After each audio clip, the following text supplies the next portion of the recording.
Boom. There we go. So much going on. There we go. There we go. There we go.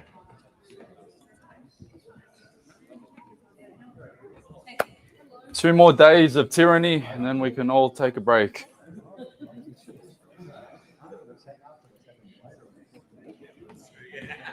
There's a lot going on. We've had Faruqi, Heyman, Hanson, and Lydia Thorpe all arguing in the Senate for the first 20, 30 minutes of the Senate. I don't know what it was about, but it was really, really nasty.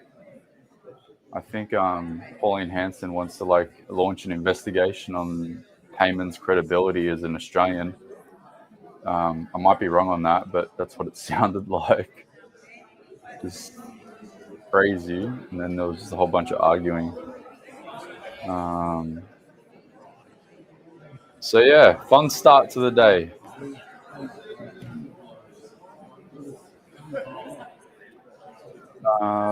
Where's the divisions? I don't know what's going on right now.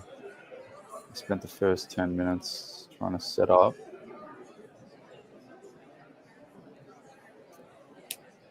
Yeah, they're voting on it.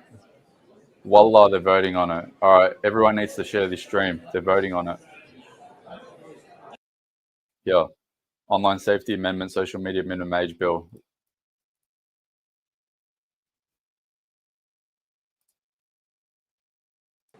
And there's a division, which means that they're doing a vote.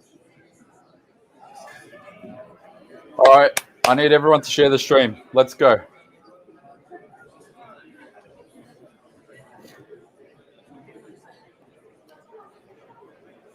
How many passes? How many votes will it take? Well, we're not going to be able to do much with regards to the House of Representatives because they have the majority. Lock the doors. The question is that the bill be read a second time. The ayes will pass to the right of the chair and the noes to the left. Okay. I point the honourable members for Werriwa and Bean as tellers for the ayes, and the honourable members for Brisbane, Griffith as tellers for the noes.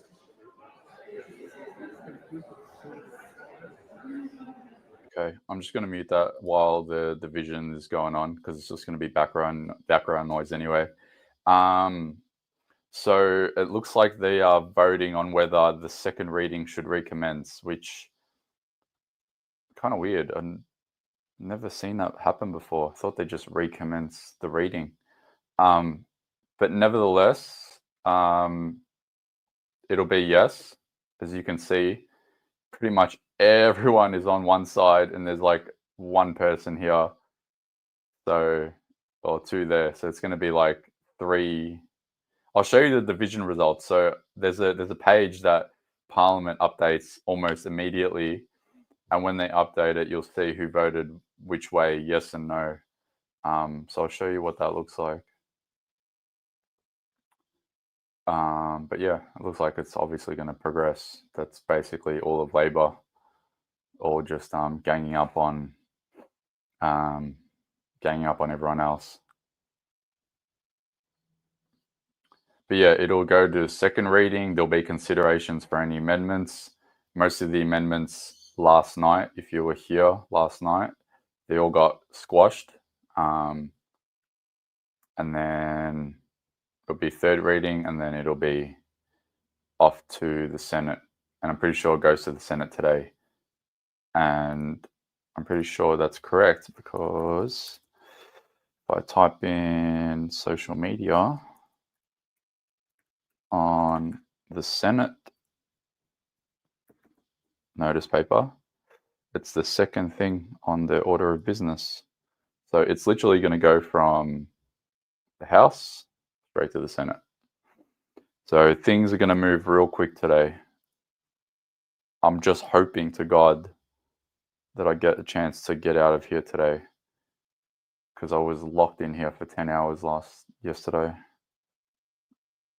I don't want that to happen today. Let me go back to the House.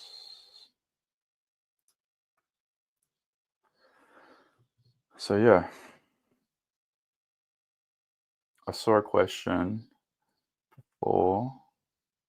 with Lydia Thorpe saying she'll vote no. Does the Senate have the majority of yes or no? The Senate has the majority no matter what at the moment because of Liberal. The Liberal Party is the party that's screwing everyone on this bill. It's not the Independents. It's not the Greens. It's the Liberals. 100%. It's the Liberals' fault that we are all in this mess right now. If the Liberals had just said, you know what, we are going to be impartial on this, we're going to say, no, we don't want this to happen. We want to give a little bit more time to debate. We want this to run into an extended period of time for another committee hearing. We want to open up for public submissions a little bit longer than just 24 hours. That would be the mature thing for them to do. But because the Liberals are just slamming this through and giving them the support that they need, then we don't even have a chance. The only chance that we do have is the benefit of time, which we're literally on hours now. We're on less than maybe 4 or 5 hours probably between now and when this will become law, to just ram the message through into the Liberals' head. So if you haven't sent an email, if you haven't made a phone call, if you're close to a constituent's office, man, go to their office, make the phone calls, send those emails, try to bombard them as much as possible. Because what is it now, 9:30, 10, 11, 12, 1, 2, I'm going to guess we might have 5 hours max. We're cutting it thin now to really try to hammer them. But yeah, we'll see what happens. Just gonna have to do the best that we can with the resources that we have. And yeah, that comment's true. So Carl goes, take it to the High Court. It's unconstitutional to limit political expression. I'm almost certain that once this becomes law, hopefully someone brave enough that has the bankroll to be able to do it. I feel like, what's his name?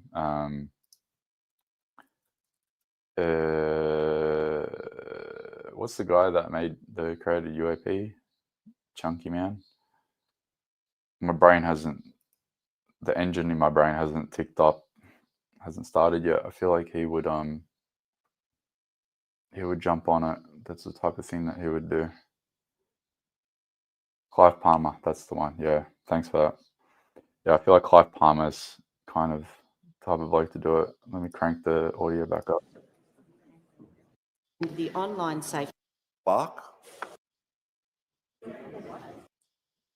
Division is ayes 96, noes 6.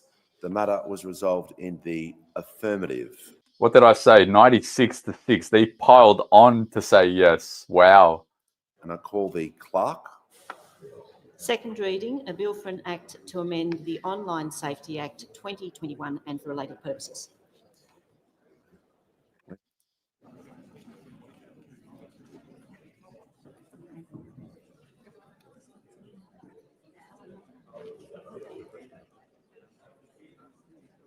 Just if members can leave the chamber as quickly and as quietly as possible. Consider the bill in detail. I understand it is the wish of the House to take the bill as a whole. The question is that the bill be agreed to. Okay, so now they're going to If vote members on the can leave bill. the chamber as quickly and as quietly as possible. We shall move to the member for Goldstein and her amendments. Oh, no, amendments. Okay. Thank you, Speaker. that's okay. Just give me a second. Thank you, Speaker. I ask leave of the House to move amendments 1 to 7 as circulated in my name together. Is leave granted? Leave is The granted. Minister has granted leave, so I give the call to the honourable member for Goldstein. I move amendments 1 to 7 as circulated in my name together. Speaker, I thank the Minister's office for the deep engagement on this bill, and I spoke extensively on my reservations about it yesterday, which I won't go into detail about again now, other than to say what I've attempted to do with these amendments is to create an exemption framework in order that social media platforms may be able to bridge the gap between having to ban young people from being inside the platform and actually doing something about the way that they run their platforms. I have a really strong position that it's far too simplistic and it's a band-aid measure to simply lock young people out of the platforms. That where we need to get to, and I'm not entirely convinced that the Minister disagrees with me on this, because I know that the Minister's spoken about a duty of care, but where we need to get to is getting the platforms to take responsibility for what is happening. And I strongly believe that simply locking kids out is not going to achieve that. It's not going to make the platforms safer. It's not going to make them more transparent. It's not going to make them manage their algorithms. It's not going to make them either identify or manage risk. One way of achieving that within this bill, to some degree, would be to create some provisions within this amendment to the Online Safety Act, which would incentivise platforms to actually do something about those things. So, in effect, what these amendments do is to progressively make the platforms safer over time and allow the Minister or regulators to home in on specific risks. It would mean that the platforms would have to assess their services for various harms, so things like dissemination of scams and negative effects on children's best interest, including their physical and mental well-being. It would mean that they'd be required to prepare a mitigation plan which demonstrates to the government and to the public exactly how they'll reprogram or alter their algorithms and their systems, that they would have to do risk assessments and mitigation mechanisms together. And this has been demonstrated internationally to be an effective tool to increase platform safety overseas. And I don't think there's any reason that we can't begin implementing it here. The point being that if platforms want to actually move forward and be exempt from the ban, that this gives them the opportunity to step into the idea of safety by design, which I think is really where we do need to get to.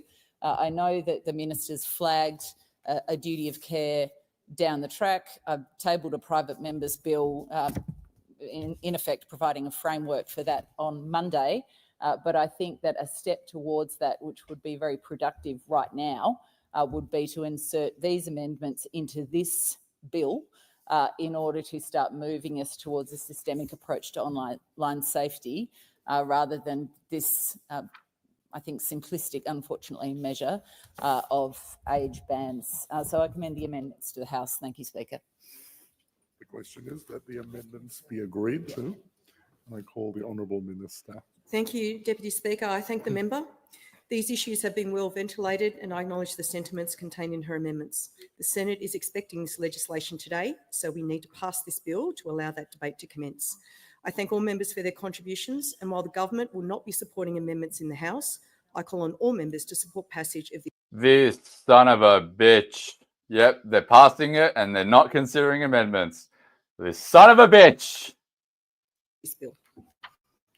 The question is that the amendments be agreed to, and I call the Honourable... So, Ballarat, I move that the question be put. The question is that the motion be put. I put the question. All that opinion say aye. To the contrary, no. I think the ayes have it. Division required. Ring the bells for 4 minutes.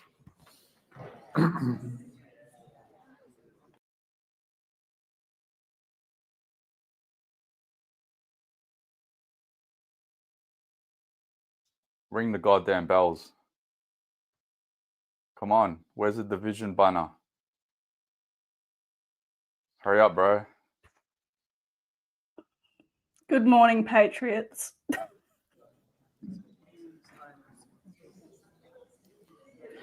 Come on, there we go. All right, cool. All right, so we got 4 minutes to get mad. Everyone get mad. Come on, they're going to pass it. Did you not hear that, woman? Woman, fuck. It's a beautiful day to watch them wreck the country. It really is. I just I'm want so one day done. off. I'm so done. You know what the worst part of all this was? At like 2 a.m, because I think I was dehydrated, even though I drank so much water yesterday. My left brain's cramped. My left calf cramped so badly that it looked like I was having a seizure in my bed. And it's Dehydration. I've got this like knot in the middle of my calf right now. It's so bad, and I blame it all on this woman here, Michelle Rowland. No, that's why I took a half day yesterday. I'm like, nah, self-care's going out the window and been replaced with contempt for the government. So it's time. Oh my God. A beer will fix that. I feel like we should send them Christmas cards or something. I'm thinking Treason's greeting is fitting.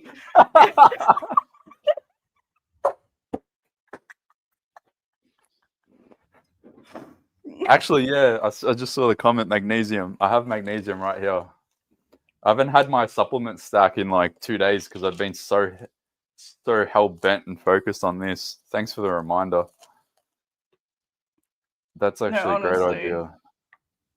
Is everyone I'm else not doing practicing drugs, I'm self-care? having supplements. If anyone needs to take their vitamins, now's the time because you're probably going to get mad over the coming hours. Yeah. So if anyone's wondering, my supplement stack is pretty simple. I have magnesium, I have vitamin D, I have a gut supplement that just sort of helps with digestion, and I have some zinc. And yeah, that's it. That's my stack. Just keep it pretty simple. Yeah, if you're just tuning in, by the way, on X or on YouTube, give the stream a share so that the rest of Australia can see what's going on. Every time this seems to happen, we start a little shadow band and then it just breaks out of it because it can't contain the amount of shares that are happening. So, yeah. But if you want a reason to get mad, I'll replay Michelle Rowland and what she said while we have time. Someone needs to do her colour theory. And while the government will not be supporting this bill to allow that debate to commence. I thank all members for their contributions, and while the government will not be supporting amendments in the House, I call on all members to support passage of this bill. So yeah, they're not going to consider other people's proposed amendments. They're just going to be like, nah, screw you guys. Well, you shall not pass, Michelle Rowland, right? You shall not pass the vibe check because this is completely unvibely and unpatriotic. I thank the member. These issues have been well ventilated and I acknowledge the sentiments contained in her amendments. The Senate is expecting this legislation today, so we need to pass this bill to allow that debate to commence. I thank all members for their contributions, and while the government will not be supporting amendments in the House, I call on all members to support passage of this bill.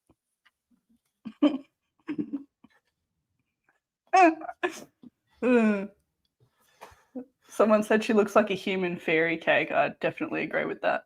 Yeah. In the pink. She's like a cupcake when you accidentally put too much food dye in and it's not cute anymore. Too much food dye. Oh my God.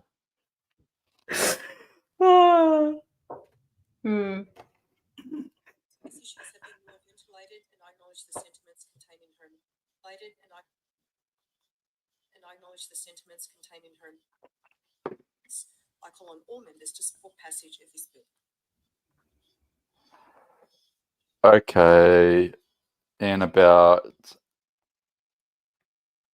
a minute from now, maybe 2 minutes from now, I'm going to put a post up on X, and I want everyone to get ready to get mad.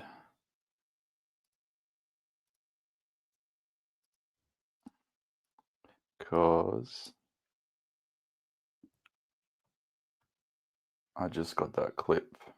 I'm just going to put the volume back on in the house.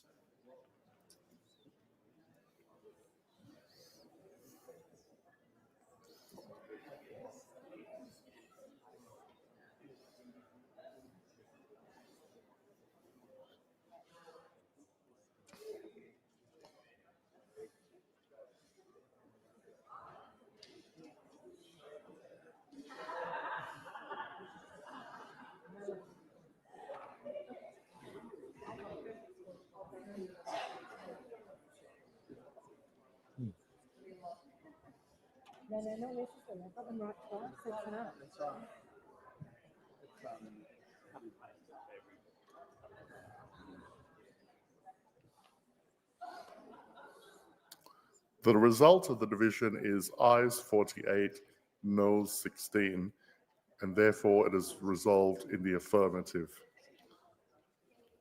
We put the question that the bill be now read a second time.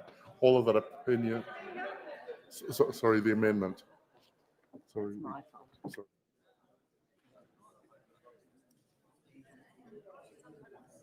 It's that the amendments be agreed to. I put the question, all of that opinion say aye. To the contrary, no.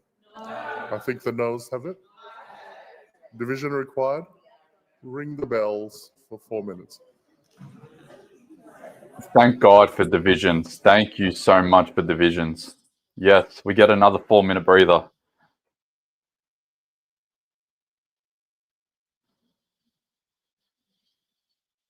Another 4 minutes to yap at their expense, basically. Oh, I hope she watches this and clocks the food dye comment. Ooh, yeah.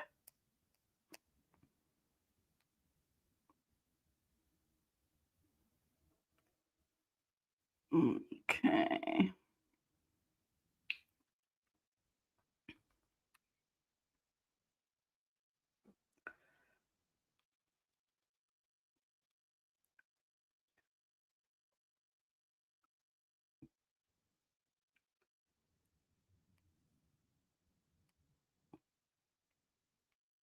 On another note, I think the X community is more dedicated to their health in the morning than YouTube so far. YouTube is thriving off contempt. X is taking multivitamins and non-caffeine brew instead of coffee. I don't know how you do that. Girl, you strong.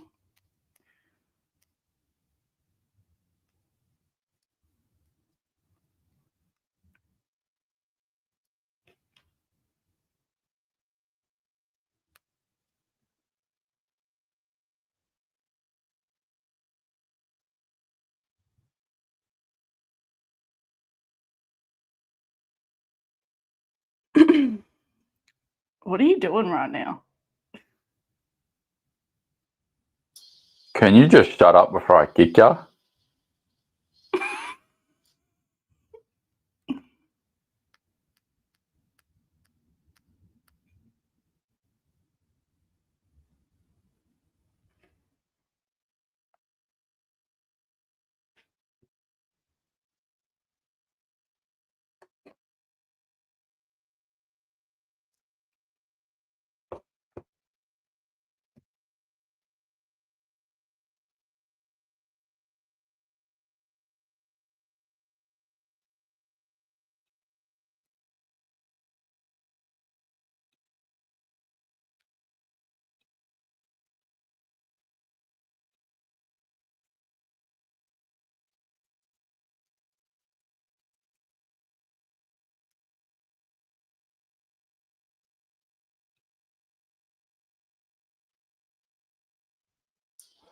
Okay, now I'm good. All right.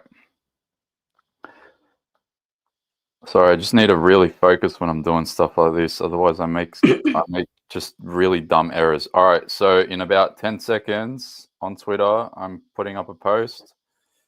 And it would be great if everyone could give it a quick share because it is an important update of the timeline that we currently are on with regards to this bill.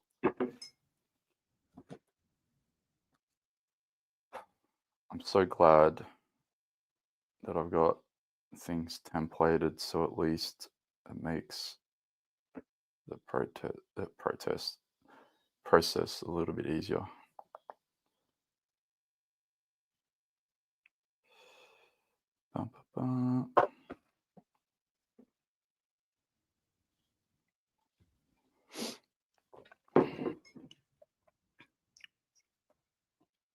Okay.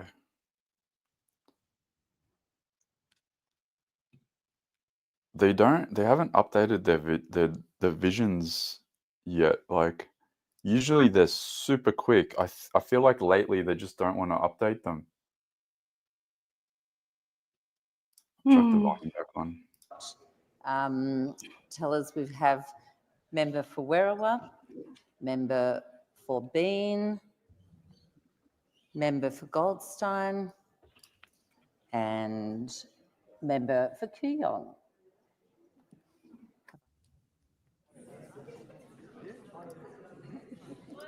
Okay, so they're finalizing the numbers on the divisions. While that's happening, for those that want to know, this was the division from before. So they were voting on whether they were going to commence the second reading of the bill, and it was an absolute hammering. So there was 96 yeses and 6 noes. I actually want to know who said no rather than yes. Okay, so we had the Greens that said no. Monique Ryan, of all people, said no. And what's her name? Bridget Archer said no. So despite the fact that Bridget Archer said that she was going to abstain from the vote, she voted no. So good on ya, Bridget. Shout out, Bridget. Actually, I'll just go back while that's still in division. The ones that said yes, obviously a whole bunch of Labor, so 51 Labor. They piled on. Oh, wow. There you go. So there's your Liberal Party. There's your Liberal Party fucking stacking the numbers. Wow. Wow. That is a very big naughty list. I'll post it on Twitter. Give me 10 seconds. I have great concerns around the process around this bill. I will be supporting the bill. In Wentworth, more than 9 in 10 people who responded to my community survey said they were concerned about the impact of social media on young people, highlighting issues like online bullying, screen addiction, and exposure to harmful content. Parents in my community want their kids to grow up playing outside with their friends, building real relationships with real people, rather than being stuck inside staring at a screen. As a parent myself, that is what I want for my children too. But Deputy Speaker, even if it is done right, imposing a minimum age of 16 for social media is a blunt instrument and the unprecedented intervention into lives of our young people. And for such a profound piece of legislation, the haste with which the government has rushed this through the Parliament, the lack of engagement that has been undertaken with certain affected stakeholders, and the unanswered questions that remain for many parliamentarians is concerning, including what just happened in the House just now, where the minister did not even deign to reply to the issues raised in a consideration in detail amendment by the member for Goldstein. And this is absolutely riding roughshod over Parliament in a completely unacceptable and unaccountable way.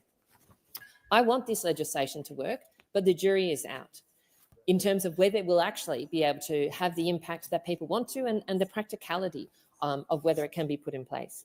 And that is why I believe it's absolutely critical that after the ban has been implemented, we have a robust process in place to assess its effectiveness and adjust our approach accordingly.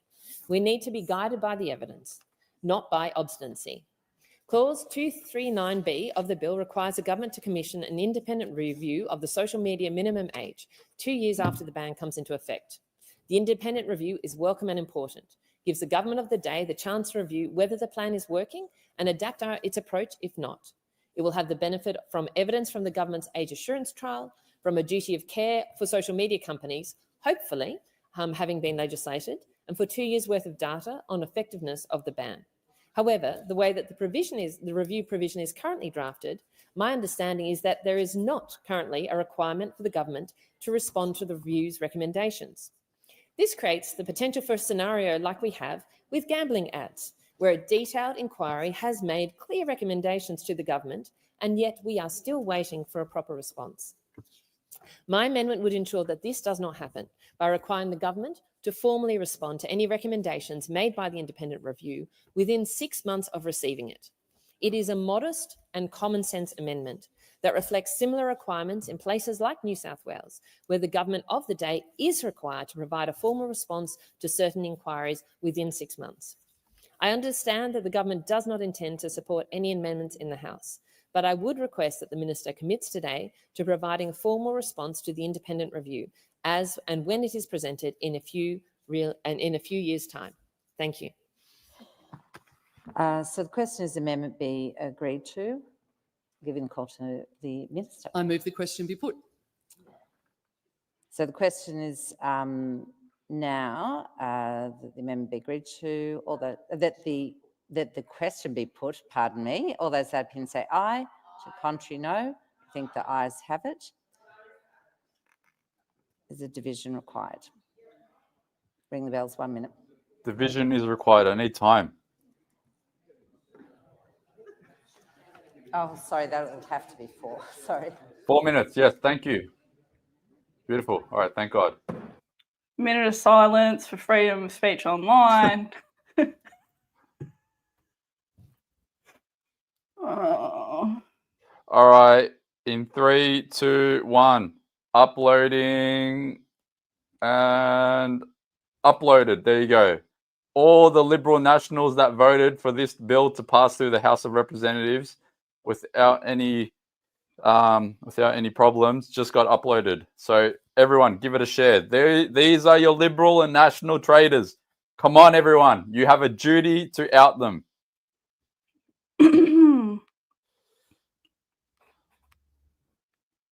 Do your national duty. I'm doing my best. I need you guys to help me, please. Unbelievable they stacked the numbers that bad. I mean, it is believable, but god damn. I'm reposting with treason's greetings this holiday season. I don't think I've seen a division with numbers stacked so heavily in one direction. Never seen that before.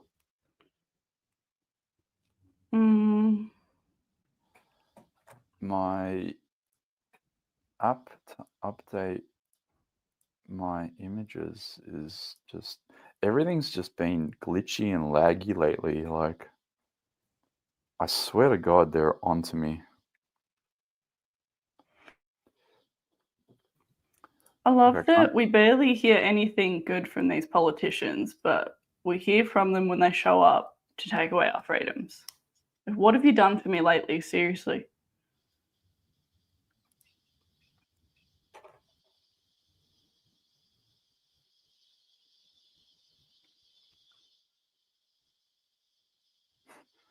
I just saw a post.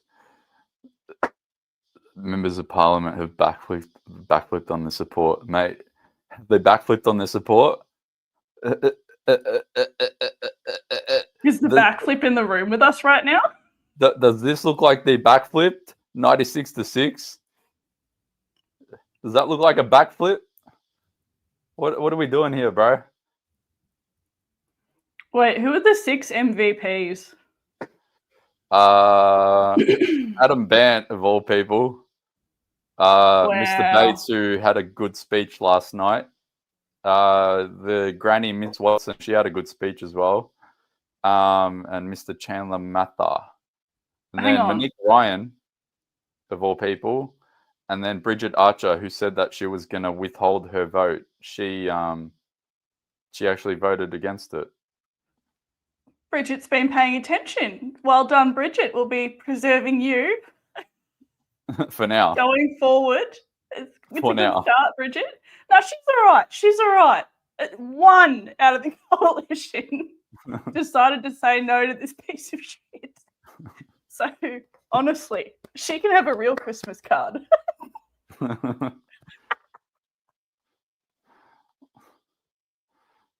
Does that look like a backflip? Is that really a backflip? Come on, man.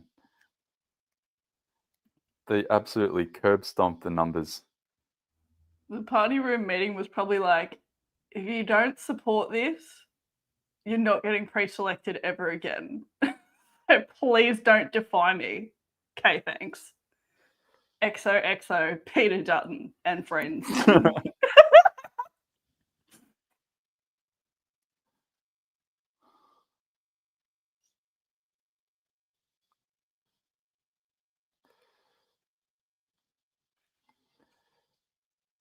Oh, wow. They bloody stacked the numbers big time.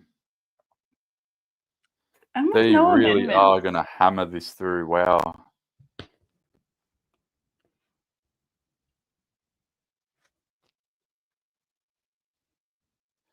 Man, what's his name? Old mate from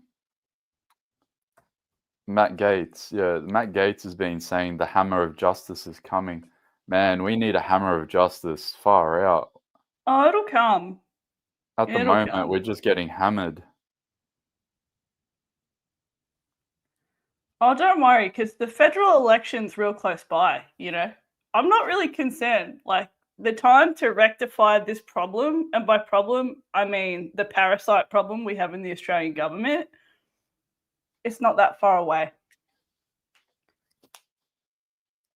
I think it's time we close the gap, you know what I mean? Yeah, they're like closing the gap of indigenous, being disproportionately, I don't know, friggin' whatever against traditional Aussies, and then you got the gender pay gap and all these other gaps. The only gap that needs to be closed is the gap between their tyranny and justice. Yeah. The gap between the echo chamber and the people. There's no such thing as racism in Australia anymore because they hate all of us and Yeah, they brought us legit. all together. Yeah. Thank you, Peter Dutton, for uniting all of Australia. The one thing that Albo could not achieve during the Voice to Parliament debate is what he's accomplished through the non-debate of this bill.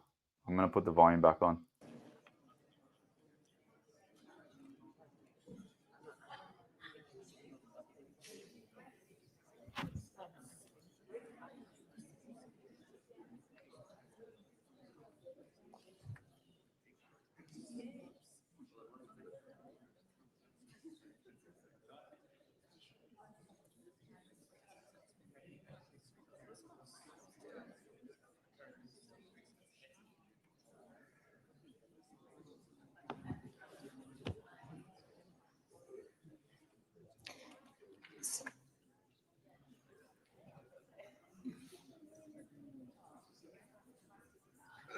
And the result of the division is ayes 46, noes 15. So this is resolved in the affirmative.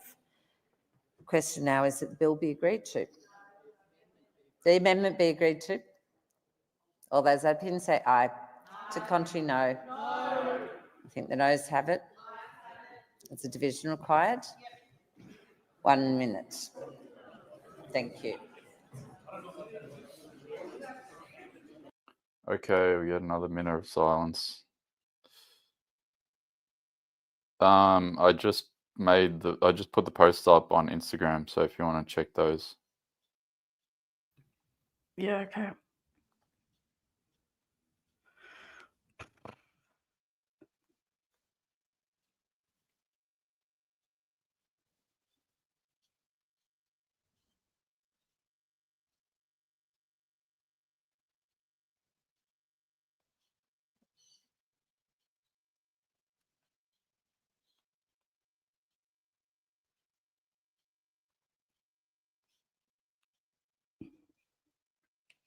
Let me check if any more divisions have been updated.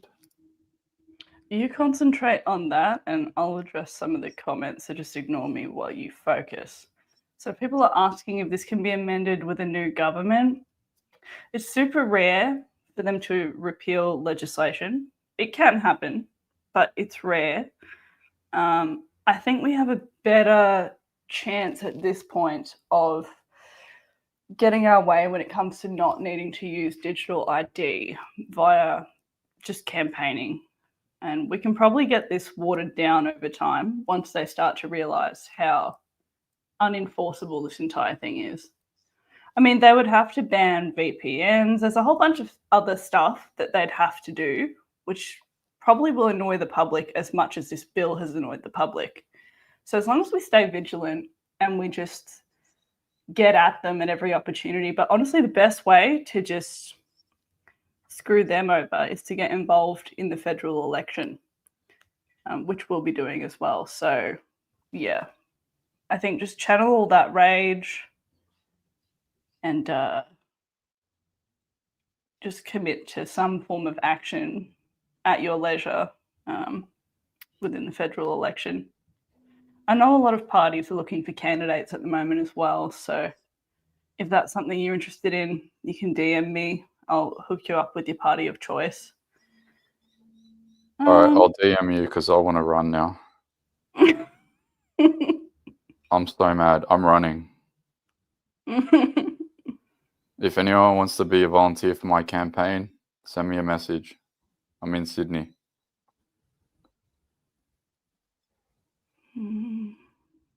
I'll show these people how to run a fucking campaign on a shoestring budget. Imagine that, hey, you just randomly end up in the lower house. I swear to God, if I ran on a shoestring budget and I pulled it off, it would be the most outrageously phenomenal thing I've ever accomplished in my life.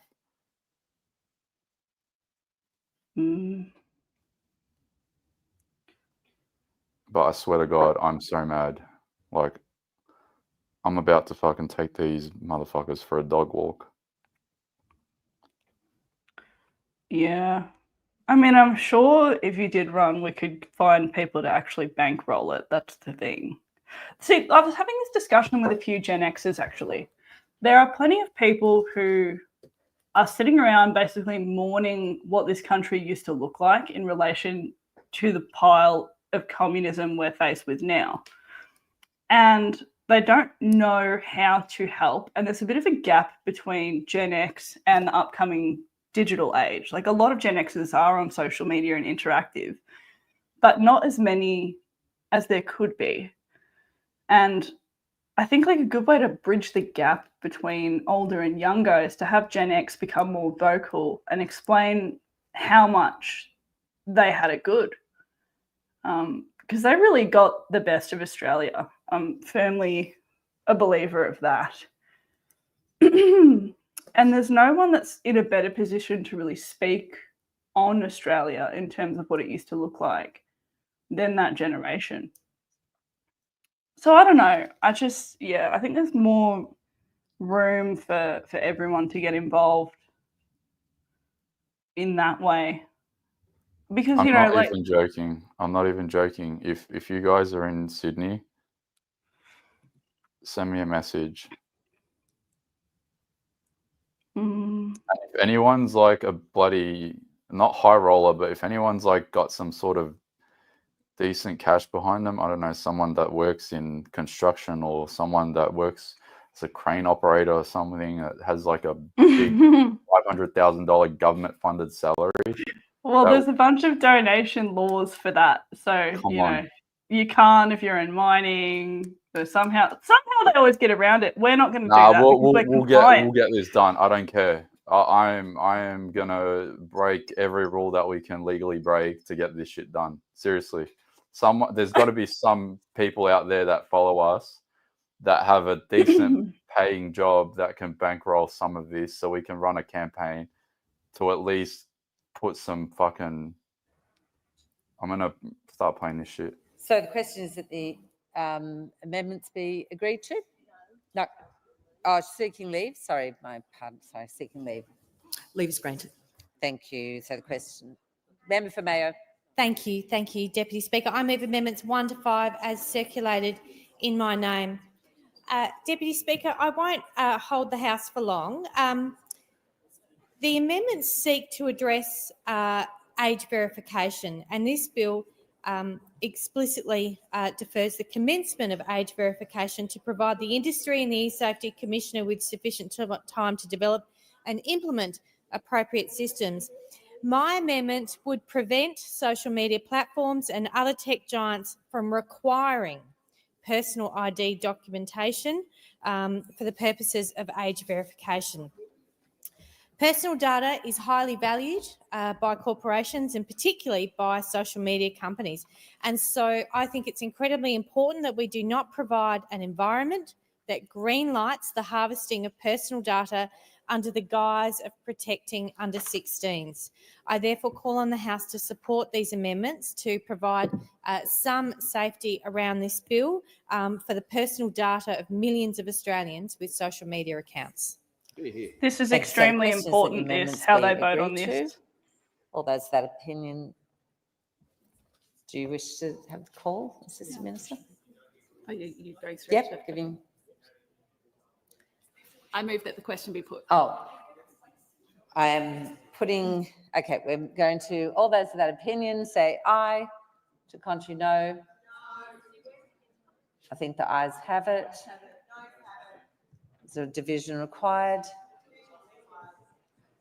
Then it's a division for 4 minutes. What is the member for Warringah after? I just want a clarification. Yes? The member for Mayo moved her amendment. I understood the Deputy Speaker to have put the question of the amendment. What the hell is she doing? No, the question. I stated the question. What's going on here? Why is there paper on her head? The Assistant Minister has put the question now.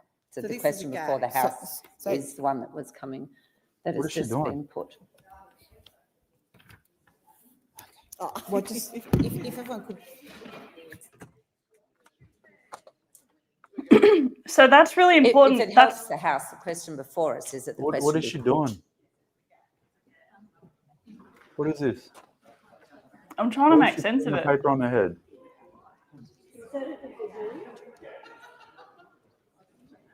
I mean, That's that's my easy. new That's thing now. that's fluorescent lighting. Like, that's what that is. She's having an issue with it, as do I. That's partly why I don't think I could be in that joint, because the lighting's so bad.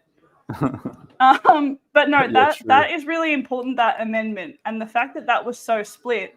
Reason being, the Centre Alliance, which she belongs to, Miss Sharkey, we don't know how she sort of sits with digital ID and stuff in general, in terms of a government level one, because she's quite a sympathiser in terms of a lot of lefty issues. So I couldn't quite work that out last night as we were going through the amendments. But depending on like what her agenda is here and what the agenda of the room is, if they don't allow the social media companies to handle ID in any capacity, that leaves two options, and that's third-party verification outside of government or government-only verification. And the last thing we want is government-only verification. So that's what's happening here. And I'm interested to see how everybody votes on that, because that's incredibly important. That tells you who's for the agenda and who isn't.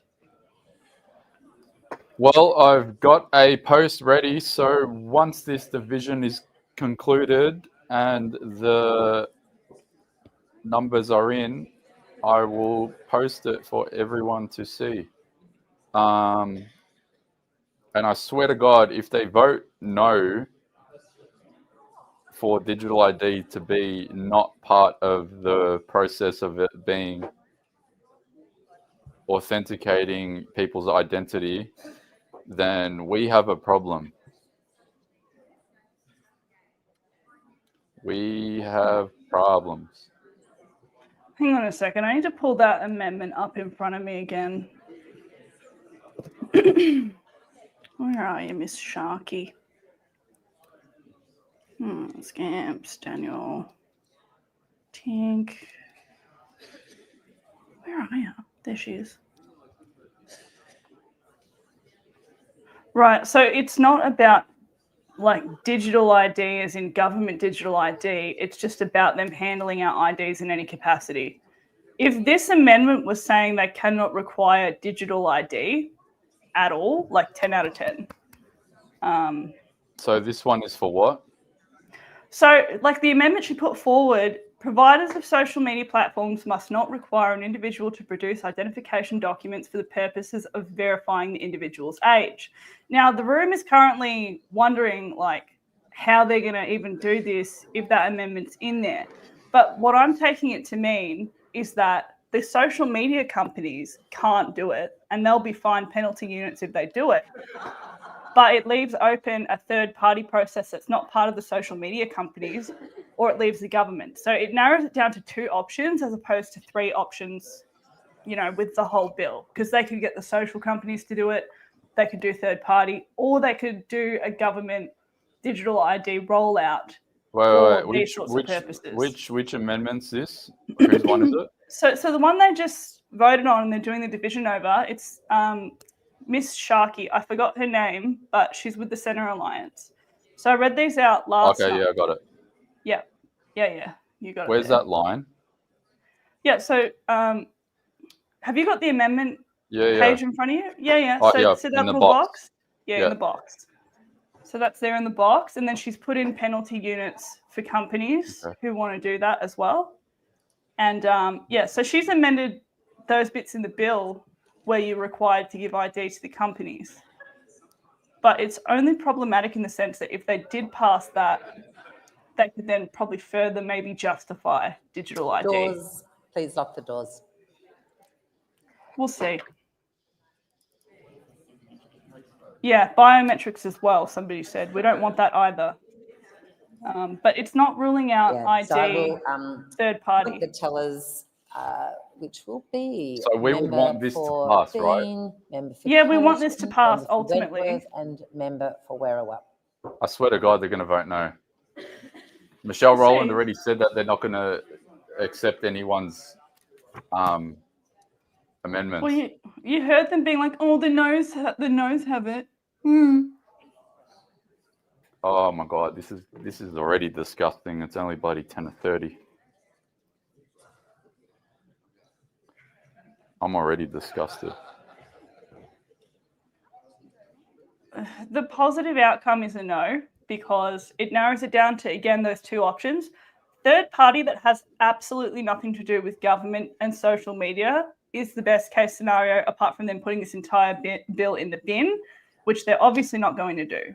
So if they narrow it down to 2 and then they turn around to the people and say, hey, we're doing a digital ID rollout, Australia will go feral about that pretty quickly, and that's not going to work in their favour. So if this passes, it's good because it eliminates 1 out of the 3. And the more we eliminate here, the better. Also, if they try to do biometrics for this, even more people are going to lose it over that. Nobody likes that. Thank you. So the result of the division is the ayes 49, noes 16, and so that's result in the affirmative. So the question is that the amendments be agreed to. All those of that opinion say aye. To the contrary, no. I think the noes have it. Is the division required? 1 minute. Ring bells for 1 minute, please. I'm so confused. So they're tossing up whether or not they've actually got the vote for that to pass the amendments. But it's mandatory 4-minute division, I think, is what they were pulling them up on before, which is why they're all wandering around. So I don't know. This system cannot go on for so long. I swear to God. Come on, Prudence. Look, while we're busy on this, in terms of biometrics, I don't know if anybody uses Face ID or things of that nature, but there's a constant scanner that runs through your camera automatically. So it's constantly scanning your face. And so if you're concerned about things like biometrics, like I cover my phone camera all the time and I cover it with blue tack so that they're not constantly scanning my face and using that to suss my reactions and sell things to me more, you know. These are all little things. And look, I think we should probably do a privacy post or something. Are they doing it again? And I will appoint the following tellers. We have the member for Mayo, member for Bean, member for Wentworth, member for Werriwa.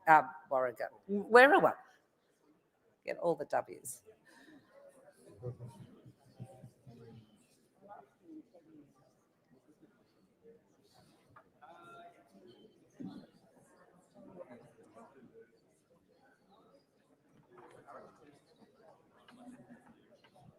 I swear, I'm having a moment right now where I just wish I could go back to being an NPC.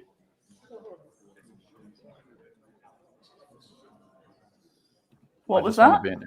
I'm having a moment again where I just wish I could go back to being an NPC. Yeah, I had that yesterday. I was like, I'm finna just deactivate everything and peace out off the internet voluntarily. But then, you know, we calm down and go, no. It's Yeah. much more annoying for the government for us to remain here. Yeah, and then I just need to channel my rage again, and then I lock back in. Every I'm like time. an NBA player that needs to lock in for a game. Like, nah, get mad. Yeah, Anthony and I have a rule that both of us aren't allowed to be losing our minds at the same time. So it's not possible for both of us to be unhinged in unison.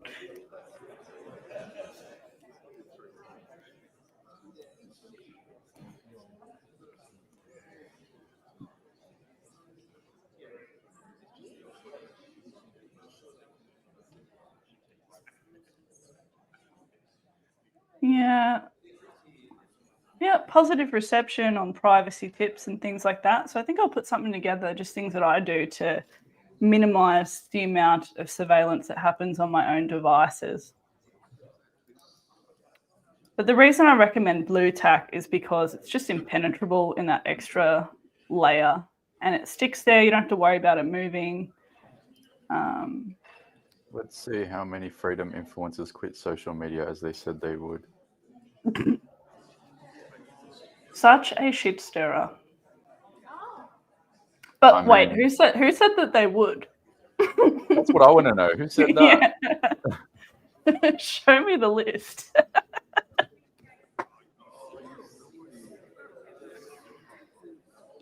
I think the world needs less influencers and more everyday people that love Australia to step up and say something. That's my opinion.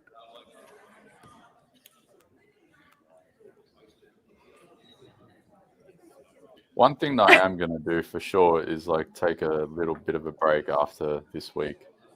I don't know how much of a break that's actually going to be, but I'm definitely going to lock back into going to the gym and just getting some sunlight and getting my steps in and trying to be the healthiest version of myself again.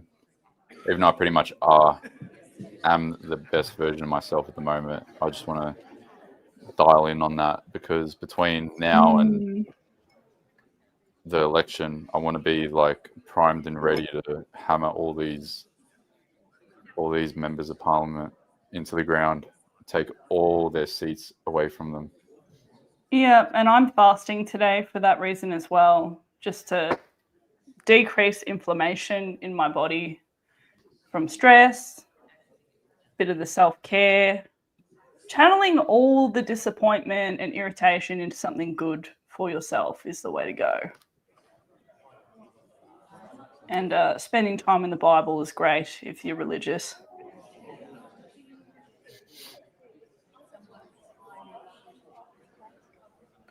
In particular, you know, my favourite, the vengeance is mine, I will repay. It keeps me a little bit sane, you know, it's coming.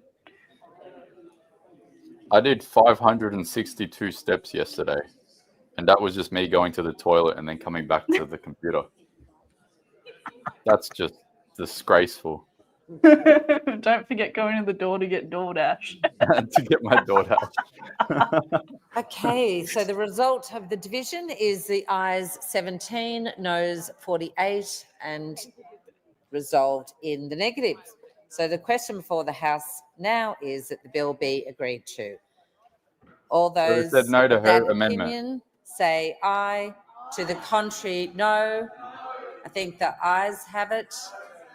Division required. Ring the bells, 1 minute. So it's a no, yeah? So they don't want to do that. No, they don't want to do that. So that's bad.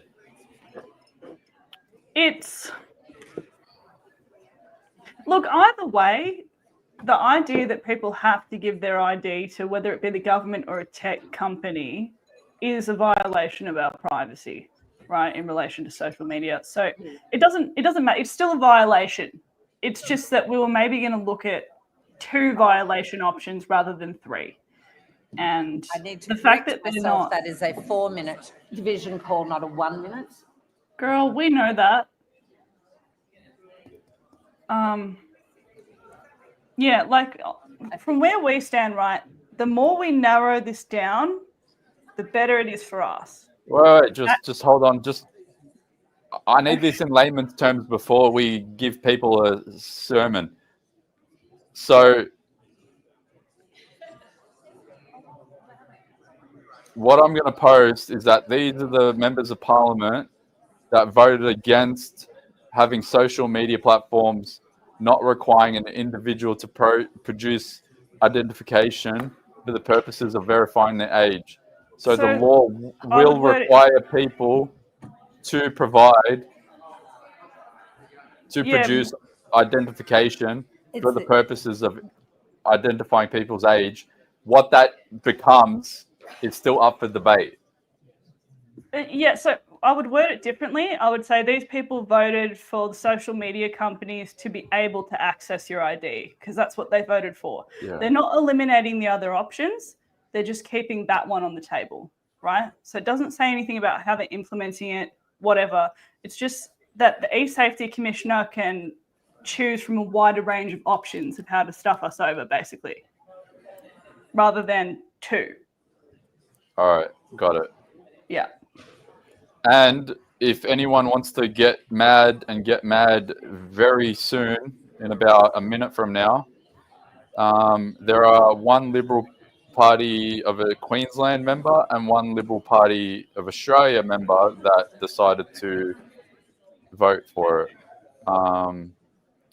It's a bit hard to crop the people that voted for that to happen because there's so many, but I will get it done.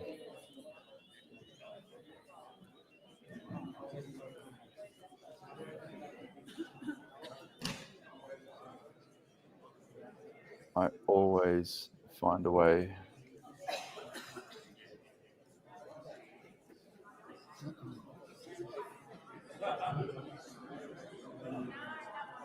Okay, it's 2, and then these are the Liberal Party traders. So many traders in the Liberal Party today. Wow. All right.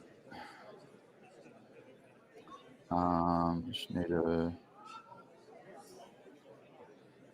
save these to my phone.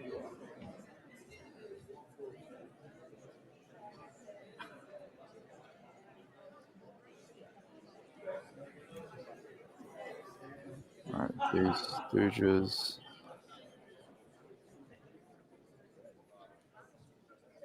And then these stooges. All right. Let me just clean this post up a bit. The thing that I'm looking forward to doing the most is just cleaning up my camera roll. It's putrid with government crap at the moment.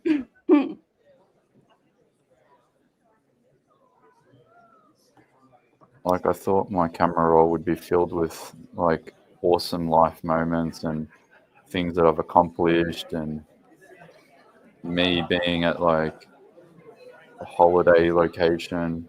Nah, it's just government propaganda.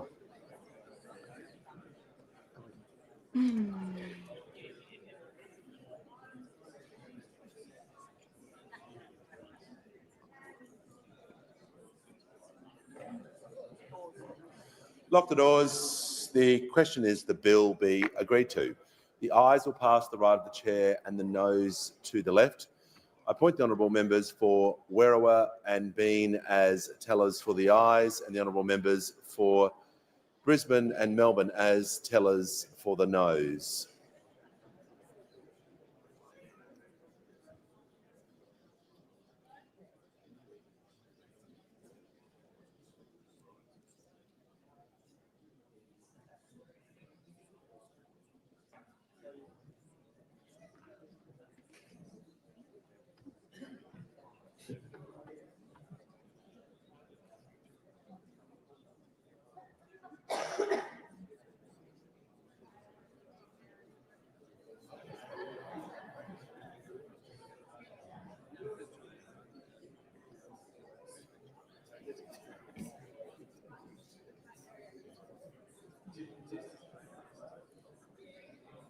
Okay, everyone on X, get your fingers ready. In about 10 seconds, you're going to know who your traders are with regards to allowing social media companies to take your government identification.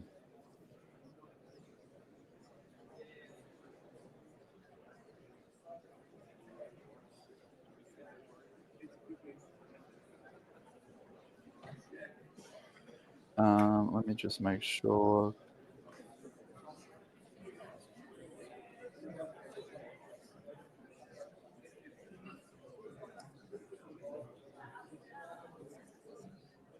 Okay, uploading now. These are the MPs that voted for, yep, 2 Liberal.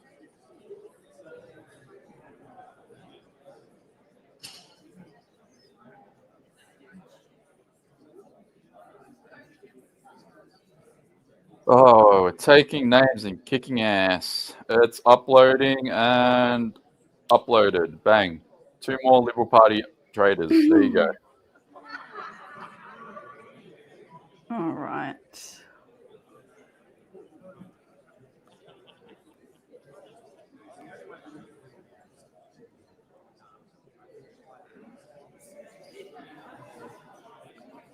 If we could have everyone's help in clicking out of the live stream briefly, just every time we post an update of what they've done in the Parliament, if you could click out real quick and just repost it, just so that everybody knows what's going on. Because this is a team effort, is what I'm trying to say. We cannot get the message without you all out there to the rest of Australia. And same for the live stream. If you're just joining us, if you could repost it so that others can see it, that would be really, really awesome as well.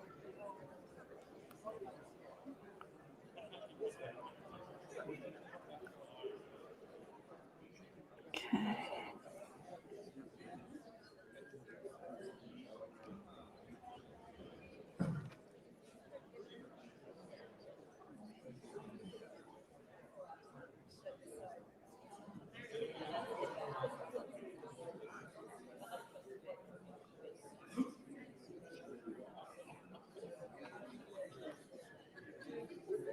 I really want to get someone to help me put some money behind rebuilding our website, because I want to make it so whenever I need to put I just want a fucking hit list, basically. I just want a list of every single trader that stabbed us in the back over the last couple of years, and just have it all consolidated, easy to read, like the division page. So this is the division page.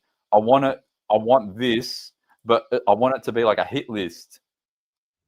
And I want everyone to just be able to look at it visually on the website and then click it, and then bang, you've got all their details. You can absolutely slam them with regards to emails and contacting them. But then also we know exactly who to target when it comes to election time. And I want the members of parliament to know that that website, that page exists. And I want them to fear having their name on it.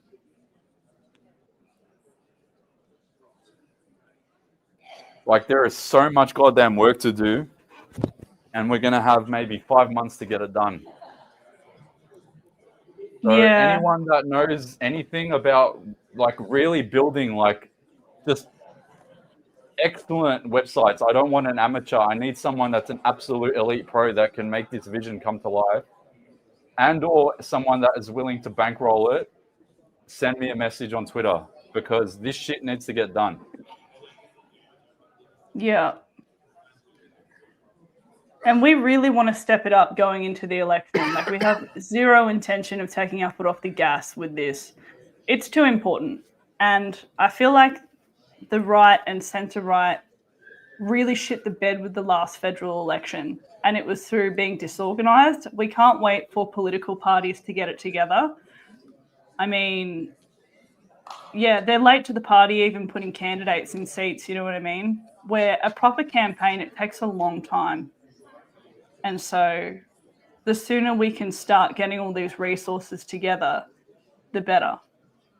As well as if you're not subscribed to our email list, get on that too. 102, noes 13. The matter was resolved in the affirmative. This bill has been agreed to. Give the call to the Minister for Communications. Mr Speaker, I ask leave of the House to move the third reading immediately. Is leave granted? Immediately. The member for Sturt has granted leave. I'll give the call to the Minister Fucking for Communications. Mr Speaker, I move that this bill be now read a third time. I'll put the question. Oh my God. Those opinions say aye. They're ramming Against through no. now. I think the ayes have it. And I call the clerk. That's it. Third reading, a bill for an act to amend the Online Safety Act 2021 and for related purposes.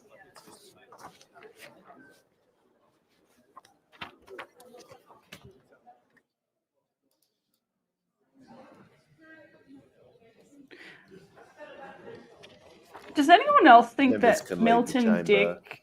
as quickly and as quietly as possible.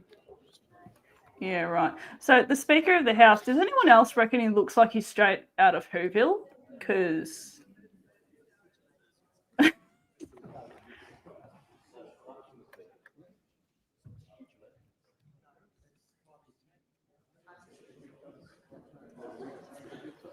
it's giving Grinch Give a call to the movie. clerk. Government business, order of the day number 8. Future Made in Australia, Guarantee of Origin Bill 2024. Resumption of debate on the second reading and on the amendment moved by the member for Fairfax. That's it. It's passed. Yeah. Question is the amendment be agreed Okay. to? The call to the honourable member for Okay. North Sydney. Thank you, Speaker. Australia urgently needs to reduce emissions and I'm killing the transition to a volume on zero that. carbon. All right. If anyone's wondering what the hell's going on, it's past the House of Representatives. So now we need to move to the Senate.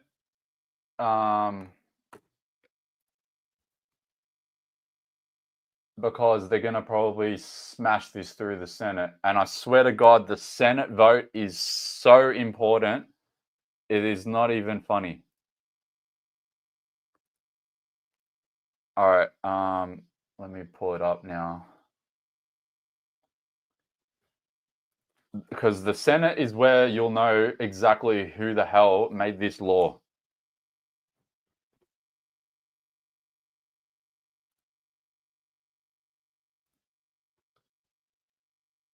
All right, everyone's favorite member of parliament. I'm pretty irritated that Barnaby Joyce voted for this nonsense. It's a bit off brand with what comes out of his mouth.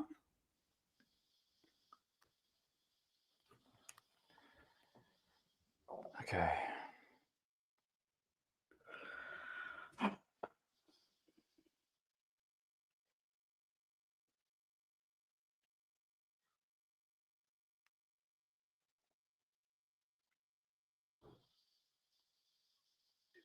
This bill was resolved 2, noes 13. The matter was resolved in the affirmative.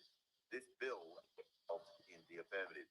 13. The matter was 2, no 102, noes 13. The matter was resolved in the affirmative. Wow. Wow. Hold on a sec. Where's the divisions? Wow. Man, This division was even worse than the one from before. Oh, wow. I can't even fit this on a screen. Oh my God. Oh my God. What, the third reading, like Yeah, passing to it? pass it. Yeah. Oh, shit. Did anybody stand up for Australia at this time? Oh my Anyone? God. Oh, Let's wow. just write down who didn't stuff us over and start there. It was only a few of them. Bob Catter said no. Oh, bless that man. Oh my God, this list is freaking outrageous.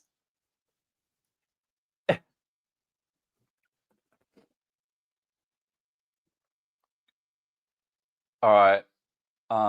Let me just quickly take a screenshot of all these bastards. That's so weird. Two of these clowns, that's a teal, that's a teal. Yeah. Two of them, I think maybe two or three, I don't know all of them, actually said yes. I don't know if they were the ones that said yes to the bill and then or they wanted to make amendments and then they were like, nah, screw it, we'll pass this anyway. But holy shit, this list is bloody huge. But I'm just gonna pass the I'm gonna post the Liberal Party ones, the Nationals, and then the Teals that voted for it. So the list that I'm about to post in about a couple of minutes are all of the Liberal Party, National Party, and Teals/Independents that voted for this to pass its third reading and become law pending the Senate vote. And you're not gonna believe the person's face that I'm looking at right now when it comes to the person that actually voted yes on it. I'm sorry, what? Hold on. I'm trying not to get mad while I do this. Okay. Wow. Well, Liberal Party really fucked everyone on this. Like, really fucked everyone on this. Wow. It's all right. The House of Reps is a write-off. We'll see what sort of arguments come out in the Senate. It's not so much that it's a write-off. It's just the faces and names that are on this list are just outrageous. And they want to win the next election? I don't know, man. The devil that you know or the devil that you don't know? Or the best of, what's the saying? It's like the best of two evils. Which one do we go for? Seriously, I swear to God, this whole system and all these people are so corrupted. All right, the list is done. I'm just going to upload it in a minute. Liberal, Nationals, and Independents. Okay. I'm just going to use that caption to help me. All right, these are the MPs that voted for the... These are the Liberal... Sorry, I'm just talking to myself. I'll mute myself. Yeah. Let me yap while you get your head around this bullshit. All right. Anybody who feels emboldened to send Bridget Archer a thank you Christmas card, please do that because your girl is carrying the entire team. What a legend. And to be the only one, it's probably the only one they don't have any dirt on, to be honest. That's what I'm sort of getting. Bridget Archer, you can't buy Bridget Archer. So please thank her accordingly if you can extend some gratitude that she's the only one that didn't sell out. Just on the election stuff, one of the strategies I plan to implement I'll just say it because I don't care. I'm not hiding my involvement on things anymore. Behind the scenes, I want to organise extra candidates to run in seats with the most vile MPs that we dislike, and to get as many people running against them as possible so we can actually water down their result. So an example would be Michelle Rowland. Is it Chifley? I think it's Chifley. So she's sitting pretty... Where is she? Just tell me which bloody seat she belongs to. No. Bloody hell. Greenway, I think. Whatever. Point is, yeah, Greenway.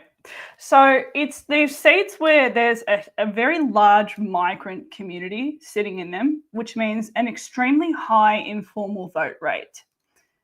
So people that just take the card and take it from a smiley paid volunteer and they just vote accordingly. They don't really know or think about what they're voting for, yeah? So we've got a lot of Labor people in particular sitting in seats like that. And they're safe seats because of that. But what happens is when you get people in the community, in particular independents, if we can get a few shit-hot independents running in their seats against them, it's going to bring that safe seat all the way down, and potentially we could actually knock them out of their seats. I think that's the sort of strategy we need to take on as the people, because they're not going to kick themselves out, yeah? And all right, everyone. No, mute. Everyone. 3 seconds, 2 seconds, 1 second. It's uploading. You're going to be mad. You're going to be so mad. It's posted. Everyone get mad. Oh, my God. Look at his dumb face. Peter Dutton voted for it. He's officially on the list.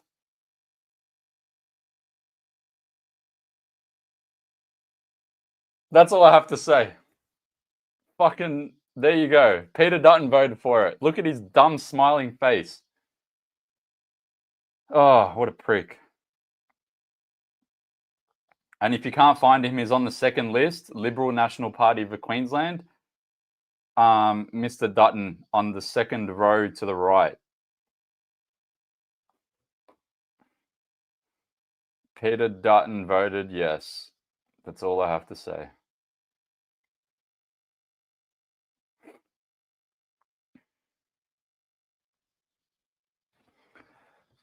Oh my God, I need to clean up my camera roll. I don't want to accidentally upload the wrong division. Have you got our no's yet?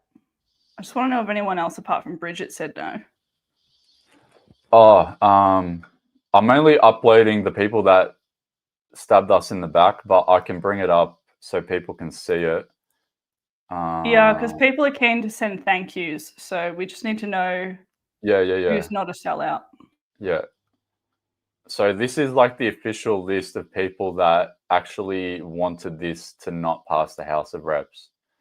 So Zoe Daniel, Zali Stegel, I'll make this a little bigger. Di Lee, Monique Ryan, something Wilkie, I forgot his name. What was the name? Something Tink? Kyla Tink, Andrew Wilkie, Adam Bant, irrelevant. But he was good. These two were good. Grandma and Mr. Bates were good on their speeches earlier last night. Your buddy Bob Catter, Bridget Archer, and Miss Sharkey. So these are the ones, these are the MPs that actually wanted this to stop so it doesn't pass the House of Reps. But they got absolutely smashed. And I mean smashed. Now, I will preface that by saying that the Greens and the Teals only didn't pass it because it's not communist enough, right? So it's not, we're not thanking them for trying to make it more communist, yeah? But the other three on the list, so Centre Alliance, though I'm not sure why she didn't pass it, I'm gonna give her the benefit of the doubt here and say she didn't want to compromise people's privacy because she's more independent but leans left.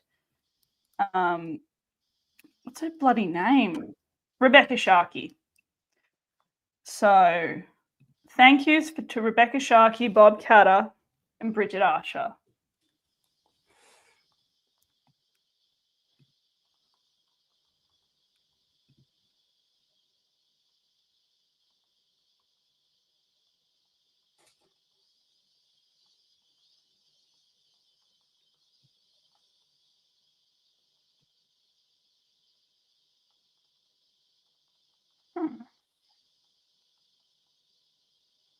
All right, and I'm just putting a screenshot below the post that I just put up a moment ago, so people can see the numbers with regards to the bill passing, and just how much of an overwhelmingly stacked vote it was. Like that's outrageous. Now we've got the Senate. I'm just going to bring up the volume. Bill 2024, Commonwealth Entities Payment Surcharge Bill 2024, the Commonwealth Entities. Okay, is it division? It's okay. So I'm just going to take a quick look at the notice paper for the Senate, and I just want to figure out when can we expect this to be voted on in the Senate, because the Senate is where this all comes to a head. Let me find. Here we go. There's the notice paper.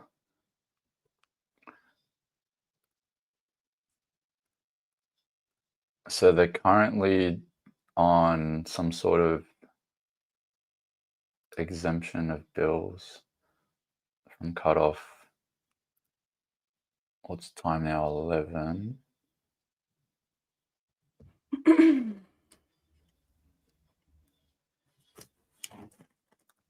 I wonder if this notice paper will get updated. Yeah, it's going to be in the Senate very soon. Let me just rewind that. I just want to know which bill that they're doing a division on.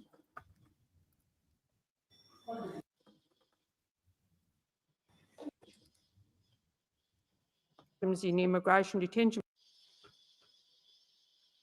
Right. I'll call that the Online Safety Amendment Social Media Minimum Age Bill 2024 be exempt from the cutoff. Oh, sorry, did you? Okay. And the Migration Amendment Prohibiting Items in Immigration Detention Facilities Bill 2024 be exempt from the cutoff. Those in favour say aye. Those against say no. I think the ayes have it. Division required. Ring the bells. That's Wait, interesting. What does that So mean? Wait. exempt from the cutoff, so they have to pass those or reject them. Okay, so they're going to do a division to see whether they're going to let So it be whether voted they on. exempt it from the cutoff, so it means that they will pass it no matter what. Basically, is what they're voting on now. Okay. Back. So if they're like, no, fuck you, we need more time, that would be very interesting. But, you know, my hopes are in the toilet right now. Oh, my God.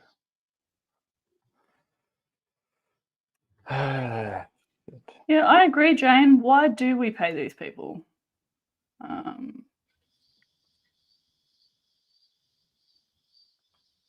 I have such a burning desire to attack their seats via excess candidates. And just to like see them have to show up to campaign would bring me joy.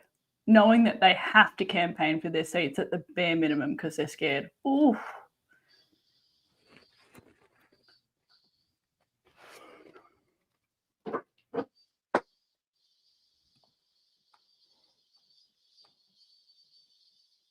I will say the mandatory 4-minute division is very good for people running commentary on this establishment. Yeah, I'm actually, like, I usually hate divisions when I'm just watching something that's inconsequential. because it's just annoying. But right now, divisions are bloody a blessing. Yeah. While you're concentrating, to the people saying that it's probably time to just exit social media and all of that jazz, no harm in cleaning up your history on social media. I'm a big advocate for that anyway, just limiting our internet footprints. But bear in mind, our greater concern is what the government has in terms of our documents and things of that nature, yeah? The social media companies, they've already got everything. I mean, those terms and conditions are updated constantly. Nothing's private, so to speak. So we don't need to go into this with a defeatist mentality in that sense. It's just a matter of saying we under no circumstances will support digital identification in order to utilise these services. And again, I'll reiterate, if this passes, which it's looking likely so far, we still have the capacity to push for a third-party identification process that is not a government-issued digital ID. So lesser of two evils, still undesirable, still irritated, but it's just about holding the line and making sure that they don't get to cross that threshold of what is our normal, because they just want to update the new normal. And that's why we're seeing so many dramatic changes in such a short period of time. It's like overwhelm everyone, change everything, confuse them, make them scared, destabilize them, put the strain on the cost of living, and it creates demoralized people. And demoralized people are dangerous. Apathetic people are dangerous because they will let anything slide. I just uploaded everything to Instagram. Cool. I'll accept all that now. Goodness. So, like, the way to win against these people is to not let them trick you into giving up your sovereignty. And what that means really is that they have no influence over how you choose to live your life and how you choose to feel, right? Like, if we all stay grounded and remember that it's just a bunch of yappy dickheads in a room. Shut up. Number 1, Crimes Amendment.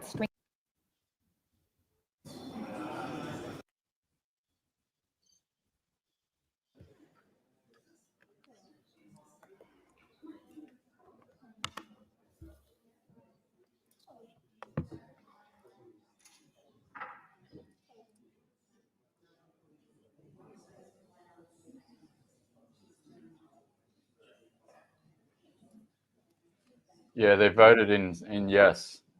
I'm just looking at the divisions now. It's 24 yes, 17 no.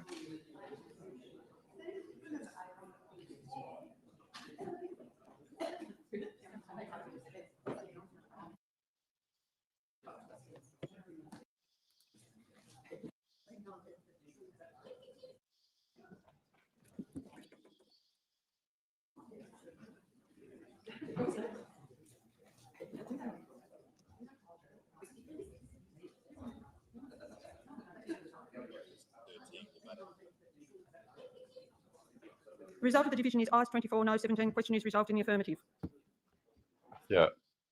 So what you were saying was if they vote yes for it to be exempt from the bill from cut-off, that means they're going to at least amend it, vote on it in the Senate today. Yeah. Okay, so I've got the numbers and I've got the people that voted on it. So I'll bring that up in a sec for everyone to know. All right, you can continue.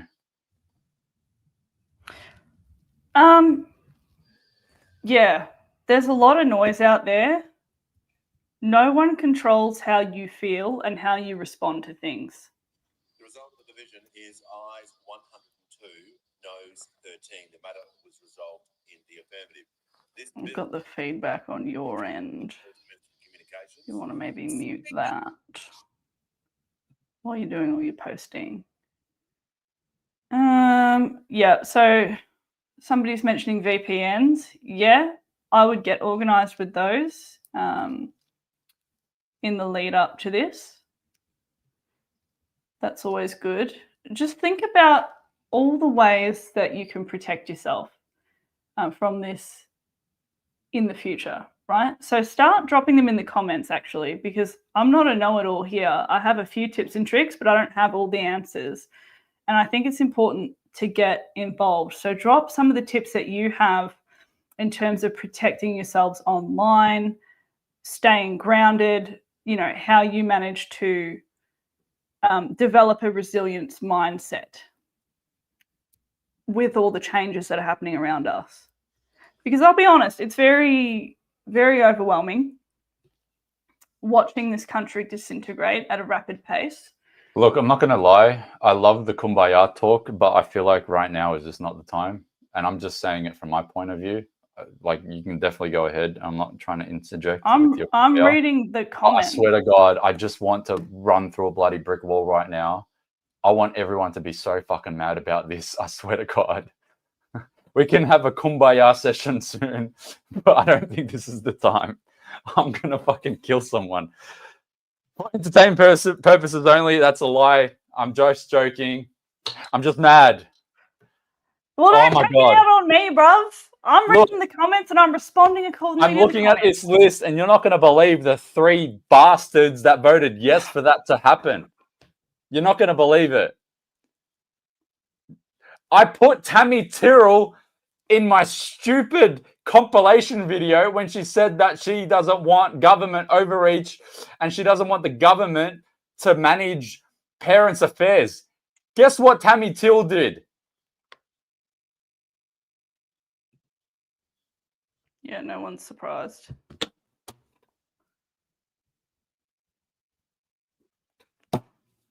Fuck!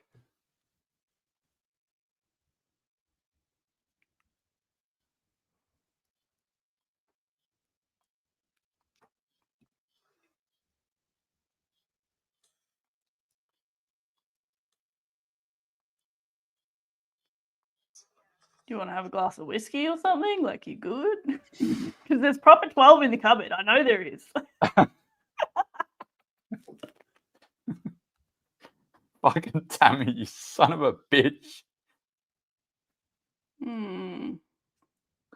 I put you in the compilation. I thought you were one of the good ones. None of them are really good ones, to be honest. Everyone's got personal interests. Fuck. You bitch.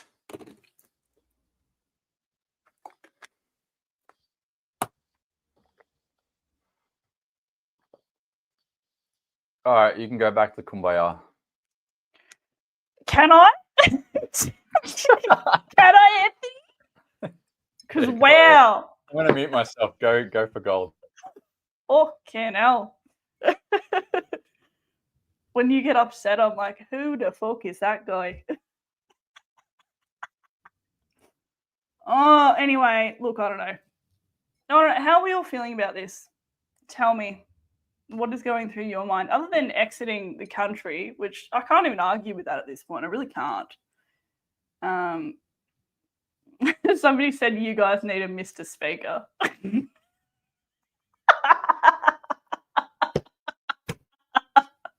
But watch us both crack it and take it out on whoever our Mr. Speaker is. Everyone's catching a stray.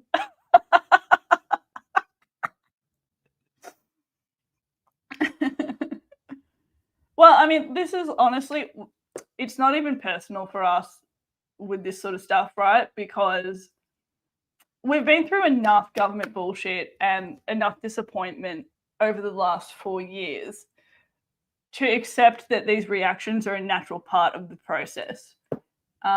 Because we're all raging and having moments of outbursts. And like the reason why I wasn't on camera for the first half of yesterday was because I was losing my shit. Honestly, I was losing my shit about it. And I'm like, no, I need to practice some self-care and simmer down. And then I'll get back at it when I have the capacity to do it and do it properly instead of cussing everyone out, which is sort of what I was dipping into a little bit. So, when you think about the amount of time that's committed to this, and in particular with Anthony watching what they do every minute of the sitting day, it starts to make sense as to why we have outbursts where we lose our shit about this. So, yeah, are we angry? I reckon there's still time to whinge at the Senate, honestly. Just call their officers so that they at least feel stressed by the time they return to them about how many people are pissed about this. I think that's a good idea.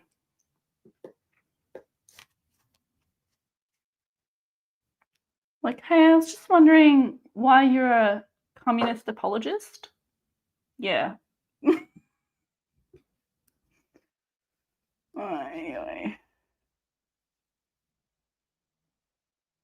No, don't leave, Lisa. It's okay because there's going to be some redeeming arguments from our friendlies in the Senate. Close quote.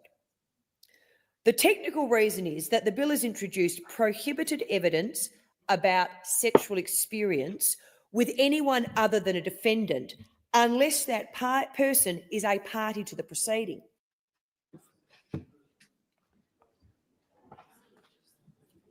What are they talking about? I call the clerk. Criminal Business Order of the Day number 1, Crimes Amendment, Strengthening the Criminal Justice Response to Sexual Violence Bill 2024. Second reading debate. Sexual violence bill, okay. That's a little bit interesting. So, hold on. Anyway. Hold on. So, sexual violence. Let me see if I can find that. Sexual violence. All right, everyone, get your mind and everything composed. Everyone get composed. Once this bill is done, the social media bill comes up. So I'm gonna need everyone to please share this because this is the vote that determines whether it becomes law or not. We're gonna have a hit list regardless of the outcome today. And yeah, so we're gonna watch Miss what's her name, Michaela Cash, yap on about this bill. Cash. And it's literally just after this. So I'm going to put a couple of posts up in the meantime, and then there'll be an update. Yeah, before you do that, though, people that are saying it's too much for them and they want to leave, just give it a second, right? Because you'll find that, and I'm hoping our friendly senators really show up to hammer some of these points home. So hopefully you'll get to see them attempt to defend the country, which will make you feel a little bit better about the experience, yeah? The House of Representatives, pretty poor representation of people who care about Australia, with the exempt 3 that voted in our favour for non-communist reasons. Yeah, the Senate's where all the friendlies are, so just sit it out, see what happens, yeah?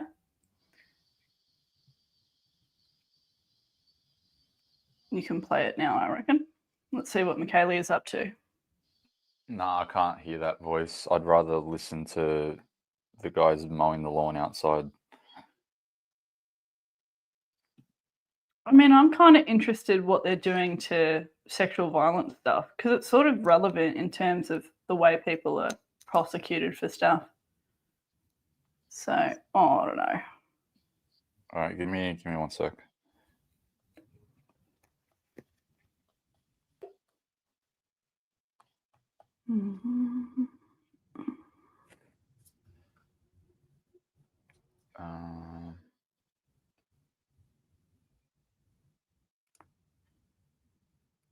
For serious child sex offences and sexual offences involving vulnerable adults.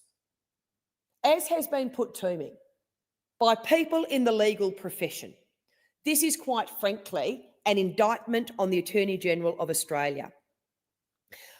I am not saying that he did this on purpose, and certainly no one in this place believes those outcomes are desirable. But quite frankly, as the first law officer of this nation, I think it's worse than that. The government and its Attorney-General did not understand the impact of their own legislation. Lazy and sloppy drafting, and they tabled it in the Parliament. They were too arrogant the Labor government to run an exposure draft, as people had asked for during this process. They chose not to consult sufficiently and recklessly decided to introduce the legislation anyway. This Attorney-General was risky, pushing to both contain and limit the committee inquiry that, thank goodness, exposed the problem. And I use these words deliberately, as those on the other side like to throw around recklessness and arrogance.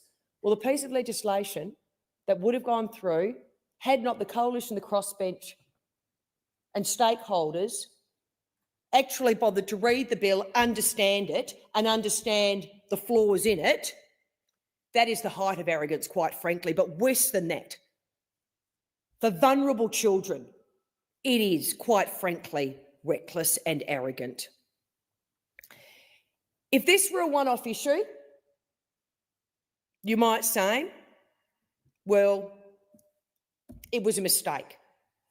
But the problem is, because they are reckless about what their laws actually do, and because they are so arrogant that they never want to consult or allow basic scrutiny, time and time again, we are now seeking mistakes in the legislation that is drafted, in particular by this Attorney-General, that need to be cleaned up. So, first example, it was this government last year that got the legislation wrong and actually made it a criminal offence, if we all call that, for bosses to call their employees out after hours. They didn't care. They put the legislation through and then we had to go back and clean that mess up again. Secondly, in 2023, they got the legislation wrong and accidentally made children the subject of ongoing litigation in family law disputes. Again, we had to clean that mess up. I mean, a judge in that our family law courts even found himself saying, and I quote, this is what a judge said, "The express drafting of the statute conflicts with its intended purpose." Again, this is no longer a one-off by this Attorney-General. He just likes to table legislation that is sloppy, but the problem is, in this case, would have allowed child sex offenders to get off scot-free. And the other one, of course, is the Australian Administrative Review Tribunal legislation. But that's actually laughable. That is actually laughable because we're actually now on the fourth bill to actually clean up the mess of the first bill. So, as I said, thank goodness the Senate will pass amendments to clean up this mess. But if we hadn't, it would have been those opposite who introduced a child sex offenders charter, because that's what it would have been Senator under this Cash, bill. Your time's expired. I call Senator Waters. Thanks very much, Acting Deputy President. And I rise to speak to the Crimes Amendment, Strengthening the Criminal Justice Response to Sexual Violence Bill of 2024. Senator Waters, if you could hold for just one moment. Senator Cash, do you wish to move your second reading amendment? And I will. I do. Thank you very much. I'll move the second reading amendment. Thank you. Thank you. Senator Waters. Thanks, Deputy President. I'll start afresh. I'm rising to speak to the Crimes Amendment, Strengthening the Criminal Justice Response to Sexual Violence Bill of 2024.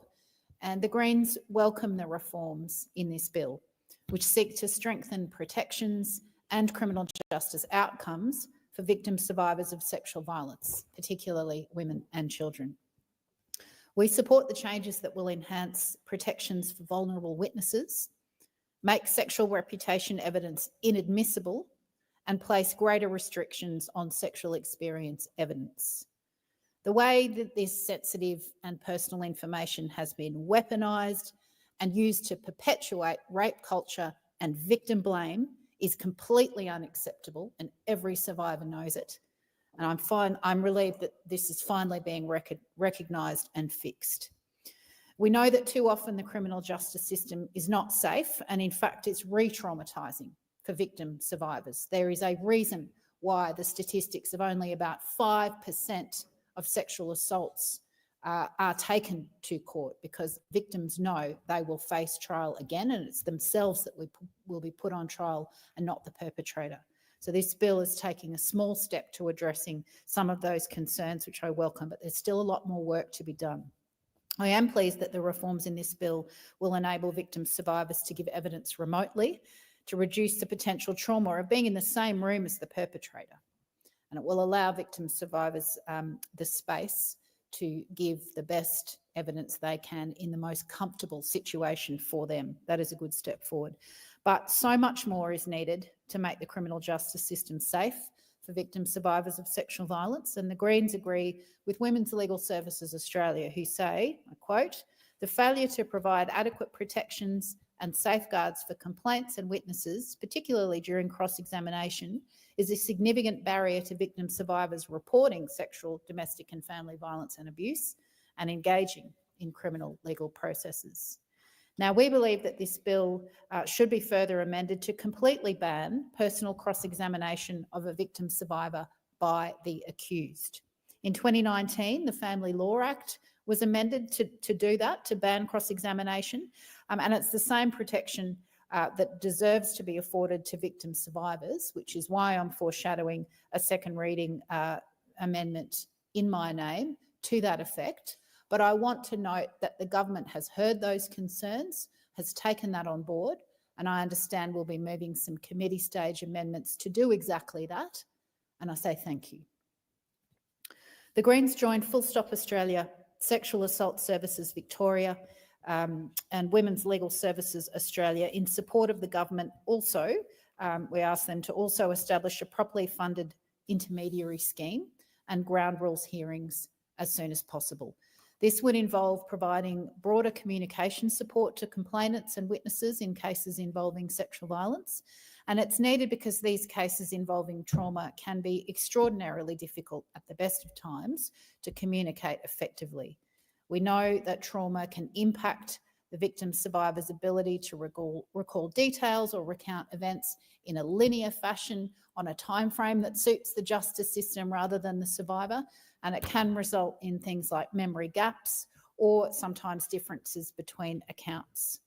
And on that note, this is exactly why we need ongoing and regular trauma training for judges and for all of the personnel involved in the criminal justice system, so that the victim blaming and the rape culture can stop. We know it's still there. We know we're taking steps in that regard, but that is precisely why we need a trauma-informed approach, and that training is absolutely crucial. And I don't just mean 1 hour once, it's got to be regular, and it's got to change the culture of the justice system, because victims have for too long been blamed for what's happened to them. It's exactly why justice isn't delivered, and we've got to fix that, as well as preventing the sexual violence from happening in the first place through deep cultural change. I'd like to reiterate the need for proper funding for independent legal representation for sexual assault survivors in criminal trials.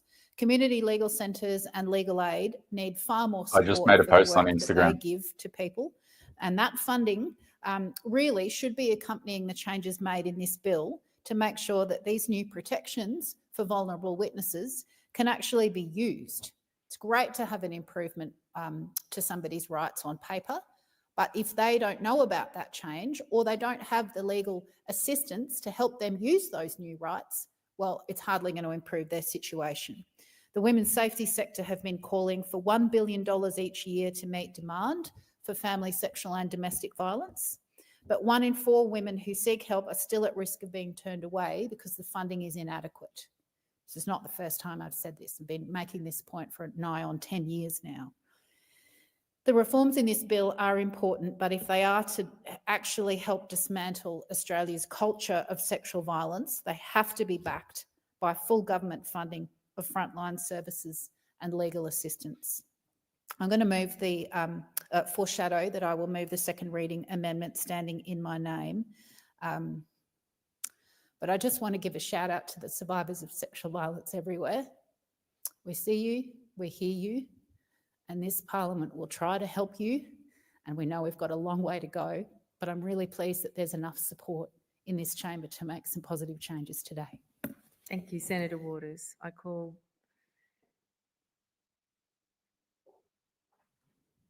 the Minister to sum up. Have we got a sum?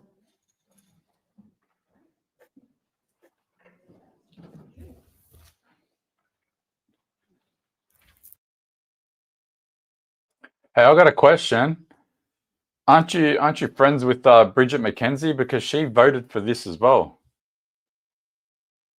It's understandable that certain people have to toe the party line, but friends is a strong word. She's helpful here and there.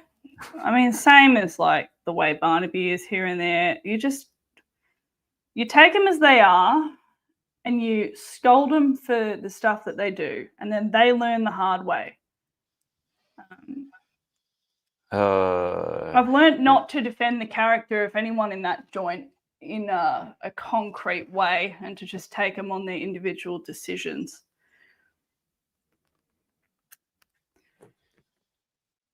But look, there's a lot of A vulnerable person and place greater yeah, there's a lot of disincentives to do the right thing, if you know what I mean, going on in the Liberal Party in particular. So that'll be why. It's self-preservation. It's always self-preservation.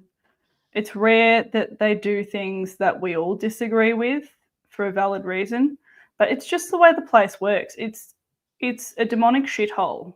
I don't know how else to put it to you.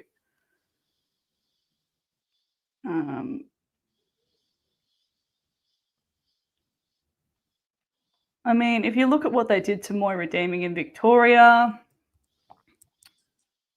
they booted out the Warren Diet guy, Ryan Smith, in a very dirty way. He was forced to leave or face greater consequences.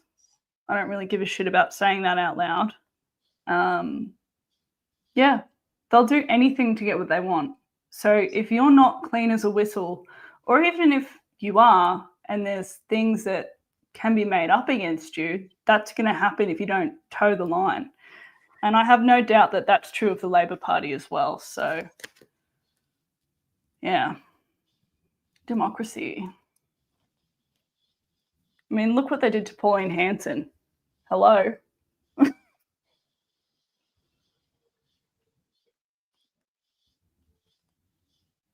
Nah, everyone's catching a stray. Oh, they can catch the stray. I don't give a shit about that. Be accountable. If you've got people with a gun to your head in that joint, you should be removing yourself from those seats. That's my opinion. If you can't handle the heat in the kitchen, get out. Rather than sitting pretty in the job, pretending that you're somehow helping the country.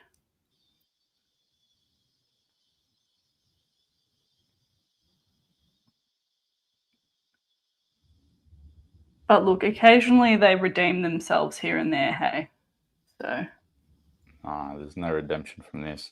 Bridget McKenzie, you just made the list.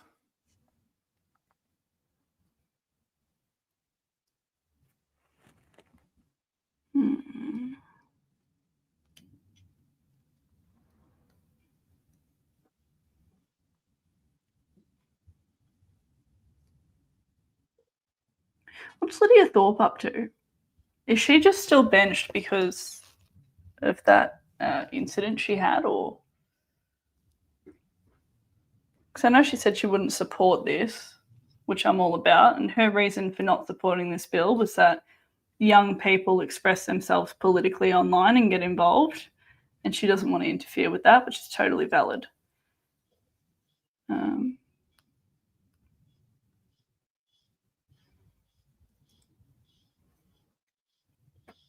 I feel like she's a representation of what the left used to look like. Just a little bit feral, a little bit how you're going, but decent in terms of intention from her own personal lens, you know?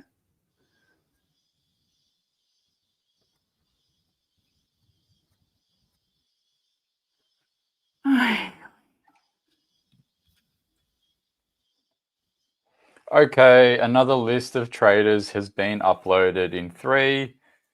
Nah, post not accepted. What happened? I think Twitter's fucking... Oh, there we go. Uploaded. There you go. Another list of traders has just been uploaded. All right. Just going to put the sound back on so we don't miss it. Yeah. Noes have it. Is a division required? ring the bells for 4 minutes. Okay. Thank God for divisions.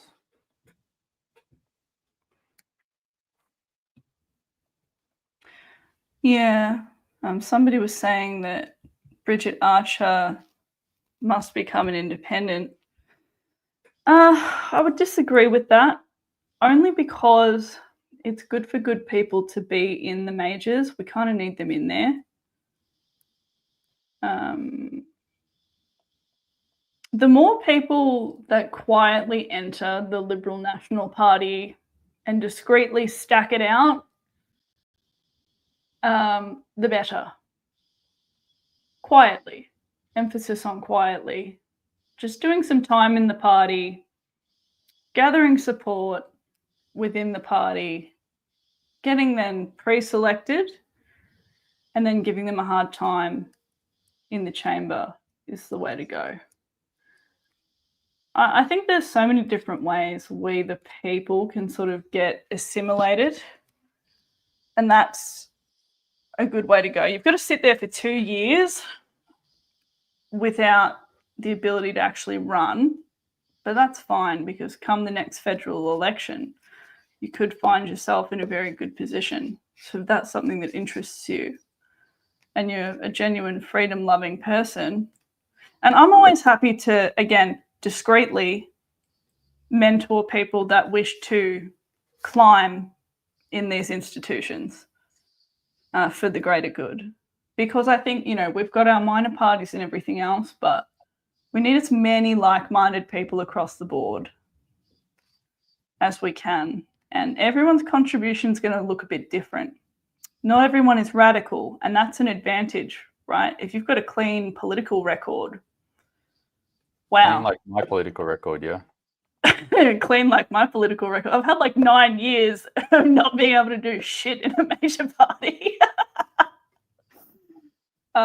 Yeah, one Google search sort of throws me out of the ring for a lot of people. And I think, to be quite honest with you, I'm too radical for even our friendly minor parties, because I can't be bought, and I'm not interested in towing the party line under any circumstances. And that's part of my sovereignty. And for most people, that's a liability. So I do what I can on the outside, which is what we all should be doing in terms of like your capacity.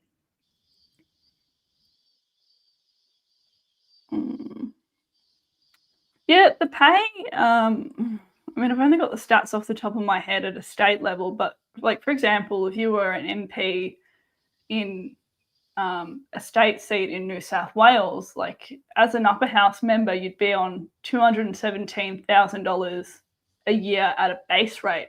And that's not including a bunch of like wanky committees you could join to up your salary. Like the whole joint is cooked. It's lucrative being a politician, but bear in mind as well, there's consequences going into the future. It sort of rules you out if you're going to be radical from a lot of different opportunities. So you have to be willing to think into the future in terms of what you're prepared to do. Because, you know, if you're going to be a public servant, you need to make sure that you don't have any conflicts of interest within yourself that's going to, you know, rule you out from being able to do the job properly, because that's how they get you. So it's complicated.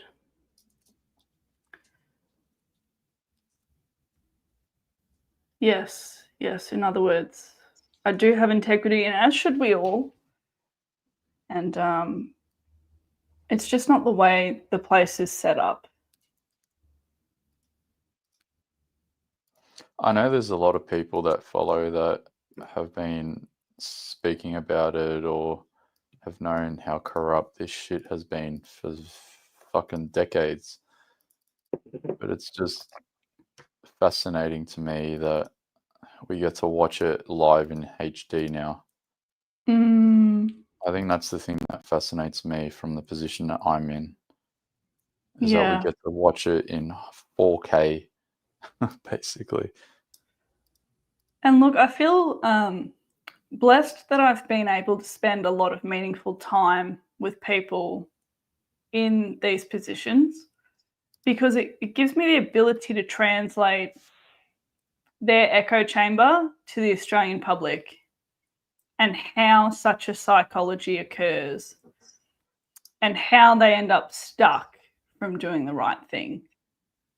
And under no circumstances am I saying pity and feel sorry for politicians. Fuck no. Like, if you're compromised, resign. But there are, you know, things at play in the background there that's important for us to know. I mean, I try to watch my words with all of this, but if anybody's looked into the bureaucrats that are getting paid just shy of $1 million behind the scenes, it gives you an idea of maybe who's really in the driver's seat when it comes to Australia and how we're run. So what I'm hoping for ultimately is a mass awakening, and not in any wanky kind of way, but what I mean by that is a mass awareness of how this country is run that becomes so popular and normal to accept as a reality that things are forced to change by way of education and momentum. That's what I want for Australia. And it's not impossible. I mean, look at the numbers that we've been able to pull here of people interested in what's happening and the amount of educational content, I suppose, we've been able to provide. And, you know, retaining people's interest in what happens, that wasn't a thing before the last 4 years. Hold on. Yeah, go.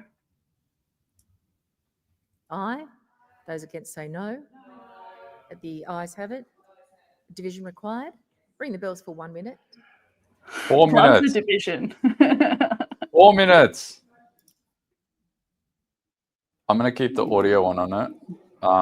It looks like they're still talking about the Crimes Amendment Act. Nothing crazy at the moment. I'm just going to go take a quick toilet break. Yeah, do your thing. Do your thing. It's important to take breaks from this. Fuck, I sound really holistic today, but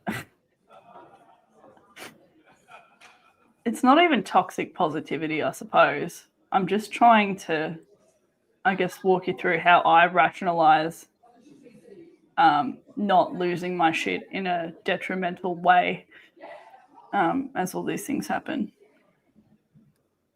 Or kumbaya, as Anthony likes to say.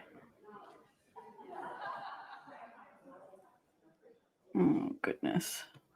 Just keeping up on these comments. Lock the doors. The question is that the amendment moved by Senator Waters be agreed to. The ayes will move to the right of the chair, the noes to the left. I appoint Senator McKim for the ayes and Senator Kovacic for the noes.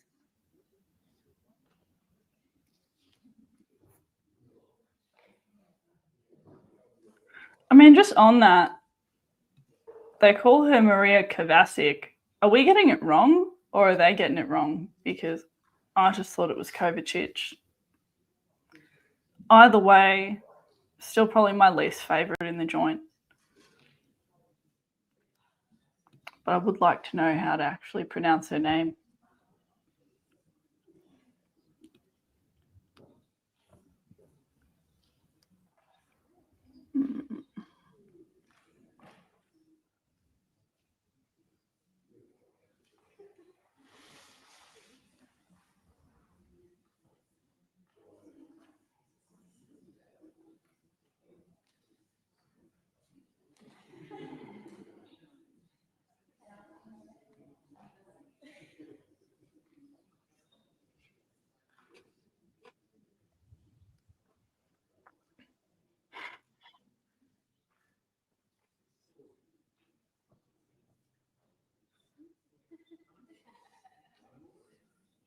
If you're just joining us, since we're waiting anyway, while all The of result this... of the division is ayes 13, noes 26. The question is resolved in the negative. Yeah, while we're waiting, just give the post a share so that everybody can see what happens in the Senate question with this is bill. that the bill be now read a second time. Those of that opinion say aye. Those against say no. The ayes have it. The ayes have it. Clerk. A bill for an act to amend the Crimes Act 1914 and for related purposes.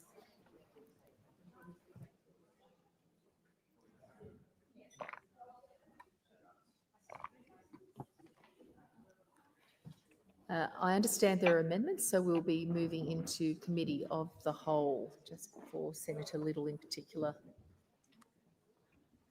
She might want to note that.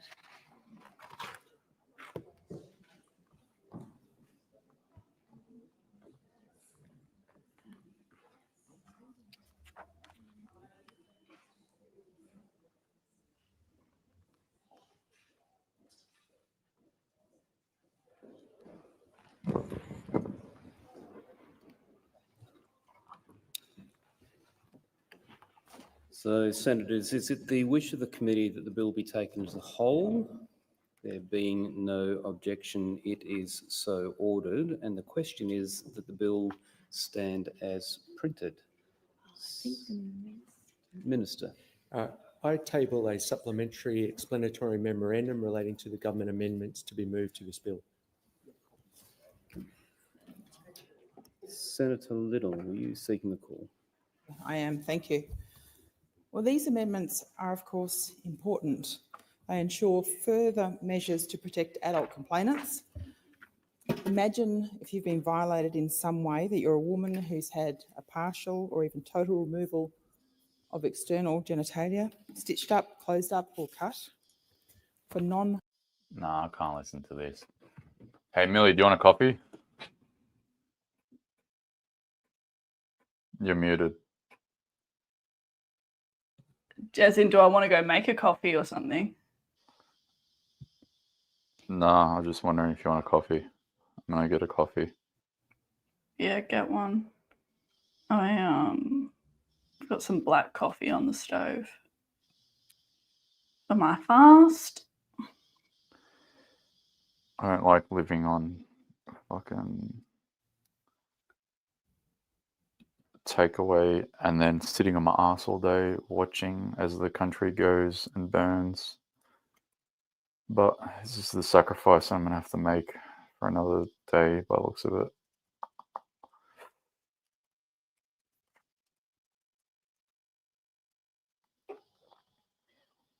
Still talking about the Sexual Violence Crimes Amendment Bill. Oh man, this is so annoying. Does anyone have questions? Well, we've got a little time because we might as well. I mean, I'm in both comment sections anyway, but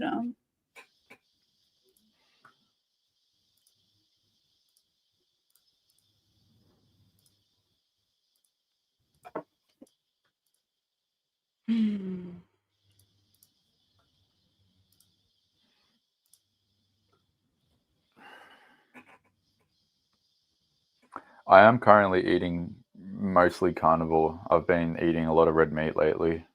Like a lot.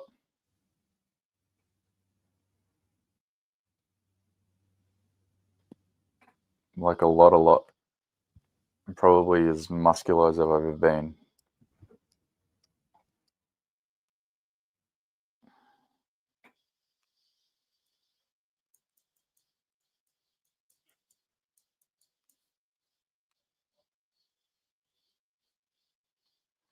But I'm not only just doing it for my own aesthetic pleasure, I'm also doing it quite literally for self-preservation.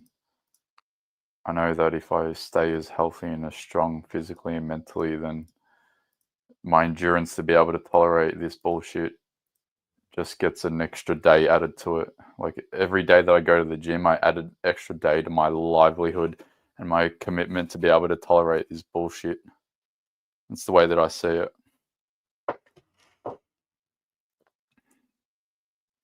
yeah, I need to shift my bare minimum attitude towards bodily maintenance.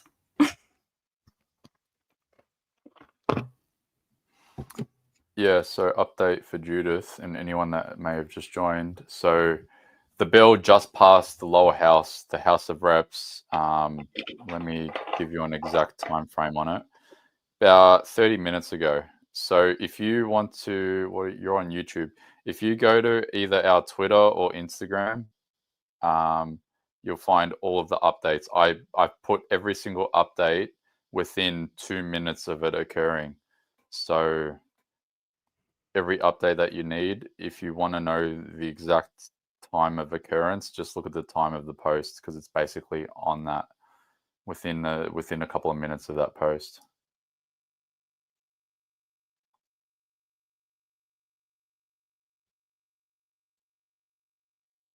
This is an interesting question. Does that mean that Alex Antic is fully clean and can't be bought, bribed, or is popular enough to not care about automatic pre-selection? Alex Antic has the party stacked in his favour. He has the numbers. And to the point of people would lose their shit if they overrided the pre-selection. There's certain people that you sort of can't mess with in that capacity because it's going to irritate everyone. So you know how they did all the captains picking within the Liberal Party and they ignored the membership's pre-selections in favour of people like Maria Kovacic, who then got, again, captains picked to put in the Senate. So there's like a whole mechanism where they just like ignored their own membership rule to put the candidates that they want in certain seats, yeah? Certain people you can't do that with because they're crowd favourites. But also, I think there's consequences to the party as well in other ways. So that's my assessment of that with Alex Antic. But I think they'd probably come at him if he did attempt to make his way into a leadership position within the party. So I think he's able to maintain his spot. But that's about the extent of it for now.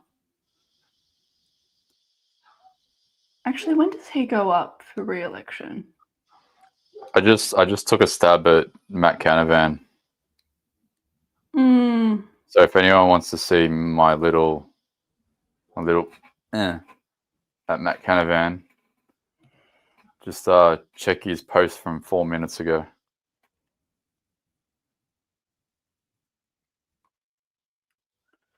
The other thing with Alex Antic is I was touching on this a while ago in terms of our friendlies and not being as transparent with certain things. He's one of the ones that will put forward decent motions, knowing that they're going to flop though, but without explaining that they're destined to flop and that he's just doing the right thing. And it creates a sort of like hero perception from the public. And pretty much all the friendlies are guilty of this. Like, I'm not going to throw any one individual under the bus, but there's too much theatrics in the parliament. I fully endorse throwing politicians under the bus. Yeah, fuck them, to be honest. Not only that, I want to be the bus driver. Yeah. Everybody needs to get Hold with on the one sec. program in terms of I was integrity. listening intently to your contribution on that. And I sort of missed I caught the substance of your contribution, but not the question at the end. I think with these sorts of legal matters, and whilst I'm not an expert as such, but I do think it is hard to predict how impactful that they will be. But obviously, I think as your contribution make and as Senator McCarthy or Minister McCarthy, who did the summing up for me. Okay, so it's still about the same bill. I just wanted to listen because the live minutes is not loading for me at the moment. Yeah, you don't need to explain that at all. Just do it anytime. What was I saying? Right. Too many theatrics in the parliament. I think our friendlies need to be aware of the fact that they don't need to sensationalise in order to have our support. And we know them, we know what they're doing, and we report on what they're doing in a positive light enough that they don't need to put on quite as much of a show to get our support. And I would like them to know that. And only very few people can even pull that off anyway. It's completely transparent whenever they do it.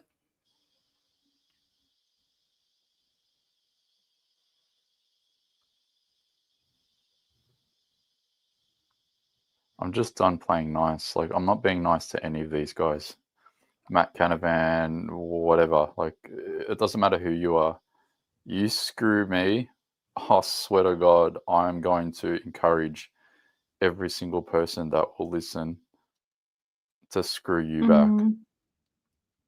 And that's the other thing, right? So what I was saying before about, like, a lot of these people that are friendlies within, like, the Liberals and Nationals, they've got a sort of bare minimum requirement to the party that they can sort of balance, yeah? There's no And- more time for this shit. The thing that America achieved, and even like I think about the Five Eyes, for example. You've got what? Which countries? You got here. You got Australia, Canada, New Zealand, UK, United States. United States are in the best position of the Five Eyes because they now have the trifecta. They got the House, they got the Senate, they got the freaking White House. They got and they got an excellent leader. All right. All things considered, they are in like #1 gold medal position.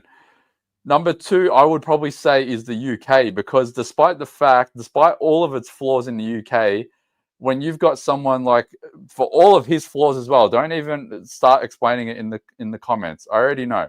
But for all of his flaws, you've got Mr. What's his name? Tommy Robertson. All right. All he's got to do is put one post up on Twitter, and he'll have an extremely massive army of people at a protest. At the drop of a dime, there'll be 150,000 people ready to go and assimilate at any given location to protest against some sort of government overreach.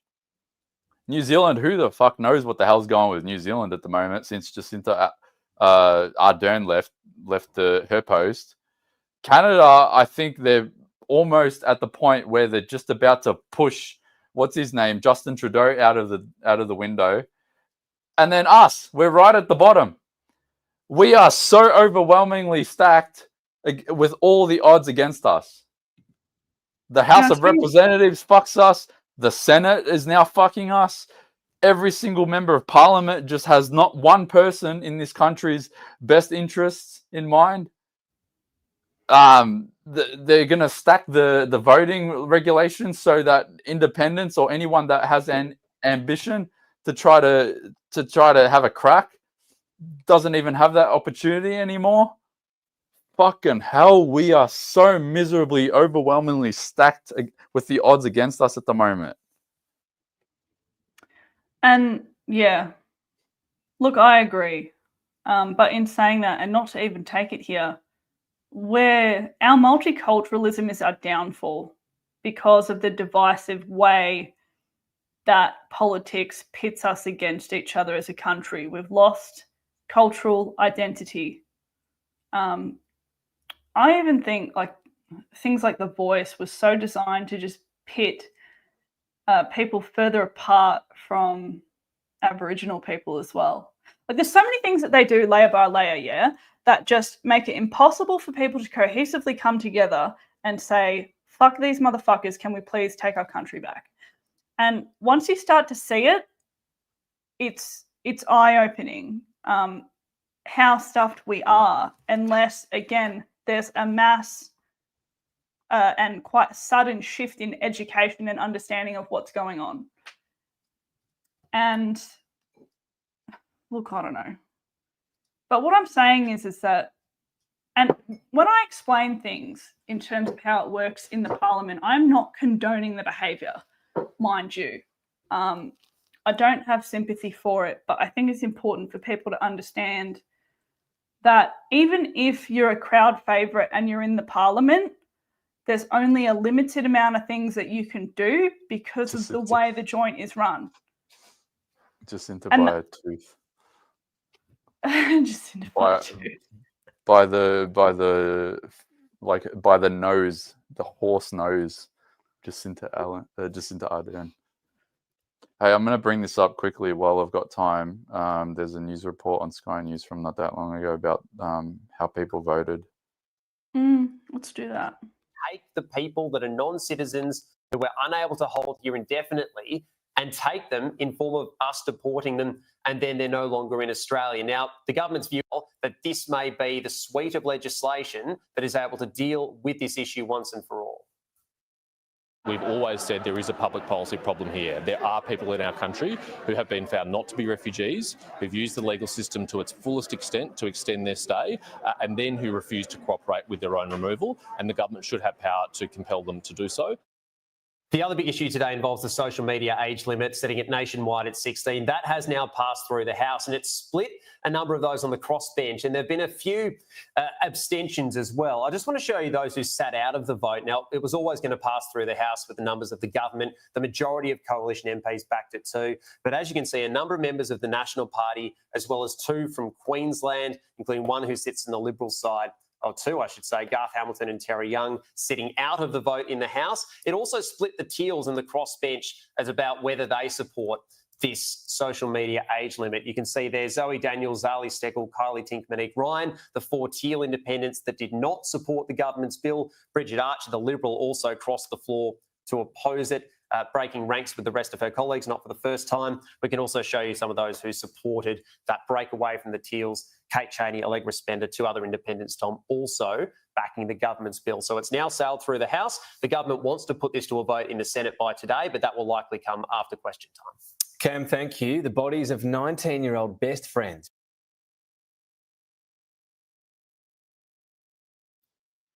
That will likely come after question time. Thanks for the hint, bro. So that means that we've got until at least after 2 p.m. What is it now? 12. Okay. Yeah. So we might have 3 hours to get mad. Everyone get mad at your senators. You have the hit list now. Email all of the senators and let them know that you do not want them to vote for this in the Senate. We have 3 hours. I wonder if there's any creative shit we can do. I'm just opening up my mind to it. I don't know. We've pretty much covered If all anyone the has any ideas, Yeah, we need drop- help drop here. your ideas, yeah. We need help here. Help! I feel like I'm drowning. I'm literally just gonna kick my feet up for a minute. I just can't.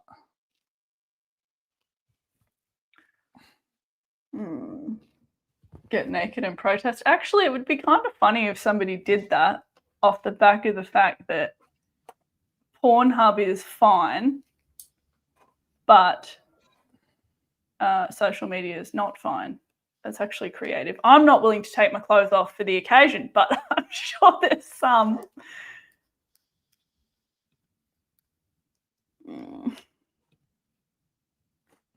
This is outrageous. Let me bring up the Senate back. They're still yapping. Oh, actually, let me just, while I've got that window up, I'll see if there's any other It's Bianca Jones and news reports happening, or if there's any press conferences or anything that we may have missed.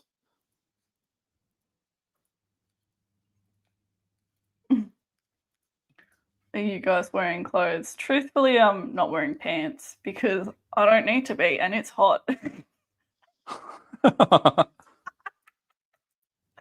Yes, I show up to roast politicians without pants on. That's what's up. Oh, you know. Are you wearing pants, Anthony? Yes, I am clothed. Oh, well, just me. No worries. What about people that are watching? Yeah, who's wearing pants in the comments? You guys wearing pants for this? While we wait, let's listen to everyone's 2030 favourite emissions minister. target. Joining us now from Parliament House is appropriately the Climate Change and Energy Minister, Chris Bowen. Minister, good morning. Good morning, Michael. So our target is a 43% reduction on 2005 levels by 2030. What does this new analysis show about hitting that target? Well, what it shows is that the emissions reduction that the government's and departments' forecasts indicate is 42.6 compared to 37% at the same time last year. So it shows that the policies we're putting in place, while they take a while to have their impact, will be having the impact we intended to by 2030. Now, we're not saying this is game over and there isn't more to do, but we are saying it shows we're on track for those emissions reductions targets that we went to the election with and have been implementing. Would you like to aim to beat that target through additional measures? Well, we've always said it's not a ceiling. We've always said we'll do as well as we can, but we also have to be realistic. We're always ambitious, but also achievable, and robust, but also realistic. So it is a big task, 43% emissions reductions, when you're starting in 2022 to reach a target by 2030. It's not long to turn the ship around, but I'm pleased with what we've put in place so far, and that all the analysis shows it's going to have the impact that we need to meet our targets. Well, we're talking targets. What about the target of 82% of our power from renewables by 2030? Are we on track to hit that? Yes, and the capacity investment scheme that we've been rolling out has been working even better than we thought it would. Just in the last quarter, we've seen more investment in renewable energy than we did in all of last year. There's a massive pipeline of investment in the system, which is equivalent to 2/3 of the national energy market that already exists. There's a pipeline of investment equal to 2/3 of that. And so we are seeing very significant step-ups in renewable energy investment. We're working very closely with all the states and territories with renewable energy transformation agreements to make sure that our systems are working together on all the planning elements, for example, to get the energy built. So the answer to your question is yes, the things we put in place are working to achieve both targets. I know we are expecting a 2035 target sometime next year. I know the government has said it may not happen this side of the election, but my general question is setting targets for any government now more challenging with the return of Donald Trump as president, given he is intent on throwing out a lot of Joe Biden's green energy and renewable energy initiatives? Well, I guess, Michael, the accurate response to that is we need to take into account all the factors. Under our law, which is world's best practice in setting a target, we've charged the Climate Change Authority to give the government independent advice, which we'll then consider. It will be unlawful to set a target before we receive that advice. But that advice needs to go to our domestic opportunities and also, obviously, the international situation and the pace in which the rest of the world is decarbonising does have an impact on how quickly we can decarbonise when you consider how integral we are to the world's energy needs. All these things are to be considered, but certainly, I'd say. I swear to God, this guy's bank account needs to be audited. All of them. His offshore ones, all of them. If there's one person that I know that is being heavily bankrolled by external sources, it is this dude right here. I swear to God, this guy's probably got like $50 million in an offshore account somewhere. Blackout Bowen is another one that's in one of those. And governments and administrations change around the world, but the fundamentals don't change. That we need to deal with climate change. That renewable energy is the cheapest form of energy, and every challenge is an opportunity. If there's less renewable investment overseas, there might be more renewable investment in Australia. But there are also, ebbs and flows to the impacts of world events on us, and we'll take all those into account. I know the Climate Change Authority is doing that as well. Speaking of impacts, and speaking as a senior cabinet minister, what do you make of Donald Trump's threat to impose tariffs on Canada, Mexico and China? And are you worried that Australia, as a big exporting nation, will be caught up in a damaging... The one thing that I was thinking, please, Donald Trump, do this like in the next 3 hours. Please, Donald Trump, impose like a fucking 10,000% tariff on Australia, and until the Australian government rejects this bill, just put the biggest possible tariff where it just becomes impossible for any trades to occur at all. Like just put the entire Australia trade relationship with America on pause. Just put it on pause. Just destroy it. I don't care. They should disown us until our politicians get their act together. Seriously, how is Trump doing it for Canada, China, Mexico, and not Australia yet? Please, Donald Trump, please, for God's sakes, I know you're watching. Wallah, you're watching. Do it, please. God. Someone go to Truth Social and tell him to post it. Please. It might be our only chance. We got a better chance that Elon's friendlies are watching us than the president. Come on, Trump. We need you. We need your tariffs. We just need one of these guys to pity us. Trump takes office. Well, what I think is, as the Treasurer has said, is our job to strengthen the Australian economy and prepare for international events anywhere and everywhere, including, those sorts of events which will have some impact on world trade. Our opportunity and our challenge is to make the Australian economy more complex by adding more value through our manufacturing base, our Future Made in Australia agenda, to have appropriate discussions with the incoming Trump administration. The Treasurer's been doing that quite appropriately to ensure that Australia's best interests are taken into account.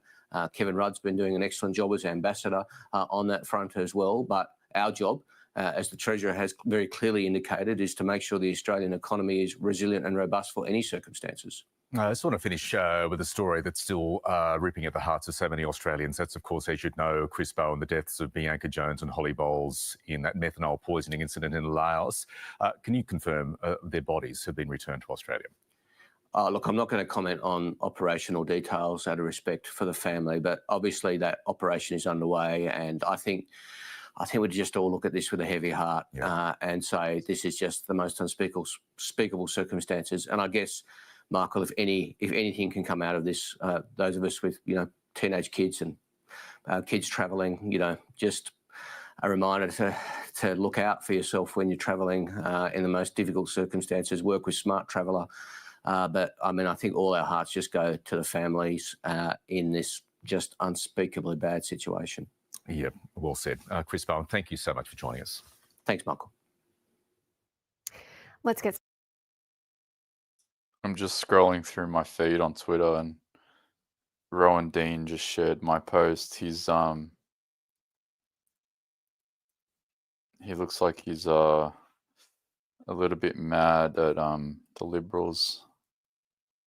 He seems to have a good relationship with them, and yet they seem to always do shit that pisses him off.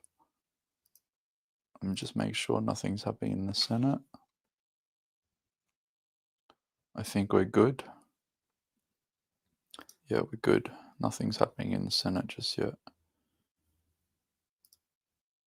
All right, so Rowan Dean here. Where is it? Yeah. So the post was about the Liberals and Nationals that stacked the House of Representatives to ensure that the social media minimum age bill was going to pass. So he goes, shame on all these individuals. They have betrayed the very essence of conservatism, treated an entire generation with arrogance and contempt, and displayed profound ignorance of the dangers of government banning the tools of information. Liberals in name only. Let's see what the comments are. There's a lot of comments. Yeah, he's pushed it quite a bit. Here we go. You were singing their praises a week ago when the Mad Bill went down in flames. Yes, obviously, there's a technical term for those who vote for free speech one day and against it the next. Hypocrites. Jordan, Rowan, I don't know if you can, but please have me on Outsiders. You can vent your despair, but until the Liberals feel there is genuine competition, they will ignore you. I emailed your Sky News address last week. Just everyone getting mad at Liberals. Is it the thing? Yeah, their beliefs. Yeah, everyone's just getting mad. Everyone's just getting mad. Klaus Schwab introducing the new leader of Australia. Everyone's getting mad. Understandable.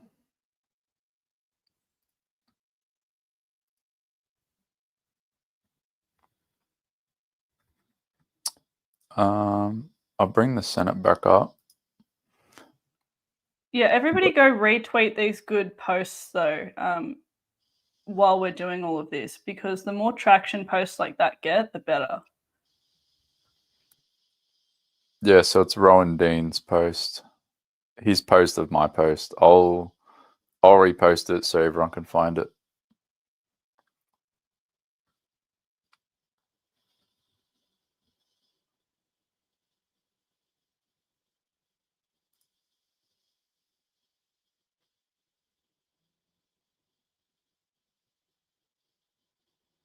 The audio is not playing in the Senate, by the way. I don't know if that's intentional. Yeah, I'm not going to listen to it. It's just yapping. Apparently, Fatima Payman told Pauline Hanson that she's not Yeah. just vindictive, mean, and nasty, but that she brings disgrace to the human race. Yeah. Okay. I told people about it. But I messaged you saying that it was happening this morning. That was the first thing that happened in the Senate. It was just a shitstorm between Payman and Pauline, and then Lydia Thorpe and Faruqi were jumping in and screaming as well. It was just a shit show. Like, It's funny. it's putrid having Payman and Faruqi and Lydia Thorpe in there at the moment. They just bring so much bullshit into a chamber that's supposed to be bloody respected.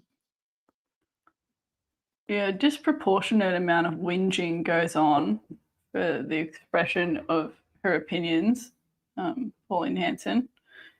They really don't like what she stands for and will do literally anything to discredit her, even though they just look sanctimonious every time they do it.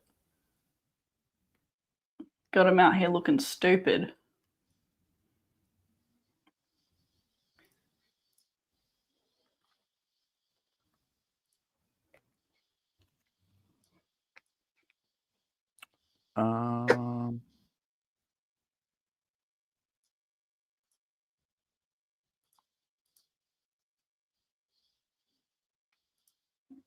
Yeah, there's really not much happening at the moment. I'm just having a quick scan of the news to see. Oh, here we go. This just happened a couple of minutes ago. So if anyone wants an update on what this whole payment situation is about, this report will fill you in. I'll play this now. With the central bank saying economic growth is expected to recover next year as well, they say, as lower interest rates encourage investment and other spending. But just repeating that breaking news, which we've just received, the RBNZ has cut New Zealand's official cash rate by 50 basis points or 0.5%. That's now sitting at 4.25%, Tom. Jack, thank you. It was a fiery start to Parliament here this morning. Pauline Hanson accused of vile racism by independent Senator Fatima Payman. Let's bring in Trudy McIntosh for more on this, our senior political reporter. So, Trudy, what was all this sparked by? Yes, sparked by Pauline Hanson, the One Nation leader, Tom, questioning the eligibility of Fatima Payman, the now independent senator, to sit in that chamber, bringing up these old questions about whether she's done enough to effectively renounce Afghan citizenship. She believes she has. That was the legal advice that was given to her.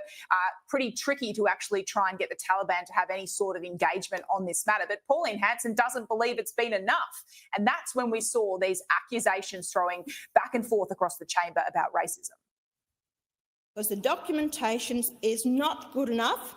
It would not be good enough for anyone else here in this place. So why the protection racket is going on, I don't know. If that is not racist, what is it? Oh, it's not racist. Senator Hanson has worn the burqa in this place. Maybe it's time that she pack her burqa and go to Afghanistan and talk to the Taliban about this. I can't you the benefit of the If that is not racist, what is it? Look. Oh, it's not racist. Senator Hanson has worn the burqa in this place. Maybe it's time that she pack her burqa and go to Afghanistan and talk to the Taliban about this. I kept on giving you the benefit of the doubt, Senator Hanson, despite your repetitive attempts to be racist to anyone who does not look like you. That heated back and forth there, followed by this from fellow independent Senator Lydia Thorpe. She tore up the documents that had been handed to her and threw them at Pauline Hanson. You can see that here. This is the stills that were taken at the time. And then as she was leaving the chamber, making it pretty clear her feelings about what had just gone on. In the last few moments, she's just been asked about what happened in the chamber. She says this is all about defending Senator Payman. You're fucking joking. against Senator Payman, and I'll have her back and any other black or brown woman in this place. All right, so that's the theatrics mainly, I guess. Bit of controversy on the policy front, bit of a race to try to get bills passed, of course, because well, tomorrow is supposed to be the last day of the year of Sydney. Yeah. You're hoping they're dangling a carrot for a Friday. Look, Well, I won't be here, so oh, you can enjoy it. Look, we always enjoy Parliament, and they're really trying to end the year, it seems, where it started. Remember that High Court ruling when it came to detainees? We've seen a lot of the year focused on how to clean up that mess. Well, today, a deal between Labor and the Coalition that will ram through 3 new elements to try and strengthen migration powers. A deal done between Tony Burke and the Coalition's Dan Tehan and James Paterson. 3 measures here. It includes strengthening the power to reimpose ankle bracelets and curfews for free detainees, also providing the government with more options to try and deport non-citizens to third countries, including the options of providing payments to those countries for accepting people, and also allowing officers in immigration detention to confiscate mobile phones. A concern there that drug smuggling and... Yeah, right. I can't believe the bullshit we just watched. Your mic's muted, by the way, I think.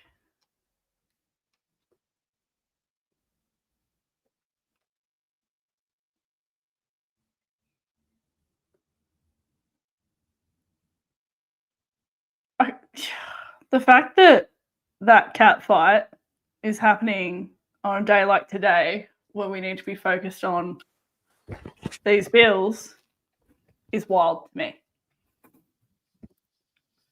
But unless you want to say or do something. Is the audio good? Yeah, I can hear you now. I'm just trying to find that part because I want to see where that paper was thrown at Pauline, because that's just fucking outrageous. And the fact that, like, I'd probably be getting involved if I saw that sort of shit happening, to be honest. Like, if somebody, like, goes at my girl, I'm tagging in. I have received a letter back from the President with regard to this, and I believe that this documentation should be tabled there in Hansard for everyone to see and know what this correspondence is about. Later today, I am moving So this is the beginning. I am moving a notice of motion for it to be put to the vote by the Parliament. This get referred, that it must be referred to a committee as was set up. Under the situation, what happened with many senators in this place, regardless of what political party, their right under Section 44 to stand in this Parliament.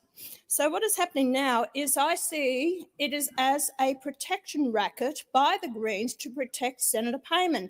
That is not what this place is about. Why is someone being treated totally different than every other senator in this place? And these documents should be tabled so everyone can see what they state in them, and which I think is very important. Even the people of Australia should know what is going on here. I don't know why this is actually happening, why the Greens are pulling this stunt again as a protection racket for Senator Payman. I know that she votes with them pretty much most of the time, but it shouldn't be a mate's call here, looking after your mates. This is what is relevant in this Parliament. That's why it was actually structured under the Constitution, Section 44 there. So they are obstructing justice, that this should be referred to a committee to be investigated if she is eligible to stand this place. Why? Why are the Greens doing this? Why are they denying this? There's no clear indication or reason for them to do it, just obstructing again for the sake of doing it. That's why they are absolute loose cannons in this place, what they support, what they don't support, and that's why I keep calling. The Greens must go. It's all about them and what they want without what is right for the Australian people. So I will continue. I tell you what, the way that I'm treated with this, not putting this documents up, plus other stuff, I'm going to say, two can actually stop and call out no formal motions to be agreed to. So be prepared for it, and I will stand my ground on this issue and I don't believe it's right that anyone should be stopped. So I expect, and I will do this again, and I will do it again and again, but be prepared because I will do it today. And you'll see me a lot down here because, you know, what one wants to do, the other can do just as well, and I'll be doing it. So be sure, be prepared for it. And if you won't allow these documents to be supported and put in. So anyway, it's coming to a vote this afternoon. Number 5 on the notice paper. So I hope that it does go to the vote because I will be putting it to the vote, and it should be referred to the Constitution, be referred to the Standing Committee of Senators' Interest for Inquiry. That's what I'll be doing. It's not to the High Court. We're not going to the High Court. I'm not doing that. It needs to be sent to an inquiry to be investigated properly and thoroughly because the documentation is not good enough. It would not be good enough for anyone else here in this place. So why the protection racket is going on, I don't know. And I will keep trying to expose this and call for accountability. And I hope I'll get the support from the other senators in this place as well. Senator Payman. Senator Hanson, why don't you just look at me when you're saying all these things through the chair? Because it's absolutely outrageous that you're going to come to this place to suspend standing orders when we've got an agenda full of important things that Australians want us to do. And instead of representing your constituents through the chair, Senator Hanson is more caught up in the Section 44. You know what? You've worn the burqa, through the chair. Senator Hanson has worn the burqa in this place. Maybe it's time that she pack her burqa and go to Afghanistan and talk to the Taliban about this. Because clearly, Look at Ralph the Babette. Labor Party put me up as a candidate. They did their homework. I And just here can't. it is. Here's the advice, Senator Hanson. Do you want to see it for yourself? This is Because Ralph no, Babette's you're in greatest absolute moment, I swear to denial. God. All that Senator Hanson does in this place is spread hatred, spread division, because that's what you're made to do here, and it's outrageous. It's Look at him. beyond He's just looking. comprehension. See that paper there? That's the. Here, take it. No. Look at his face. Look at that freeze frame. Oh my God. Woo! Totally wasn't listening to the last 30 seconds of what she said because I was too busy laughing at that shit. What a cracker. Look at his face. And look at hers. That's a screenshot. That frame there, everyone take a screenshot of that and just post it onto Ralph Babette's most recent post. Just be like, what's going on here, bro? Shots fired. I'm so glad that something funny at least is happening today. Oh, yeah. I'll go back like 10 seconds. Because him staring at, look at that. Look at him. He's staring at the Senate agenda for the day. Trying not to laugh. Spread division, because that's what you're made to do here, and it's outrageous. It's beyond comprehension. Here, take it. Absolutely, just don't understand that we're wasting our time talking about a matter that has no basis. You've had it good for too long, Senator Hanson. Through the chair. Senator Hanson, is this a point of order? Yes, it is, because if she's got the documents, I ask her to table those documents. That's not a point of order. Senator Payman, you have the call. I am very honoured that I live rent-free in Senator Hanson's mind, but I think you've got better things to do than worry about Section 44 here when there's nothing to see. I mean, the racism and comments and quotes that you've made in the past. Senator Hanson. I want to withdrawn that racism. It's not racism. I want it withdrawn. Senator Payman, I'll just rephrase that, please, and I'd ask you just to withdraw for the benefit of the chamber. Okay, Deputy President, I would like to make a few quotes from Senator Hanson that has previously indicated. No, Senator Payman, you have to withdraw for the benefit of the chamber, but then you can quote as much as you want. I will withdraw so I can proceed. Now proceed. Thank you. Senator Hanson's quote, I challenge anyone to tell me one thing that I've said that is racist. And here I begin. There's a few. There's so many. We could be here all day. Okay, She had said, I believe we're in danger of being swamped by Asians in her first speech. In 1998 policy speech, she said Aboriginality would no longer exist under her party's policies. In another statement, she says, we're bringing in people from South Africa at the moment. There's a huge amount coming into Australia who have disease. They've got AIDS. If that is not racist, what is it? Oh, it's not racist. Oh, some who have... Make context matter again. I'm just going to go back 10 seconds. Everyone watch Babette when she starts screaming. That's so funny. In people from South Africa at the moment. There's a huge amount coming into Australia who have disease. They've got AIDS. If that is not racist, what is it? Oh, it's not racist. Oh, somebody bring... hang on a second. No. Look at his face there. But you know when you're a kid, right?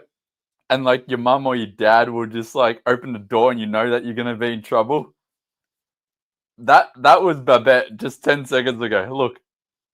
In people from South Africa at the moment. There's a huge amount coming into Australia who have disease. They've got AIDS. If that is not racist, what is it? Yeah, no, but like to it's my not point, racist. which is important. Oh, somebody bring the dictionary because Senator Hanson does not know the definition of racism. Pause it. The fact that you would say just weeks. Yeah, I don't know who needs to hear this, but South African migrants aren't all black. There's shitload more white ones here than black ones, bro. So are we sure about that racism call? Are we sure about that? Did we want to fact check that one, eh? Oh my God, Babette is just he actually his posted. facials are sending me hilarious. He posted this incident happening on his account already. He posted it a couple of hours ago.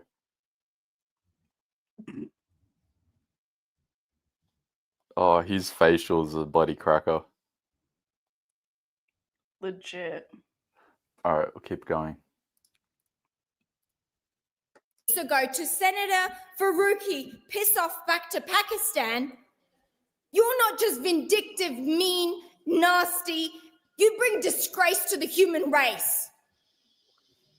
No dignity whatsoever as a senator in this prestigious place where we're supposed to bring unity, where we're supposed to have that freedom of expression, yes, but within boundaries and confinements of respect.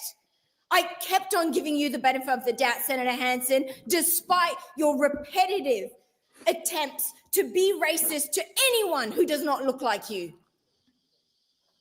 You are a convicted Senator Hanson, point of order. Racist. Yes, Senator Hanson. Yes, I do. And I want these comments about calling me racist You're a convicted withdrawn. racist. Senator Thorpe, please. This is not adding to the Senator Thorpe. This is not adding to the debate. Accusing someone of being a racist is in breach of the standing orders. Senator Payman, can just withdraw that and continue with your remarks. For the benefit of the chamber. For the benefit of this chamber, I will withdraw. But you know what, Senator Hanson? How do you live with yourself, Senator Hanson, with so much violent hatred? How do you live through your days spreading hatred? How do you go to sleep? How do you look your neighbors in the eye knowing that you come to this place and spreading the vile hatred, the vile... comments Run that you down make. It's disgraceful. It's disgusting. I have no other words to describe your actions because you come here and I don't know how you're going to justify it to every Australian out there watching, because I hope you're watching what Senator Hanson's doing. She's holding up business of the day because she is obsessed with me. Wow. Well done. I'm going Tell to go to me the you ran out of government and all the adjectives opposition without 'cause they're telling going to me. have the call, and then I'll come to the Greens. Senator Ruff. Thank you very much, Deputy President. Well, I would like to speak to the matter before the chair, which is the suspension of standing orders in relation to a denial by the Greens. Fucking lol, this comment here.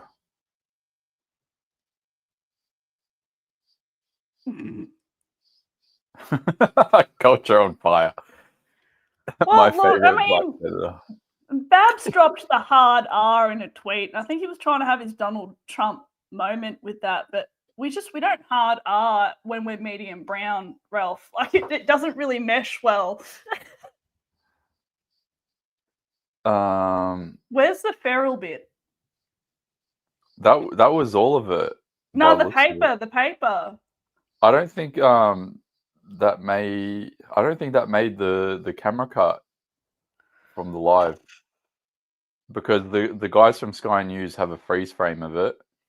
But It they must would have gone somewhere like where she cracked the shits, walked out, flipped the bird, threw the paper. I'm scanning through it. They go back to normal government business. But the Nothing to see tantrum, here. the tantrum started from the very beginning, which is like, look, from here, they're doing the welcome to country, and then a minute later, you've got Pauline Hanson, and then a few minutes later, you got Payman. So What that gives was me the yeah. It gives me the shits that it's like they both have a point in a way. Put the documents on the fucking table. It's not that hard. Just prove that you've been trying to denounce the citizenship. It's really not that hard. If you've got something to prove, nothing to see here, just put it on the table. It's not racist to ask you to put it on the fucking table. But at the same time, I have to agree we've got better things to do today than worry about that bullshit. But then also I understand trying to get that done before the end of the year again, just to reiterate consistency on the fact that you're doing it. But yet, like, it is pretty much impossible to get the Taliban to acknowledge a bunch of different shit. So it's not like Senator Payman hasn't tried. It doesn't hurt to demonstrate that you've tried to do it. And it's not racist to ask you to demonstrate it when everyone else is held to a standard. I'm going to play this this clip. This is another news report from Sky about social media bill.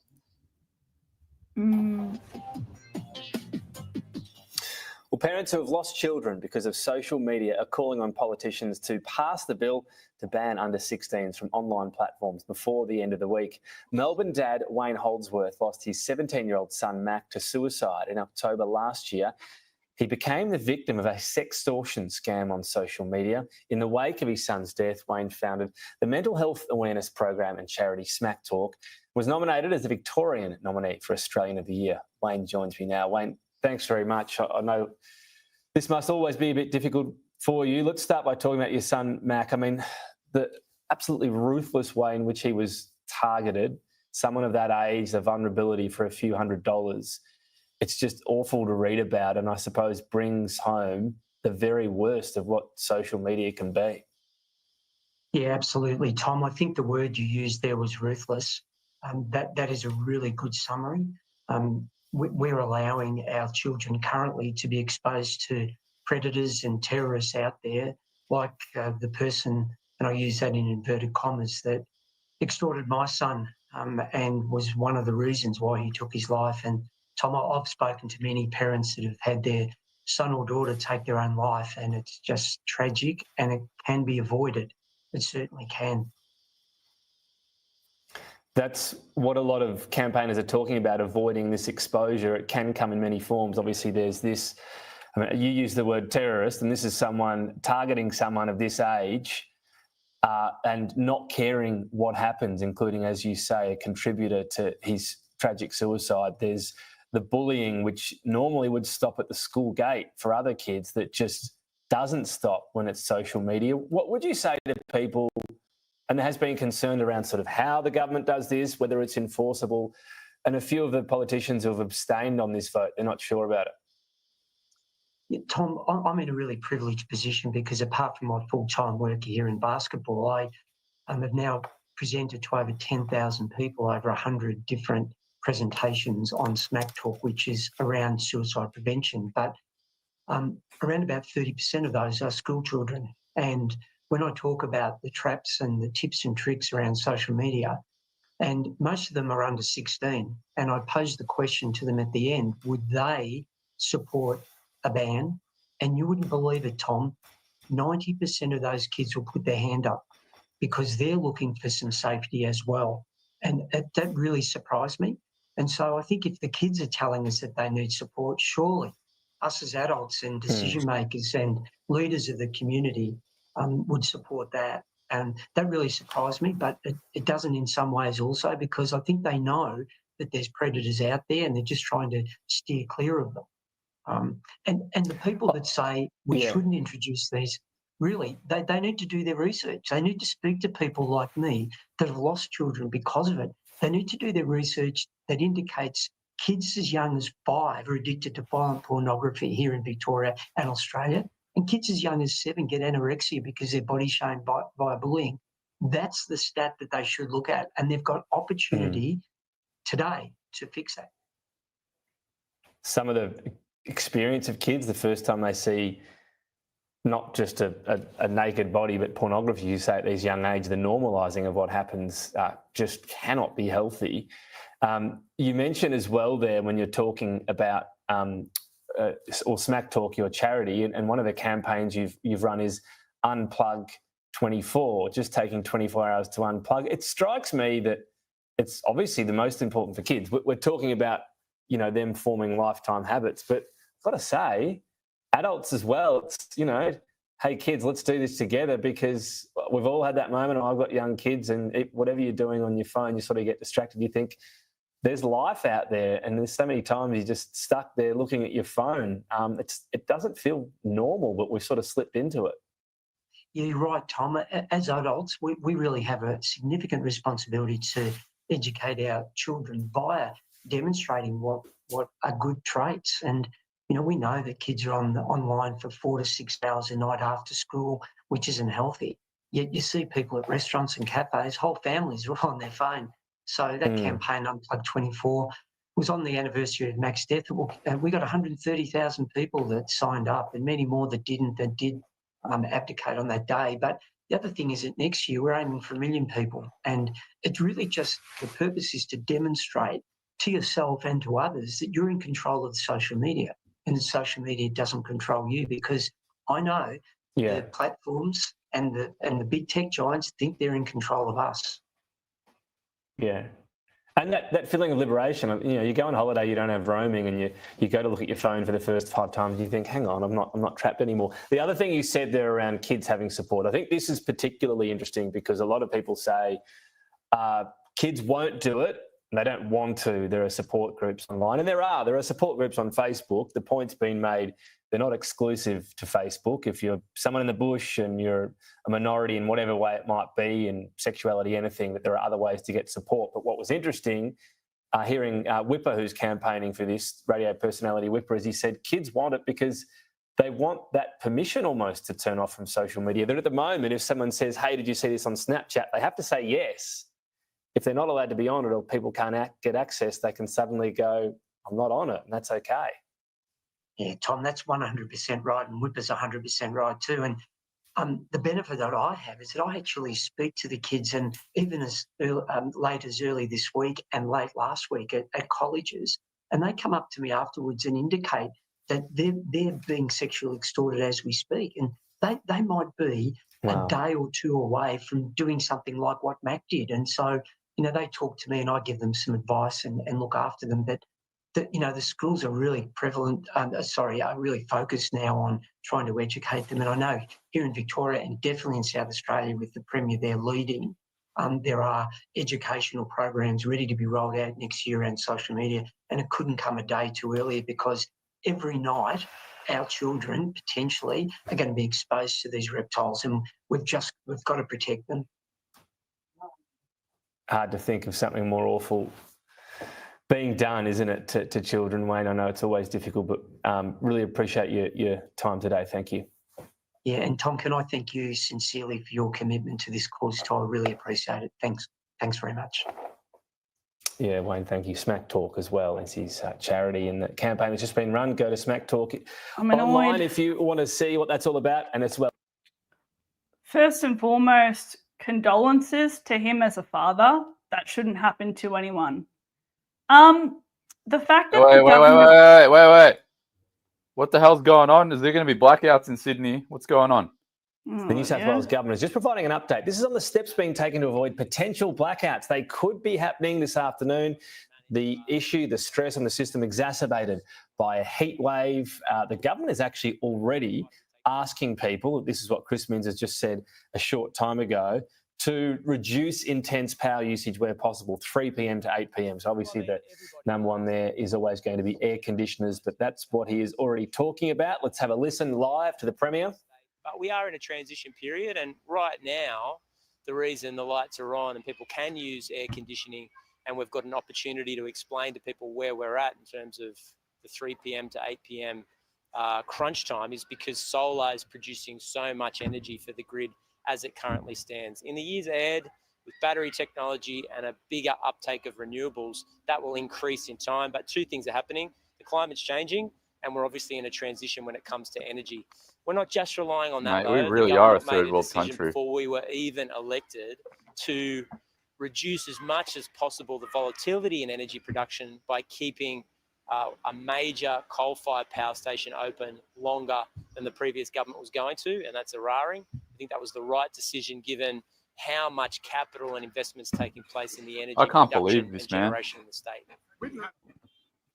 Or solar's supplying Minns so much speaking there, so energy again, that that warning to you're going to reduce get a blackout that because it's intense use supplying of so energy much if possible. energy. Between 3 and 8 p.m. is where they're expecting, or when they're expecting, the most stress on the grid. It has been a very warm end to spring for much of New South Wales. A heat wave has been sweeping the state, been pretty hot here in Canberra as well. We've got full coverage on the warm weather expected to peak in Sydney today. First to Sky News weather reporter Can I Lucy rant, Polkinghorne in please? Parramatta. So Lucy, this is our hottest run of spring days in 4 years. That's right, Tom, and also our first November heat wave in 4 years. Yeah, go rant.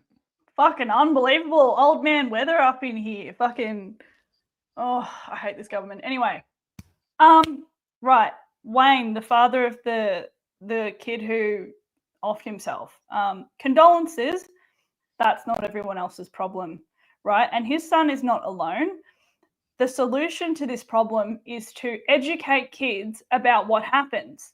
Now, the government is considering exempting Snapchat from the social media ban because it's technically a messenger service. Where do you think all the sexual extortion is happening? It's on Snapchat. It's on Discord. Kids have no idea the type of shit they're walking into on apps like that. And these idiots want to sit there and act like a ban for every other app except the Predators Playgrounds is the solution to this. When in school, they should be telling kids about the dangers of anonymous messenger apps. Kids just straight up, they shouldn't be on Snapchat. Nothing but illegal activity happens on that app. Like, there's no positive benefit to anyone being on Snapchat. This happens to adults as well. The sexual extortion happened to my little ratbag cousins. Like, it can happen to any of them. But they need to know that it's not the end of the world as well, even if it happens, even if a scammer goes and does that, exposing them. You know, visible genitals aren't the end of the world. Like, it's a disgrace and it shouldn't happen. But, you know, there's no protections as well for tracking down the IPs of all these bastards that cause so much distress in our young people by doing that. And the whole thing is just being misdirected. Like, how dare you make it out like this is somehow helping kids that are victims of sexual extortion when you won't educate them about that, and then you want to exempt the app potentially that causes all the problems. Make it make sense. Anyway.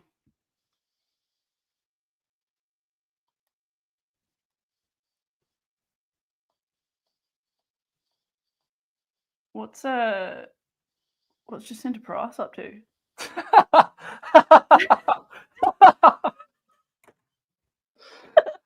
It's 10-minute speeches, so each senator gets to yap on about something that they want to talk about for 10 minutes.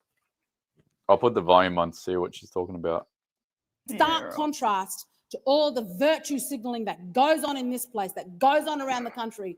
Why do we bother anymore with welcome to country, with acknowledgement to country, with paying respects, blah, blah, blah, blah, means nothing, means nothing. When we see this government continue to fund the Environmental Defender's Office, this Labor government cannot say that they're in favour of progress or development in this country when they continue to fund the Environmental Defender's Office. The only people they're supporting is cashed-up environmentalists. They say they care about the environment, and yet they want to wreck the environment with this race toward renewables. They say they despise corporate Australia, and yet the Greens are well behind their cashed-up greenie investors.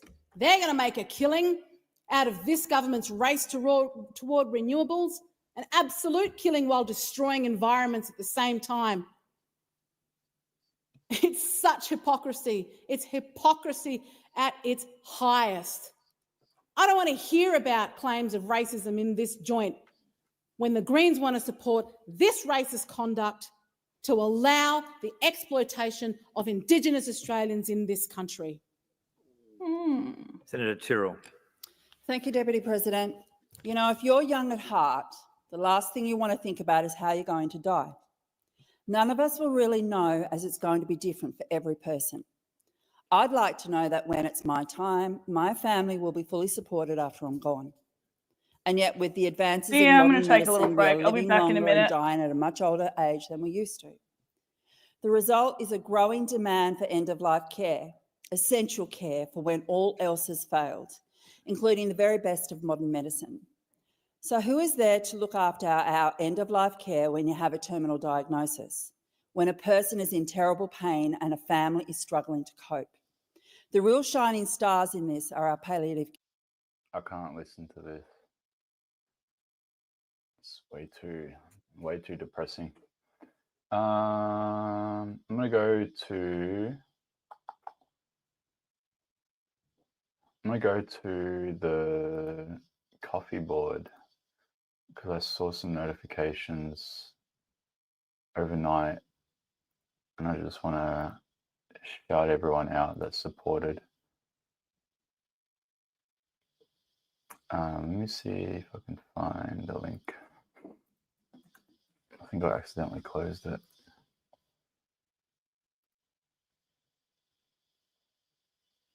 There we go.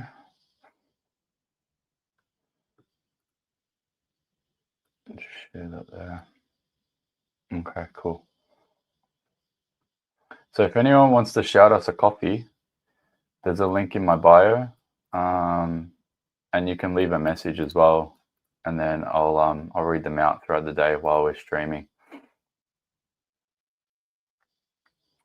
Shell Star Gen X, thanks Legends for all your motivation you have,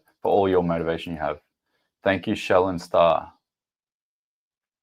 Epic Treasure, your work on this is incredible. Please keep up the amazing work. Thank you. Libertarian Light, thank you for all you do to bring truth to light. Thank you. Mate, was it Naughty Design? Mate, your work on this mad nonsense has been inspirational. Oh my God, don't even get me started on the mad bill. That was insane. You were demonstrating why they are coming for Twitter. The real-time meme clip and dissemination of what the grubs are up to is devastating to their narrative. Thank you. Yeah, I actually want to sort of extend on that That's I'm glad that you've made that observation, because that was always my goal. So I'll show you something. So on I'll show you my sort of workflow. So this stuff doesn't just happen by accident. A lot of effort goes into this. So I'll show you my Canva. Yeah. So this is my Canva template, my Canva dashboard. I have everything basically templated, ready to go. And then I've got all my other ones that I've posted over the several weeks and months to give you guys updates. So I really work hard to try to have things out as quick as possible. But this is what my workflow looks like. And then it hasn't happened yet. It has not happened yet. But if I click on this, this is in preparation for the inevitable. So breaking news, social media minimum age bill has passed the Senate. It will officially become law. So I'm basically, I got the work done now, because there's like a 99.9% chance that the bill will pass. So I'm like, all right, well, I may as well have a template ready to go. And then when the votes come, and when the moment of the reading of the votes happens in the Senate, if there's any key points in the debate that need to be clipped, I'm ready to go to post it. So that's sort of what the workflow looks like when it comes to Canva. But I'm bloody grinding and working as hard as possible. And it's, the real-time memes, the real-time clipping, and the dissemination of what they're actually trying to do, and what they're actually talking about. It all comes from trying to maintain that work ethic. So, we're working hard as much as possible, myself and Millie. She has her strengths, I have my strengths. And we're just trying to do as much as we can to keep everyone as informed as possible, but also add a little sprinkle of virality to it, so it can reach as many people as possible. But yeah, I really appreciate that observation, because sometimes I think, why am I doing this stuff? But it's cool to see that people actually see it, what it's worth. Beth Blake, I admire you. I left Melbourne, Australia, as I couldn't handle it. I don't know how others have coped. I mean, technically, I left Melbourne as well, but not by choice, by the fact that I was thrown in prison in New South Wales, and then I was like, all right, well, I have to serve 5 months of parole in Sydney. I may as well live here. Someone, please help post how to contact senators to stop the under 16 social media ban. I reposted that last night. Let me just quickly go to my feed.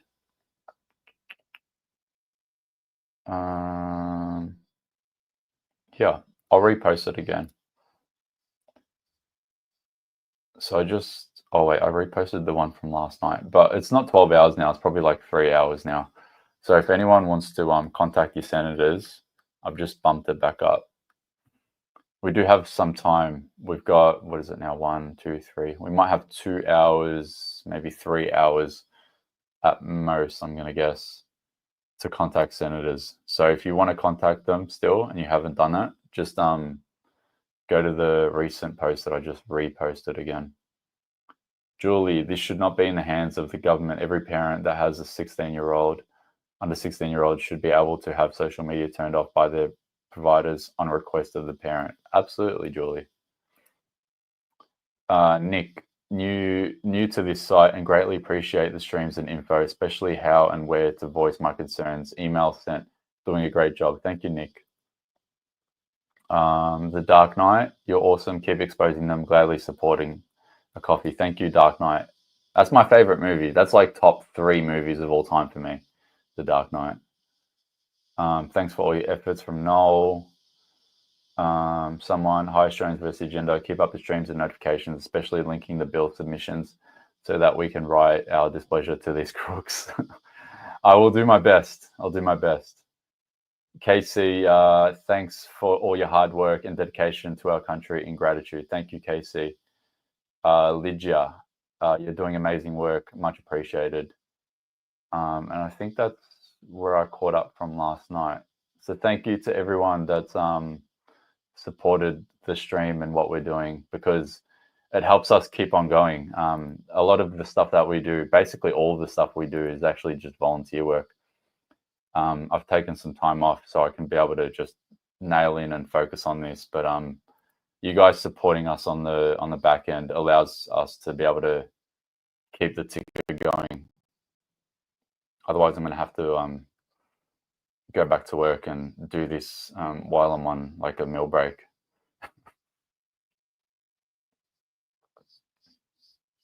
Let's see if anything's happening in the Senate. No. Still 10-minute speeches, 10-minute statements without questions. Yeah. So we've still got time.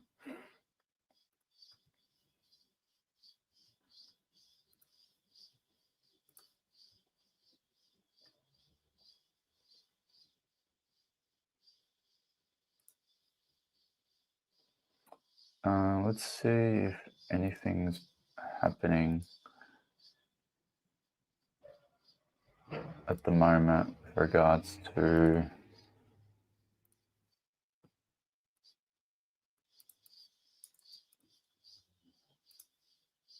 our feeds on here. Okay. I don't know if anyone follows this guy. I don't know much about him. It's just a big account on Twitter. Mario Northfall. I think he posted this an hour ago. Yeah. Australia wants to ban teens from social media. Good luck with that. Down Under just dropped a bombshell on big tech. Their parliament voted 102 to 13. I'm pretty sure those weren't the numbers. I'll pull them up here. You're close.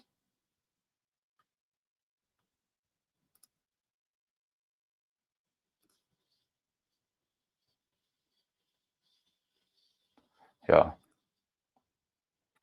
102 to 13. Oh wait, it is by, yeah. Sorry, my bad.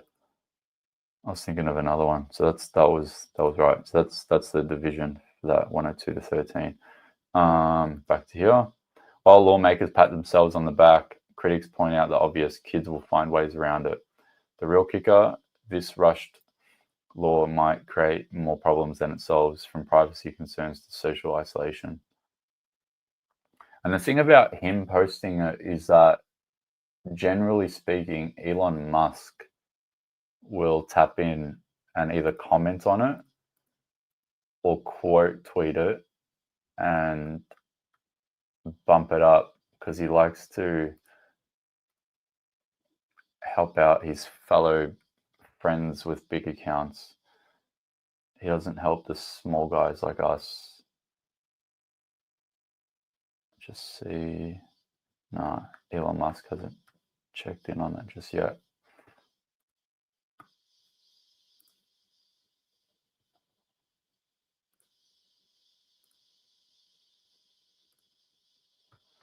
Okay. So there's still 10-minute speeches. I don't think these guys are going to be saying anything too interesting. We'll tune in and see. Churchill's time, he could have been censored for being a threat to free speech, for upsetting public discourse, or for disturbing another country. Let's go to the start of this, because it's talking about free speech. Opponents. William Hague, the former Tory leader and British Foreign Secretary, said a few days ago, John Prescott was one of the great figures of our political era, passionate, loyal and full of life. I will never forget our many lively exchanges across the dispatch box. John was a formidable debater, unflinching in his commitment to his values, and he had a unique ability to speak directly to the concerns of the people he represented. John's legacy as a voice for working people and a relentless advocate for Labor will endure. There aren't many that can boast of leaving school at 15, going on to become Deputy Prime Minister, and ending up with a life peerage. Rest easy, comrade. Senator O'Sullivan. Thank you very much, Acting Deputy President. In the mid-1930s, as dark clouds gathered in Western Europe, then backbencher Winston Churchill rose in the House of Commons and warned of the storm ahead. He said, "Germany is arming. She is rapidly arming, and no one will stop her." Churchill repeatedly spoke out about Nazi Germany's militarist tendencies and its growing rearmament strategy. He also highlighted the dangers of Britain's lack of preparedness. Many in the political establishment and the media were alarmed by Churchill's warnings about the rising threat of Nazi Germany. Some accused him of needlessly stirring up fears, reminding people of the horrors of the Great War, still fresh in their minds. Others said he was simply seeking to advance his own political ambitions in what they saw as the sunset of his days. History proved these critics wrong. Churchill would later call this period his locust years. But he was right about Nazi Germany. And because so many refused to listen, the world entered one of the darkest periods of the 20th century, beg your pardon. I draw this comparison to highlight the dangerous aspirations behind the now discharged misinformation bill. The Albanese government's latest attempt to censorship. Labor's spectacular backflip on their second attempt at this bill further cements their reputation as an out-of-touch government that consistently delivers. It's going to interject for a second. So this is going to be an excellent demonstration of her hypocrisy. Matt O'Sullivan talking about the bill, the misinformation bill being scrapped, and using Churchill as an example to metaphorize this whole thing and saying we should stand up for free speech, blah, blah, blah, blah, blah. Remember this moment right now at 1 o'clock, because in a couple of hours from now, the Senate is going to take this to a vote. And if he votes yes, or if he abstains, this whole 10-minute speech. Failure. Had a bill like this existed in Churchill's time, he could have been censored for being a threat to free speech, for upsetting public discourse, or for disturbing another country. The Australian public recognise what this bill represented. With its introduction, the government sought to impose government-mandated rules requiring digital platforms to prevent and respond to misinformation. If this bill had succeeded, it would have financially incentivised digital platforms to censor Australians. In other words, it would have encouraged profit-driven censorship of free speech. Imagine Churchill giving his speeches in a world governed by such a bill. Social media companies might have claimed his warnings were false, misleading, or deceptive. His words, which history tells us were crucial, might have been silenced. It's laughable that the Treasurer tried to convince Australians that this bill was about protecting and advancing free speech, not censoring it. Well, Australians saw right through this. The government should focus on tackling issues such as inflation and cost of living, the crisis that they have presided over, rather than attempting to restrict free speech. This delusion typifies Labor's approach to anything it disagrees with, as was clear during last year's Voice referendum. Instead of fostering a contest of ideas, as any healthy democracy does, this government consistently employs covert tactics to silence critics and dissenting views. Even former Labor Minister Kim Carr has warned of the dangers of this approach. He wrote recently, "The Labor ship has struck the rock of identity politics, with too many of its spokespeople adopting a censorious tone to those who fail to embrace their particular social policy agendas." Faith groups also expressed their concerns about this bill. They feared it would empower digital platforms and bureaucrats to determine whether religious belief was reasonable. The Australian Christian Lobby summed up these dangers perfectly. They said, "The premise of this legislation is that the power to determine the accuracy of truth or information can safely be entrusted to government and independent statutory authority, digital platforms and/or regulated media outlets. That should be an anathema to anyone who cherishes the freedoms that underpin liberal democracy. Australians must be free to access information and engage in the public discourse that shapes political opinion." They go on to say, "It is essential that Australians should be able to express personal views, critique the evidence and arguments of others, and in accordance with their individual conscience and personal beliefs." Now, this bill, like so much legislation under this government was far too broad. While it targeted the speech of everyday Australians, it conveniently exempted certain groups, creating yet again an uneven playing field. The inconsistency would have created two classes of people in this great country of ours. Even worse, it would have empowered the Communications Minister to order investigations and conduct hearings into misinformation, and history warns against centralising such power. The public saw through this, as they did with the Religious Discrimination Bill. The government underestimated Australia's strong interest in protecting free speech. The widespread outrage ultimately forced Labor to abandon this second attempt at pushing the bill through, further proof of their disconnect from the public that they are supposed to serve. Now, during the 2023 exposure draft consultation process, over 24,000 responses were received, including 2,418 public submissions. At the time of this speech, the Environment and Communications Committee had published only 98 submissions to its inquiry into this bill. In the submission to the exposure draft, the Law Council of Australia noted, at the height of the difficulties presented by the draft bill are the definitions of misinformation and disinformation. Given the breadth of the definition of misinformation, the Law Council cautions that a digital platform is unlikely to have sufficient expertise or adequate resources to make accurate and completely informed determinations as to whether content is false, and therefore may choose to censor significant amounts of information in order to ensure compliance and avoid incurring substantial fines. This would, and this is the kicker. I just want to say, why is he wasting his 10-minute speech to talk about the misinformation bill when if he was really passionate about it, he could use his 10 minutes to fucking blame the Labor Party and the Liberals for trying to do the almost exact same thing with the social media minimum age bill? Why waste your time? That bill's dead and buried. No one needs to talk about it anymore.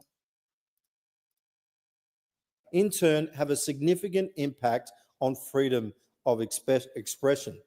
Now, this bill was widely condemned, certainly by the Human Rights Commission, the civil liberties bodies and religious institutions, leading to its well-deserved demise. Perhaps the only achievement of this government is that it has finally united the country, not in the way that it might have hoped. Australians from across the political spectrum have come together to reject such an attack on our democratic freedoms. Leading lawyer Professor Anne Twomey described the bill as a fiasco. Chris Merritt, the Vice President of the Rule of Law Institute of Australia, said that this bill is a Trojan horse that would vest the power of Parliament into one person. Nobody, he said, has a monopoly on truth, least of all public servants who report to a politician. And yet, despite these warnings, the Albanese government ignored Australians' concerns, pressing ahead with the bill until the day that it was due to be debated in the Senate. Only then, with the overwhelming public opposition staring them in the face, did they retreat. This backflip reflects poorly on the Prime Minister, whose lack of judgment has left this government adrift, out of touch, lacking direction, and with an increasingly nervous backbench, this government continues to flounder. Now, let's be clear. This bill represented a clear and present danger to free speech in our country. Its withdrawal is no victory for Labor. It's a victory for the Australian people. But make no mistake, this momentary pause does not signal a change of heart from Labor. They struck it off the notice paper primarily because the bill had zero friends in the Senate. For most of us, this bill was dangerous and went too far, but for the Greens, this bill did not go far enough. The question that I have is, what will a future Labor Greens minority government do in this space? Contemplating that question puts shivers up the spine of every freedom-loving Australian. If this bill re-emerges, as it has before, I will continue to fight tooth and nail alongside my coalition colleagues to protect Australians' cherished right of free speech. Alongside your coalition colleagues, bro. Was his name on it? Hold on. What do you mean your coalition colleagues? Let's do a quick audit. Was his name on it? Yeah, banana. Oh wait, no, this is the House of Reps. His name can't be on it. Sorry, my brain's cooked. Actually, the Senate did do one vote on having the bill added to the government agenda. Let's see if he voted on that, because we don't trust you. Senate divisions, and this one was regarding having the bill added to the Senate agenda today. What's the date? 27. There we go. All right. Are you a brave man or not? Let's find you. Nah, he didn't vote. So I'll just share this with you guys for a sec. So O'Sullivan, Matt O'Sullivan, that's him. Yeah, so that's Senator Matt O'Sullivan, the guy that was just talking about your coalition besties wanting to stick up for free speech. Liberal Party of Australia, Senator O'Sullivan. He will be in the Senate to vote against the social media minimum age bill. But if we go to this, so this division was, so what the sequence of events was, went through its second reading, went through its third reading, it passed through the House. As soon as it passed through the House, they handballed it to the Senate. The Senate said, hey, we need to add the social media minimum age bill, as you can see here, to government business. Can we add it to the government business? They said yes. 24 said yes. 17 said no. So it had a decent crack at it, but still lost. Labor pushed it through. Tammy Terrell, for all she was saying, yes, government shouldn't impose over parental rights, said yes, let's do it. So she's on the list. Senator Ruston, Ann Ruston, she's on the list.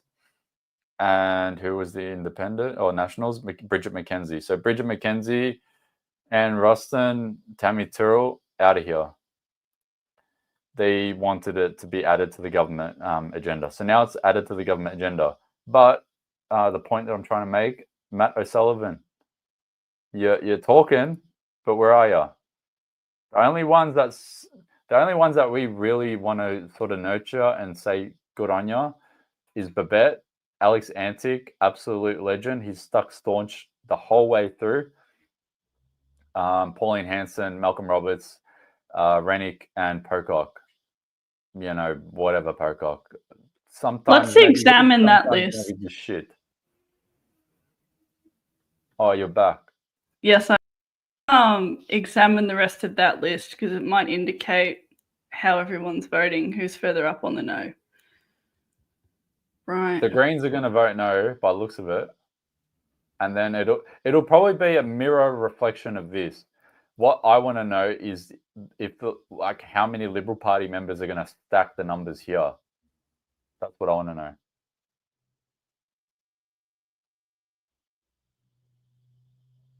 Abstaining from voting does not make the Australian people's hearts grow fonder. I will say that much. Yeah, I had a moment where I was like, I kind of understand why some people abstain. Now I'm like, if you don't abstain, go fuck yourself. You know, you guys are being bankrolled with some good bloody wages and you can't even be bothered rocking up to work.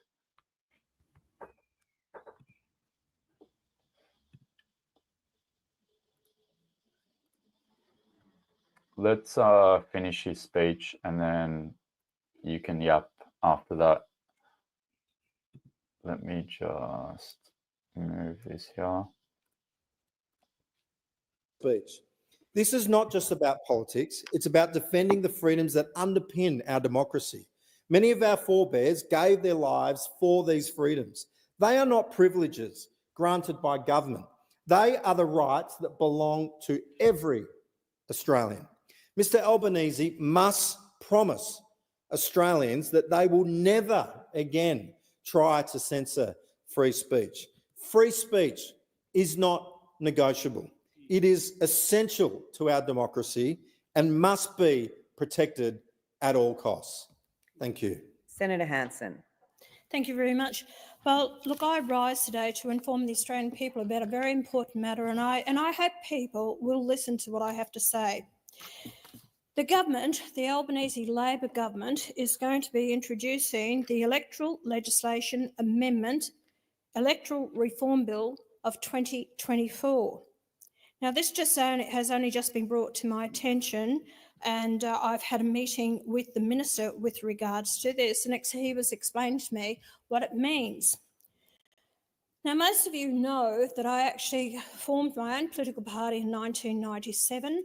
I've had the One Nation Party since that period of time, 28 years, and I've led that party and I've been very heavily involved with it, so I do know about running a political Senator party. Hanson-Young, you're not even in your seat. Now, what's very important about this is people need to know what they are planning for the Australian people and especially for the taxpayers. I'm ropeable about this. I'm angry about it, and it's so unfair of what is going to happen. See, we're going to oppose this bill, that it's going to be rammed through the Parliament, enabling major parties to milk the taxpayers. That's right, exactly what I said, milk the taxpayers to revive their flagging finances. I am furious and at Labor's attempt to marginalise minor parties and lock in the Labor coalition duopoly for as long as possible. Now, I'm only presupposing that the coalition may support this bill. They may not. I hope they don't, but they may get the support of the Greens and some of the crossbench. What I'm speaking about here is since the two-party system came effectively in place in 1908, it's been showing signs of collapse for many years now. Labor is doing everything it can to protect its privileged position as one of the two. It's a bold-faced attempt to attack significant election spenders like Clive Palmer and Simon Holmes à Court. It'll be a compliance nightmare for minor parties and independents. Let me outline what they're intending. Labor's bill will reduce the political donation disclosure threshold to only $1,000. I don't have a problem with that. That's no problem at all. It was $16,000, but it's going to be reduced. So anyone who donates money over $1,000, they have to put their name down. Now, an individual or anyone can donate then up to $20,000 per year. Every year they can donate that money. So there's a cap of that, $20,000. They're going to place a $90 million cap on national election spending and then place an $800,000 cap on spending in each electorate. So therefore, it is really targeting, like I said, Simon Holmes à Court and Clive Palmer. So I've got no problem with it. But I do have a problem with it because who'll be paying for this is the taxpayer.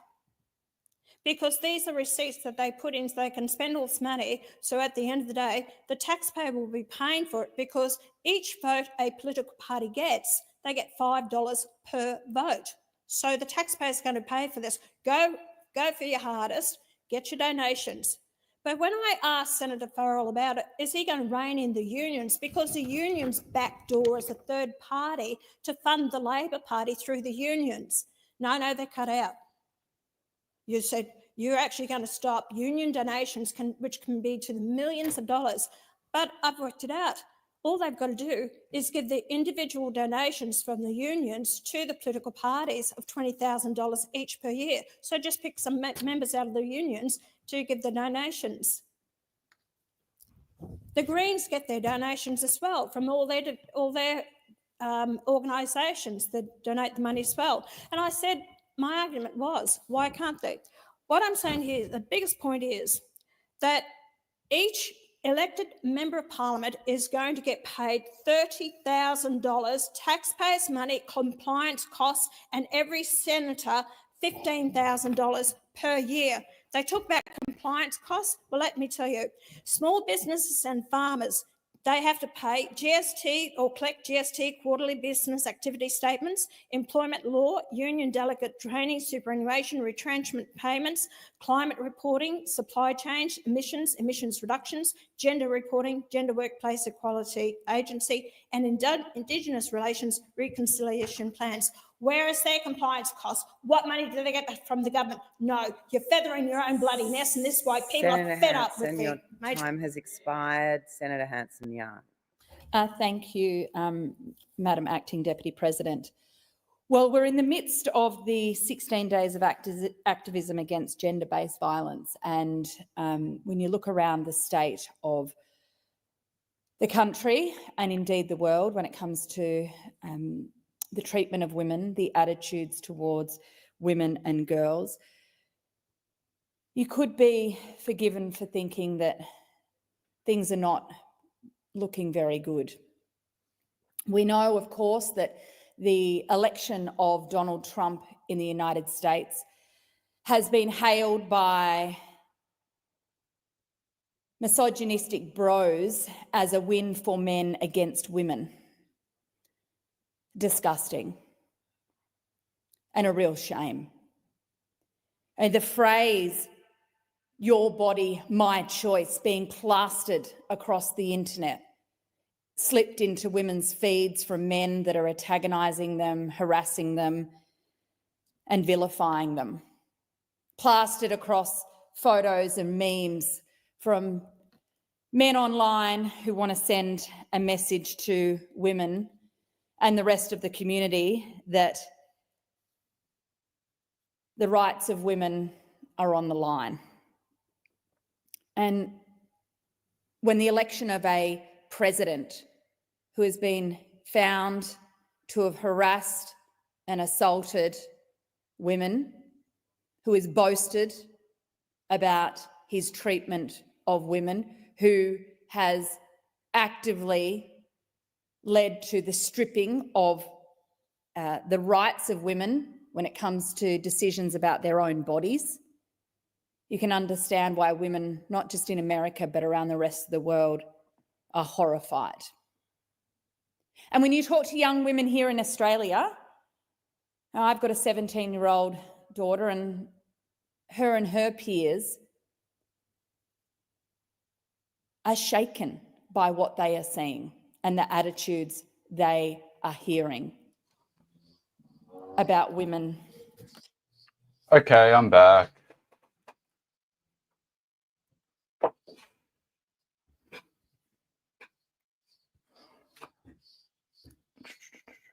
Did I miss anything? She's whinging about your body, my choice memes on the internet, which is always rich, coming from a government that decided our bodies were their choice during the pandemic. I don't even think that she's talking about a large collective group. I mean, I have seen the "Your Body, My Choice" meme, but in a different context. So, yeah. I'm just going to quickly run through the news just to see if there's anything that we may have missed.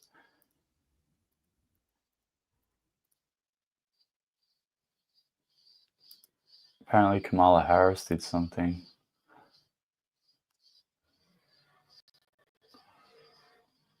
Like a message to supporters or something. Let's see what they're talking about.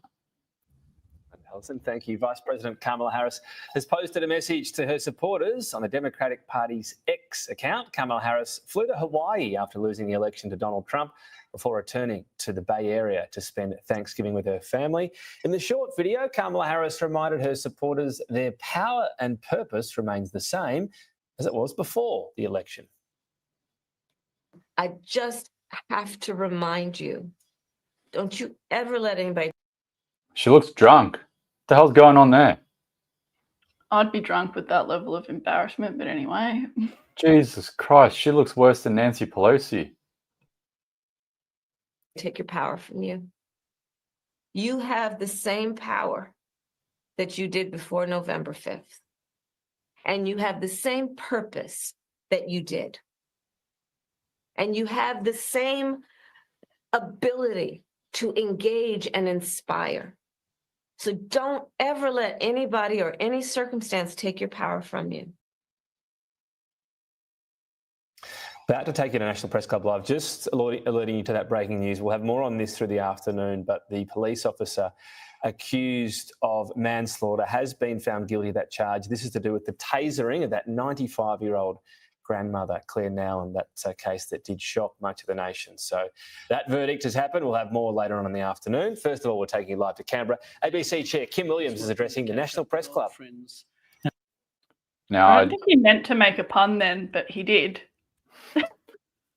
I'm just like thinking, what have we got? We've got half an hour between now and question time. Question time will be interesting because we're definitely gonna have Albo and Michelle Rowland and probably a couple of other ministers try to sell the social media minimum age bill.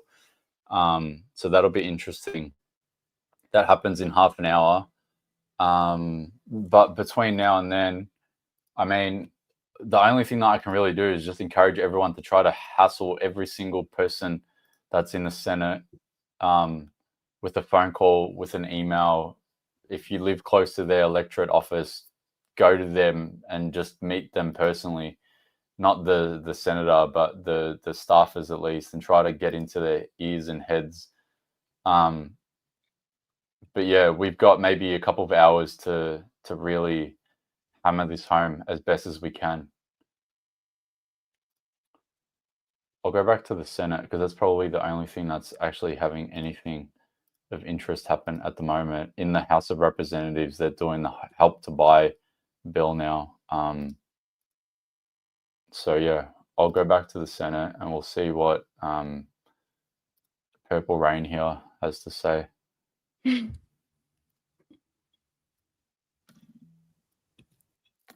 And young girls. And then you just turn on the radio any weekday morning between 6 a.m. and 10 a.m. to hear from Australia's own Andrew Tate, that of course being Kyle Sandilands, a man who makes... Did she just call Kyle Sandilands Australia's version of Andrew Tate? Yeah, that's a pretty piss weak representation. I'm sure there's a better example. What the fuck? Millions of dollars every year off the vilification of women, promoting violent behaviour, misogynistic attitudes, and it's all done while pocketing millions of dollars backed by advertisers who fund this particular radio show. Oh my God, here we go. And of course, who goes on these types of radio shows? Who hangs out with the likes of Kyle Sandilands? Well, the Prime Minister went to his wedding. I don't know what that says about the company you keep. But of course, Mr. Dutton doesn't mind hanging out with him either. The two men at the top of the leadership of the two main political parties in this country hang out with this bloke. And only days ago were asked about the comments and the attitudes of Mr. Sandilands and refused to condemn him. Refused. What comments? Him. What did he say? Sexist jokes, misogynistic attitudes being promoted, racism. I mean, it's vulgar, yes, but it's dangerous. And we hear from parents right across the country that both young women and young men need positive role models. More and more. We've had the Prime Minister and the Leader of the Opposition denouncing what goes on social media because the attitudes are affecting the confidence and the perceptions of young people, how they interact, how they feel about their bodies. And the Prime Minister and the Leader of the Opposition, Peter Dutton, talk about cracking down and banning kids from social media because they're worried about what girls and young women think about their own bodies. And they won't even condemn a bloke that gets paid millions of dollars day after day to spew hatred and misogyny. Give me a break.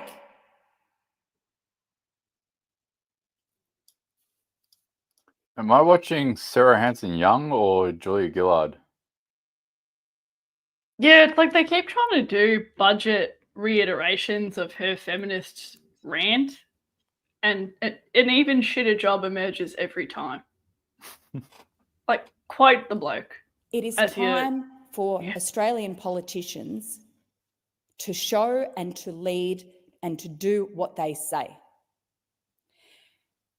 And we call on men in this place to stand up and denounce the sexism and misogyny that is being promoted, whether it's online by influencers, whether it's by political leaders, or whether it's by shock jocks and radio stars. And of course, Mr. Dutton has announced that he doesn't want to debate about abortion in the upcoming election because he knows it's a vote loser. But I tell you what, it's a pre-selection winner in the Liberal Party.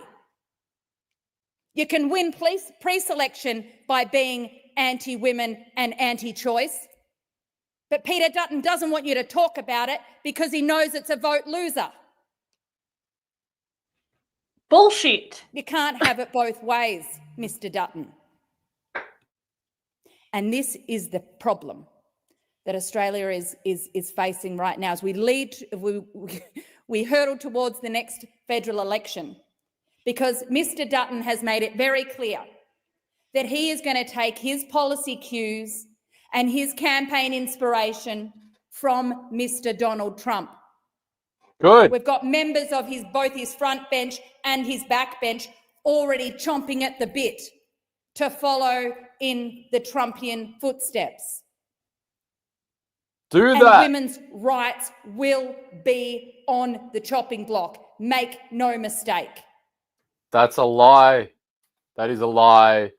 The power is now with the states in America because of Roe versus Wade, Roe v. Wade. And with the literally, states now. it's just that you don't have a constitutional right to kill your child, which it invalidates the rights of the child. So it probably shouldn't be in the Constitution. But also, that thing about the Liberal Party is complete bullshit. It's hard for Conservatives to get pre-selected. And if that were true, why did they pick Maria Kovacic, who just recently decided it wasn't her place to provide babies that were newborns life-saving care or anaesthetic? So I'm pretty sure the Liberals are failing in that department as well on the pro-life front. And there's no consequences for doing it either. So she's actually talking shit. It's harder for Conservatives to get up in the Liberal Party these days.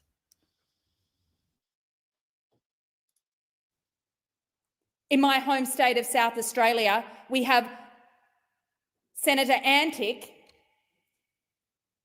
who now runs the show in the South Australian Liberal Party, who desperately wants to strip women's rights away when it comes to access to safe abortion. What? We got a resource for that, or? I mean, he should dominate the state, as he should. But You know what? I might move to Adelaide and just cozy up close to Antic. Yeah. Because I don't know if anyone remembers, but I was just mentioning this the other night. I had one trip to Adelaide once, and it was the most beautiful, welcoming experience that I ever had of all the places that I've been in Australia. Adelaide was the best for me. Absolutely welcoming and beautiful and just peaceful. It was so nice. yeah, we got a lot of freedom fighters in Adelaide. They're I think sort of I all think I the might have to quiet go to ones. Adelaide. I think I might need to go to Adelaide and just run a bit of a muck in South Australia. Anyone watching in Adelaide, let me know. Say yes if you live in Adelaide. They all We got one walk, on they all YouTube. talk about it in their branch meetings, and they use it as a threat when it comes to pre-selection inside the Liberal Party so they can get the whack jobs, the seats in Parliament. But Mr Dutton doesn't want the public to know. Well, women are smarter than this, and we can see what is going on here. We know that when you hang out with the likes of people like Kyle Sandilands, the Australian Andrew Tate of Australian radio, and you're getting your backbenchers to do all the dirty work when it comes to stripping women's rights on abortion, playing politics with their bodies, that you're not the Prime Minister for Australian women. And as a South Australian woman, mother,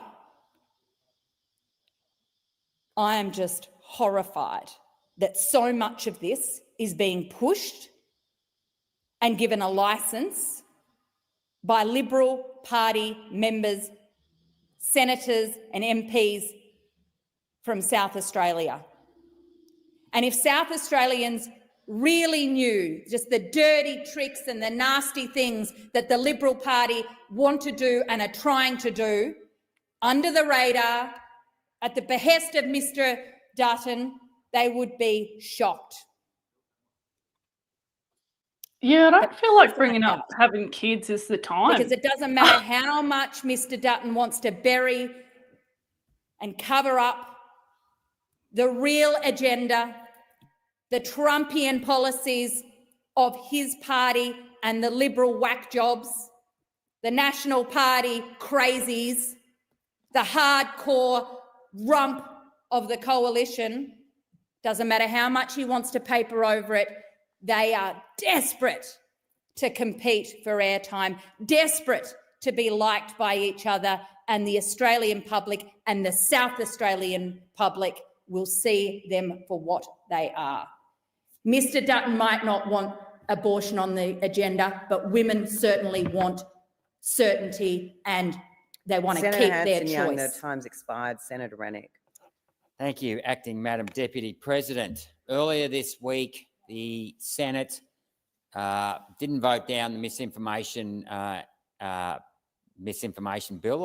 They withdrew it from the notice paper on the basis that millions of Australians did not want foreign social media companies telling them what they could and couldn't say on social media. Now, the question is this: why is it that the Australian people don't want their speech controlled by foreign media companies, but yet that is exactly what happens in regards to credit in this country? Our credit in this country is controlled by foreign banks. In 1985, Paul Keating lifted capital controls. That meant that there were no restrictions on what domestic banks could borrow from foreign banks.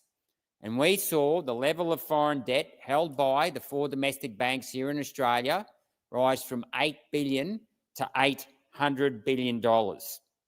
Now, that was actually against, it was ironic that Paul Keating, of all people, should do that, because that was actually against the advice of the 1937 Banking Royal Commission that said the central bank should always control the volume of credit in the system.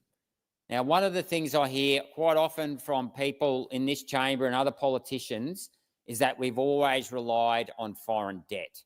That is a complete and utter insult to the working people of Australia. It is a complete and utter insult, because it's not foreign debt or it's not foreign capital that we have relied upon. It is our own capital. It is domestic capital in the form of equity, which is our untapped wealth.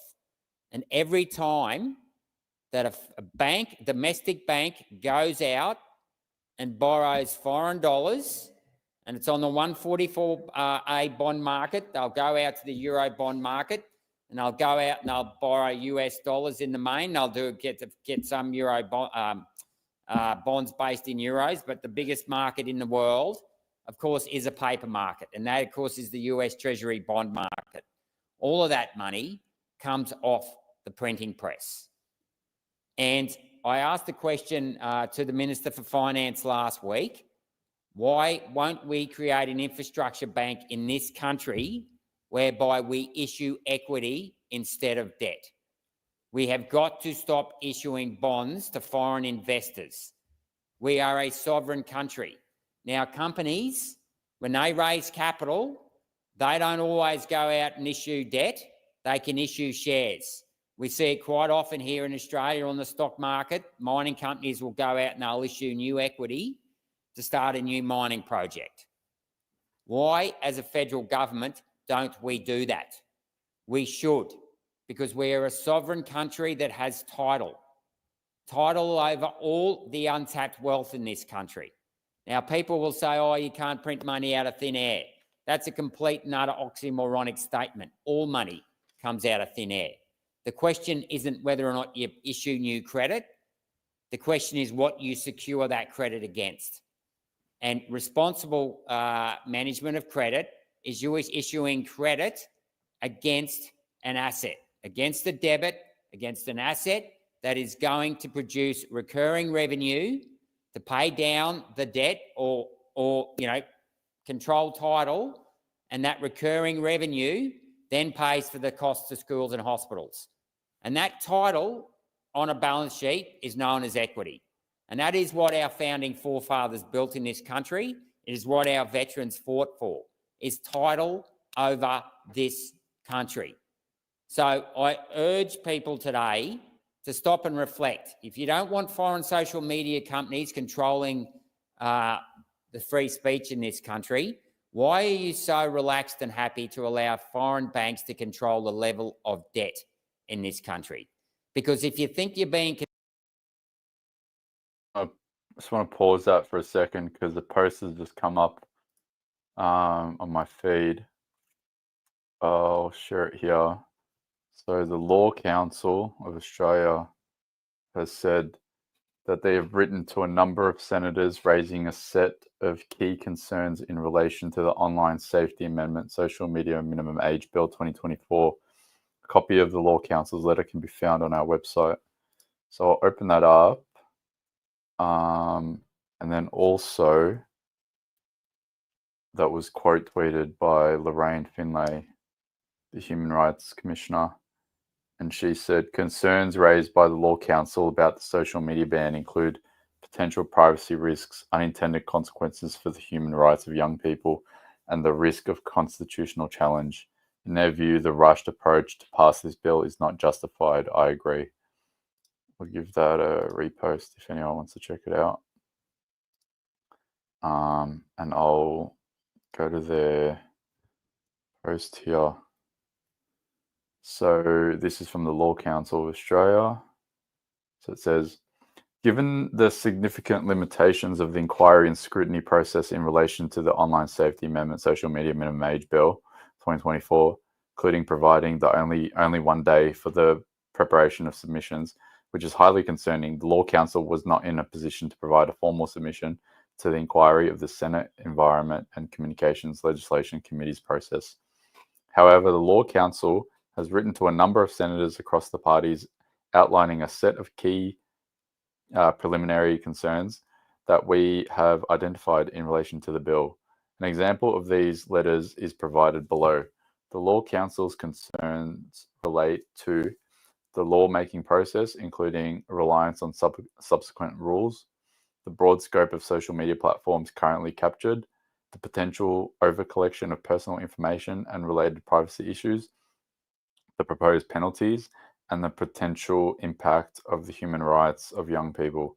The Law Council considers that such potential issues should be explored with a more substantial governmental and/or parliamentary inquiry process. Read the letter below.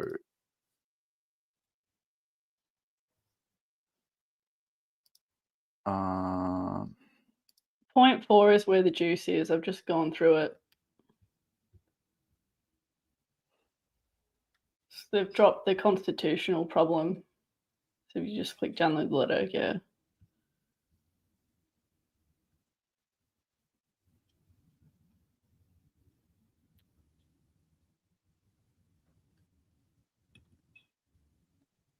you talking about the lawmaking process? No. No, so in the submission, it's on page 3. It says the human rights of young people. Oh, okay. Yeah. The bottom paragraphs with Okay. underlines. Yeah. All right. Human rights of young people. The Law Council acknowledges that the proposed social media ban is designed to protect children and young people from online harms and the negative impact social media is having on their well-being. This is a legitimate objective. However, the bill may also have unintended consequences for children's enjoyment of their human rights under the United Nations Convention of Rights of a Child, to which Australia is a party. The convention not only requires the protection of children from harm, but also securing children's other rights, including their freedom of expression and association. In this context, the Law Council's National Human Rights Committee has raised Articles 12, ensuring that the views of a child are given due weight in accordance with the age and maturity of a child. Number 17, ensuring access to information and material from a diversity of national and international sources. And 31, recognizing the rights of the child to engage in play and recreational activities appropriate to their age and to participate freely in cultural and artistic life. As the Australian Human Rights Commissioner points out, the question arises as to whether the limitations of the bill imposes are lawful, necessary, and proportionate, having regard to less restrictive alternatives which may be available. Yeah. So not that anyone could be bothered even taking that to court because it's just expensive. But yeah, it's defying an agreement that they've made.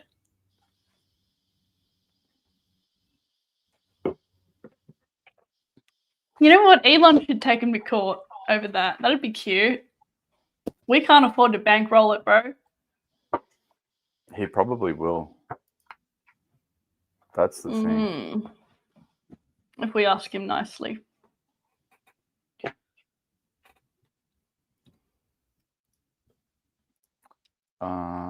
What's time? 1:45. We've got a little bit of time. We've got 15 minutes between now and question time, which will be spicy because question time is when some interesting remarks from Michelle Rowland and Albo might come up.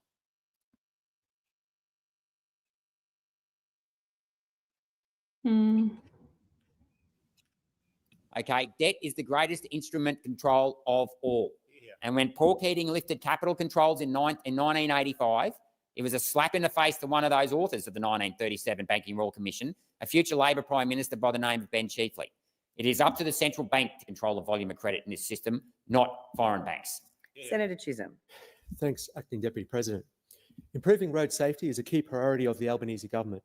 We know that any death on Australian roads is one too many. But unfortunately, the statistics are heading in the wrong direction.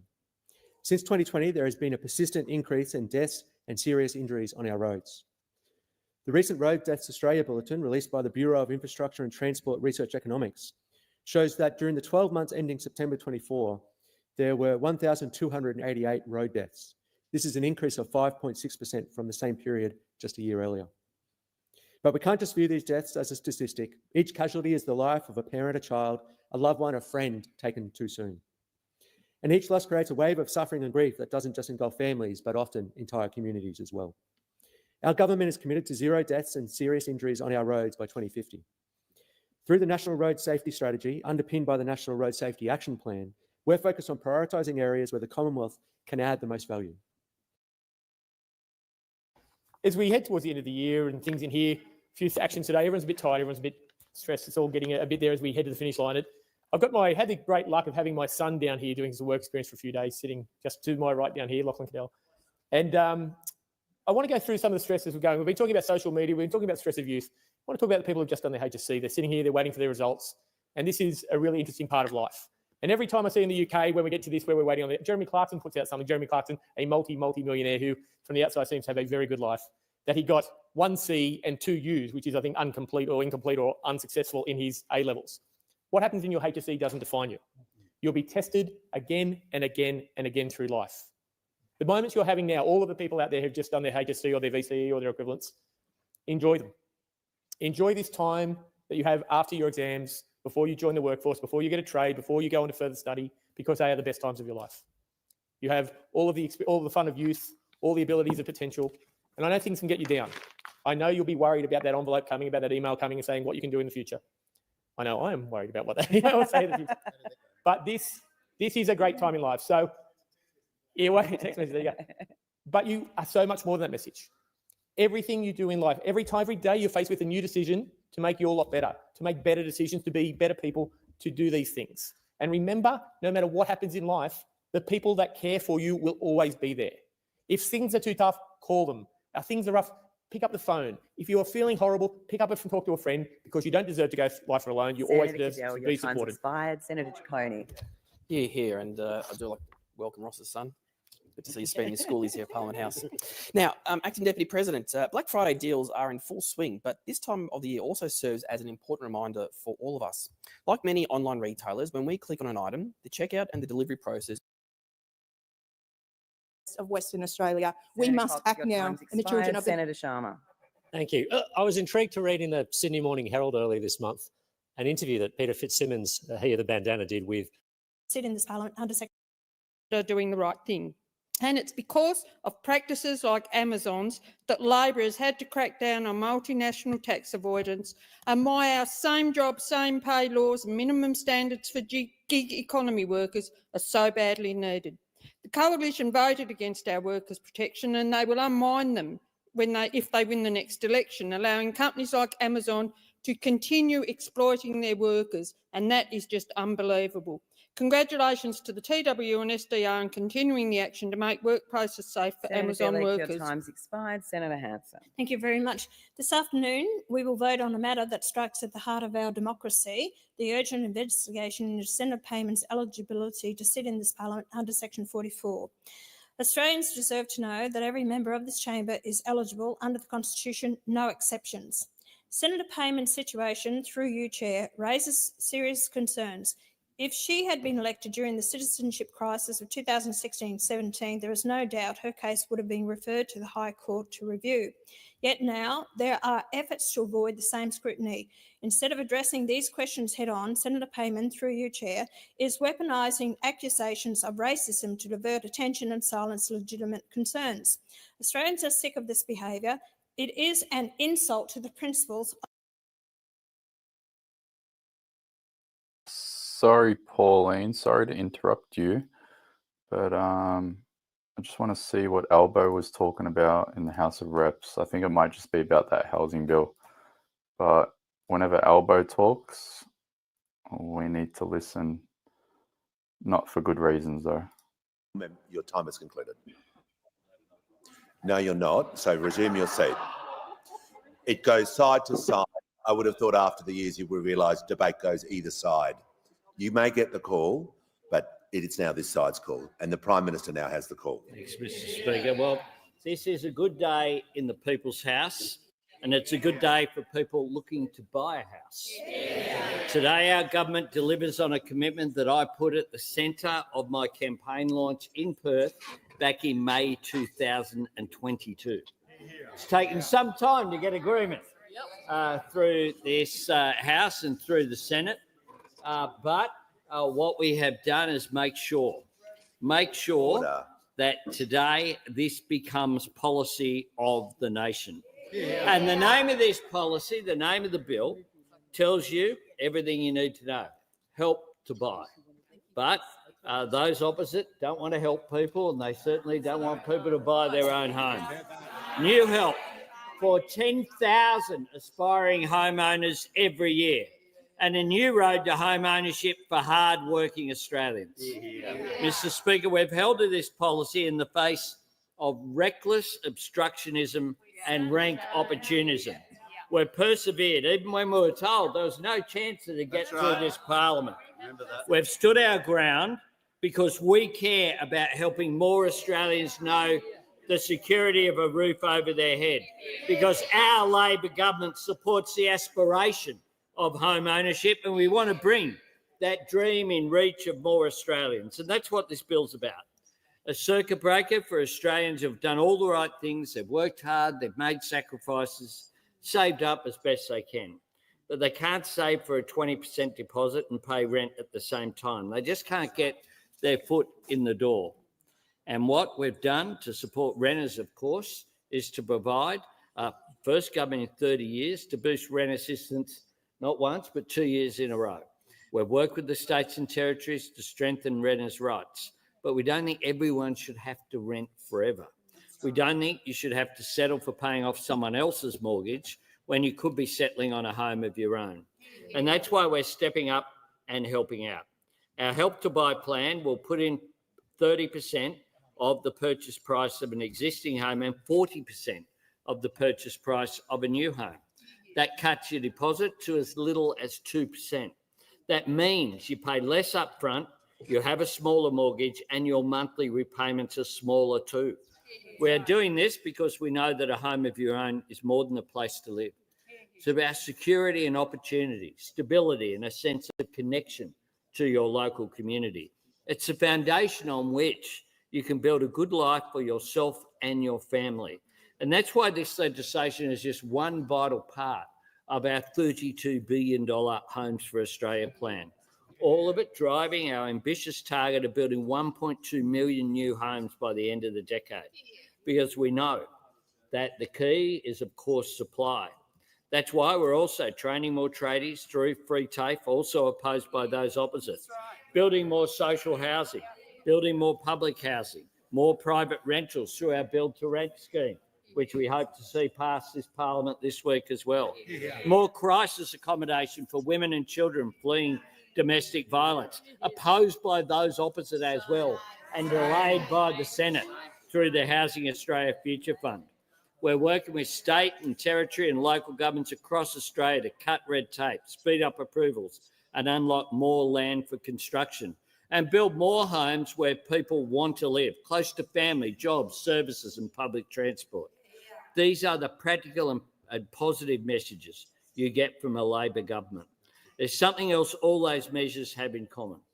They've all been opposed at every turn by the Liberal and National parties. Now, the Liberals talk a lot about home ownership. The Shadow Minister yesterday was down there talking with the Greens political party there at the press club yesterday. I'll give him credit for this. Unlike his leader, he does know where the National Press Club is. He does know where it is. So that's a plus. I give him credit. Yet all they have done is oppose everything. Oppose more social housing, oppose more public housing, oppose the support for people who are renting, oppose more private rentals through the Build to Rent scheme. That is what they have done. Well, Labor stands for home ownership and aspiration. We stand up for superannuation, not trashing it as those opposite want to do. And today we send a clear message to Australians looking for help to buy a home. Our Labor government is on your side, and I'm proud to join with colleagues in commending this bill to the House. Is the Minister seeking the call? Yes, Speaker, I move that the question. There is no way in hell I'm going to watch the rest of that. Here's a thought: raise the tax-free threshold to at least 40 grand. And then people will have money automatically in their pockets. So we're 3 minutes away from question time. So this is when the interesting potential comments might come up.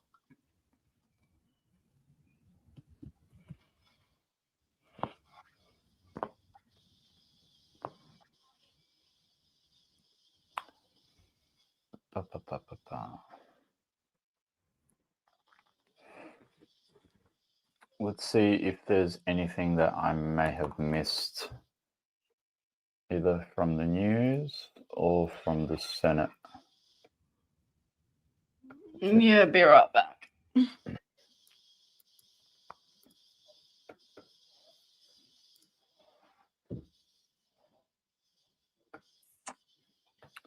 Let me fix this bit. There we go. Senate. Go back to Pauline. Of fairness. The Constitution and the High Court are clear. Dual citizenship is incompatible with serving in this Parliament unless there is an impassable obstacle to renunciation under the law. We must ask whether the appropriate steps outlined by the High Court to meet this threshold have been taken, and the absence of clear evidence demands investigation. Adding to this, Senator Payman, through you, Chair, has admitted on the floor of the Senate that she holds undisclosed documents related to her eligibility, which are not included in the Register of Senators' qualifications. So I will flag that I have again formally requested the President to consider referring this matter to the Standing Committee of Senators' Interests for inquiry, and hope this is addressed before the vote later today. The Australian people deserve to know the truth, and this chamber must deliver it.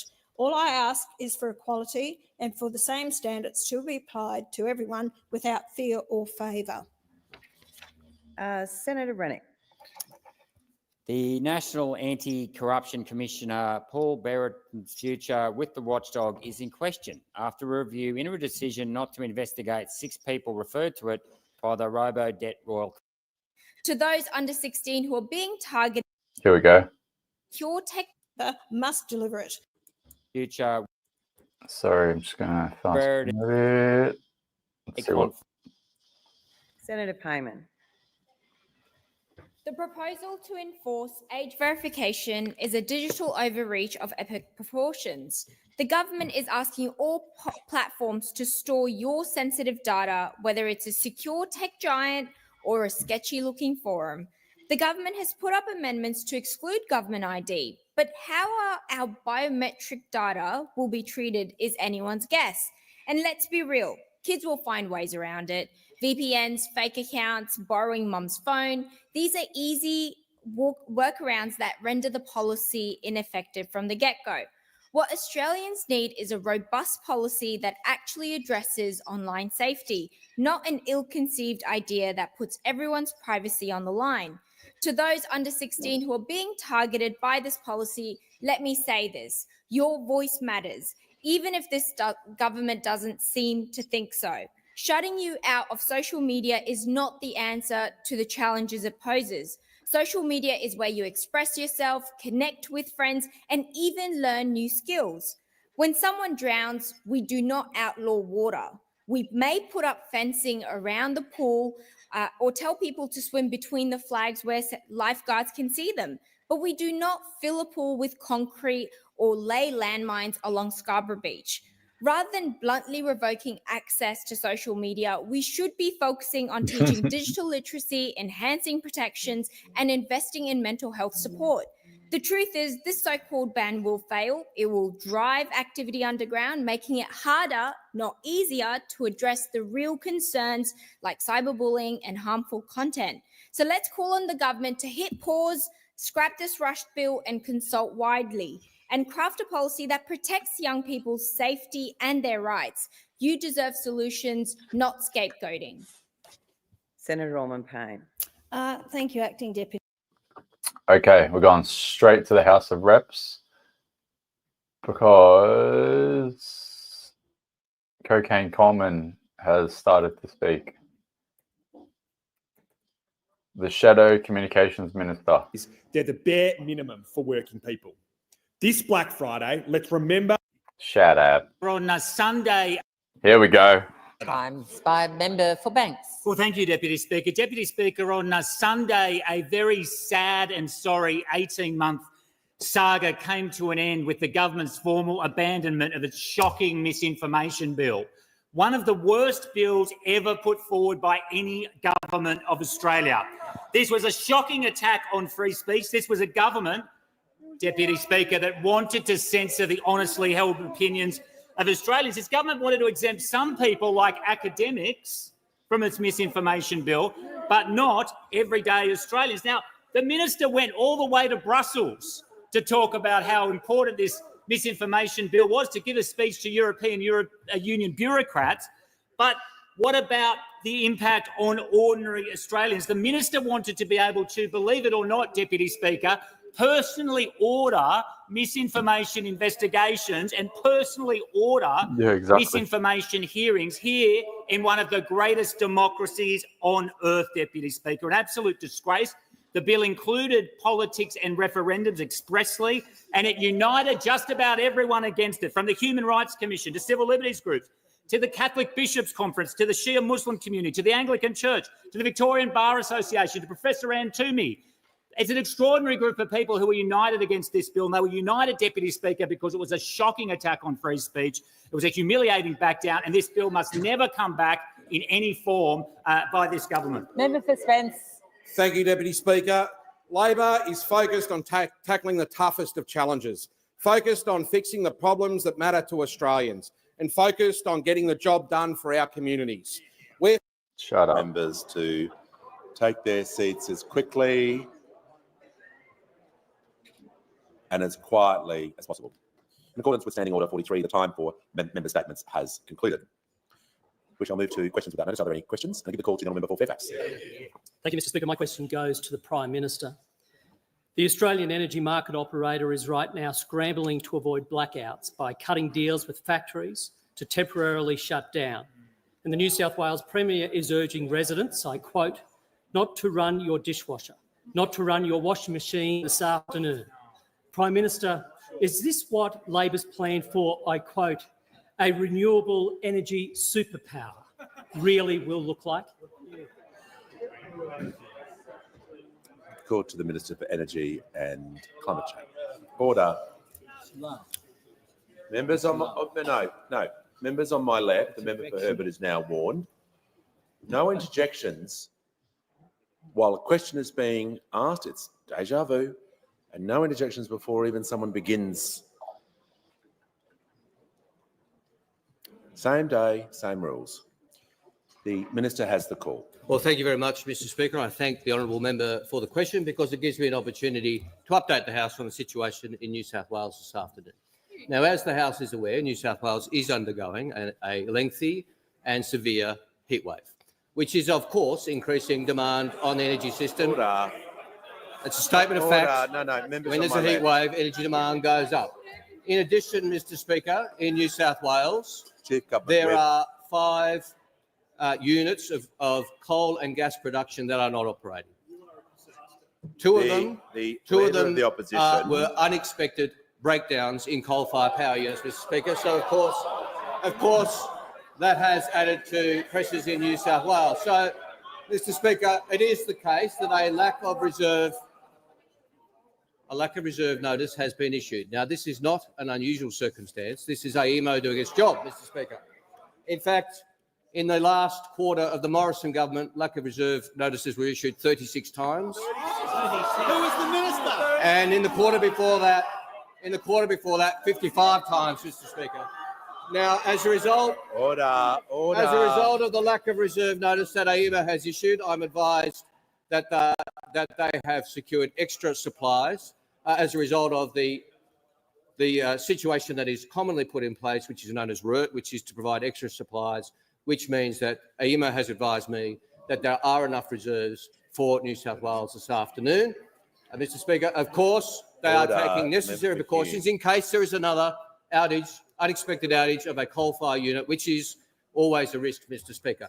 AEMO has also advised me that batteries will play a very important role this afternoon in New South Wales because, as you would expect, Mr Speaker, during the day they are absorbing energy and they will be called upon this evening. So that is the advice of AEMO.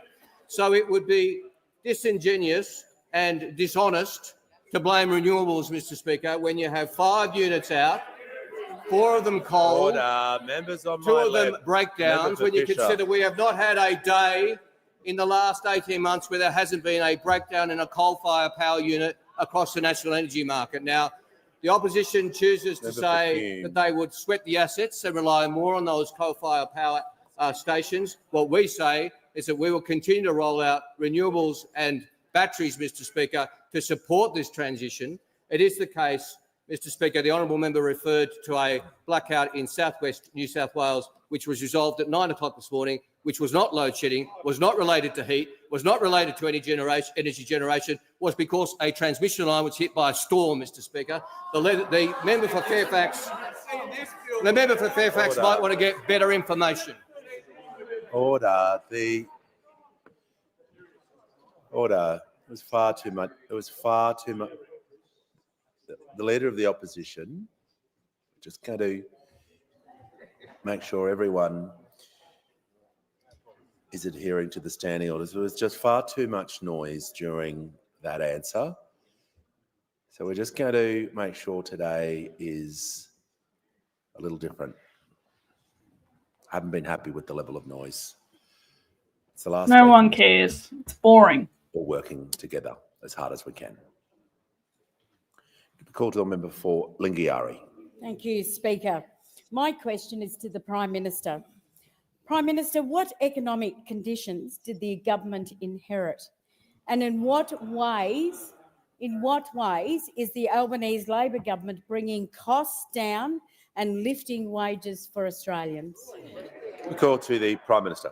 I thank the member for Lingiari for her question. And of course, Australians do know that inflation is a global challenge, and the surge in energy prices and supply chain issues has affected people and economies worldwide. It's no secret that we inherited some tough circumstances, $1 trillion in debt, wages going backwards. Order. Wages going backwards. Order. Productivity flatlining and inflation with a 6 in front of it and rising. But we have had a clear plan and we've stuck to it. Bringing costs down, getting wages up and getting inflation back to where it should be. And today we've made even more progress. Monthly inflation remained at 2.1% compared with the 6 it had in front of it when we took office. But we're also bringing costs down. Today, we are introducing a bill to ensure that supermarkets face multi-million-dollar penalties for harmful breaches of the Food and Grocery Code of Conduct. Fines of up to $10 million for price gouging. These are serious penalties, the highest corporate penalties under any industry code, because people trying hard to find good prices don't deserve to be ripped off. Shoppers deserve fair prices, not dodgy discounts. And day to day, unfair prices do make life hard. Over the course of the year, they really add up. So that's why we're cracking down on supermarkets and making sure that the regulators have the teeth that they need to make sure that supermarkets are doing the right thing. But we're also concerned with getting wages up. And last night, through the Senate, we passed a 15% pay increase for early childhood workers.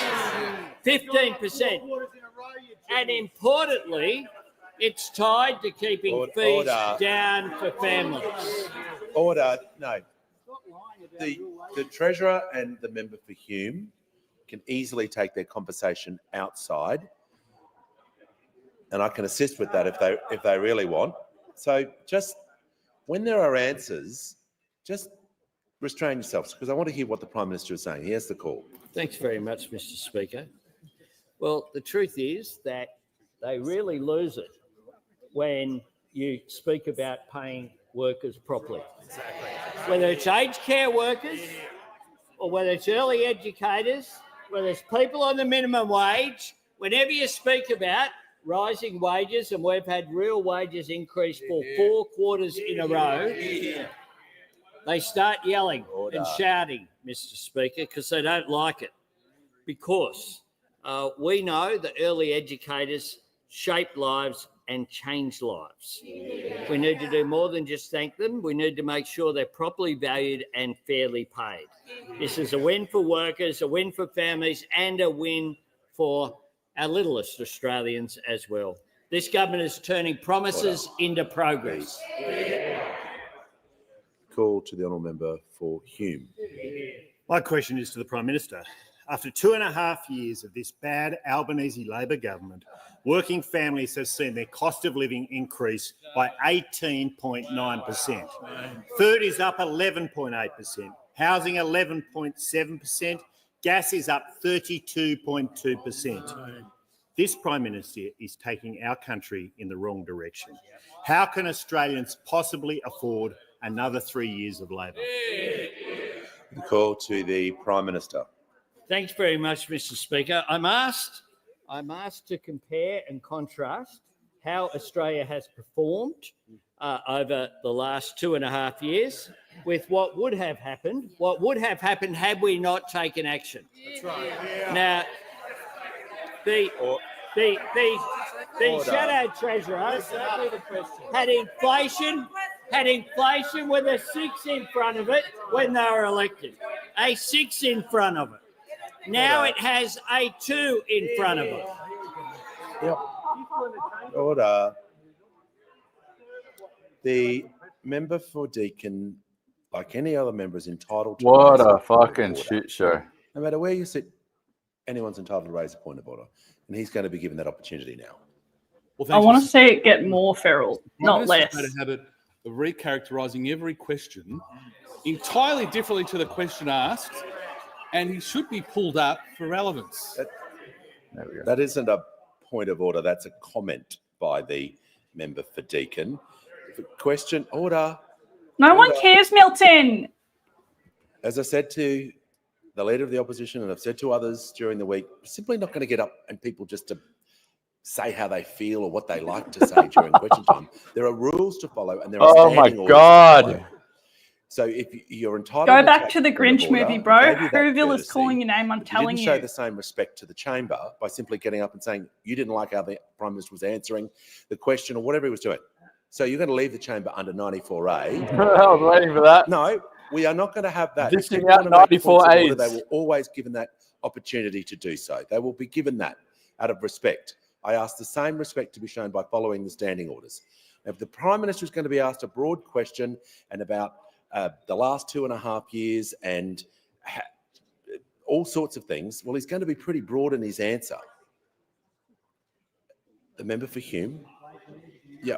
So we're going to make the Treasurer is going to be warned now. I just am not having this today. We're not going to have this back and forth across the chamber. Just people freewheeling. Okay?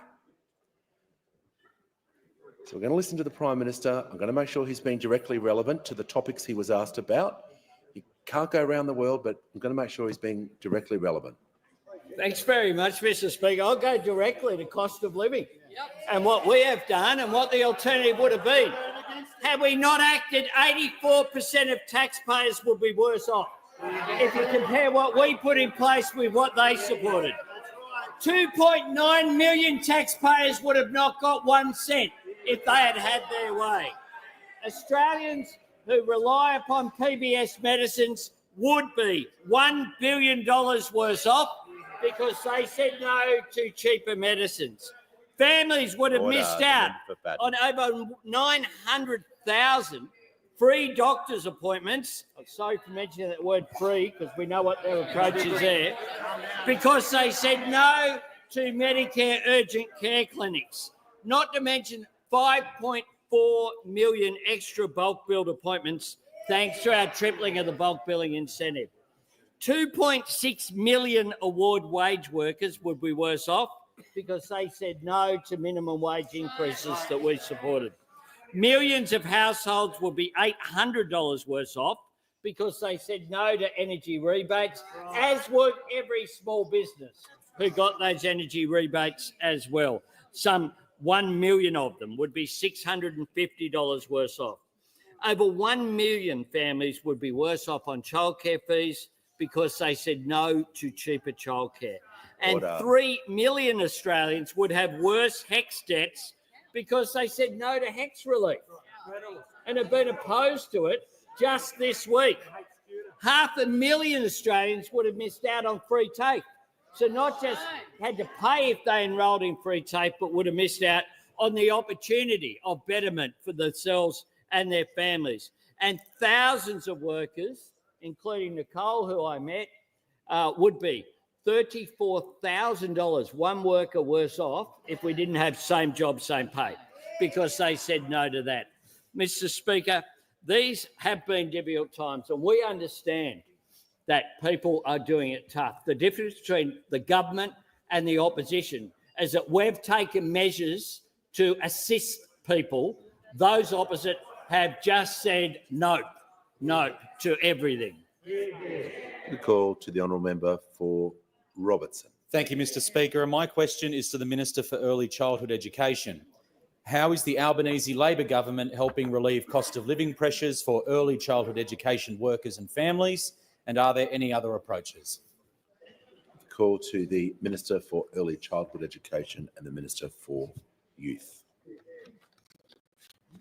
Thank you very much, Mr. Speaker, and I thank the member for Robertson not just for his question, but because the member for Robertson understands that early childhood workers provide an essential service. And that's exactly why early childhood education is an important priority for the Albanese Labor government. And Mr. Speaker, I'm delighted to update the House that the Albanese government's wage justice bill has now passed the Senate, delivering an historic 15% wage increase for early childhood workers right across Australia. Now, that's good news, but there's more good news, because in 2022, when we introduced our changes to the childcare subsidy, making early childhood education more affordable for over 1 million Australian families, recent ABS figures confirm for us now that those reforms reduced out-of-pocket expenses for families even more than what we originally thought. The corrected data shows that after the introduction of our reforms in 2022, families' out-of-pocket expenses fell by 17.2%. 17.2%. And Mr. Speaker, average out-of-pocket costs in the June quarter to 2024 remain lower than when the childcare subsidy was first introduced in 2018. Making early childhood education and care more affordable was just a first step towards our vision of universal early childhood education and care. But we know that there is more to do. We know there's more to do. And we know that a strong and sustainable workforce is fundamental to that work. Today, there are around 30,000 more workers in early childhood education than when we first came into office.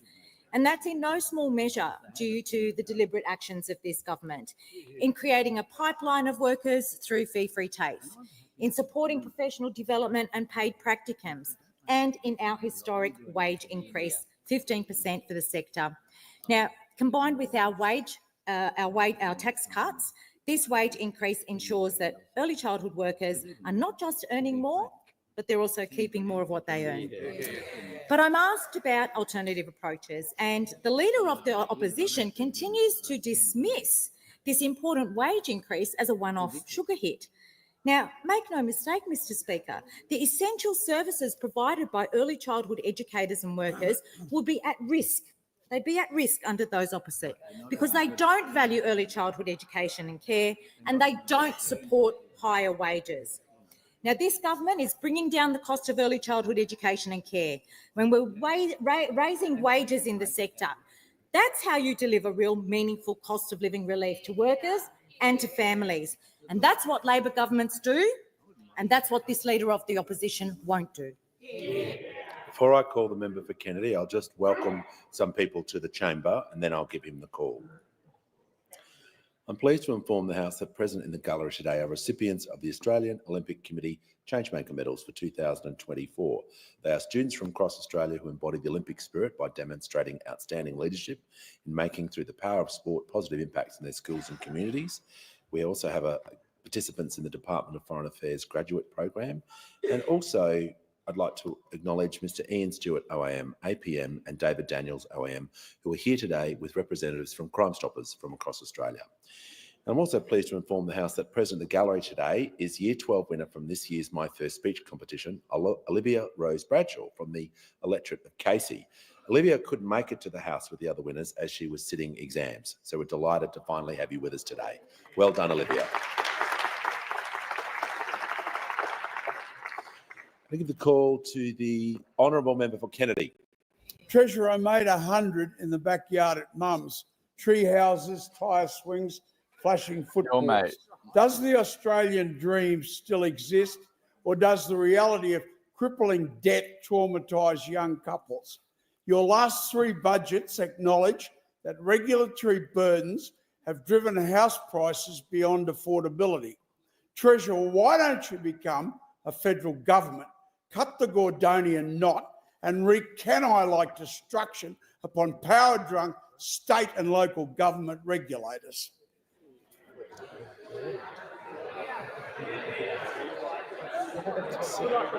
Order.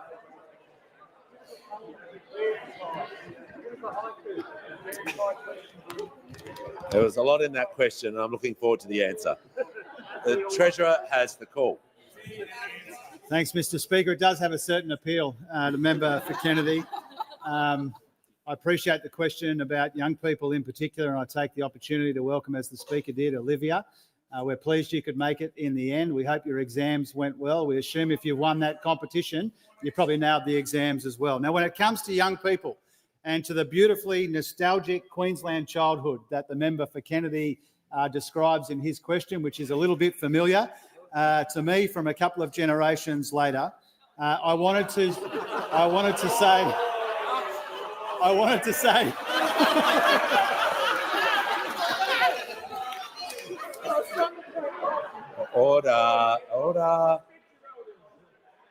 Order.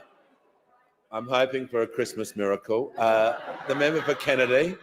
Mr. Speaker, I asked a question about affordability, and we had to talk to someone in the gallery, and then a reference to his childhood. Oh my The God, member may Bob, resume shut their up. seat. All right. Okay. The point was on relevance. I thank the member.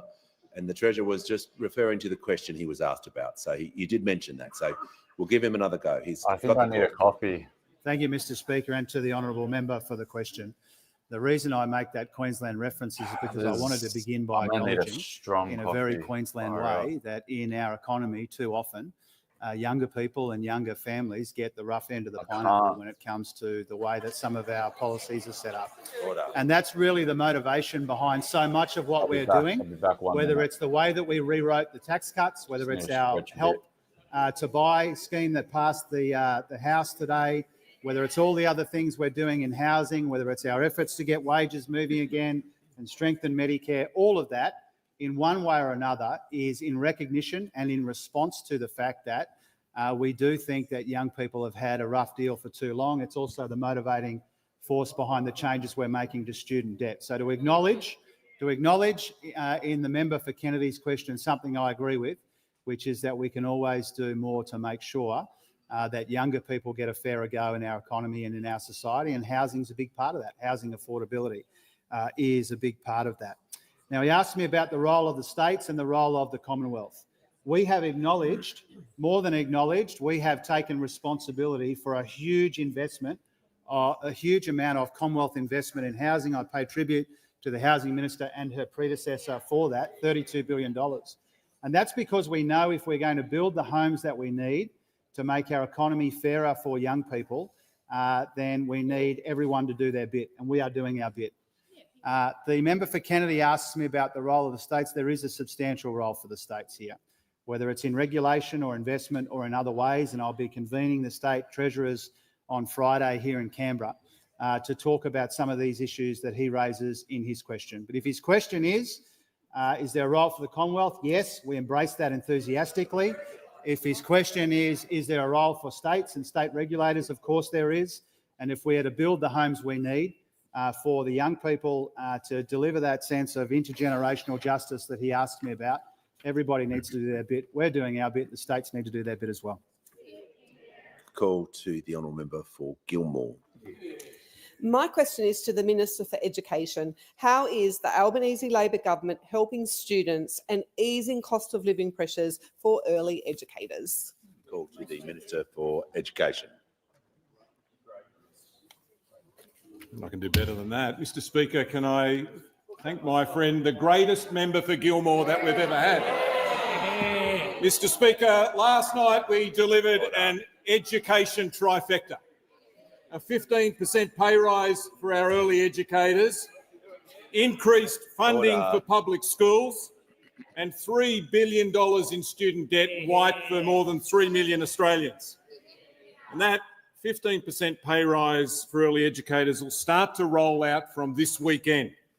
The extra funding for our public schools will start to roll out in just over a month. And the $3 billion we've wiped from student debt will be done by the ATO over the next few weeks. Mr. Speaker, our early educators are some of the most underpaid workers in this country. They don't just change nappies, they change lives. And this pay rise will help to change their lives. This is what it will mean. An extra $100 in their pocket from next week, an extra $5,000 over the next year. And we hope it'll encourage more people to want to be an early educator. And here's a good sign, good start.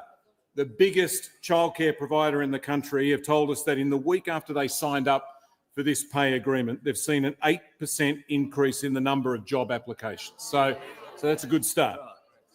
Mr. Speaker, the extra funding for public schools will also change lives.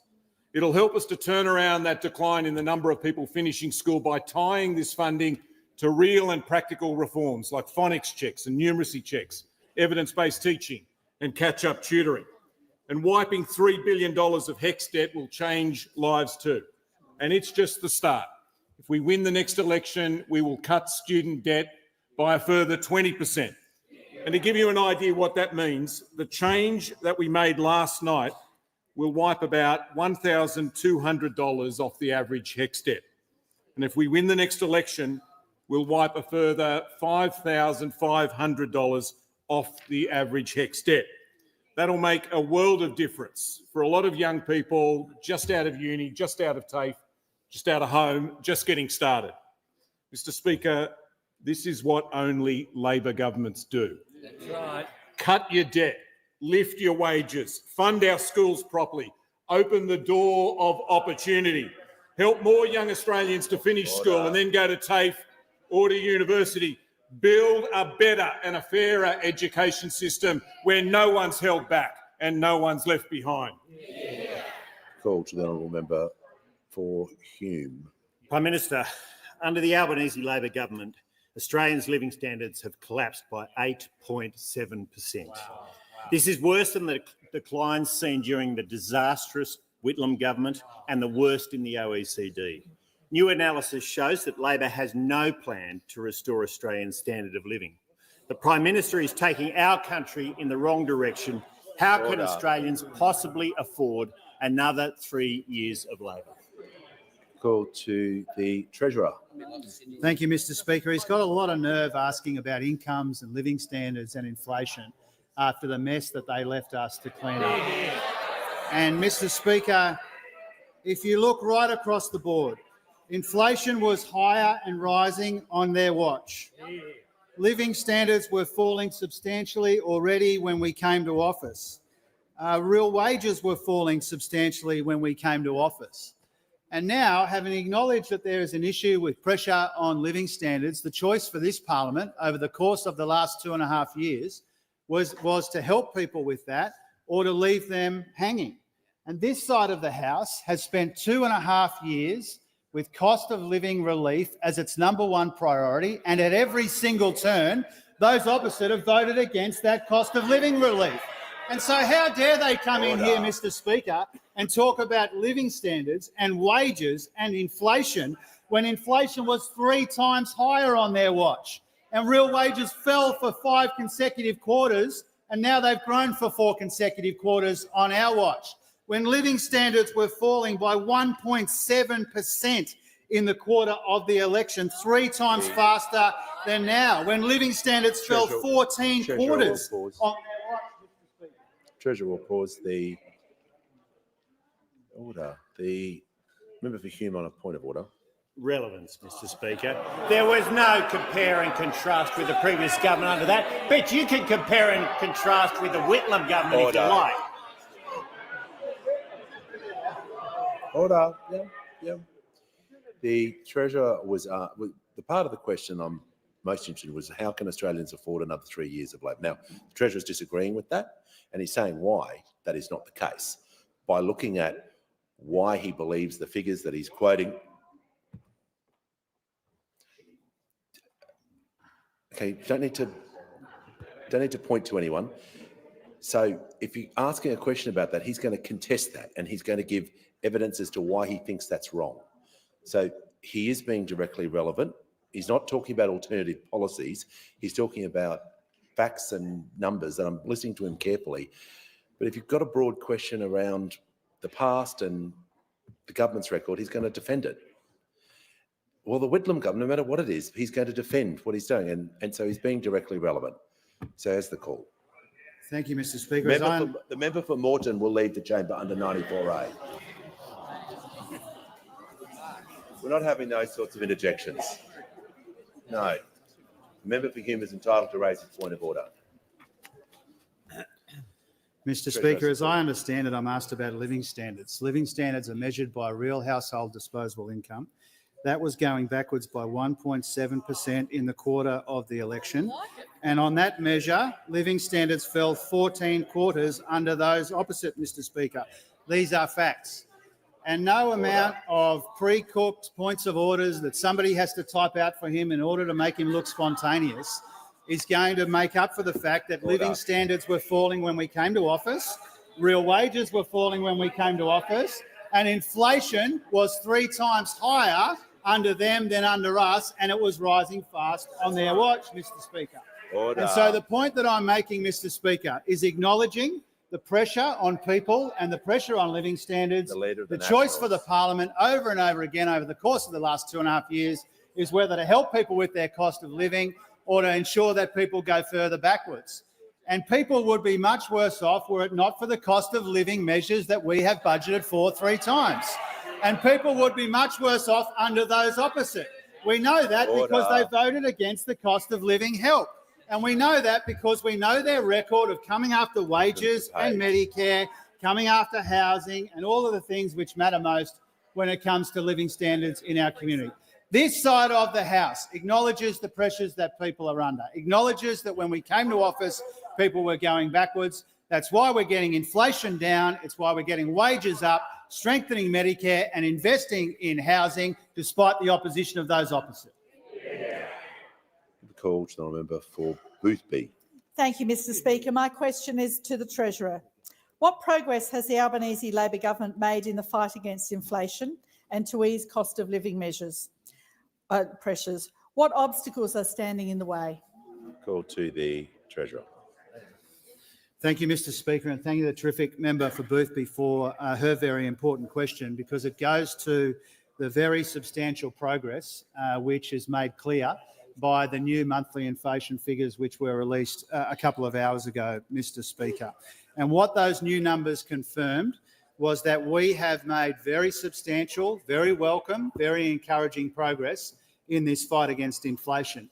And the fight against inflation has been this government's #1 priority, easing the cost of living where we can do that in the most responsible way, making sure that we're helping people with their energy bills, cutting taxes, cheaper medicines, cheaper early childhood education, getting wages moving again, all of the ways that we're helping with the cost of living. And the new inflation numbers today showed that inflation for the month was 2.1%, 2.1%, remembering it was 6.1% under those opposite.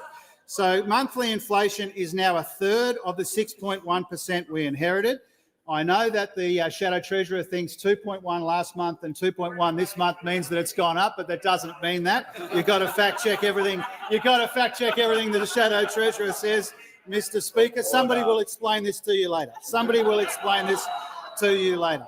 And what else it showed today in the inflation data is that our policies are helping when it comes to household budgets. One of the reasons why there was actually a monthly fall in rent was because of our Commonwealth Rent Assistance, which we've talked about. One of the reasons why electricity prices fell 35.6% in the year to October was because of our energy rebates. And so you can see that our policies are making a meaningful difference to the fight against inflation, taking some of this pressure off, even at the same time as we recognise that people are still under pretty substantial pressure. Now, Mr Speaker, as the Prime Minister said a moment ago, our efforts on supermarkets are part of this as well, the Food and Grocery Code of Conduct, all about making sure we get a fair go for farmers and families. And what this shows is whether our cost of living relief or our approach to supermarkets, we are coming at these cost of living pressures from every responsible angle that we can. Now, we know from today's numbers that if those opposite were in power, inflation would be higher and people would be getting less help. We know that from the figures released by the ABS today. We know that Australians are doing it tough. We also know that Australians would be worse off were it not for our efforts to provide cost of living help. And we also know from these numbers that Australians would be worse off under the coalition. We know that because they voted against the cost of living help. We know that because we know their record on Medicare and wages and housing and in all of these important ways. This side of the House is getting inflation down and wages up. We're strengthening Medicare and building more homes. Today's data shows that we're making important progress. The call to a member for Durack. My question is to the Prime Minister. Under the Albanese Labor government, Australia's living standards have fallen off a cliff.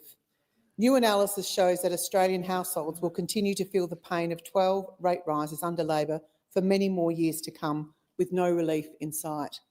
The Prime Minister is taking our country in the wrong direction. How can Australians possibly afford another 3 years of Labor? The call to the Prime Minister. I thank the member for Durack for her question, and indeed the member for Durack represents a vast electorate, and it's been my pleasure to be there recently in Geraldton talking to the lobster farmers at the co-op there who, because of what we have done on trade and jobs, have a future Order. as a result of the direct work that we have done, including with the Foreign Minister and the Trade Minister. Now, the member for Durack asked me about what has happened in the last 2.5 years with regard to living standards. And that, therefore, invites an opportunity for me to talk about the facts. And the fact is, when we came to office, inflation was having a 6 in front of it and was rising. Today's figures show, the monthly figures, it's 2.1 and falling, and falling.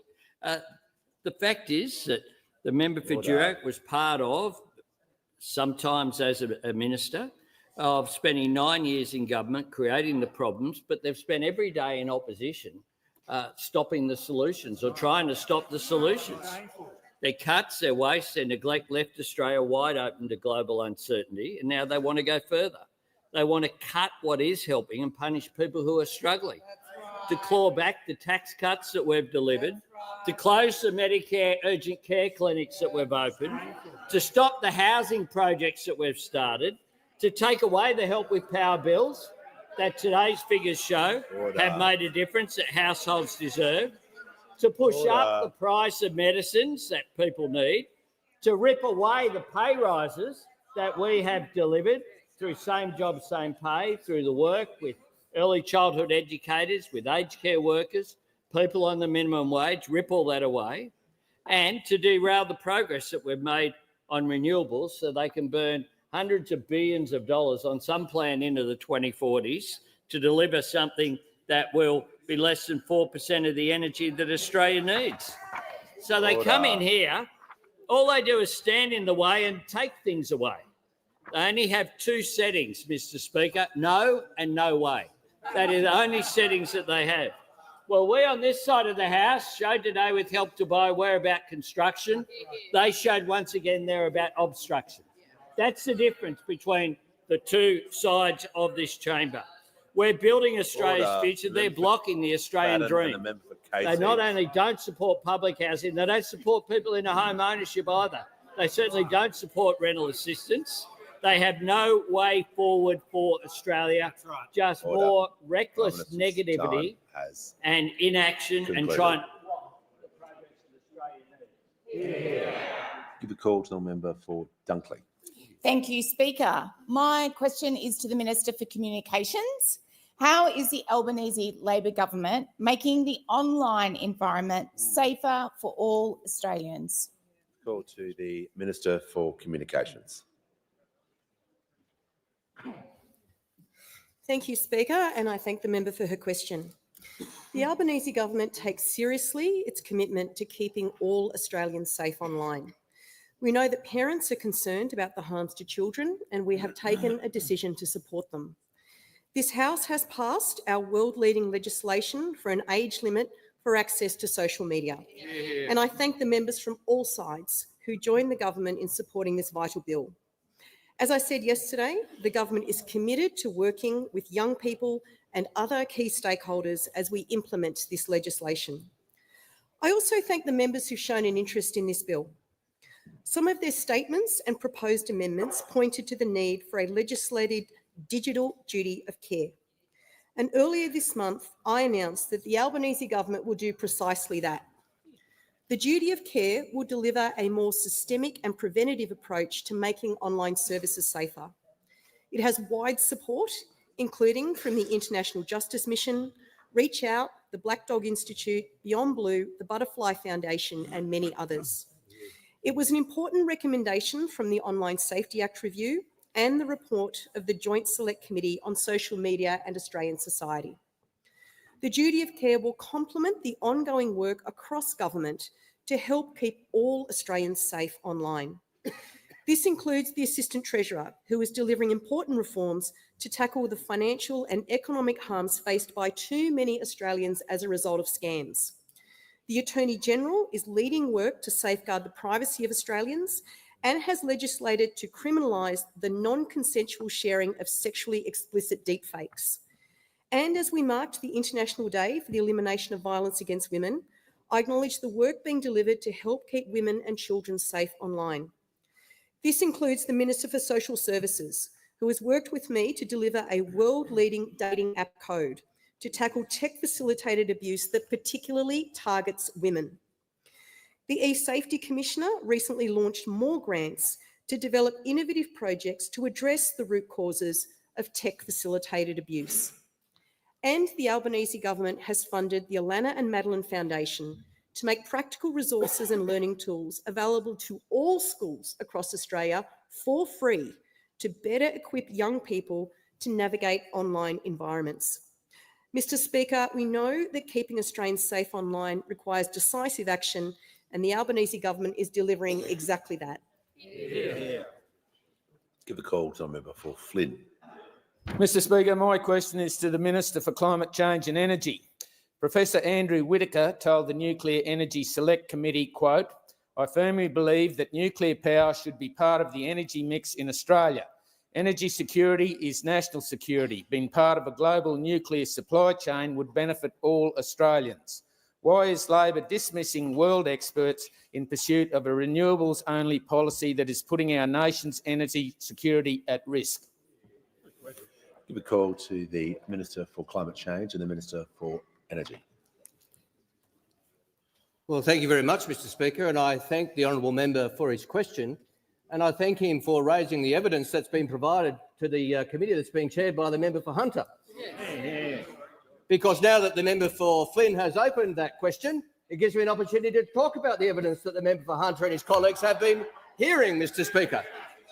Like the evidence from Ontario, which the Shadow Minister has referred to, which is their poster child for nuclear, as the province where they say that's the best practice for nuclear. And we've heard evidence from the professor from the University of Ontario, who has pointed out that that policy has bankrupted the Hydro Company of Ontario and seen their prices skyrocket compared to the provinces next door. Order. That, for example, people in Ontario pay more for energy than the people of Quebec next door, when Quebec relies a lot more on renewable hydro, Mr. Speaker. That is the evidence that the committee chaired by the member for Hunter has heard, Mr. Speaker. The member for Fairfax knows it because he sits on that committee. Order. He sits on that committee, Mr. Speaker, so he's heard all the evidence.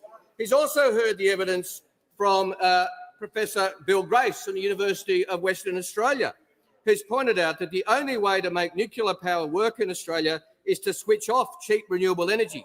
to stop exporting electricity from your rooftop solar system, forget feed-in tariffs, the system has to call on baseload nuclear power first, or the plan makes no sense whatsoever. So, Mr. Speaker, what Professor Grace is pointing out is that all those Australians who've invested in solar, rooftop solar, will have their feed-in tariffs cut and they will be curtailed to make way for nuclear power, Mr. Speaker. That's the evidence that's been heard before the committee. We've also heard from Sunshine Hydro that the AP1000 nuclear reactors, which is the preferred model of the member for Fairfax, even if it's running at 15%, will turn off 75,000 solar rooftops across Australia, Mr. Speaker. Now, just a couple of weeks ago, I was present at the installation of Australia's 4 millionth solar installation, rooftop solar, 4 millionth installation. These are Australians who've invested in rooftop solar. The member for Hinkler has pointed out, and Senator Canavan had pointed out, that they support curtailing solar. They support rooftop solar being turned off to make room for nuclear energy. So if we're going to have a discussion about the evidence that's been heard by this committee, we're up for that discussion, and I'm up to debate the member for Fairfax. Q&A suggested a debate. He said no. 7:30 report has suggested a debate. I've said yes. I await the answer of the member for Fairfax.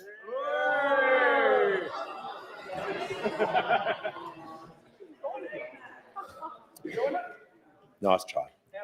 Order. Tempting. No, everyone's just going to settle and the chamber will come to order. So I can hear from the honourable member for Pearce. Thank you, Mr. Speaker. My question is to the Minister for the National Disability Insurance Scheme. What do the Albanese Labor government's reforms of the NDIS mean for participants and their families? Are there any other approaches? Thank you. To the Minister for the National Disability Insurance Scheme and the Minister for Government Services. I thank the member for Pearce for her question. Since the Albanese government got elected, I'm pleased to inform Australians that the NDIS is getting back on track. In essence, people with disability have been put back at the centre of the scheme, and the financial numbers are actually improving whilst maintaining the integrity of the scheme, and also a consensus on the best way forward to keep the scheme on track has emerged, other than the Greens political party and some senators. To demonstrate the metrics, how in the last 30 months this scheme is getting back on track. Before we got elected, the scheme was growing in investment outlay by 23%. Last financial year, 18%. This year, we're on track for 12%. Following year, 8%. Participant growth before we got elected, 15%. Now it's at 8%, and many categories have now stabilised. When we got elected, the NDIS was in danger of being the only lifeboat in the ocean. The states were contributing 25% of the cost of the scheme, us 75%. We've been able to persuade the states to lift their contribution each year from an extra 4% growth to 8% growth. And most pleasingly, the states have agreed with the Commonwealth to start rolling out in a year's time foundational support services, so the scheme's not the only lifeboat in the ocean. When we came to office, there was rampant fraud. There are now 500 investigations being conducted or underway, 50 people in front of the courts. Billions of dollars of payments are now being investigated for their integrity. And I'm pleased to announce today that we'll be spending an extra $110 million, the Albanese government, to crack down on fraud. There was no clarity on what money could be used for when we got elected. We've now clarified what that can be used for. When we got elected, over 90% of the service providers were simply unregistered. We've now got a plan to move forward to register the vast bulk of service providers. When we got elected, people could come into the scheme by all sorts of different assessments. We're going to bring the assessment in-house so that there's some consistency and transparency. Before we got elected, you could spend 160 days being fit for discharge on the NDIS in hospital before you got out of hospital. Now it's down on average to 22 days. External legal costs have fallen. The wages that are paid to disability support workers have increased. We recognise there's still more to do. We've still got to keep working with the states on these foundational supports, led by my colleague Amanda Rishworth. We recognise that there's still integrity issues in the scheme. We recognise that decision-making is still inconsistent in parts. But to finish where I started, the reality is that this nation made a promise to ageing carers up at midnight? Will there be someone to look after their adult child when they no longer can? The good news is that because of the Albanese government and the reform in this term, we are closer to keeping that promise than we've ever been before. Give the call to the member for Ryan. Speaker, question to the Prime Minister. The Senate inquiry report on aircraft noise is released today. At the hearings, we heard from communities nationwide how aircraft noise is wrecking their sleep, health and well-being. A curfew could help. So why does Sydney have a curfew but residents in Brisbane are left to suffer? Call to the Minister for Infrastructure, Transport, Regional Development and Local Government. Thank you very much, and I recognise the member's question in the spirit in which it's asked. We, of course, do understand that community concerns in relation to the noise impact of aircraft movements on residents in the vicinity of airports, and particularly in Sydney Airport and Brisbane and across the country, and it's an issue we do take seriously. The new runway at Brisbane Airport opened in 2020, following approval by the former coalition government, who did not undertake, frankly, sufficient community consultation in the process, particularly in relation to aircraft noise. At the last election, Labor committed to establish a community advisory board to hear directly from locals and support development of possible mitigations. Since coming to office, in addition to formally establishing the advisory board, we've implemented a number of measures to reduce the impact of noise, including changes to the timing of flights and flight paths to minimise impact on residential areas, and we continue to work on additional solutions. I've made very clear my expectations to air services that further measures be implemented to mitigate the impact of aircraft noise at Brisbane Airport. And in response to this and to community concerns, Air Services has implemented a noise action plan, which is delivering real improvements at that airport. Air Services have limited the ability of some aircraft to take off over land and during the early morning in Brisbane so that propeller planes and turboprops do not operate from the new runway before 6 a.m. Air Services has also boosted the number of flights that take off and land over water, known as SODPROPs, during the night and early mornings on weekends. Each time SODPROPs is used, 290,000 to 500,000 fewer residents are directly overflown. We've increased the use of SODPROPs and plan to use that mode much more. Now, that is what this government has been doing. That is what this government has been doing. We've reinstated the previous flight path over the overwater departures. We've been working with communities in order to do that. But I'm asked particularly about the Greens' proposal of a curfew at Brisbane Airport. A curfew at Brisbane Airport. Let's compare what happens at Sydney Airport, where movements are capped at 80 movements per hour. Straight concern for building housing supply, and this is the next measure that the Parliament will soon consider. Labor's build-to-rent legislation is going to come before the Senate shortly. If it's passed, it is going to result in the building of tens of thousands of desperately needed additional rental homes for our country. It's another bill with really widespread support around the Parliament. But, Speaker, what are the Coalition going to do? They cannot claim that they want more homes built in this country and then vote against this bill. Speaker, I want to give thanks to the many people in this Parliament who have worked constructively with our government on housing policy, for choosing to support opportunities for people who desperately need the help of government to get into home ownership. This election, Australians are going to have a really, really clear choice on housing between a reckless and arrogant party of pessimism and negativity in the opposition, or a party of progress that's stepping up on housing and helping Australians build, rent and buy. Thanks.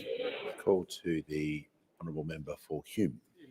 My question is to the Prime Minister.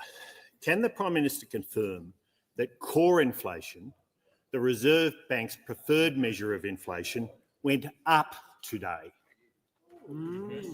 Order. Order. Call to the Prime Minister. Thank you very much, Mr. Speaker. The fact is that core inflation has come down since we were elected. That's right. That is the fact.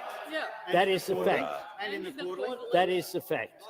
Consistently, all the way through, and in the last quarterly figures that were given. That's right.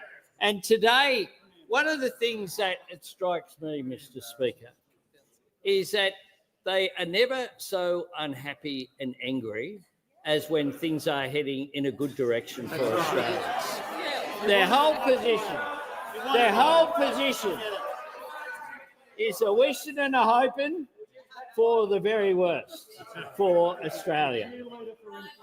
No hope, just nope to everything that comes before this parliament. The Prime Minister concluded his answer. Order. Okay. Relevance, for Hume. Mr. Speaker. That question was very specific about what core inflation did today, confirming that it went up. Mr. Speaker, is it your ruling that what he was saying, which was completely different from that, was relevant? Well, the Prime Minister did mention core inflation, right? Yep. So he's going to make sure he's talking about the topic, which is core inflation, not other topics and not other alternatives.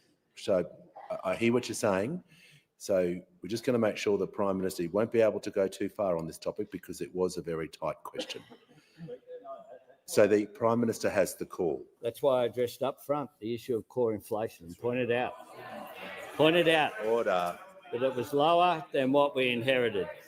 The new numbers today show that monthly inflation is around a third of what we inherited at the election and around a quarter of its peak. Another encouraging sign that our policies are helping to get inflation down after it was higher and rising under the Liberals. Higher and rising. Indeed, the last quarter of the figures in which they held office in March 2022 was a figure of 2.1%. Prime Minister will pause. Order. We don't need a running commentary. Order. The manager on a further point of order. Well, Mr. Speaker, Standing Order 91C states that a member's conduct is disorderly if they willfully refuse to conform to a standing order. You rightly directed the Prime Minister to come back to the subject of the question to comply with the relevance requirement, and he's flouting your order, your direction. I can appreciate the member would like a yes/no answer and he would like a direct response to the... No, I'm trying to work with the member for Hume here, so work with me. So the way the standing orders are written, unless the Prime Minister is being out of order by not addressing the relevance part of the question, it's very difficult for me to make any minister give the answer that you'd like or give... So to assist, well, I'm trying to deal with the issue, but order, the leader... No, we're just going to deal with this in an orderly way. The Leader of the Opposition, further to the point of order of the manager. Well, thank you very much, Mr. Speaker, and make reference to your earlier remarks and the remarks you've just repeated again now in relation to the essence of the question being in relation to core inflation, and that if the Prime Minister makes some reference, even historic, to core inflation, that would mean that he was in order. But the essence of this question is about whether the Prime Minister can confirm that core inflation went up today. And the operative part, the most important part of the question is, did core inflation go up today? The Prime Minister is not being relevant to that element. And I think that is the question that is before you. And if core inflation went up today, which is bad for consumers, that is the question we're asking. And that is the part that we believe the Prime Minister is not being relevant to. I thank the Leader of the Opposition. The Prime Minister was referring to figures today. To order, and yeah, when it's a tight question, it's very difficult. The Treasurer. So to assist the House and to get through question time, I'm going to ask the Prime Minister to be directly relevant. Otherwise, we'll have to move to other questions. By talking about where core inflation was today and comparing it with what we inherited. That's right. I went straight to the question of core inflation when I asked the question. The fact is that monthly inflation is around a third of what we inherited at the election and around a quarter of its peak. The last quarterly figures, showed that. we are getting things done in the right direction, and we're doing that by producing 2 budget Order. surpluses in a Member row for Beaumont by is having warned. responsible economic management. Order. The Deputy Leader of the Opposition, on point of order. Order, Mr Speaker. It goes to the order of the House. Just then, the Treasurer, after being warned in question time today, was called out by you, was not asked to leave. In fact, no ministers have been asked to leave, I don't believe, in your term of speakership. Whereas the member for Deakin and other members on our side are frequently asked to leave without warnings, and I ask you respectfully to consider that, highlighted by this example of the Treasurer, in your ongoing deliberations. I order the Minister for Agriculture Minister and the member for Riverina. Look, I appreciate the feedback from the Deputy Leader of the Opposition. It is difficult to maintain order in the House when there is continual interjections. And I would like to think when I do issue warnings that people understand that there is consequences for those actions, as I've done. The Deputy would also like to check about the ministers I have removed from the House during debates and question time. And at the conclusion of question time, I think 2 ministers were removed, the Minister for Regional Development and the Attorney General. So just want to make sure I put things on the record. Order correctly. Order, but order.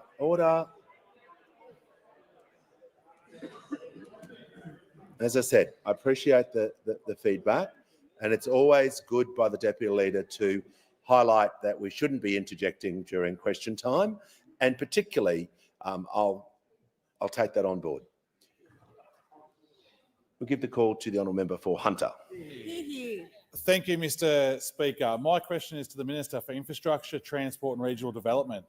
How is the Albanese Labor government investing in infrastructure to get more houses built more quickly? How has this approach been received, and are there any risks to this approach? Give the call to the Minister for Infrastructure, Transport, Regional Development and Local Government. Thank you very much, Mr Speaker, and I thank the excellent member for Hunter for that question.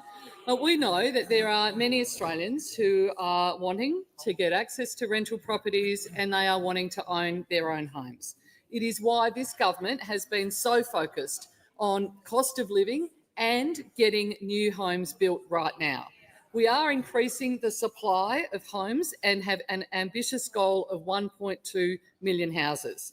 We're incentivising states and territories to build more homes through the New Homes Bonus. And of course, today, this Parliament has passed the Help to Buy legislation. And I want to give credit to the Housing Minister and her predecessor for the great work on that. I know there is a lot more to do.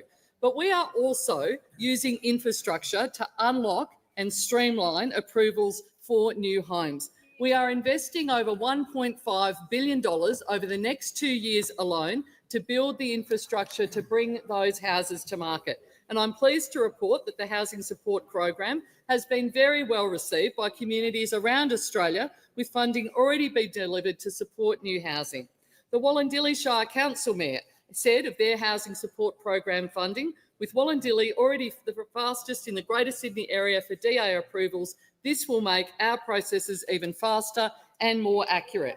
Campbelltown City Council representatives said of their funding will provide development confidence and enable councils to revise development standards and including land use density and building height. In Tasmania's Central Coast, the Mayor there has said what is unique about this funding is to actually apply for funding to help us do some of the planning work.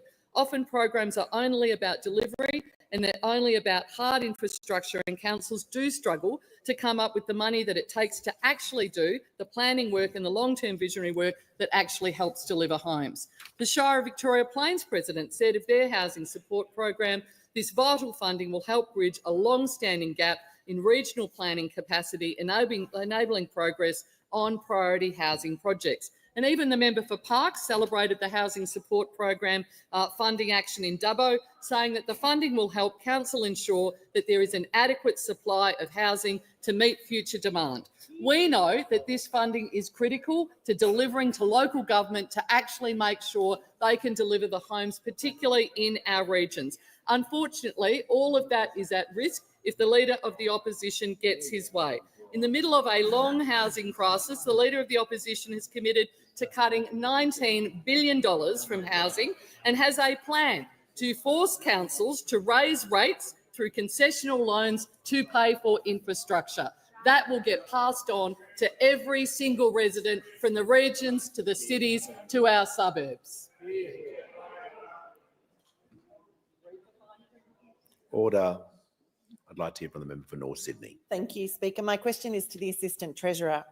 6.5 weeks ago, you announced that the government was committed to legislating a total ban on the use of predictive genetic tests when Australians are attempting to access life insurance products. Despite this promise, genetic discrimination legislation has not been introduced. Assistant Treasurer, when will the genetic discrimination legislation be introduced and what is causing the delay? Call to the Assistant Treasurer and the Minister for Financial Services.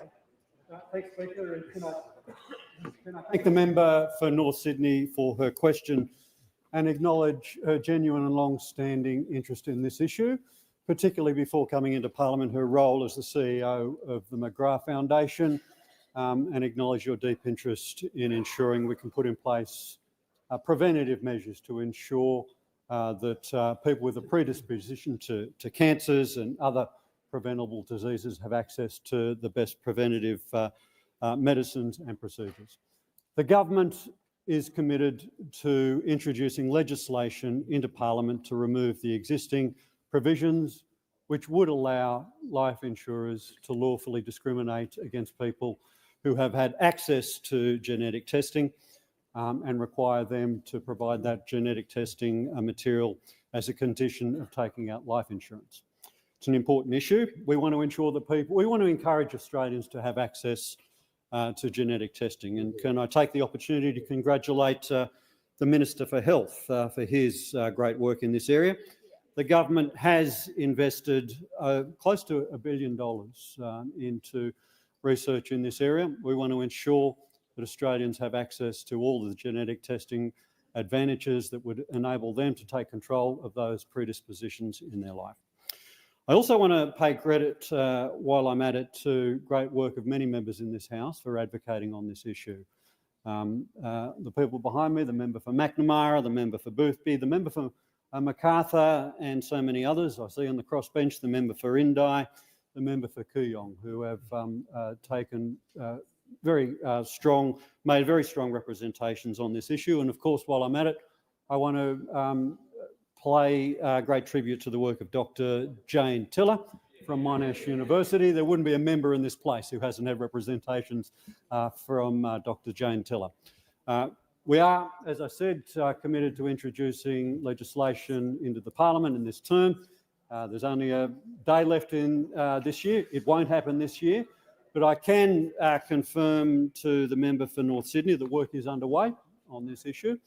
And I've also had productive discussions with the Council of Australian Life Insurers, who have committed to ensuring that prior to legislation coming before this House, that they will voluntarily introduce a ban to ensure that this material is not used in the way that we are all concerned about. It is important that all Australians have access to these preventative tests and are able to take control of their own health circumstances. We want to ensure that we expand the research into genomic testing, and we're doing that. We want to ensure that the barriers to people accessing those are removed. The removal of the existing provision. Minister's time. The minister's time has completed. Order. And the House comes to order. We shall hear from the member for Hasluck. Thank you, Speaker. My question is to the Minister for Health and Aged Care. After a decade of cuts and neglect, How is the Albanese Labor government strengthening Medicare through urgent care clinics? What threats are there to Medicare and bulk billing? The call to the Minister for Health and Aged Care. Thank you, Speaker, and thank you to the member for Hasluck. I think last week I told the House there were 78 urgent care clinics open. Well, in just a week, I can inform it's now 82 as of today. We promised 50, there are 82. And last Friday, the member for Hasluck and I visited the Midlands Urgent Care Clinic, and we were joined by a hard-working local nurse, Trish Cook, who happened to have worked at that local GP practice earlier. I'd met Trish earlier this year at a Melanoma Institute conference when she was presenting her nursing research into the benefits for patients of receiving chemotherapy at home rather than at a clinic or at a hospital. Terrific research, and I know that Trish will now do fantastic work as the local Labor candidate for the new Bullwinkle electorate in Western Australia. The Midlands Urgent Care Clinic, Mr Speaker, has been delivering high-quality urgent care already for 10,000 local members of the community. And the Google reviews are terrific and far too long for me to read out. But across the country, these clinics are making a real difference to hundreds of thousands of Australians who need free urgent care. And we know also they're relieving real pressure on hospital emergency departments. Now, we know, Mr Speaker, there is more to do for us to keep doing to strengthen Medicare, but we also know that all of that progress on bulk billing, on free urgent care, is under threat at the next election, under threat from a shadow treasurer who continues to describe our investments in Medicare as wasteful spending and who we know will close the urgent care clinics, under threat from a Liberal Party who, according to the Deputy Liberal leader, has a philosophy that says that Australians don't value services unless they pay for them. They don't value free hospitals. They don't value bulk bill GP visits or free urgent care, apparently. But of course, under threat from a leader of the opposition, who as Health Minister put the Deputy Liberal leader's philosophy into stark practice, trying to make every single Australian pay a fee every time they went to a doctor, trying to make them pay every time they visited the local hospital emergency department and so much else besides, Mr Speaker. Now, I haven't been able to find any Google reviews of this man's time as Health Minister. I'm not sure Google reviews existed at the time, but I have found a poll, Mr Speaker, with a photo of the Health Minister then, looking much younger, a little bit slimmer, as we all did 10 years ago, looking very, very good. Good memories, good memories. But it says that Peter Dutton was ranked as the worst Health Minister in 35 years. Invite the Minister not to reflect on members and not to use props as well. Yes. I'm just reading from this document that says Australian Doctor magazine ranked him the worst health minister in 35 years of Medicare, just proving you can't trust the Liberal Party with our health system. Keep on Prime Minister. I ask further questions placed in the notice paper. We'll go to papers and I'll give the call to the Leader of the House. Speaker, these documents are tabled in accordance with the list circulated to the honourable members earlier today. Full details of the documents will be recorded in the votes and proceedings. I've received a letter from the Honourable Member for Brisbane proposing that a definite matter of public importance be submitted to the House for discussion, namely the urgent need for the government to stop new coal and gas approvals so we can tackle the climate crisis, reduce our emissions and protect our environment. I call upon those honourable members who approve of the proposed discussion to rise in their places, and I give the call to the Honourable Member for Brisbane. Thank you, Speaker.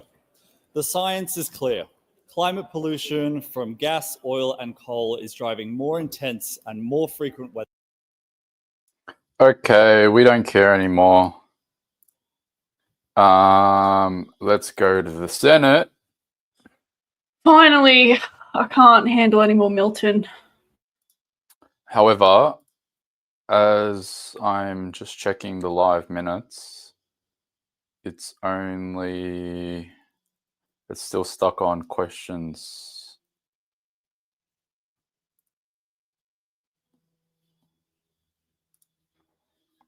I think it's like questions without notice.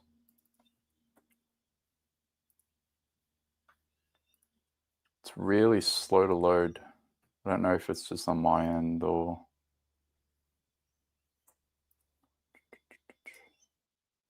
But anyway, how's everyone feeling? What are everyone's thoughts on things that have transpired so far? Leave some comments for us.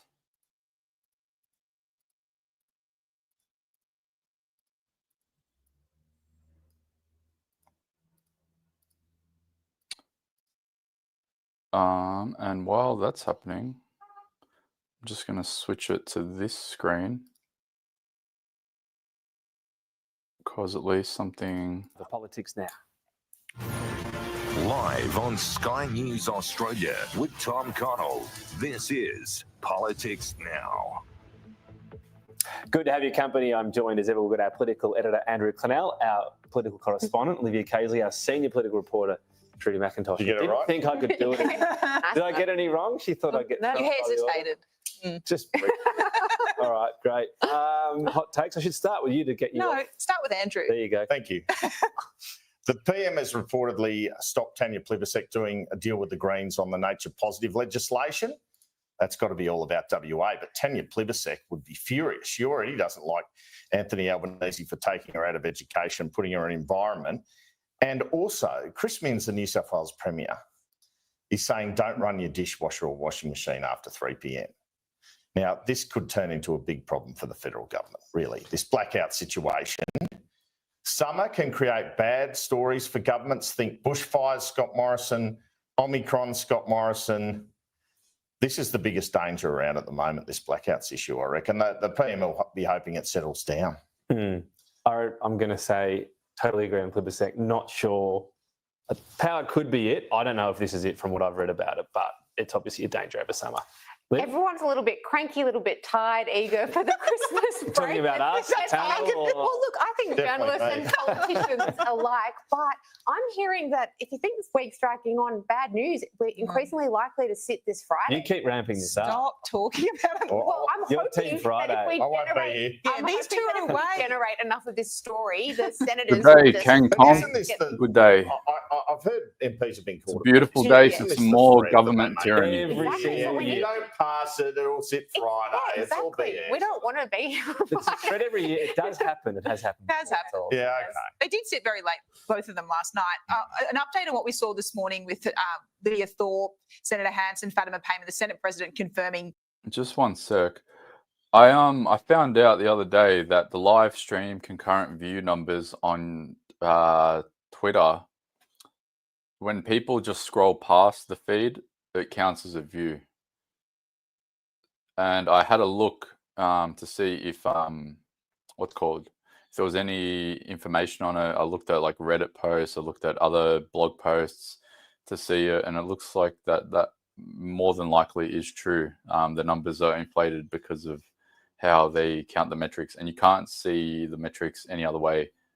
Like on here on StreamYard, I can see it. It says 11,000, but I don't know if that's legitimate or not. But what I wanted to do as a quick test of authentication is everyone on Twitter, can you just say, I don't know, leave a comment that just says, what's a word? Just say Michelle Rowland sucks or Michelle sucks. Just say that. I just want to see how many people are actually watching. That she's considering the next steps here. We'll have discussions, potentially the need for suspensions after what we saw this morning. They're incredibly rare to happen, but you can sense that Sue Lyon's getting pretty frustrated with how the upper house is conducting itself. They don't have much power, though, the Senate, do they? So we'll see. We'll have that vision and words for you later, and plenty on what's happening with the power situation. First, notice some breaking news. The Chinese company which runs the Port of Darwin has expressed concerns about its financial position. It raises the prospect of the Northern Territory government terminating its controversial lease of the facility. Matt Cunningham has this exclusive story for us. He joins us live. Matt, these concerns are highlighted in Landbridge's annual report. So what do they say and what do they mean? Well, they say that Landbridge, which operates the Port of Darwin, has posted a $34 million loss in the past financial year. Now, that's not unusual. It's been posting losses basically because it's also been repaying debt incurred when that lease was initially struck in 2015, a controversial lease, as you know, Tom, one that raised concerns all the way to Washington, security concerns, but it's the financial concerns that we're looking at here, because in this annual report it says that Landbridge Australia is relying on its parent company, Shandao Landbridge Group, to basically provide that financial backing. Now, in this annual report, it says that the parent company, that the Chinese Landbridge Group... How long has this lease still got to go? It's like 100 years or something, isn't it? It has a $107 million bond. That at the moment, I know that there's people watching that know about the Port of Darwin more than probably any other subject matter.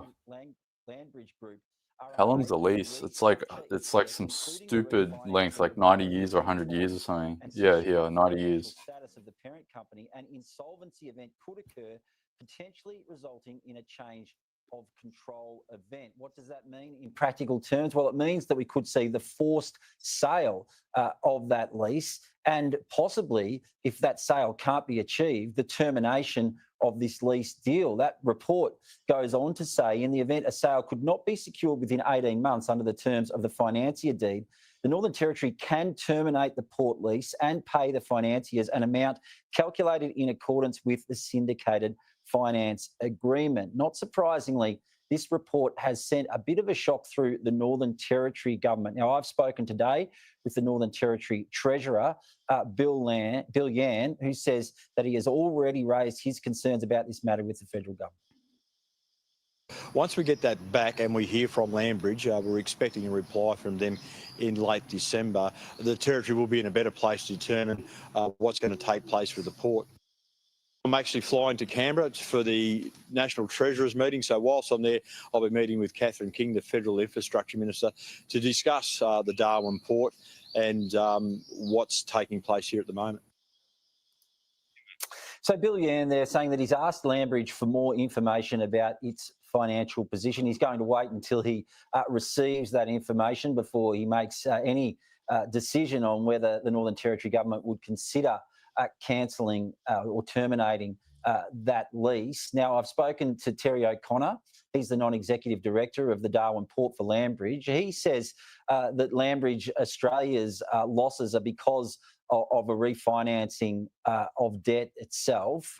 And he says that the port is actually performing better each year, year on year, because of increased activity at the port. But this is more a matter about what's going on in China and with the parent company, Shandao Landbridge in China. Now, Terry O'Connor says he's confident that those issues with its debt in China can be resolved either later this calendar year or early next year. But it's certainly something that's serious enough to have been raised as a going concern in this annual report, Tom.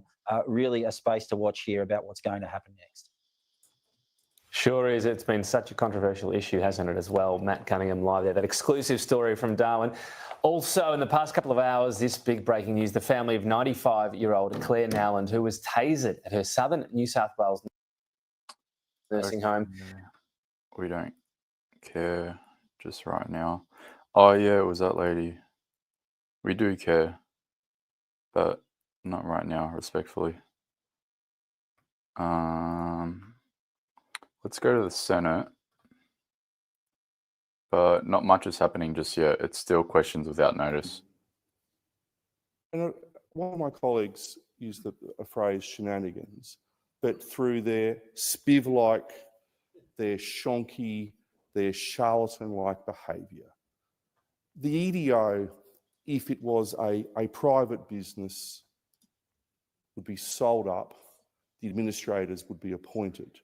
But instead, it is being kept alive, notwithstanding the serious issues of misgovernance, of, I'm going to say, malfeasance within the organisation. It is being kept alive because the taxpayers of Australia are funding this organisation to the tune of millions of dollars.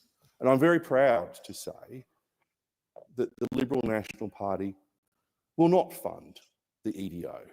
We will stop funding the EDO because we believe that the taxpayers of Australia, who are doing it pretty tough at the moment because, well, A, they've got a Labor government, and B, they've got a Labor government, and C, they've got a Labor government, but particularly they've got a Labor government who have suddenly discovered, thanks to the Labor Party secretary doing a bit of research, that there's a cost of living crisis out there. So everyone's been doing it tough for a couple of years.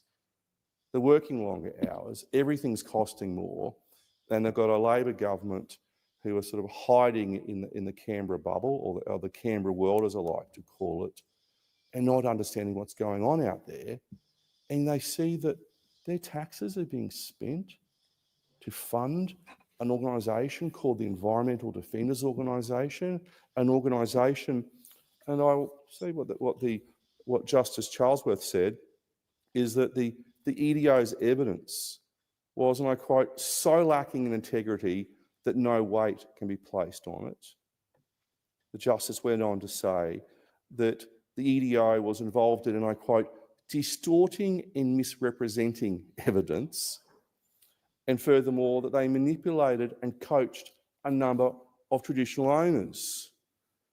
Now, I certainly hope that when the legal matters come to an end, that any legal practitioners who are involved in this matter are taken before the relevant professional bodies of the state or territory with a view to their practicing certificates being removed, because any legal practitioner, anyone who has spent a couple of days in a law school will know that the conduct of those lawyers within the EDO is the conduct of people who should be on the other side of any legal framework, i.e. they should be the defendants rather than the counsel defending them.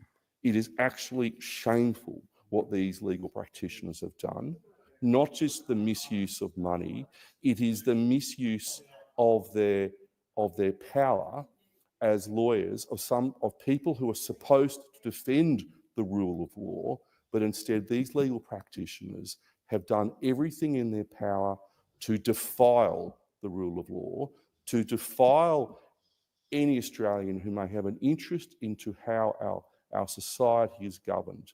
And for that reason, the EDO should be defunded, and in an ideal world, it should be wound up, sold up, and put in a rubbish bin. Thank you, Senator McGrath. The question is that the Senate take note of answers to coalition questions. All those of that opinion say aye. Those against say no. I think the ayes have it. The ayes have it. Senator Shoebridge. Thanks very much, Acting Deputy. I rise to take note. I move to take note to the answer given by the Minister in relation to the question on migration.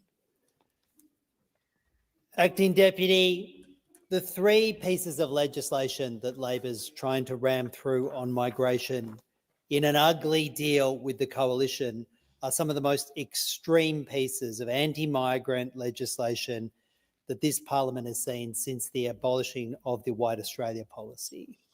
And today we've literally seen the... Now that I can see exactly where we are comparing the Senate live to the notice paper, I have some annoying news for everyone, and it's more annoying to me and probably Millie than anyone else. Don't tell me they're not doing it today, because fucking seriously. Nah, they're doing it today. It's just that I think they might drag this shit out until possibly no later than 8 p.m, because that's when the Senate ends. They proposed their adjournment at 7:30. But on the notice paper, I'll pull it up in a sec. We are here. So we are here, motions to take notes of answers. So I think they need to go through this part, notices of motion, and then they'll start getting back into government business. So this might take a little bit longer than I thought. But it's like number one. It's equal number one on the order of business here. So government business, some exemption bill, and then crimes amendment, and then online safety, social media minimum age. So. Well, maybe we should take a break and then recommence the stream since it's shadow banned anyway. They've removed all the preview and shit. But if we're just going to be waiting, I mean, I can barely stand to listen to them. But we can always like have it playing in the background, and then just when it's going to go back on, we'll just jump on. You guys want to work split shifts? We kind of do, eh? The only problem is that I'm the one that's managing like the whole control panel. Yeah, that is the issue. I So, can't like- do all that screen stuff that he can do. See, if I dipped out within 20 minutes of me dipping out, they're going to say, hey, we're going to run it. They're probably watching. They're like, Anthony dips out and then bang, all of them run into the Senate and Yeah. just slam it through. And he'd be on Do Not Disturb, so I'd be trying to call him. He's like asleep on the couch, and I'm like, fuck. Yeah, just do what you said that you were going to do last time, remember? Yeah, true. Just Welfare check. Just ring the cops and do a welfare check. He told everyone on live he was going to kill himself, and now I should go over there. But that's in case of absolute emergency. And it's more that I would kill myself if we spent all day doing this and missed it somehow. Look, I don't know, it's a tough one. And no, we are shadow banned because it comes up in the post without the preview. And normally when we're live, the preview's there and it shows that we're still going. But it's done that little minimize thing. So When I open it on my desktop, I can see the preview straight away. Sometimes I can see it, sometimes I can't. I don't know what's going on. It might just be a feature that's bugging out on my end. well, I mean, it's kind of weird for it to be doing that on my end as well, though. So I don't know. But it's okay. I'll switch back to Shoebridge.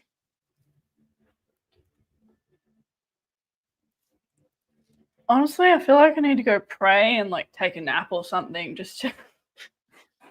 Yeah, go. I'll buzz you. I'll message you when things pop off. Yeah, when it's about to hit the fan, I'll just like roll out of bed and. All right. See you soon.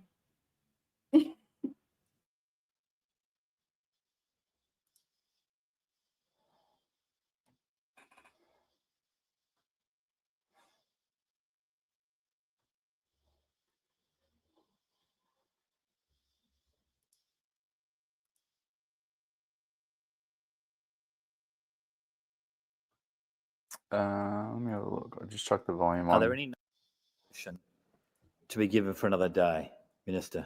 Thank you, Deputy President. I give notice in general terms of my intention on the next day of sitting to move a motion relating to the routine of business. Senator Urquhart. Thank you, Deputy President. I give notice in general terms of my intention to introduce a private senator's bill on the next day of sitting. Senator Woman Payne, are you seeking the call? Sorry, my apologies. Senator. Very much, Deputy President, and on behalf of the Standing Committee for the Scrutiny of Delegated Legislation, I give notice of my intention at the giving of notices on the next day of sitting to withdraw business of the Senate notice of motion number 1 for 13 sitting days after today, proposing the disallowance of the Explosives Regulations 2024. Are there any other notices? I shall now... Minister. In between sections, I understand. I seek leave to move a motion relating to allow divisions this evening. Is leave granted? Leave is granted. Thank you. I move that divisions may take place after 6:30 p.m. tonight. I put the question. Those for the question say aye. Against, no. I think the ayes have it. I shall now proceed to the placing of business. Is it desired to postpone or rearrange the business? Clerk. Postponement notifications have been lodged as follows. Business of a Senate number 1 for today in the name of Senator Payman to the 28th of November. Government business number 2 for today in the name of Minister Gallagher to the 28th of November. And general business notice of motion 716 for today in the name of Senator David Pocock to the 28th of November. Extension notifications are shown at item 14 on today's order of business. If there is no objection, the business is postponed. I shall now proceed to the discovery of formal business. Are there any formal motions?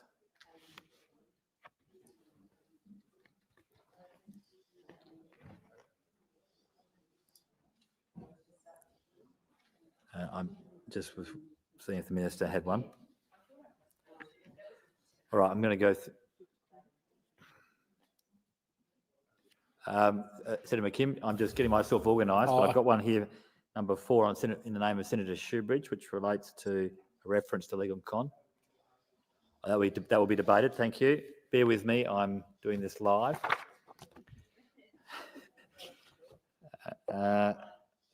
Yes, unplugged. Number 5, Senator Hanson. Thank you. I ask that business of the Senate notice of motion number 5 be taken as a formal motion. Is there any objection to this motion be taken as formal? There being no objection, I call the Senator. I move the motion. Minister. Thank you. I seek leave to make a short statement. Is leave granted? Thank you. 1 minute. The resolution establishing the Register of Senators' qualifications placed procedural constraints on the use of the Senate's power to refer a matter relating to the qualification of a senator to the Court of Disputed Returns. This approach was recommended by the Joint Select Committee on Electoral Matters and seeks to balance the need for compliance with the need for certainty. This is about payment. And that full disclosure by candidates at the time of the nomination would better inform those seeking to challenge a successful candidate's qualification by petition directly to the Court of Disputed Returns within the existing 40-day window after the return of the writs. The government does not support suspending the resolution to get around these well-considered constraints. I intend to put the question. I put the question. Those for the question say aye. Against, no. I think the noes have it. There was no voice, unfortunately. Now we come to Minister. Sorry, Senator Hanson. It can be put to the vote again, please. All right, I'll put it again, since it's the practice of the Senate. I put the question again. Those for the question say aye. Against, no. The noes have it. Do you wish a division? Division is required. Ring the bells.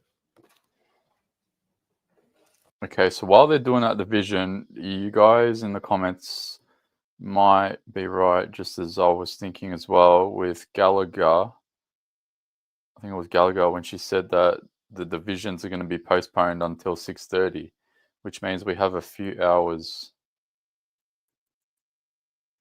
which is good because I would really like to just go outside and get some blood flow going. It's raining heavy in Melbourne, really. I thought Melbourne was hot today as well. It's like damn near 40 degrees where I am.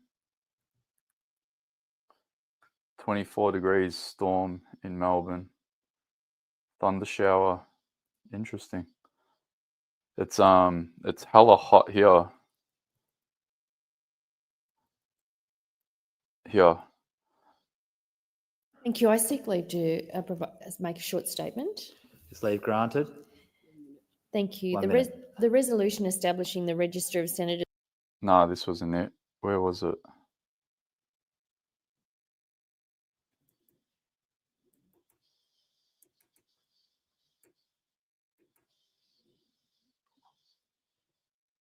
Matter relating to the qualification. There's no objection. Here we The go. ayes have it. Attention at the giving of notices. Here we go. Terms of the petition.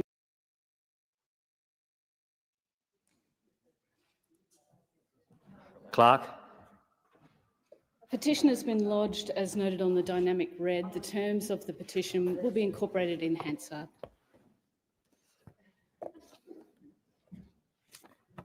Are there any notices of motion to be given for another day? Minister. Thank you, Deputy President. I give notice in general terms of my intention on the next day of sitting to move a motion relating to the routine of business. Senator Urquhart. Thank you, Deputy President. I give notice in general terms of my intention to introduce a private senator's bill on the next day of sitting. Senator Woman Payne, are you seeking the call? Sorry, my apologies. Senator. Very much, Deputy President, and on behalf of the Standing Committee for the Scrutiny of Delegated Legislation, I give notice of my intention at the giving of notices on the next day of sitting to withdraw business of the Senate notice of motion number 1 for 13 sitting days after today, proposing the disallowance of the Explosives Regulations 2024. Are there any other notices? I shall now Minister. In between sections, I understand. I seek leave to move a motion relating to allow divisions this evening. Yeah.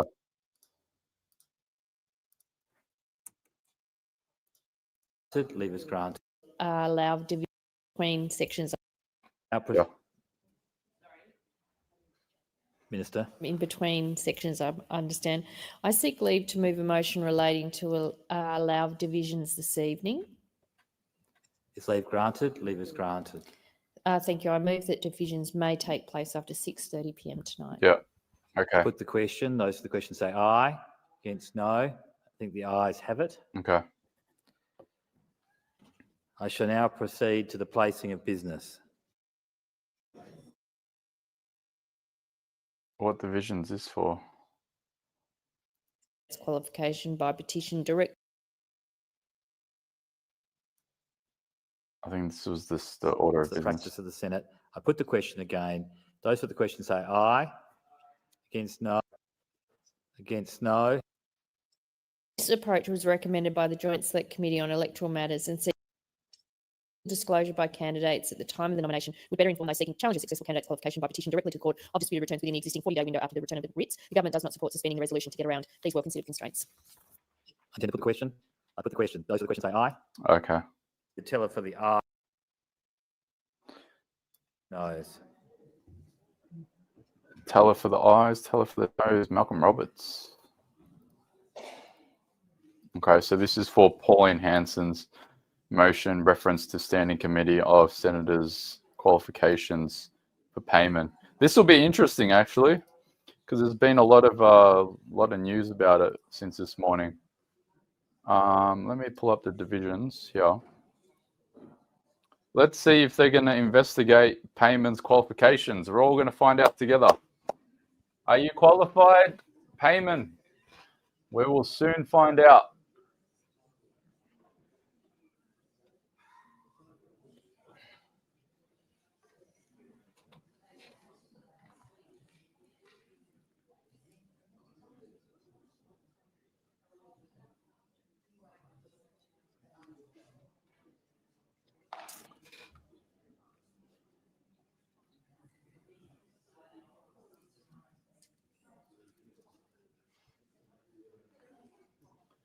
What do you reckon, guys? Is Fatima Payman qualified, or is she not qualified?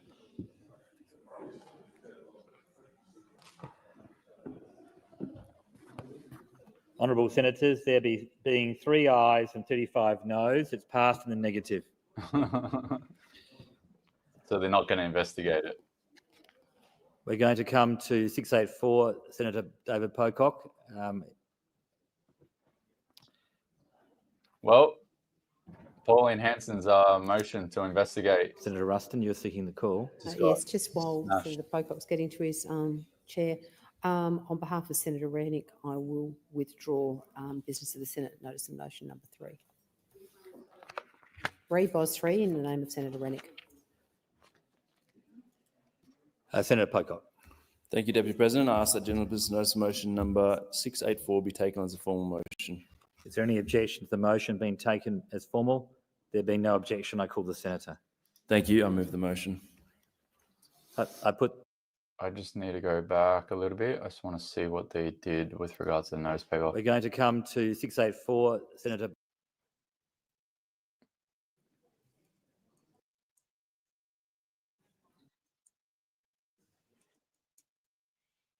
Honourable Senators, there being 3 ayes and 35 noes, it's passed in the negative.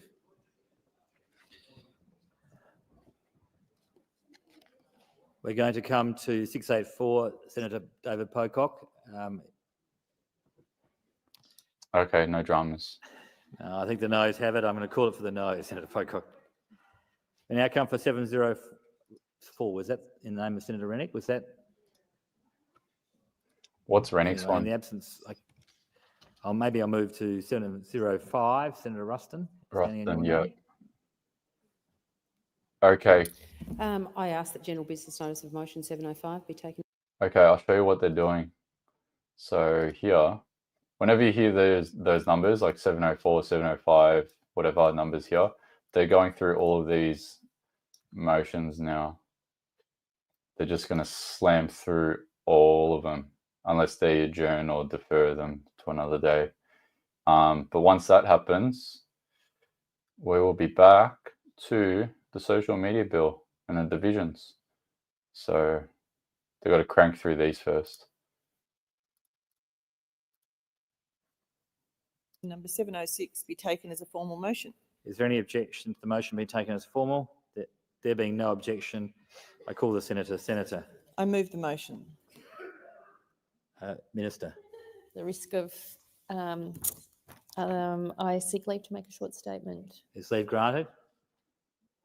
Leave is granted for 1 minute. Thank you. I appreciate that. The government is disappointed that Senator Patterson has chosen to proceed with this motion as it contains a number of incorrect statements and assertions, and we believe it should be withdrawn. I'm reminded of the words of Senator Birmingham, who's told the Senate, and I quote, back in 2021, the government holds a strong view that the documents and information sought would or could reasonably be expected to disclose the deliberations of the Cabinet or a committee of the Cabinet. I intend to put the question. I put the question. Those for the question say aye. Against no. I'm going to get. I think the ayes have it. Okay. Do a division. We now come to 708. Senator Orman-Payne. Thank you, Deputy President. I ask that general business notice of motion number 708 be taken as a formal motion. Is there any objection to the motion being taken as formal? There be no objection. I call the senator. The next one. I put the question. Those are the questions. The next one will be interesting. I don't know much about it, but it's Malcolm Roberts' order for production of documents on COVID-19 vaccines. Senator Roberts. Thank you. I ask that general business notice of motion number 709 be taken as a formal motion. Is there any objection to the motion being taken as formal? There being no objection, I call the senator. I move the motion. Put the question. Those for the question say aye. Against no. I think the noes have it. Division required. Ring the bells.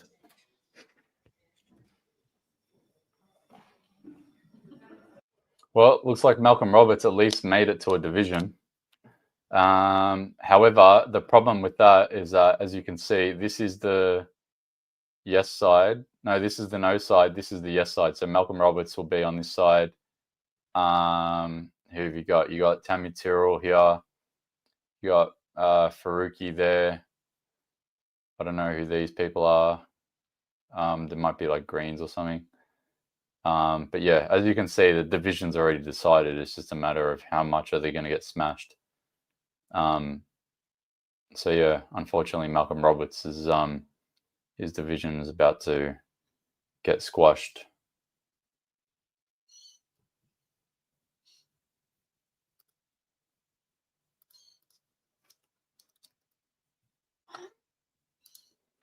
But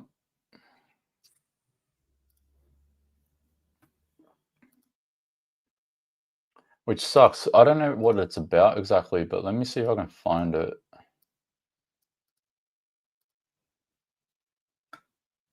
here.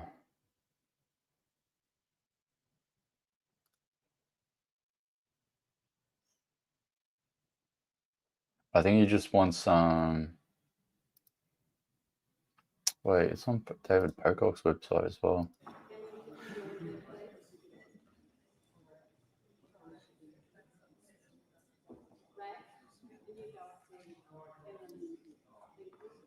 Okay, here I found it.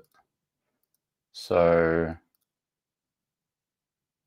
I think they just want to subpoena documents from Pfizer, AstraZeneca, Moderna, and Novavax regarding COVID-19 vaccines in Australia.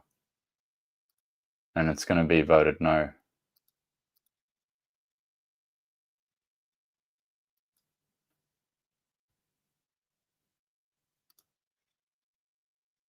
Damn.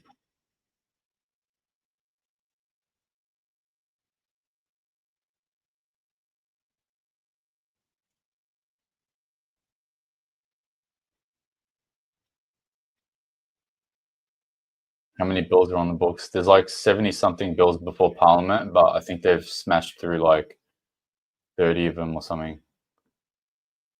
Probably more now. It's probably like 40, 50 now.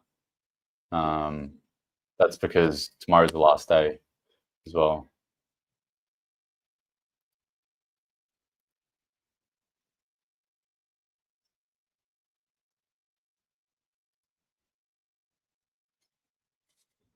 Come on, Malcolm. Let's get those Pfizer documents.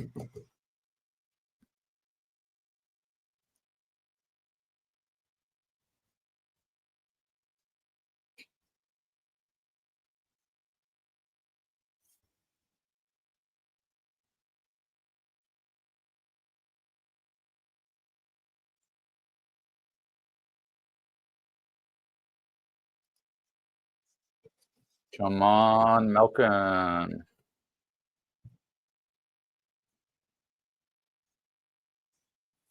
I'll bring that back up. There we go.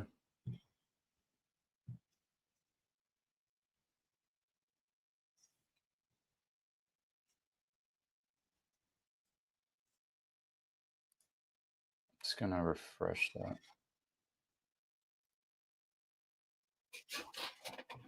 It says apparently the audio cut out. Let me just make sure of that first.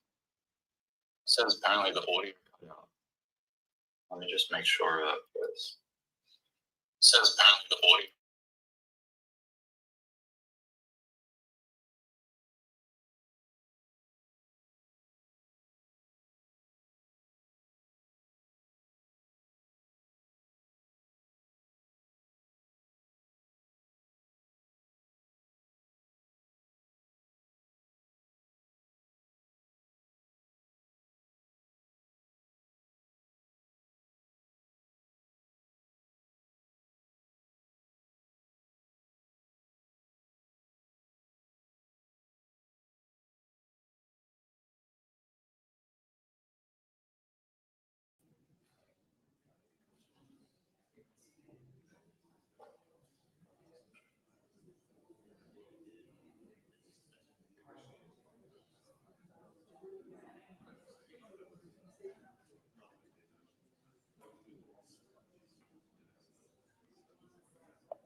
Honourable Senators, there have been 26 ayes and 27 noes. It's passed in the negative. I'm going to come to 710 in a moment when Senator Allman-Payne is ready. Senator Allman-Payne. Thank you, Deputy President. I ask that general business notice of motion number 710 be taken. Okay, so I think it got voted down that way. Let me just have a look at the divisions and I'll let you know who voted how. Here we go. Oh, wow, it was actually very close. 26 to 27, wow. I think that's the closest division I've ever seen. Here you go. I'll show you. Bang. So This was to have COVID-19 vaccine documents being forced out of the manufacturers, out of their company's hands and put them into the government's hands so they can audit them. So Liberal Party senators voted for it. Antics still stick and staunch. The Nationals voted for it. Canavan, Cadell, Independents, Rennick, Cool, Hanson, Roberts, Awesome, Babette, Jacinta Price, yep. And then who voted no? Well, the Labor Party, obviously, the Greens, and Payman. So if you want those names, there you are.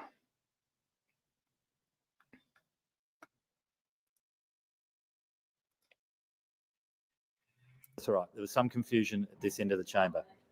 Division continues. Okay, another division.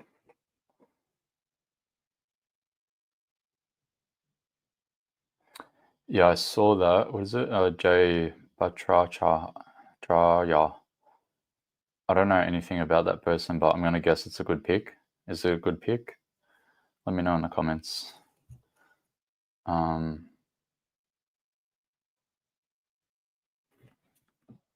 What's wrong with my comments dashboard here? There's like, I feel like it's a bit glitchy.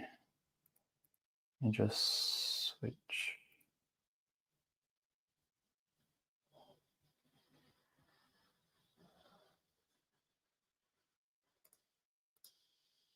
I don't want to refresh this screen because I'm worried I'll lose something.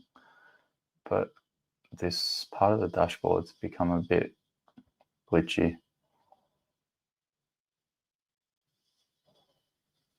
That's okay, I'll just keep it there for now. Great pick, very good pick. He was silenced during COVID in the US. Okay. Well, hopefully, if Malcolm Roberts can't get the documents out of him, maybe the new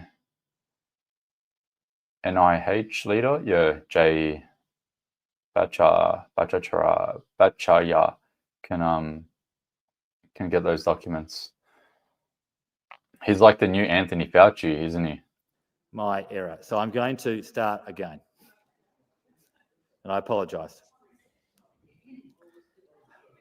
I know. It's been a long week. Okay. So I'm going to ask Senator Hodgins-May to move 712. Yeah. And then we will wind our way to 711. Maybe. I ask that general business notice of motion number 712 be taken as a formal motion. Is there any objection to that motion being taken as formal? There being no objection, I call the senator. I move the motion. So I'm now putting that question. I put that question. Those for that question say aye. Against no.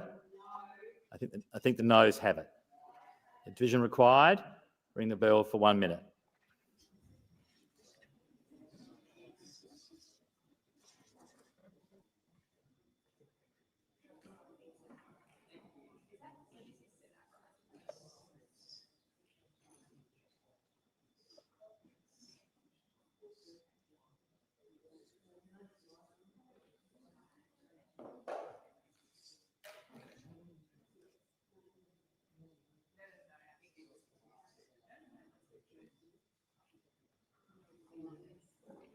Well, I guess I'm thankful for the fact that worst case scenario, this goes on till 8 o'clock. And then I've got a couple of hours extra compared to yesterday. Thankfully.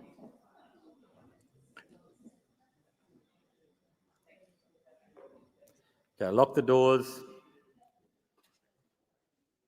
Before the Senator 712, standing in the name of Senator Hodgins-May, consideration of notice of motion of 711. I put the question, those for the question pass to the right of the chair, noes to the left of the chair. I appointed as teller for the ayes, Senator McKim. Senator McKim, I require you. And I teller for the noes, Senator Askew. You know what's interesting? I showed you that list just before, this list here, and it looks like it's a big list, right? They've pumped through half of it already. They're up to here now. So this is all that's left. I thought this was going to take a while. It's actually gone pretty quick.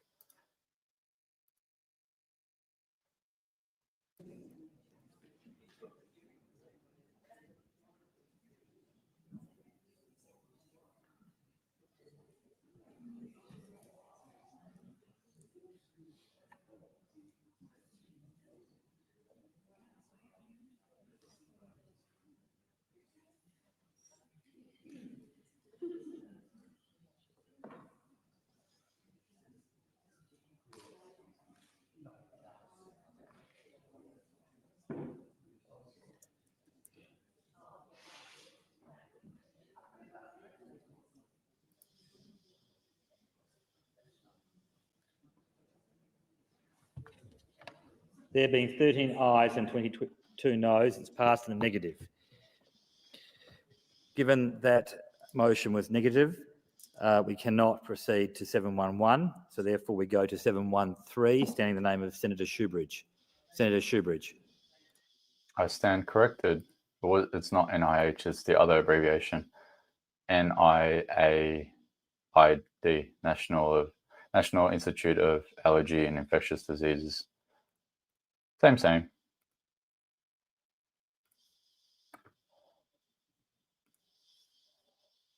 2024, the NAC published a note on its website stating that the referral from the Department of Defence relating to the Thales contract remained under consideration in accordance with the Commission's usual processes.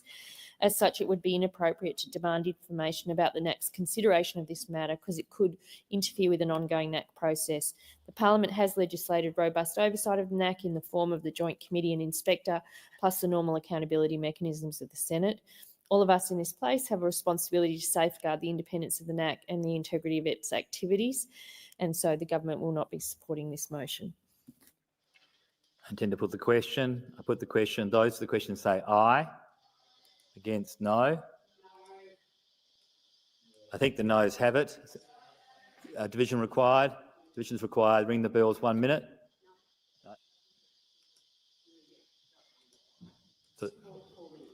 4 minutes. 4 minutes. Okay, cool. Chill out for a minute.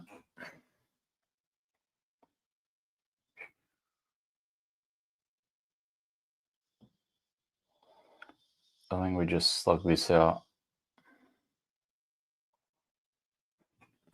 I saw a few people drop a coffee. So I'll just switch to that.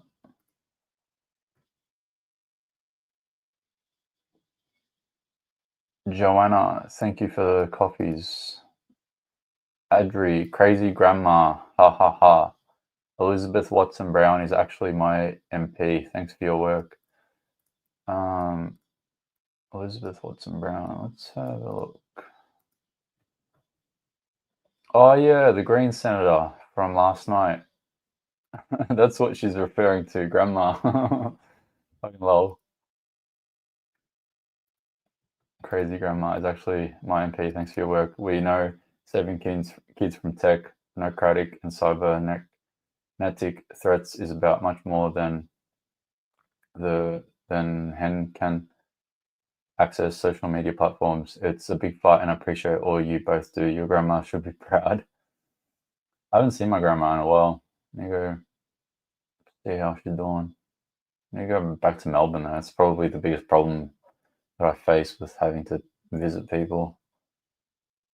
Everyone's in Melbourne. Another crazy grandma. I think you might need something stronger than coffee. Yeah, legit. You know what? After tonight, or maybe tomorrow, I might have a few bourbons or something. I might switch out the coffee for a bourbon. I think there is a way on this website where you can change the little emoji from what the person gives you.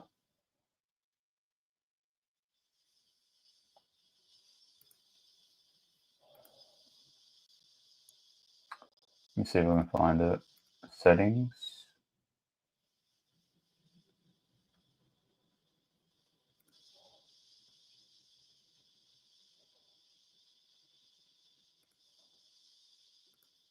Supporters. Publish. Posts. No. I know there's a way. I saw it last night when I was just playing around with it. But yeah, I might swap that out for a drink. Been a long couple of months trying to take that misinformation bill down, and then now this bill. Let's go back to the Senate. They're still in a division.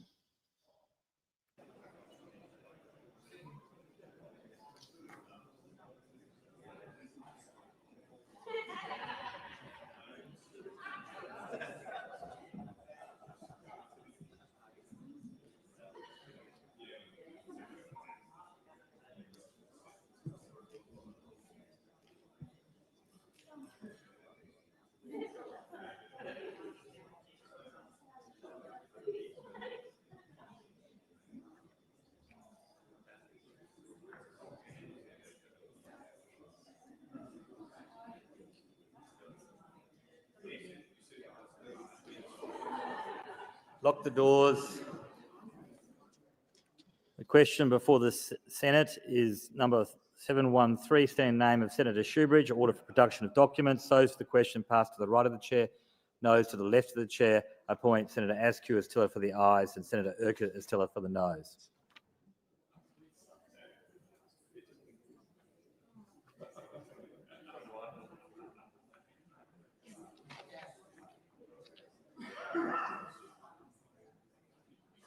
Okay. What's the status? The status is the vote on the bill has not happened yet. They're voting on other motions at the moment. I have a feeling that it might be around 6:30, but my fear is that if I was to step out even for, I don't know, an hour, while I'm out, something crazy is going to happen, and I just do not want to risk it. I'm willing to just take the hit for it, just like last night, and just suck it up, get this done, see if our efforts have gone to waste or not, which it's looking more than likely they, in a way, have. I mean, it's not wasted, but it's just a sad state of affairs that we have to deal with the fact that Liberals didn't even give us a chance. But yeah, we'll see what happens. I'm just gonna crank it out. I'm not willing to risk it. Honourable Senators, there being 37 ayes and 15 noes, it's resulted in the affirmative. Come to you again, Senator Shoebridge, 714. Yeah, thanks, Deputy President. I ask that this motion be taken as formal. Is there any objection to the motion being taken as formal? There is no objection. Senator. I move it. I put the question. Those for the question say aye. Against, no. I think the ayes have it. Just have an Irish coffee with whiskey. That sounds good. That's 714 we've just done. I love me a whiskey. I love whiskey. Whiskey and bourbon. I just like. Senator Askew. On behalf of Senator Kovacic, I ask that general business notice of motion number 715 be taken as formal motion. Is there any objection to the motion being taken as formal? There being no objection, Senator. Yeah, that'd be good. Some sort of question. Those for the question say aye. Against, no. Some sort of I think whiskey the would ayes be have good. it. See how we go tonight. Call it for the ayes. 716 has been withdrawn, I think, or been debated. It's been postponed. Okay. 717. Standing name of Senator Henderson. Oh, there we go. I didn't even see this. Senator Askew. Senator Henderson, I ask Penny. Thanks for your work. You put in a lot of time to help new people with politics. I guess that's what you meant. Thank you so much, Penny. That's awesome. Thank you so much for that. That's some whiskey money. Awesome. Thank you. Taken as formal. I call the Senator. I move the motion. I will put that towards the whiskey fund for. Against, no. I think the ayes have it. Probably tomorrow. Division required. Ring the bells. Time. Is it 4. 4 minutes? 4. Good. Cool. We get another 4 minutes to just chill. Yeah, I saw it, Bob. That's funny. Thank you so much for that, Penny. The thing that I do as well with this, I've shown you a few things with regards to my workflow over the last couple of days, especially, is that a lot of the stuff that I'm doing when I wasn't live, I was learning as I was going as well. So now all the little things that I understand now, I was learning it as I was going. And my favorite part of what I do now is that I can pass on those learnings to people. So when I say, hey, there's a division on a bill now, you guys will understand that didn't know prior. Division means that they're just going to be voting on it to see whether they say yes or no on a certain matter or a certain bill. But yeah, a lot of this stuff, I had no idea what it even meant just a few years ago. So I'm sort of learning on the go, just like everybody else. And just by accident, I've become a professional. I'm just going to have a quick look to see if anything is happening in the news. They're just talking about the blackouts, potential blackouts in New South Wales. Oh, imagine that. I'm in Sydney. Imagine that. Imagine all my lights go out, the stream cuts. You'll know why. I'll just put that out there. I don't think it's going to happen, but if that does happen, fingers crossed it doesn't, that's why. And if it does happen, then I would probably just live stream off my iPhone, honestly.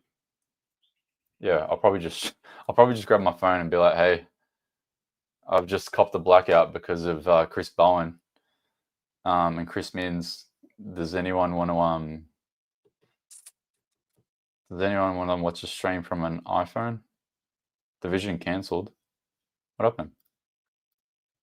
Agency's website, so you don't need an OPD.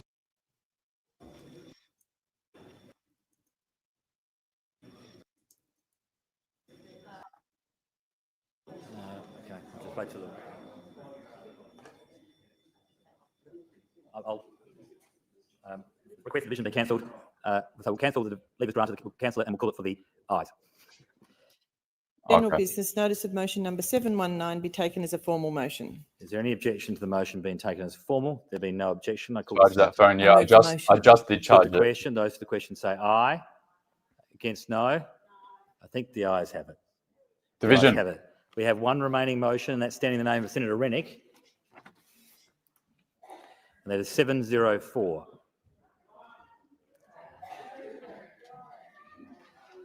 I Senator ask Rennick. that general business.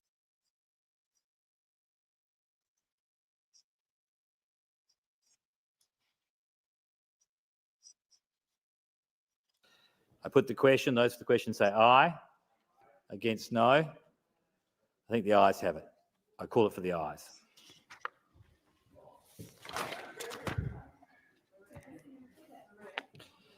Senator Kovacic has submitted a proposal under Standing Order 75 today, which has been circulated and is shown on the dynamic red. Is the consideration of the proposal supported? I note the requisite number. With concurrence of the Senate, the clerks will set the clocks in line with the informal arrangements made by the whips. Senator Kovacic. Thank you, Deputy President. As we approach Christmas, Australians should be looking forward to a season of joy, celebration and togetherness. Yet under the Albanese Labor government, the reality for many is far from festive. Families are grappling with how to afford what can only be described as a cost of living Christmas, as the weight of this crisis bites deeper than ever. Australia is now enduring the longest per capita recession since records began. 6 consecutive quarters of negative GDP per capita growth have left households struggling.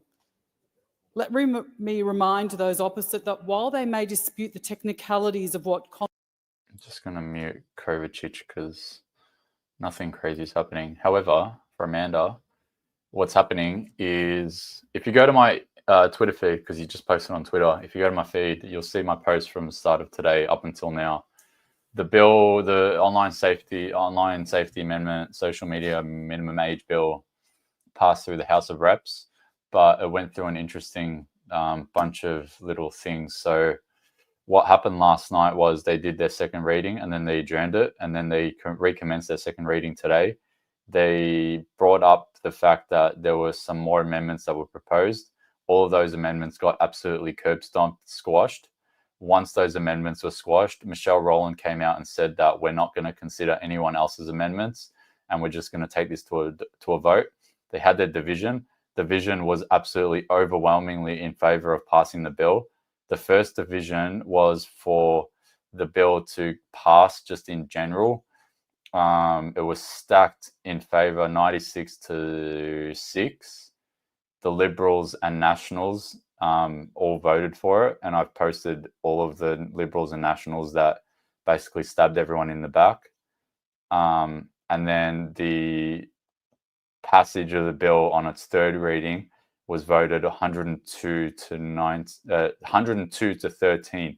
So it was a absolutely overwhelmingly positive vote in the yes direction for the bill to pass through the House of Representatives. Again, a lot of Liberal Party members voted for it. 21 for the Federal Liberal Party, 16 for the Liberal Party of Queensland, 8 Nationals and 4 Independents. Some of the Teals had voted yes and voted no. Some Nationals and some Teals abstained.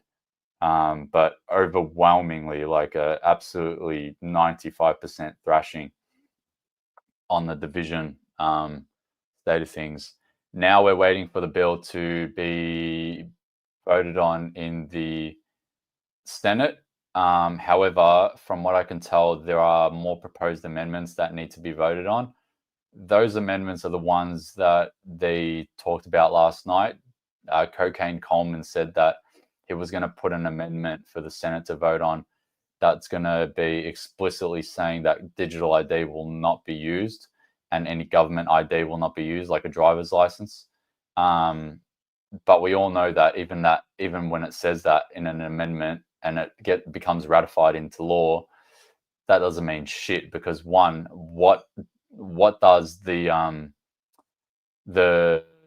test on the age verification technology, what are they going to use? Are they going to use biometrics? Are they going to they have to use something like it, some form of digital ID. So just saying that it's not going to be used in the amendment doesn't mean that it's not going to be used eventually.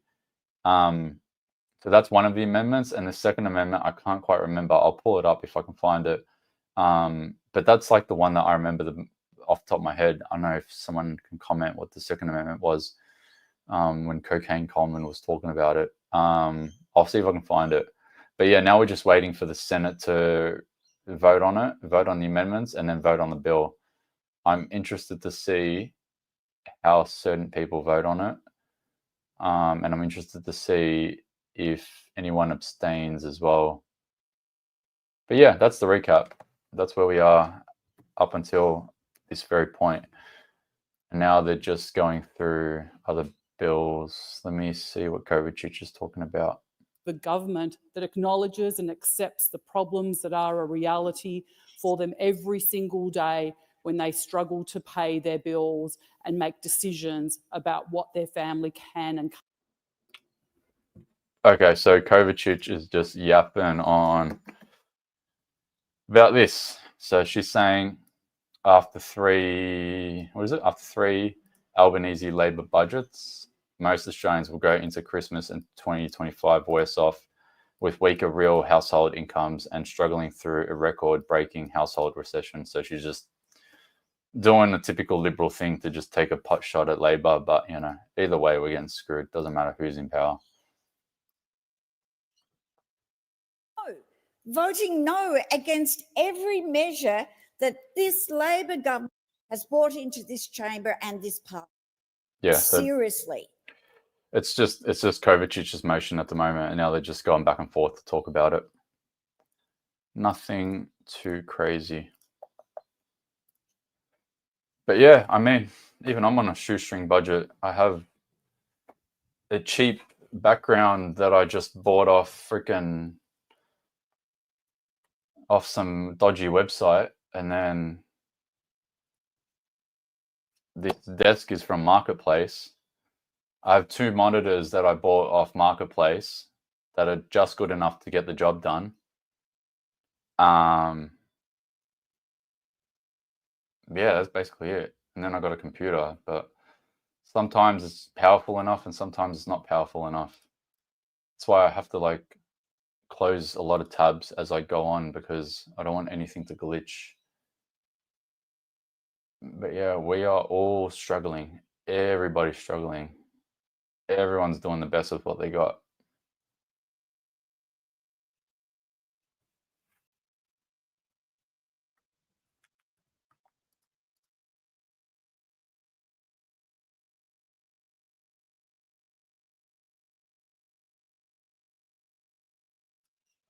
What was this comment?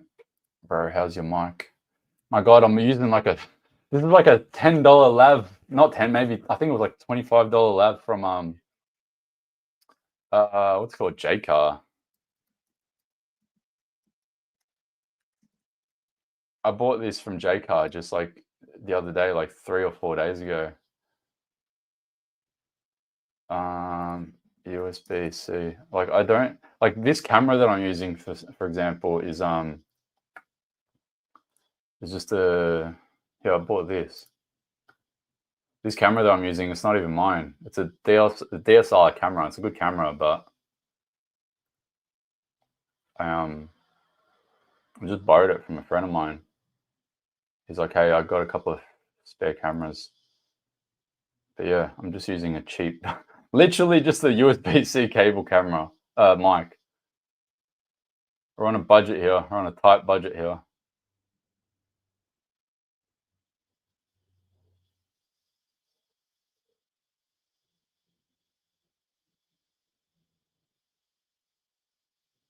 The mic sounds fine for what it is. Yeah, true. I mean, I do want to get like an SM7B or something, but $600-700 for a mic. I don't know. I'm gonna need some more coffee. I'm gonna need some more coffee money. So if you guys want to help fundraise, so I can get an SM7B, or I saw a comment before. Someone recommended a mic. Let me see if I can find it. Oh yeah, it was you. It was DW here. If we can raise $500 for 2 Shure Motif MV7 USB XLR microphones, it would be epic. Let me look that up. Shure Motif MV7 USB. Oh, okay, yeah, I've seen these mics. Yeah, I think like the Nelk boys use these mics. Yeah, this one.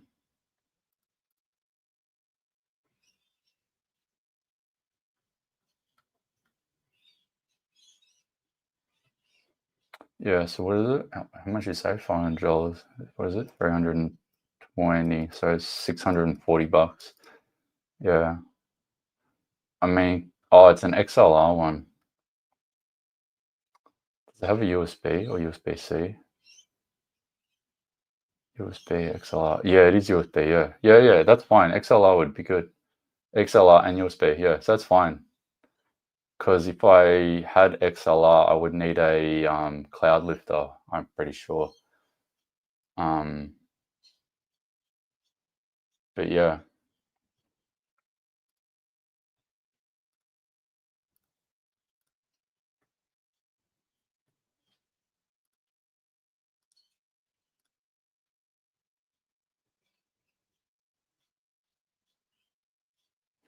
Get a road there, Aussie. What's Ralph Babette talking about? Let's have a look.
You guys are saying there's no sound. One sec, let me refresh again.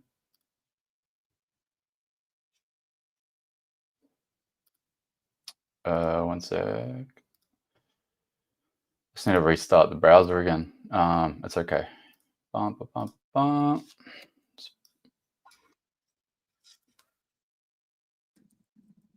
I'll go back to what he said.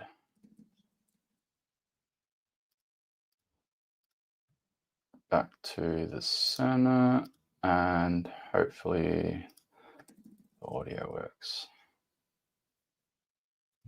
The proof is on the record in how you voted each and every time. Why did you vote against the tax cuts? You were going to withdraw them. You said you would not go ahead with them. We delivered a tax cut for the Australian people because we believe that you should get a fair day's pay. Polly, your time has expired. I call Senator Babbitt.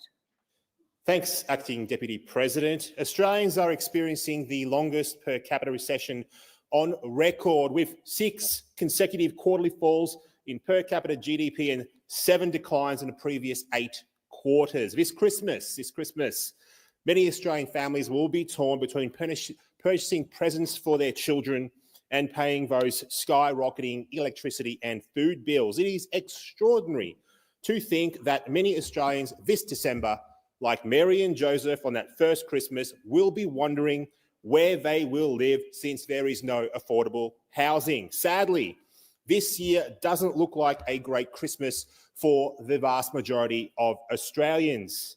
The election of this government, this Albanese government, did not signal joy to the world. Our government is hardly filled with wise men after all.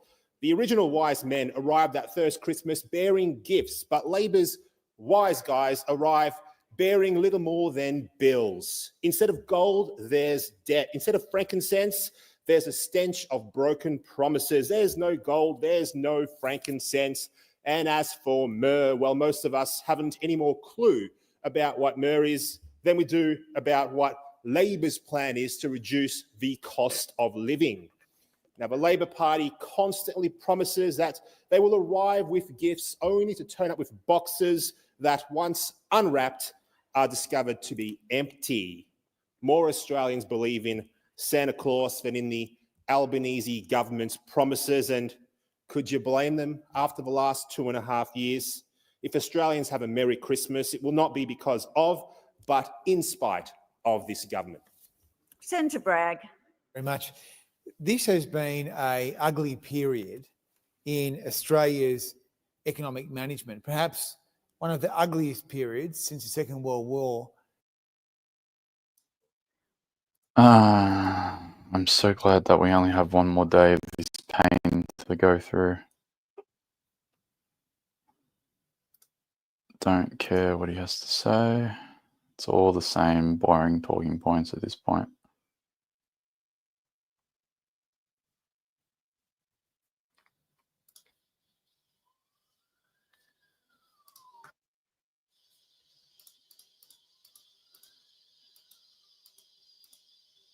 Hold on, what's this?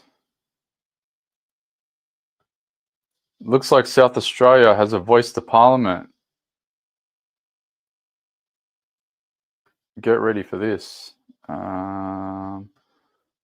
Play this. From Global Shop Direct today.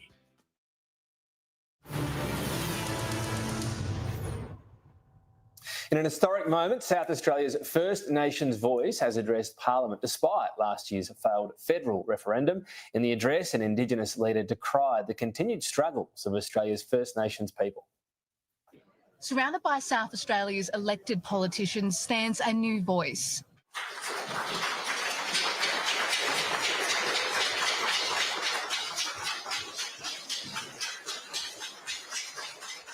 Leroy Bilney, on behalf of the 46 State Voice members, addressed Parliament on Wednesday for the first time. We are mothers, we are fathers, we are uncles, we are aunties, we are elders, and we are young. We come from all walks of life. The First Nations Voice Act brings us into Parliament, into government buildings, and offers us a seat at the table where decisions are made. It's a first, with last year's federal voice referendum ending hopes of a First Nations advisory body at the national level. That referendum result hurt our people, and many of us are still healing. But it also has made us more determined to have our Bro, it's been well over a year. It's been a year and a month now. Get over it, bro. voices heard and to make this work. It's a result which Mr Bilney says could have derailed the state voice if timing permitted. In many ways, we are fortunate that this legislation passed before the referendum vote. We would not be here if government had waited until after the referendum. Well, I think he's exactly right there. He's exactly right because the fact is this, over 60% of South Australians fundamentally rejected the voice when it was put to a referendum. That's a fact, and it wasn't successful in any one of the federal electorates. The referendum result led the opposition to suggest it may abolish the voice if elected in 2026. We are more than able and willing to repeal this legislation if it does not achieve the outcomes that it sets out to. Well, my brother in Christ, I can tell you for a fact it's not going to achieve its goals. So you saying that you're going to repeal it is just a bargaining chip to win the election. Which, I mean, what is he, Liberal? Yeah, because Labor at the moment. But god damn it, at least they're going to repeal it. Maybe we can keep him to his word. The problem that I have at the moment is that I'm so focused and hell-bent on federal politics that I don't get the chance to focus on state politics. And one thing that I'm bothered about is like the anti-vilification laws that they're trying to bring in. Maybe they've already brought it in. Someone can maybe remind me what the status is in Victoria. But yeah, there's just so many different little things that you need to focus on. And there's only a certain amount of things that you can do all at once. In a special joint sitting of both houses, Mr Bilney spoke at length on what the state voice hopes to achieve, touching on education, on health and the incarceration rate of First Nations people. Aboriginal and Torres Strait Islander people are 3% of the population, yet 25% are incarcerated. In health, in criminal justice, in housing, across the board, the story is the same. We are frustrated because our community misses out on receiving a better service. Maybe by trying something new, by working together, by having an honest and open talk about where we are, what is working, what isn't, we can make them better. He hopes progress can be made through unity. It doesn't matter which political party, if any, you belong to. We all have something in common. We are all South Australians who want to see our state succeed and our people thrive. There is no price to be paid in listening to people who suffer disadvantage, to hear their story, to better inform decisions. Monique Van Hayden, Sky News Adelaide. US President-elect Donald Trump made waves by recruiting former rival Vivek Ramaswamy and tech titan Elon Musk to head up the so-called, it's not real, but the Department of Government Efficiency, aka DOGE. Made the news. Matt Canavan's meme made the news. These are AI-generated ads for the proposed advisory commission. It's screening job candidates, apparently, posted on Musk's platform X. Perhaps this is the answer, the Australia answer we might not have ever needed for that department. National Senator Matt Canavan taking to X to spruik dingo, the Department of Implementing No Government Overreach. Oh my God. Catchy? Yeah? No? What do we think of this? Anyone? This is a fascinating guy, Matt Canavan. He quit during the Barnaby leadership spill with the unsuccessful one. And he was a cabinet minister and he's never gone back to the front bench. And he's got about 6 years. He's got no inclination to either from the way he talks out on stuff. I guess it's just rare because they're all so ambitious and he isn't. Do you have any insight into why that is? not directly, but clearly he got to a point where he hated the constriction. He wanted to rise up. He was always outspoken. He got to cabinet and hated the constriction of it. You can still talk out. I mean, Barnaby made an art of doing that. You have to agree with the decisions. He wants to cross the floor. But he wants to vote against stuff or that's the issue. Actively oppose government policy, and you can't really do that or government policy. I wanted to mention Dogecoin because it started as a joke. It's worth $56 billion. Who's laughing now? You always want numbers when I walk in. Do I? Yeah, normally. okay. Anyway, Australian cycling great Anna Meares has been reappointed our Olympic chef de mission for the 2028 Summer Games in Los Angeles. Okay, we don't care.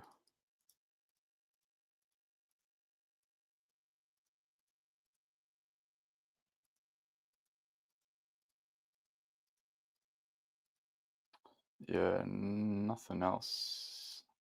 Oh, everyone's favourite Premier. Who likes this Premier? Put your hands up if you like her in the comments. Do you like her or do you hate her? Let me know while I see what else is going on in the news. And hopefully I don't miss anything in the Senate. I get distracted for 5 minutes. No, it doesn't look like it. Still Kovacic's motion.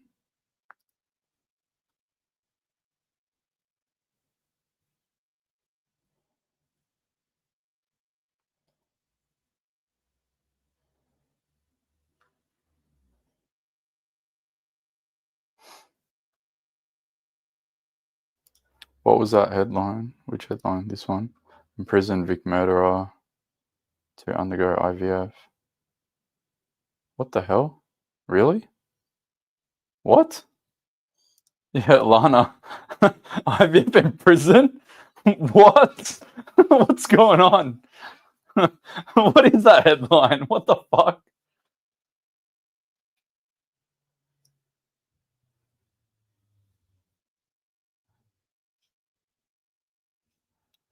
What the fuck?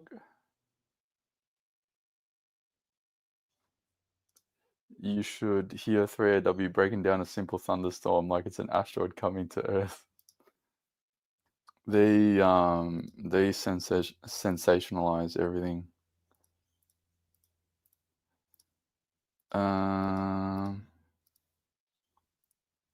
Doesn't look like we missed much in the news cycle. But let's see what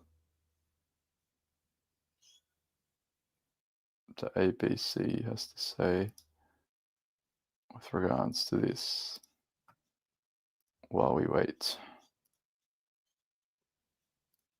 Live from Parliament House, recognising traditional custodians of land around Canberra, I'm Greg Jennett. This is Afternoon Briefing.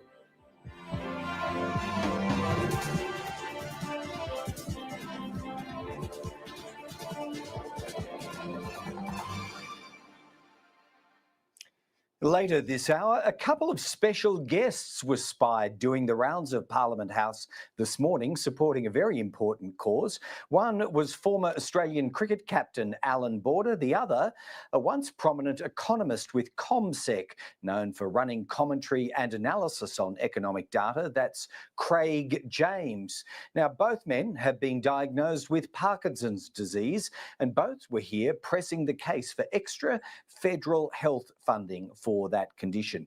It goes without saying, Alan Border has also got some views on the form of the current Australian cricket team, which we asked him about. Stick with us if you can. That'll be later in the hour. Just to mention, we are also on standby to go to a media conference out of Sydney involving the New South Wales Police Commissioner.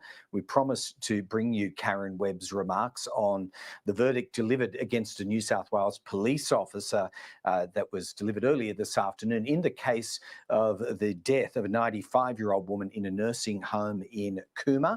We'll come back to that shortly when it occurs. Now, Things are getting fractious in the Senate here in Canberra. Soon after it began sitting this morning, a brawl erupted when One Nation's Pauline Hanson took steps to table letters between her and the Senate President. These letters concern West Australian Senator Fatima Payman and her validity to sit in the Senate. Many would be aware that Senator Payman retains Afghan citizenship, which is technically not allowed for parliamentarians under the Constitution. But her defence all along has been that she's taken reasonable steps to renounce it. She can't, she says, because the Taliban is now in power and it does not recognise the Afghan embassy in Canberra. That's the background. From there, tempers flared very quickly indeed on the floor of the Senate. And it should be referred to the Constitution, be referred to the Standing Committee of Senators' Interests for Inquiry. That's what I'll be doing. It's not to the High Court. We're not going to the High Court. I'm not doing that. It needs to be sent to an inquiry to be investigated properly and thoroughly, because the documentation is not good enough. It would not be good enough for anyone else here in this place. So why the protection racket is going on, I don't know. And I will keep trying to expose this and call for accountability. Maybe it's time that she pack her burqa and go to Afghanistan and talk to the Taliban about this. Because clearly, when the Labor Party put me up as a candidate, they did their homework. And here it is. Here's the advice, Senator Hanson. Do you want to see it for yourself? In another statement, she says, we're bringing in people from South Africa at the moment. There's a huge amount coming into Australia who have disease. They've got AIDS. If that is not racist, what is it? Oh, it's not racist. Oh, somebody bring the dictionary, because Senator Hanson does not know the definition of racism. Senator Hanson, point of order. Racist. Yes, Senator Hanson. Yes, I do, and I want these comments about calling me racist. You're a convicted racist. Senator Thorpe, please. This is not adding to the Senator Thorpe. This is not adding to the debate. Accusing someone of being a racist is in breach of the standing orders. Senator Payman can just withdraw that and continue with your remarks. For the benefit of the chamber. For the benefit of this chamber, I will withdraw. But you know what, Senator Hanson? How do you live with yourself, Senator Hanson, with so much violent hatred? How do you live through your days spreading hatred? How do you go to sleep? How do you look your neighbours in the eye knowing that you come to this place and spreading the vile hatred, the vile comments that you make? It's disgraceful. It's disgusting. I have no other words to describe your actions, because you come here and I don't know how you're going to justify it to every Australian out there watching, because I hope you're watching what Senator Hanson's doing. She's holding up business of the day because she is obsessed with me. Wow. Well done. Yes, a great exasperation there in the Senate earlier today. We'll come back to events in the Parliament shortly, but as we indicated a short time ago, we want to take you to Sydney now, where the New South Wales Police Commissioner Karen Webb is speaking on the police officer who tasered a 95-year-old woman in an aged care home in Cooma in that state. He's been found guilty of manslaughter today. Here is Commissioner Webb. Thank you, everyone, for being here this afternoon. We do not care, Karen Webb. You just stick to buying alcohol with taxpayer money. In jeopardising any of that.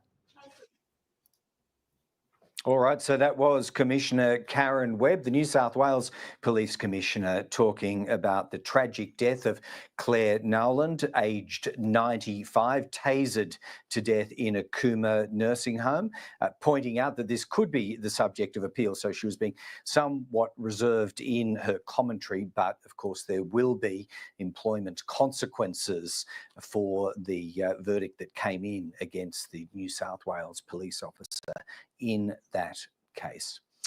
All right, bring it back to Canberra now and Parliament House. The government and the coalition have brokered a deal on several highly controversial migration bills that have caused alarm among human rights advocates. According to the Greens, who are highly critical of it, these powers to deport non-citizens, they reckon, could capture up to 80,000 people. Home Affairs Minister Tony Burke has done no interviews on any of these bills this week, but Shadow Home Affairs Minister James Paterson is explaining the coalition's reasons for backing them, and he joined us to do that a little earlier. James Paterson, good to have you back on the program, particularly given all that's happening around the Parliament this afternoon. So the coalition's given the green light to what I will call extraordinary powers to deal with non-citizens on bridging visas or in other cases in detention. By far, the most extreme element of this is paying third countries to take deported non-citizens. I must say the government's being very secretive about what countries it has in mind. But through the negotiation process, were you able to ascertain what options are before it? Well, Greg, it's pretty clear the government has made a total mess of the migration system, and whether it's our borders or community safety or the High Court decisions, it's been a mess from start to finish. What we are trying to do is work constructively with them in the national interest to clean up their mess, and particularly their unconstitutional laws, which is part of this package. But to go to your question about the specific elements about removing people from our country to third countries and paying them to do so, we think that is a necessary power because we do have a problem of people who can't go anywhere else in the world and who we do not want to stay in Australia. But the government has not been transparent either with us or with the public about which countries they are negotiating with, about what the terms of the arrangement are or when they will be settled. I wonder why you sign up to that without any knowledge of those destination countries. You are in effect giving them a blank cheque. I wouldn't say we're giving them a blank cheque. We have signed up because we think it's an important principle that deals with a long-standing problem in our migration system. And the government has given some public assurances, including in the Senate committee last week, that they won't refoul anyone. That is, they won't send anyone back to a country where they face persecution. And it is their intention to uphold their obligations under the international refugee conventions, which Australia has signed up to. So that would mean sending them to countries who are also signatories of those conventions and uphold those principles. Do you have any reason to believe that Nauru and PNG could be under consideration? They've done deals with Australia before, or could it be once bitten, twice shy for those two? It's certainly possible that it is nations in the Pacific that the government's negotiating. We do not care, James Paterson. I saw some comments that I highlighted. I'll go here.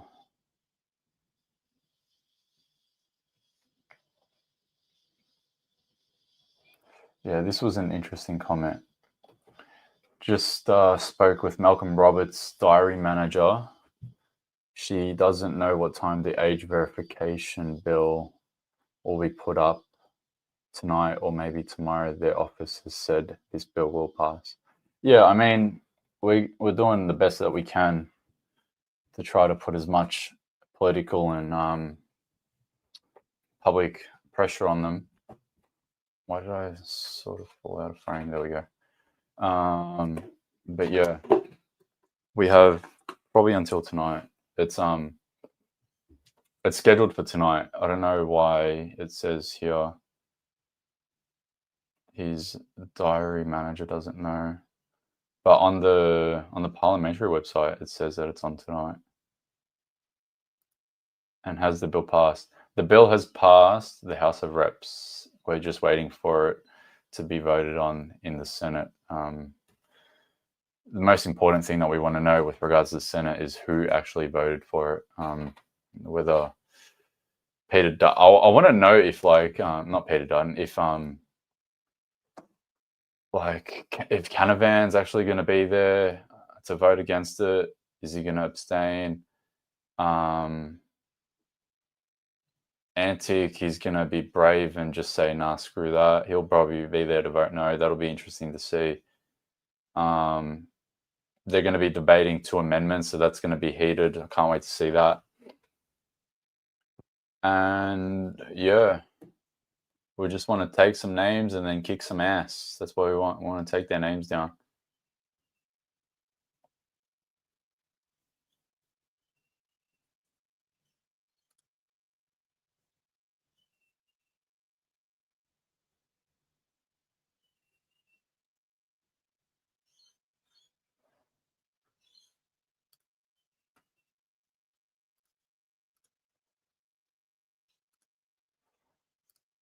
I'll switch back to the Senate. I don't think they're talking about anything crazy.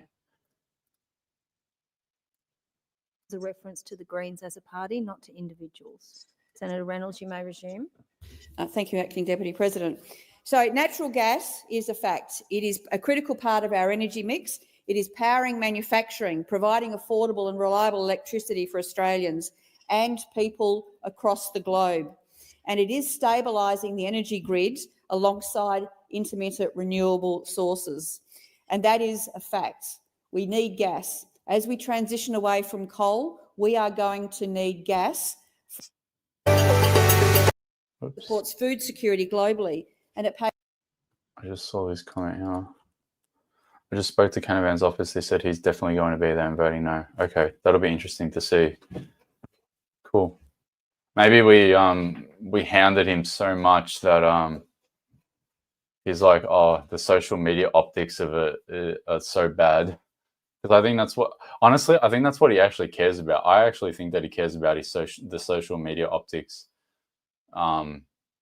These guys, they act like they don't care, but I'm telling you, they care. They want to ban people from using social media, but they thrive off it.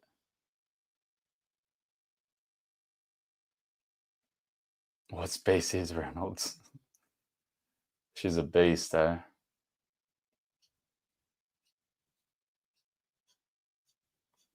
I know Thorpe is going to vote against it, which is interesting.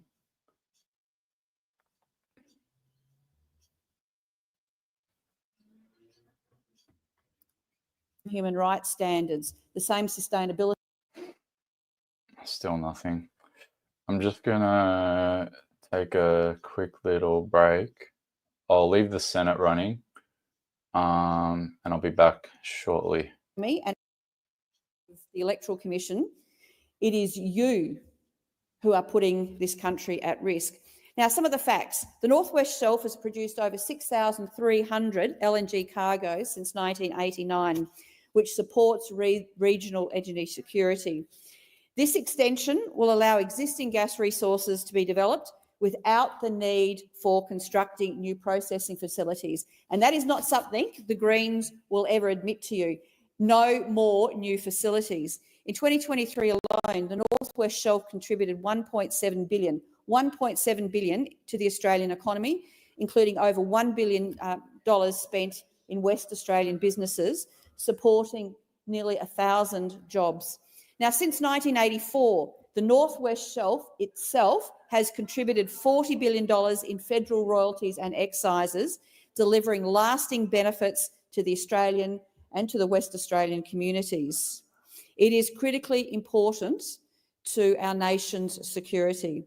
Now, the North West Shelf project has also underpinned significant regional development, which has benefited the Pilbara in particular. Now, a just transition is necessary, and what those opposite propose will never bring a just energy transition, because if they don't buy their gas and energy from here, Hey, I just seen a post. I should have kept up. My bad. But it's important. And it relates to the bill.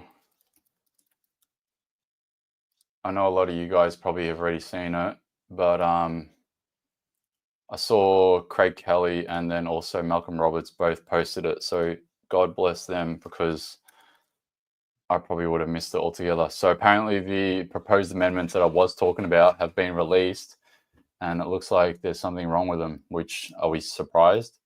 Social media minimum age verification amendments have just been released, and they are a massive con job. It's another deception by the Uniparty.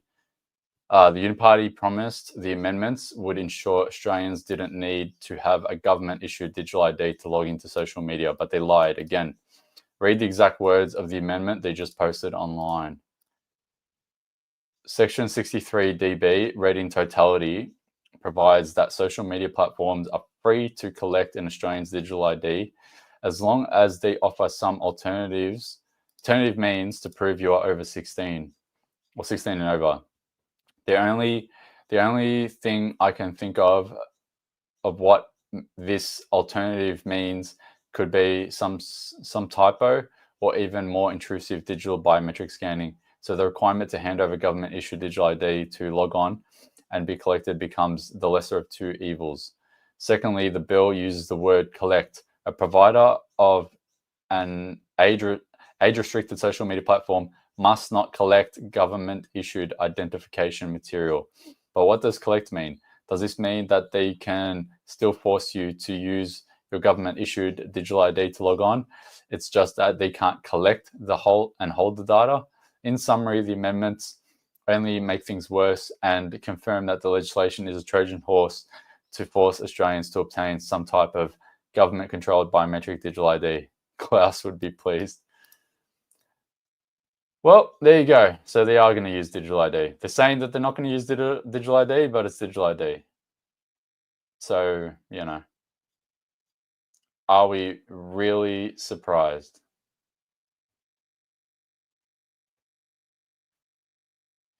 And the link that he posted goes to a Word document. I want the PDF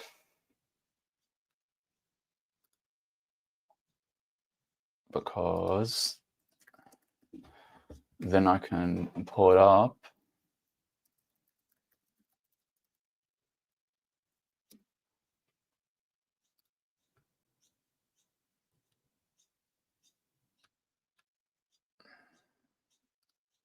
I can pull it up and then it'll be a bit easier to share it with everyone. And then I can also get Millie to read over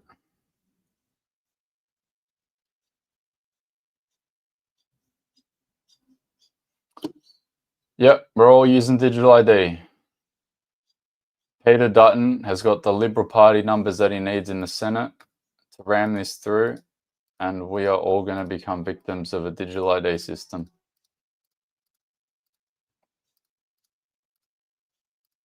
I can't believe they're actually going to do this. They're going to do it live and in HD.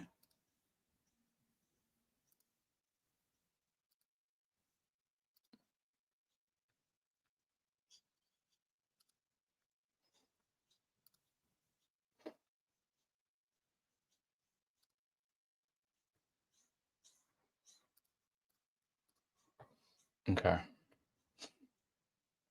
The vote's probably in about an hour or so.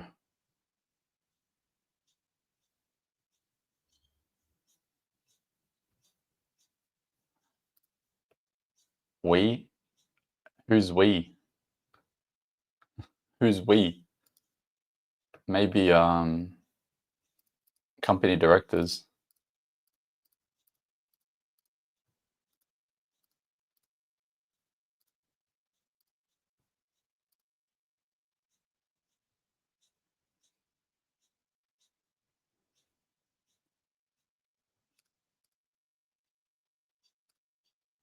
I swear to God.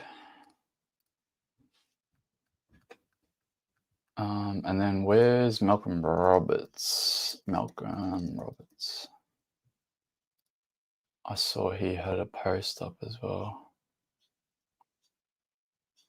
Here we go.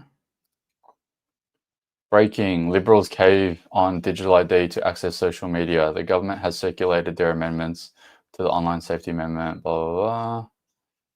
And then what is it? Use of certain identification material and services. A provider of age-restricted social media platforms must not collect, so that's what Craig Kelly was talking about, or use an accredited device.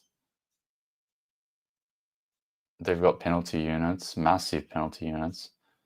That section does not apply if the provider provides alternative means. And what does alternative means mean? Yeah, it means digital ID. Yeah. There's a new section which prohibits social media companies from collecting a digital ID government documents like driver's license or passports. This is meant to be an assurance Peter Dutton's Liberals have asked for in exchange for supporting the bill. But read on to section 63 DB2, that prohibition on collecting passports or digital ID doesn't apply if the social media companies provide an alternative way to verify your age without government issued ID or digital ID. Huh? This is circular. Social media companies are banned from collecting government documents or digital ID to verify age unless they have a way to verify age without government documents or digital ID. Then they can collect identity documents or digital ID.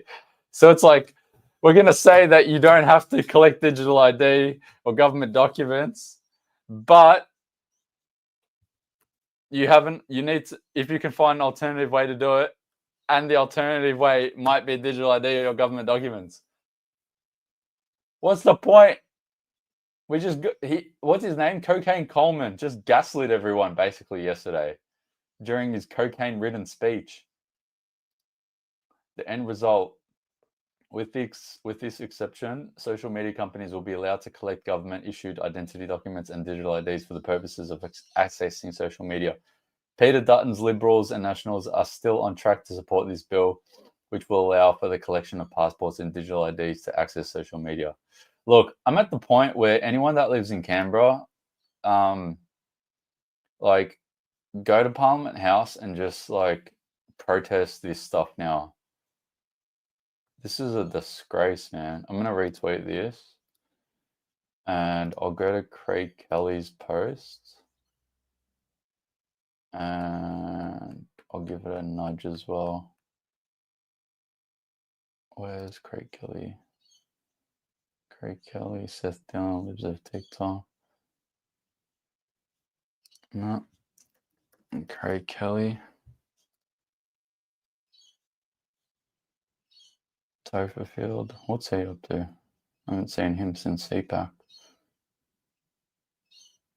Here we go. Give that a repost. So yeah, looks like we're all using digital ID. Fucking hell.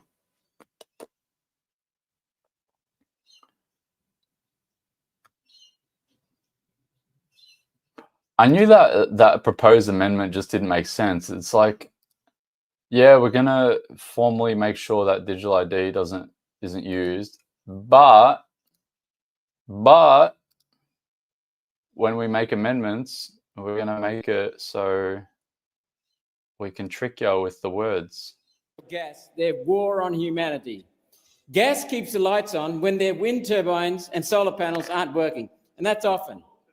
This afternoon, here in New South Wales, ACT, part of New South Wales, within New South Wales is facing blackouts as wind and solar supplied less than a quarter of energy needs. Facing blackouts.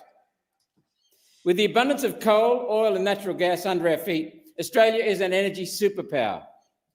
Hydrocarbon fuels, coal, oil and natural gas, the energy miracles, the human development miracles, the human progress miracles.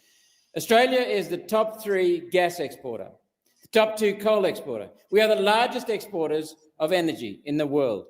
Instead, now Australia, though, is facing blackouts and energy rationing like we're a third world country. Thank you. The New South Wales government has asked households to turn off their air conditioners, pull the blinds down, turn off the dishwashers and turn off the lights this afternoon. Third world. Thank you. Next, they'll probably ask everyone to just curl up in the fetal position on the floor. The anti-human greenies are winning. Coal is being shut down as they want, and this is the result. Australians suffer. East Coast Australians suffer. You're not going to believe the Greens' brilliant solution to this. Just wait for it. They want to ban gas. So your gas stovetop and your gas hot water heater is forcibly converted to electric. Electric stoves and hot water systems that you'll be banned from turning on when wind and solar doesn't give the grid enough power. You can't make this up. Now think about this. Electricity prices are at record highs thanks to solar and wind. 3 times what they used to be, treble. Now we're having less electricity because we're relying on solar and wind more, and we're having increased demand because we're switching from gas to electricity. What will that do to prices? You can't make this up. I guess you don't need to turn your dishwasher on anyway if you can't turn on your electric cooktop to cook dinner. This is the green dream. No gas, no lights, no cooking, no red meat, no fun. It's the hypocrisy that's the worst part, though. The Greens want to ban us using coal here. Yet it's perfectly fine to ship coal over to China. China uses that coal to make wind turbines and solar panels, and our dopey government buys them back off China. We subsidise the Chinese to do it. We subsidise the Chinese to install them. We subsidise the Chinese and other parasitic billionaires and corporations to run them. Who pays for those subsidies? People who use electricity. The Greens are fine with that. Buying coal products from China is fine, solar and wind turbines. Using coal here is not. One Nation says, unleash the resources we have in our country for the benefit of all Australian people. Talk to Queenslanders about the services and infrastructure being built from coal royalties. China gives token signals about solar and wind while using coal, nuclear and hydro. China produces 4.5 billion tonnes of coal a year, the world's largest producer by a long way, heading for 5 billion. Australia, what do we produce? 560 million tonnes, and a lot of our coal is exported. Some of it to China because they can't get enough with their 4.5 billion. India produces around 1.4 billion tonnes of coal, 3 times what we produce, and buys more from Australia. Why? I'll tell you why. Because they want what we have, a developed nation with people living longer, safer, more secure, more prosperous, more comfortable, easier lives. They know the secret to these is affordable hydrocarbon fuels, coal, oil and natural gas. Britain started its climb to development using coal. America continued that using coal, and then added the benefit of using oil and gas. High energy density fuels released from using animals as beasts of burden, stopped us using slaves, reduced exposure to harsh work conditions and work environments. Why are hydrocarbon fuels so powerful, so effective in lifting us to higher standards of living? Repeatedly proven around the world. I'll tell you why. High energy density, which lowers unit energy costs. More energy, lower costs. And that gives us productivity. That's why coal, oil, and natural gas are so important. The largest component of manufacturing costs today is electricity. We are now uncompetitive because our electricity costs are amongst the highest. That hurts jobs. The Greens are anti-jobs, anti-development, anti-civilisation, anti-human. Only One Nation will end net zero and pull us out of the UN Paris Agreement to restore affordable, secure energy. Thank you, Senator Roberts. Senator McKim. Well, thanks very much, Acting Deputy President. Well, the lickspittles to the fossil fuel corporations are on full view in this place today. The slaves. Now, the Western Australian Government, as we know, is poised to approve Woodside's North West Shelf extension, a massive project that will burn toxic, polluting, planet-cooking gas up to 2070. Minister Plibersek has the authority and the moral responsibility to intervene on that matter, just as she does to intervene to save the Maugean skate in Tasmania's Macquarie Harbour, an ancient species. There is only about 120 left on the face of the planet. And what's Labor do? It parachutes in an announcement from the Prime Minister for $28 million in order to prop up Senator Urquhart's campaign to win the seat of Braddon at the next federal election. That is also, in a lot of countries, what would qualify as corruption. Labor should never have done that ahead of the scientific studies that are still not due for over 12 months. Senator McKim. Senator Whish-Wilson. Thank you, Acting Deputy President. Woodside's North West Shelf project is one of Australia's oldest and dirtiest fossil fuel projects that was due to be commissioned in the next decade. But we find... All right. Mills is back. Do you have the amendment? Me? Yeah. I've been asleep. I sent it to you. Okay. I'm getting across it now. Ooh.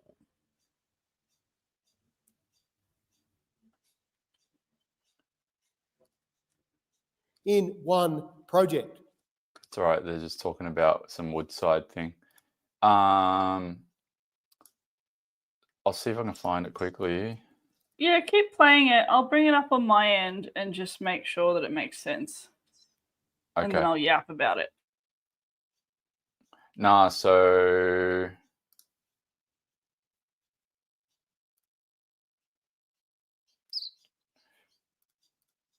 just trying to find the document. I want to see if I can just downloads. Here we go. Okay, I've got it. All right. I don't know if this is going to work, but I'll text it to you.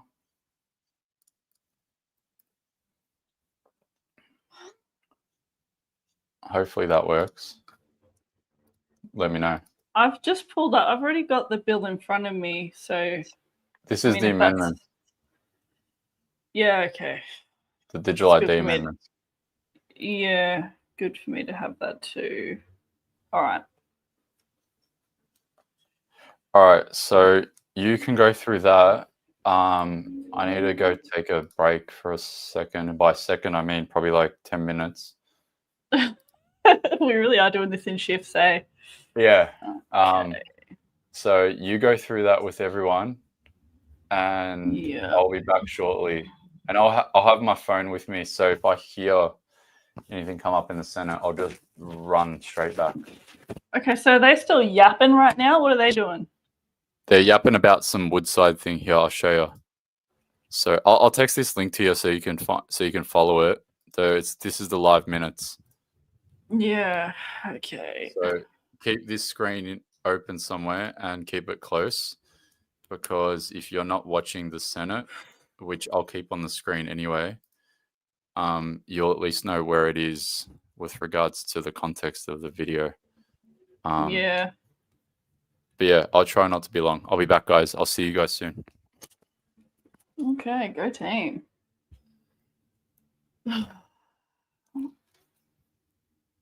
Right. So, who wants to fill me in the comments on what I've missed while I was napping? Because y'all are in a better position to do that than Anthony is right now. And then we'll go through the stuff together. Okay.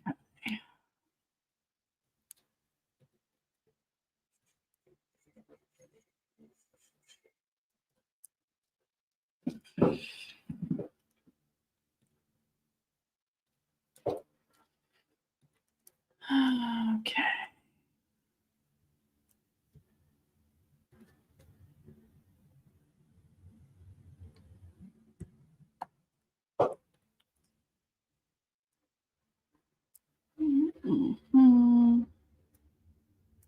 You're gonna miss the ultimate haircut.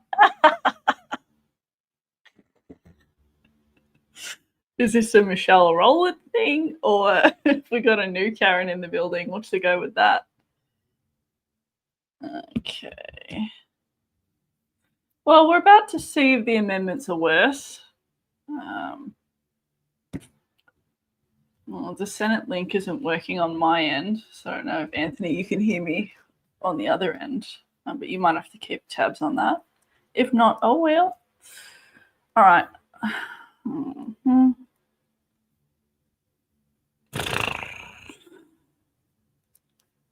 Let's not collect information. Right. This is a bit of a doozy.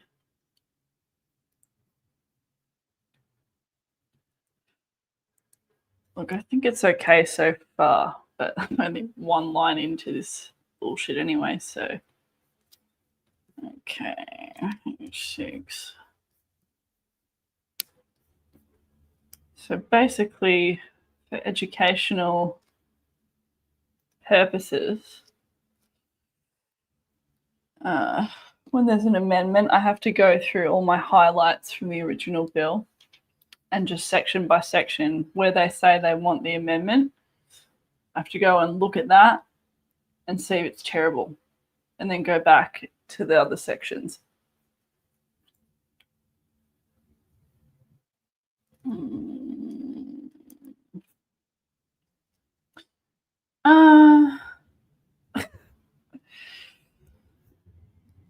Okay.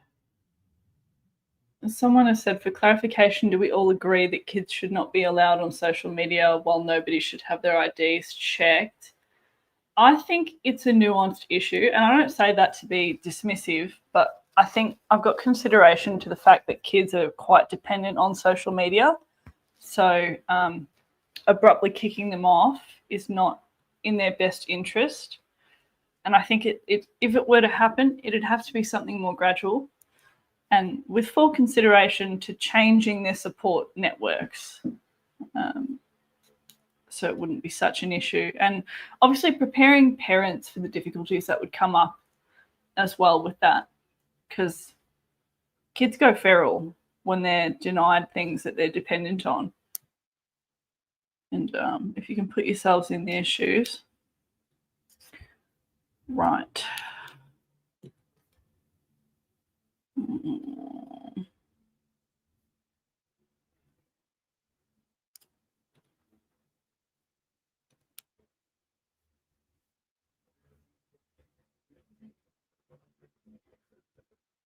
Okay.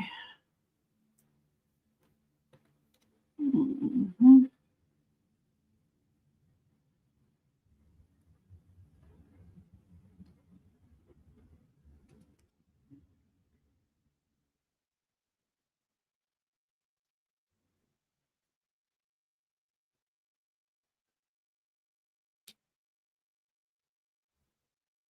This is so annoying without that Senate in the background. He probably should have just left it playing while I study this, to be quite honest. Because trying to study a bill and man the comment section and be everyone's source of entertainment is not ideal right now.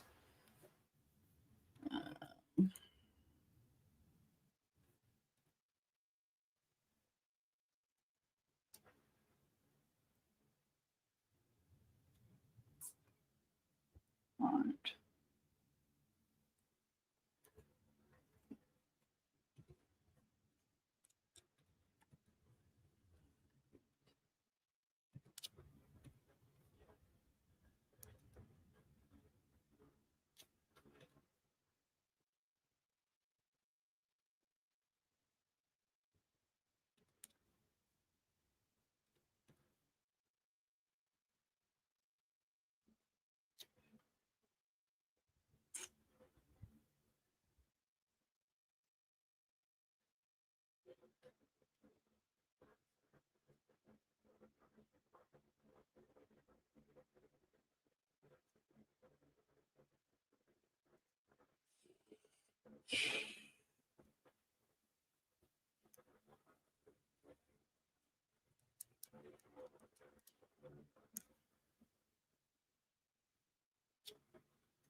I don't like this so far.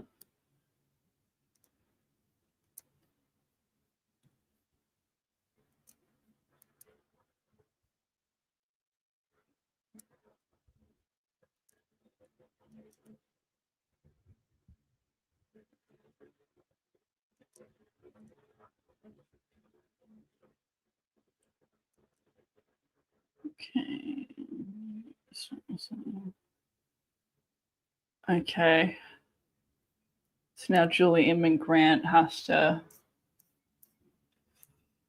Right.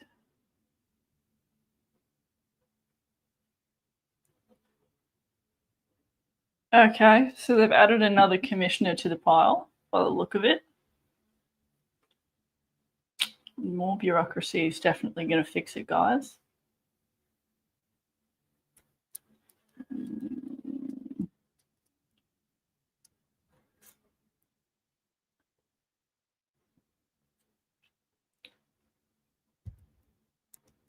Right.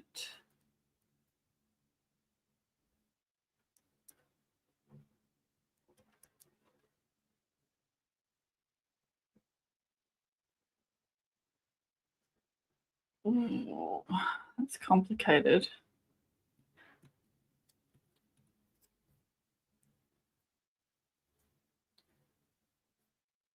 Oh my goodness.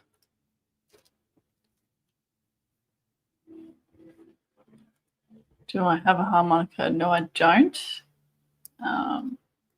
Is there a joke I'm missing?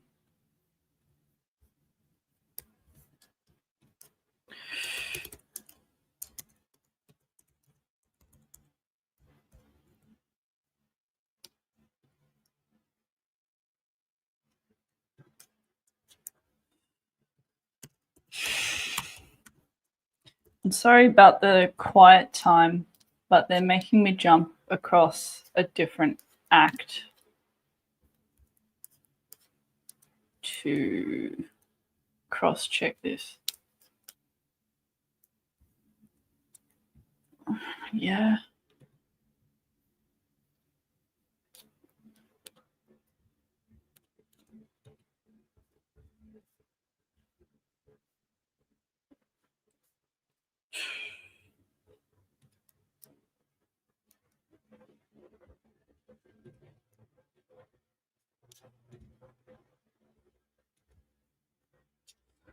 It'd be super nice if they explained what they were doing with their amendments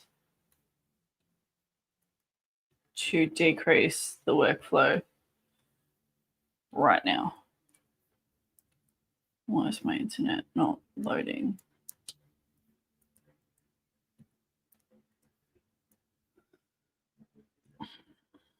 Okay.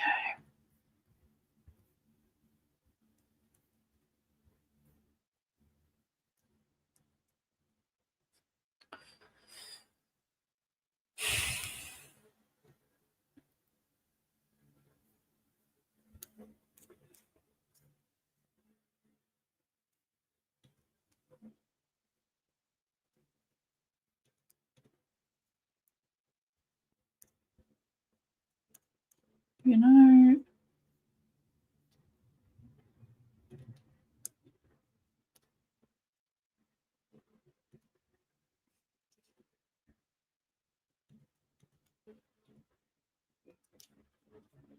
stupid.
I'm so sorry that this is boring.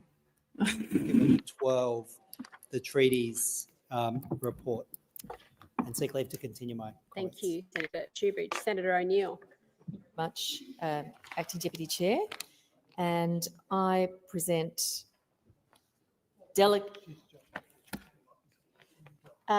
Senator O'Neill, would you just resume your seat and we'll all get on the right page, literally, which is page 5 of today's order of business.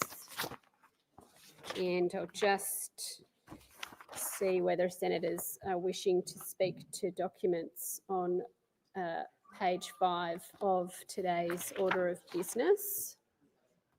Does not appear that they are.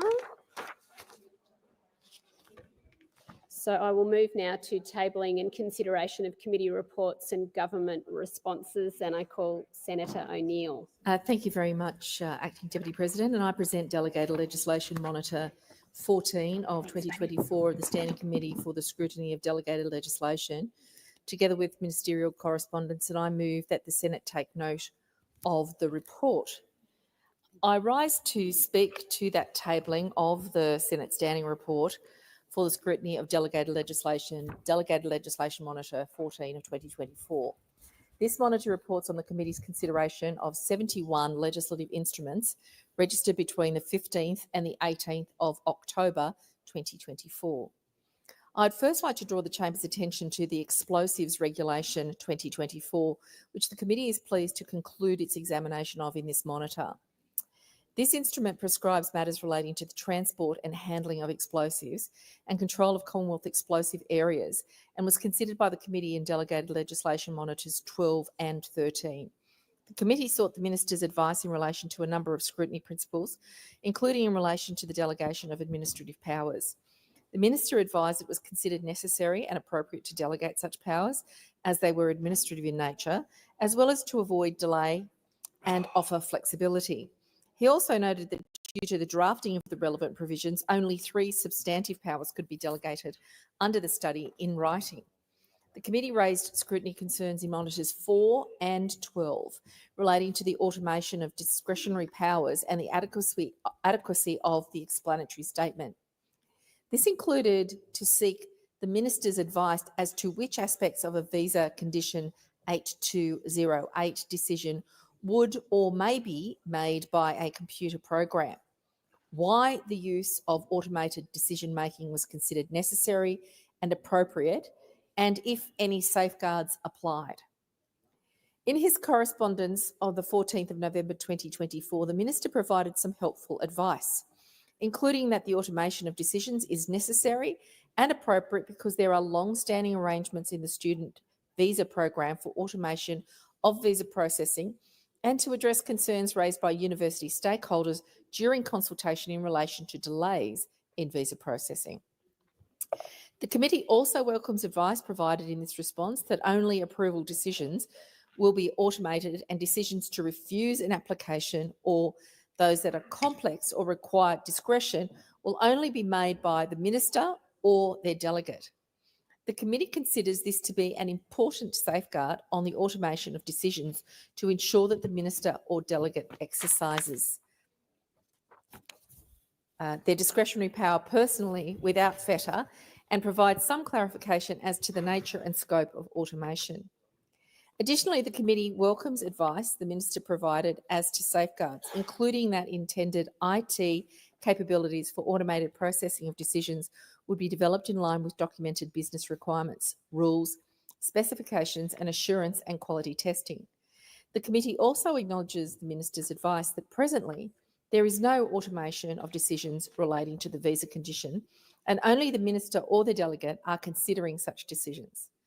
The committee welcomes the Minister's undertaking to amend the explanatory statement to include his previous advice regarding background to the visa conditions and change of course applications, mechanisms to identify and correct any errors in automated decision-making, and the operation of merits review as a safeguard. These amendments will assist users of the law to better understand how a computer program making a visa condition 8208 decision is intended to operate. On the basis of this advice and the Minister's undertaking to amend the explanatory statement, the committee concluded examination of the instrument. However, noting the Minister's advice that automated decision-making was not enabled during the committee's consideration of the instrument, the committee has resolved to draw the authority for the use of automated decision-making for decisions in relation to visa condition 8202 to the attention of the Senate under Standing Order 23-4. Further, the committee notes the increasing use of rapidly evolving technologies, including automated decision-making and algorithmic functions in administrative decision-making under delegated legislation. The committee is concerned that while there is some work underway to improve this, the use of such technologies across portfolios is currently not supported by a consistent framework. Accordingly, the committee will continue to closely monitor the use of such technologies in delegated legislation and will consider whether its scrutiny principles are sufficient or whether any inquiry is warranted to consider those matters more broadly.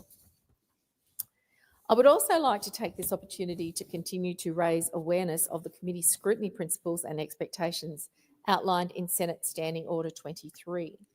In my tabling statement of the 18th of September 2022, I discussed principles A and B, and today I would like to discuss principle C. Under this principle, the committee considers whether legislative instruments include insufficiently defined administrative powers which may unduly impact the rights, liberties, obligations or interests of individuals. Under this principle, the committee considers instruments which facilitate automated decision-making as the automation of decisions may fetter the exercise of discretionary power.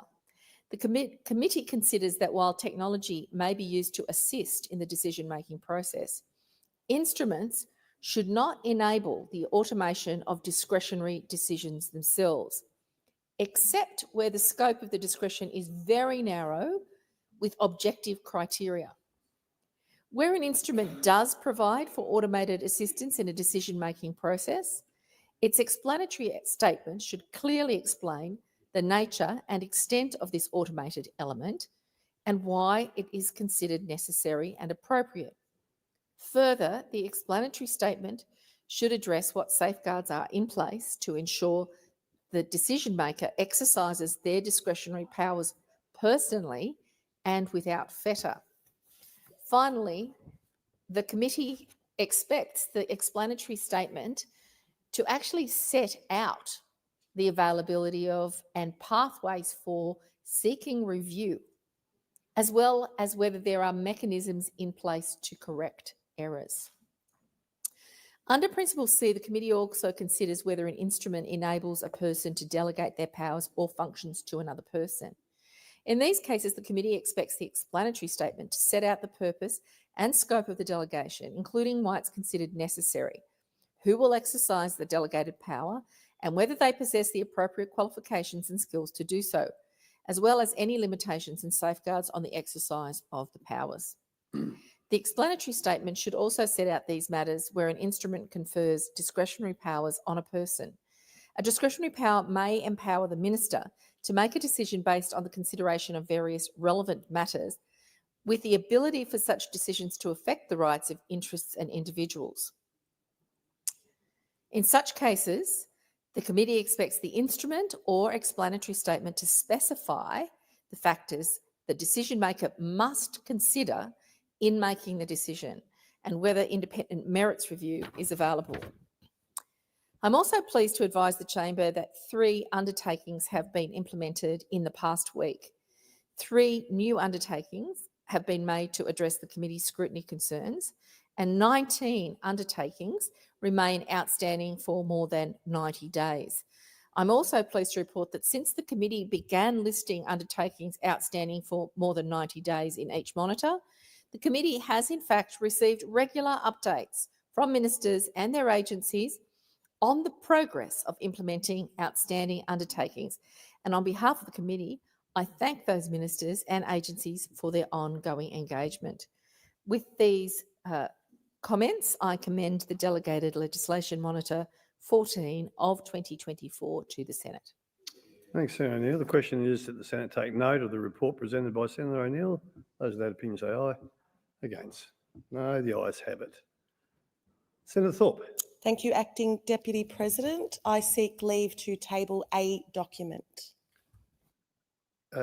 Is leave granted? Yes. Okay, Senator Thorpe. Thank you. Do you wish to speak to? No, No, okay, I'm all good. right. Thank you. Okay, well, thank you. Senator Cadell. Thank you, Acting Deputy President. On behalf of Senator Dean Smith, I present the Scrutiny Digest 15 of 2024 of the Standing Committee for the Scrutiny of Bills, together with ministerial correspondence, and I move that the Senate take note of this report, and I seek leave to continue my remarks. Is leave granted? Leave is granted, yes. On behalf of Senator Canavan, I present the report of the Rural and Regional Affairs and Transport References Committee on the impact and mitigation of aircraft noise, together with accompanying documents, and I move that the Senate take note of the report, and I seek leave to continue my remarks. Okay, I'll put the question and the Senate take note. Those that opinion say aye. Against? No, the ayes have it. Chief Whip. Thank you. I present the 224th report and a corridendum to the 221st report of the Joint Standing Committee on Treaties. Thank you, Senator Urquhart. Senator Cadell, Senator Reynolds, Senator Reynolds. Quick, get back to your seat. Senator.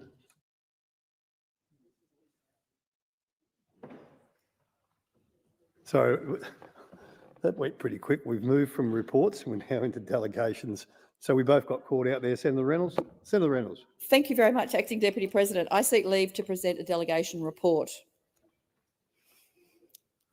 Oh, is leave granted? Sorry, yes, leave is granted. I think we're out of order a bit. There's a bit of flurry and activity going on here, but yes, Senator Reynolds. Thank you very much. I present the report of the Australian Parliamentary Delegation to the 149th Interparliamentary Union Assembly, which took place from 17 to 18 October 2024. I seek leave to move a motion to take note of the document. Is leave granted? Leave is granted. Senator Reynolds. Thank you. I move that the Senate take note of the document. Question is, the Senate take note. Those that opinion say aye. Against? No. Yeah. Are you going to speak? You want to speak to it? Sorry. Do. Senator Reynolds, fire away. Thank you very much, Acting Deputy President. Well, I'm delighted to present the report of the Australian Parliamentary Delegation to the 149th Interparliamentary Union Assembly held in Geneva from the 13th to the 17th of October, followed by a bilateral visit to France from the 17th to 18th of October this year. The delegation was most ably led by the Speaker, the Honourable Milton Dick MP, and the delegation comprised of myself, Senator O'Neill, Warren Entsch, and also Mr Graham Perrott. And I think on reflection, this delegation and the work that this delegation has done over the course of this Parliament absolutely demonstrates the power of parliamentary diplomacy. And there's a number of things I want to highlight to that effect. So the delegation was particularly active during this assembly, and one of the many highlights of the contributions of all delegation members included Mr Speaker's appointment as chairperson of the Subcommittee on Finance for the IPU. And in that capacity, he presented the IPU financial report to the Executive Committee, to the IPU Governing Council, and also to various geopolitical groups. And Senator O'Neill was appointed to the Bureau of the Standing Committee of Democracy and Human Rights, as well as her appointment as the president of that committee, and I congratulate her most heartily for that. It is a very significant appointment. The advancement of my own work on orphanage trafficking proceeded very pleasingly again during this assembly, and I secured the agreement of the Standing Committee of Democracy and Human Rights to debate the implementation of the 2023 IPU resolution on orphanage trafficking that I was rapporteur for and took through the Assembly over the course of 12 months. The Australian delegation was also active in a variety of other IPU forums. Mr Speaker participated in meetings of the IPU Executive Committee as a member of that committee and the chairperson of its Subcommittee on Finance. Senator O'Neill also moderated a panel debate on a fair global financial system for the Standing Committee on Sustainable Development and participated in the work of the committee to promote respect for international humanitarian law as a member of that committee. And again, I also congratulate Senator O'Neill for her initiative, because not only did she facilitate that debate, it was actually Senator O'Neill's initiative, which was very well received by many countries across many geographic political groups at the IPU. I also served as a panellist at a workshop on combating child labour and participated in the Forum of Women as a member of its bureau. Mr Perrott, his first assembly, served on the IPU Emergency Item Drafting Committee. And I'm also now rapporteur for the next IPU on a two-party solution in the Middle East, which I have no doubt will be challenging to say the least. The emergency debate and the resolution of the Assembly this time was on a response by parliamentarians to the urgent plea by the UN Secretary-General to recommit to multilateralism for global peace, justice and also sustainability. The debate culminated in a resolution on the same theme, which calls on the international community, including the IPU membership, to end the appalling impact of conflict on children and also take other action to protect vulnerable people. Now, in relation to the bilateral visit to France, during our visit to France, the delegation was officially received by the President of the National Assembly at the Bourbon Palace, and we met with many others, parliamentarians across both chambers. We also met with Mr Pierre Rabadan, who is the Deputy Mayor of Paris, who is in charge of sport at the Olympic and Paralympic Games, which were again so successful, and we learnt many lessons from that. Now, in the afternoon, and probably the most significant one for all of us, was on the afternoon of the 18th of October, the delegation had the great privilege of travelling to the Arc de Triomphe, where Mr Speaker laid a wreath at their last post, the equivalent of the last post ceremony, and we all participated in what was an incredibly moving ceremony at the tomb of the unknown soldier under the Arc de Triomphe. So on behalf of the Australian delegation, there are many people to thank. The Parliamentary Library for their brilliant briefing documents yet again, but also to the ambassadors, both in Geneva and Paris, and all of their staff who provide us great support. Thank you. Thank you, Senator Reynolds. And I think you wanted to take note. I wanted to You want to continue your remarks? Yep. Okay. Thank you. Senator O'Neill. Seek to make a short contribution on the same matter, if I can, Acting Deputy President. So I just note that from the 13th to the 17th of October 2024, I attended the 149th Interparliamentary Union in Geneva alongside Senator Reynolds, Mr. Warren Entsch, Mr. Graham Perrott, and the delegation leader, Mr. Speaker, who did an extraordinary job in representing Australia. And I just want to associate myself with remarks of Senator Reynolds. Often in a cynical world, people don't realise how important people-to-people relations are and parliament-to-parliament relations. In fact, it was remarked in one of our meetings that when diplomatic relations were at a sad point between us and one other country, the embassy was actually quite shocked to see how important the relationships between parliamentarians were and how vital they were in rekindling the relationship. So it's important work that's done by so many people right across the parliament, and we do it as Team Australia. And I was very, very proud to be there with such a hard-working group of senators and members.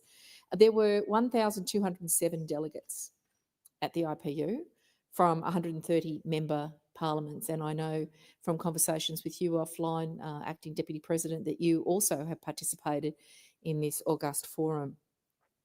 It's an international organisation of national parliaments. The IPU promotes democratic governance, institution and values, and working with parliaments and parliamentarians to articulate and respond to the needs and aspirations of people. It works for peace, democracy, human rights, gender equality, youth empowerment, climate action and sustainable development through political dialogue, cooperation and parliamentary action.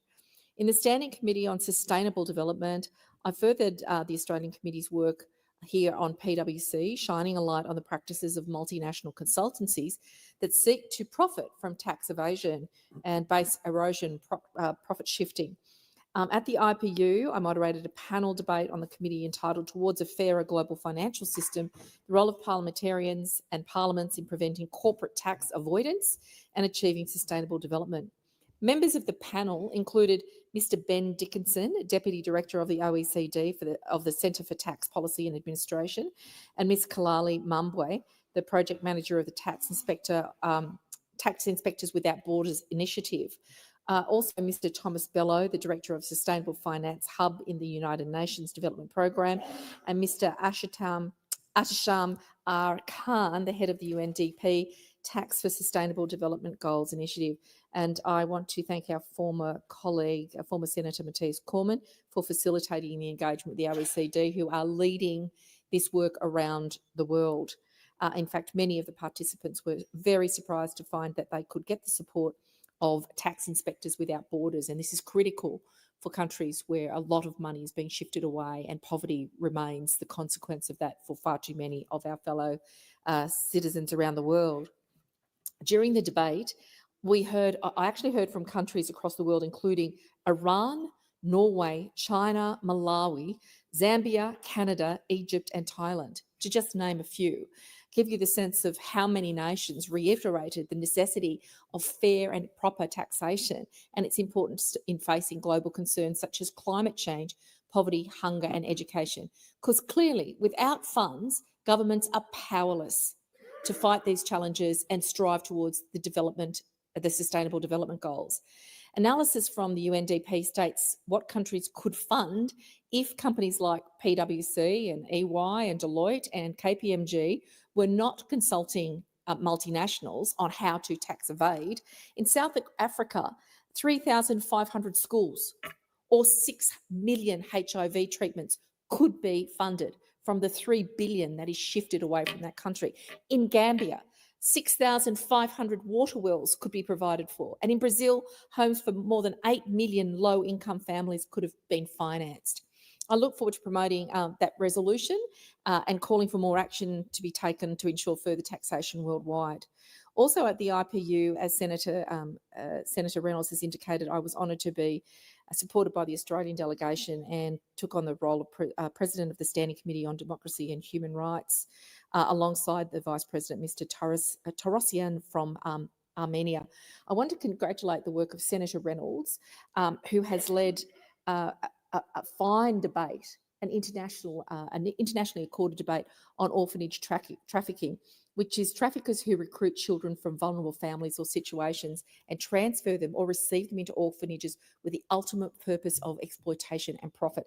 And this document that is now produced from the IPU is really down to her contribution. This is the kind of work we do, and I'm very proud to be associated. I seek leave to continue my remarks. Thank you very much. Now, while you're on your feet, Senator Reynolds, I'll give you the call again. Senator, yes, Deputy President, and I do not wish to speak to this. I simply seek leave to present a delegation report. It's leave granted. Leave's granted. I present the report of the Australian Parliamentary Delegation to the 43rd ASEAN Interparliamentary Assembly, which took place from the 20th to the 25th of November. Are you seeking leave to continue remarks? No, not at all. Okay, that's it, done. Oh.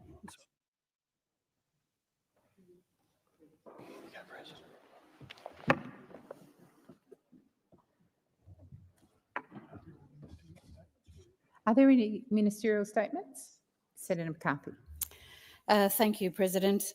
I seek leave to make a statement concerning an apology to First Nations. If you want to pause it, I don't know. Yeah.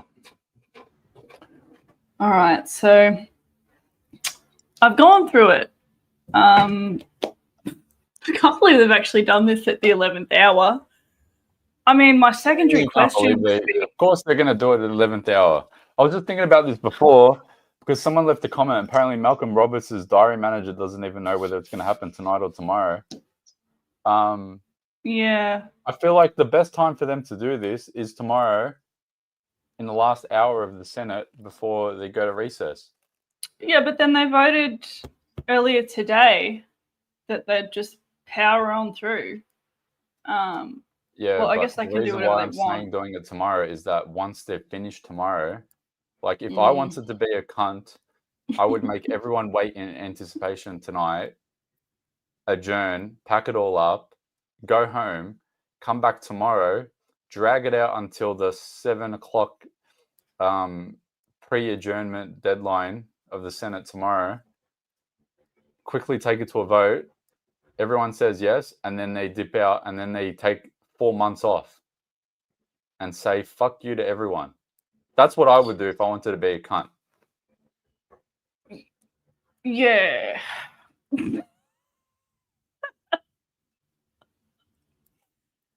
Look, I mean, my next question would be, with these amendments, would they actually have support of the House to put them through? Because they are good for us if they do and they actually get through. Or have they just done that so they can put them up knowing they're going to flop and we can't blame them and take our anger out on the federal election, is my question. It's a little bit, if they get put up and these amendments flop, it's too little too late in my mind. I don't think enough has been done in the lead up to this to defend our right to not use digital ID online for this bill. And, you know, there has to be a certain amount of like responsibility and preparation for the fact that these amendments are not going to get ratified in the House. These are going to get ratified in the Senate. No, I'm not talking about the House of Reps. I'm talking about the Senate. Like what I'm saying is obviously we've got the Greens having their list of demands on this, Labor having it the way they want it. Is there any assurance that there will be support for the coalition's amendments is what I'm saying, because it is the 11th hour. I don't know if Labor would need to agree to these amendments in order to pass the bill. I don't know what the Greens are doing. So what I'm saying really is that there's not enough preparation. Like the negotiation of this whole thing, we've been demanding no digital ID from day dot as the people, right? It's now gotten to the point where everyone's so loud about it. We're so irritated that now people are listening just before the vote. But all agreements surrounding this should have been interwoven before even the House of Representatives voted on this, because it shouldn't have received support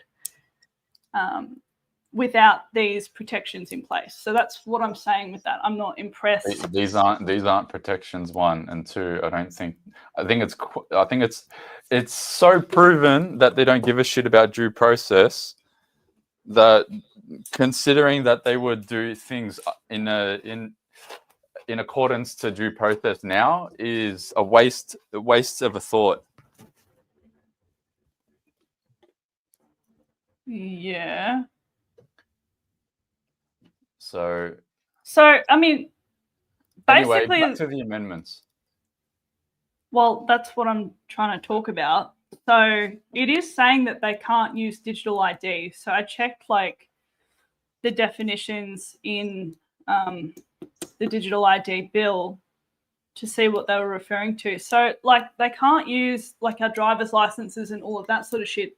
But not just that, it says they can't use an accredited service, like one that would be designed for the purposes of like a digital ID pass that we're all sort of mutually shitting it over.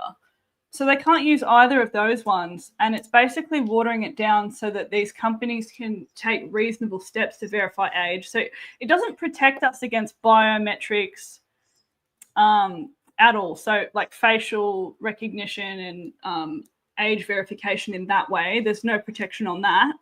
But I mean, I guess it would suggest that they could use account history, things like that to verify age. Or just, you know, Cornhub's trust me, bro type. What about this? Yeah, what about it? I think like so that final bit of the tweet with the end result. I got it.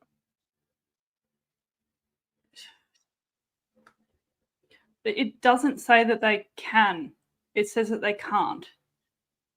So that's what I'm a little stuck on there, because like that's what the amendment says. So why does he think that they can collect passports and digital ID when it doesn't say that? Because like what it does is it says that these companies have to demonstrate that they've taken reasonable steps. The reasonable steps are to be determined by the E-Safety Commissioner and the Information Commissioner. The Information Commissioner is put in there to oversee all things digital ID, right? So they've said you can't use digital ID. You have to consult E-Safety. You have to consult the Information Commissioner as you determine what the reasonable steps are for the companies, yeah?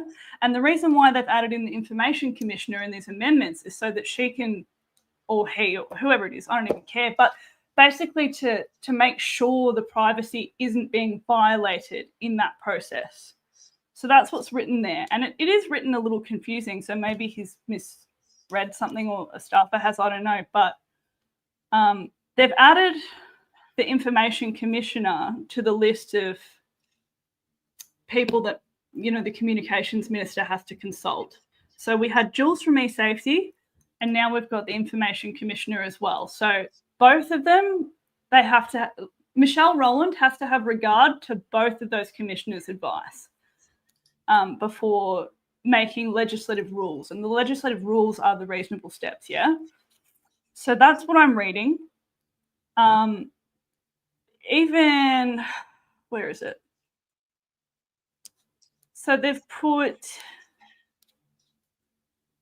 a civil penalty for if they collect government issued material or use an accredited service for digital ID. And where is it?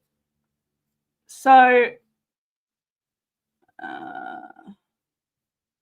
the providers have to provide alternate means not involving the material and services mentioned in those paragraphs. So they have to do it without our Commonwealth ID, and they have to do it without an accredited digital ID.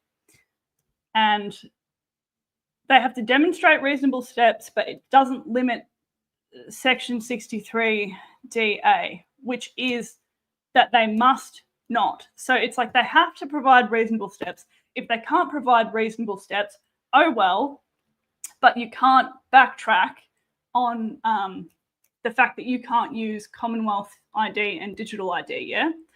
And then they have to demonstrate that they've taken reasonable steps, meaning at their capacity, like do they have, say, account history? Do they have facial scanning technology to do age verification? Do they have all of that? And if they've got that, have they applied it to verify age? that sort of thing is what I'm reading here.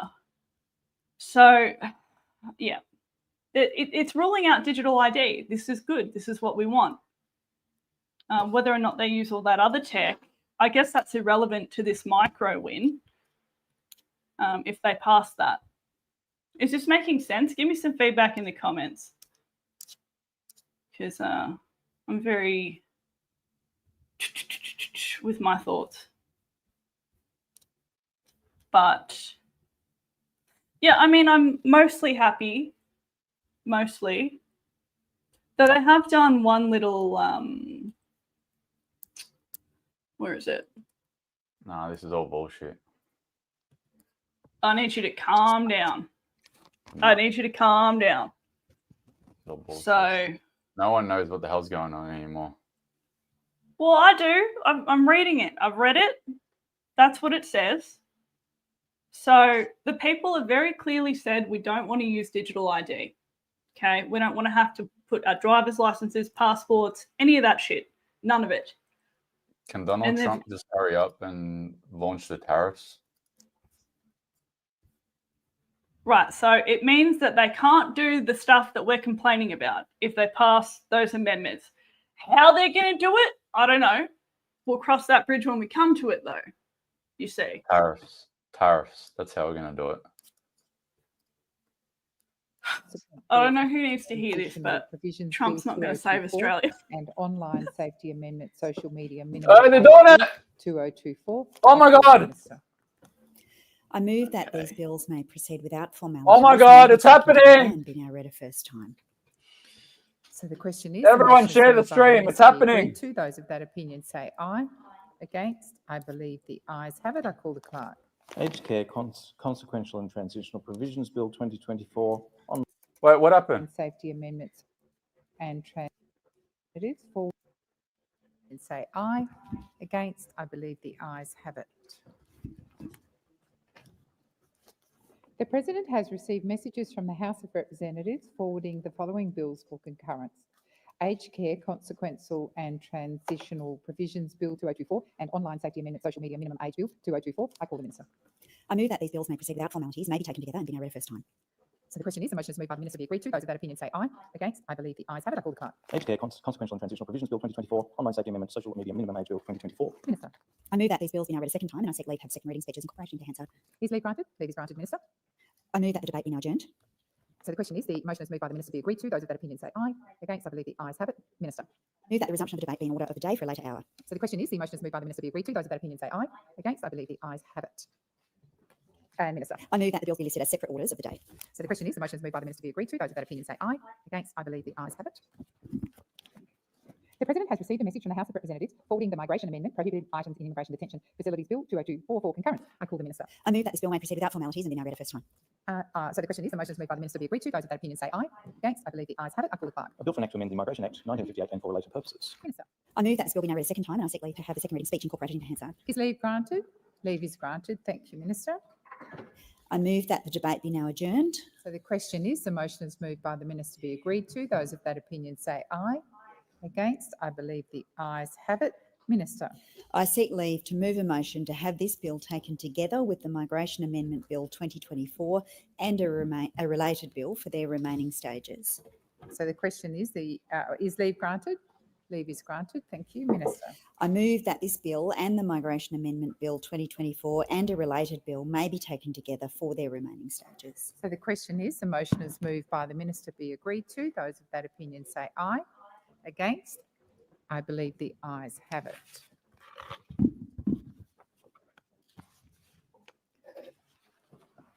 Before we move on with further business of the Senate, I intend to make a further statement to the chamber. In the statement I made before question time today, I noted that the disorderly conduct in the Senate this morning culminated in Senator Thorpe tearing up papers and throwing them at Senator Hanson. I expressed the very strong view that such conduct is not acceptable, that senators must conduct themselves in an orderly fashion, and that physically threatening behaviour will not be tolerated. I indicated that I would be meeting with the Deputy President and the leaders of the government the opposition and the Greens to consider what action should be taken in relation to that conduct. I have now had the opportunity to have those discussions, which indicated to me that senators from around the chamber consider that the conduct involved was highly disorderly. At 4:30 p.m. today, I wrote to Senator Thorpe indicating that I intended to make a further statement at 6 p.m. I also drew to her attention the operation of Standing Order 203, which deals with disorderly conduct. I indicated that I considered it would be in Senator Thorpe's interest to attend the Senate at that time. She has indicated to me that she will not be in the chamber this evening. To explain the process, when a senator is named under Standing Order 203, they have a right to attend. She won't be in the chamber. Lydia Thorpe won't be in the chamber tonight. So she's not going to vote against it. She said she was going to vote against it. You fucking lie, bitch. She said she was going to vote against it. She just said that Lydia Thorpe's not going to be in the chamber tonight. Because she assaulted Pauline Hanson. I think that's why. I don't care what she did. She said she was going to vote for it. Under the standing orders, any such motion must be put without amendment or debate. Although the procedure gives a senator the right to make an explanation or an apology, the Senate, may proceed to consider a suspension motion even if the senator chooses not to attend. Against that background, I name Senator Thorpe in accordance with Standing Order 203. My reasons for her disorderly conduct this morning in determining not to attend this evening, Senator Thorpe has denied herself the opportunity to make an explanation or an apology. Minister Wong.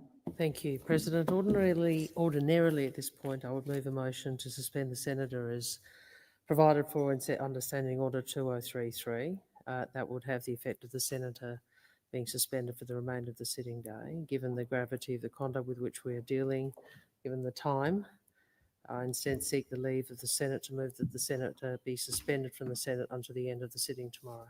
Is leave granted? Leave is granted, Minister Wong. I thank the Senate. I move that Senator Thorpe be suspended from the sitting of the Senate until the end of sitting tomorrow.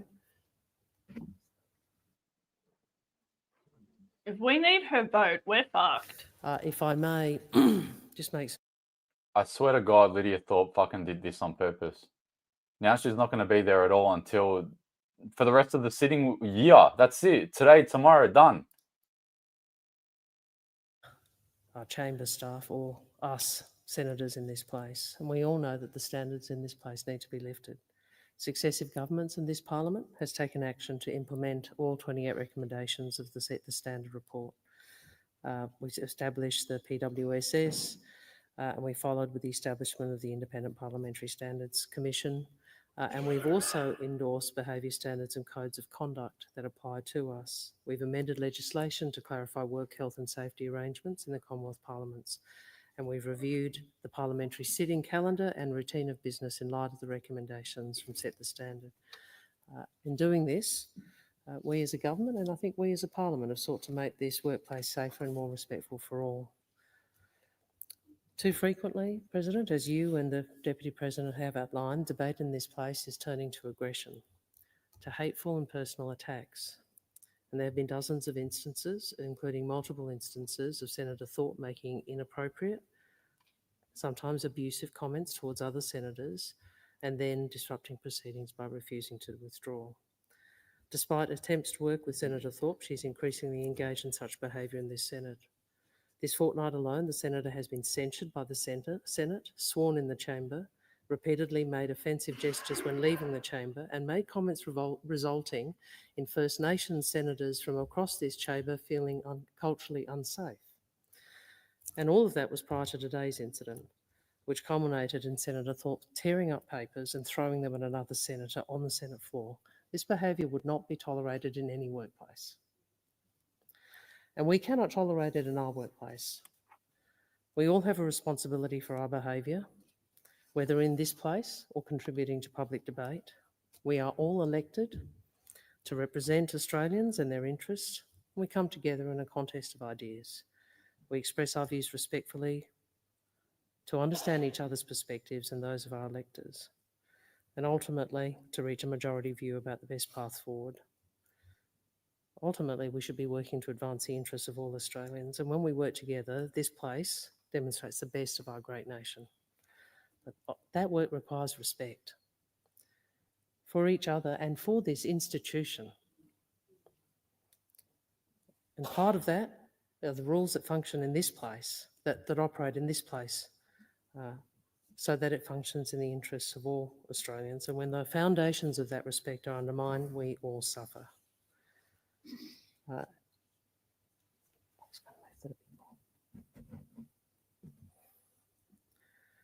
I now move that the question be now put. So the question is that the question be put. Senator Waters. President, may I ask the leave of the chamber to make a short statement that will explain the position that the Greens will take once the vote is called? Is leave granted?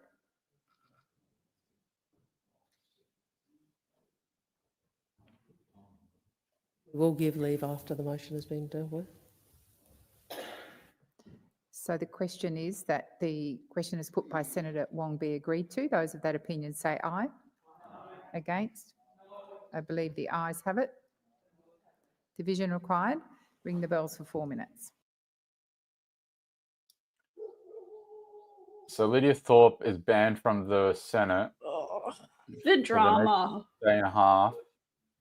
She can't vote on the bill now, regardless of whether it's tonight or tomorrow.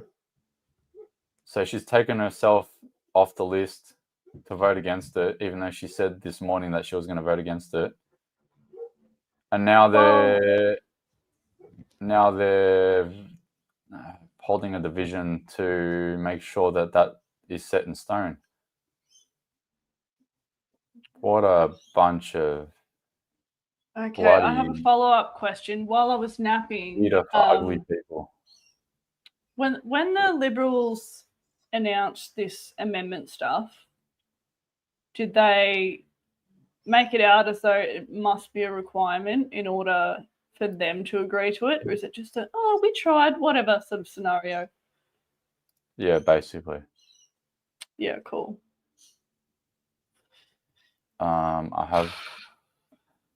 I have the video. I don't know if it's the whole thing because I was focusing on Cocaine Coleman, but I'll bring it up.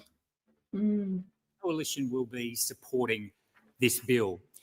Mr. Speaker, back in June, the opposition leader, Peter Dutton, stood up in Sydney and committed the coalition to implementing an age limit of 16 for social media in Australia within 100 days of the election of a future coalition government. And he did that because he believes passionately in protecting Australian children from harm. He's done that all his career, Mr. Speaker, whether as a police officer, whether as the Minister for Home Affairs, or in a moment. Firstly, the legislation will include a specific provision that nothing in the bill allows a social media company to compel the provision of digital ID or government-issued identity documents such as passports or driver's licences. This is an important addition and further strengthens the privacy provisions in the legislation. Secondly, the government has agreed to a coalition request to provide the minister with a clear power to specify steps that are not required to be taken by social media companies to comply with the legislation. While the E-Safety Commissioner will be responsible for formulating guidelines on what constitutes reasonable steps under the bill, the minister may direct that specific actions are not required in order for the platforms to satisfy that reasonable steps test. This is also an important addition as it allows the minister to ensure that enforcement of the legislation is always appropriate and proportionate. These are both significant changes and we look forward to their inclusion in the final bill to be presented to the Senate. Now, to come to the bill, Mr. Speaker, and the issue which is at its core. It's been my view for a long time that the protection of children from social media is one of the defining issues of our era. And this is when his cocaine kicks in. Every parent worries about this. We worry about what our kids are seeing.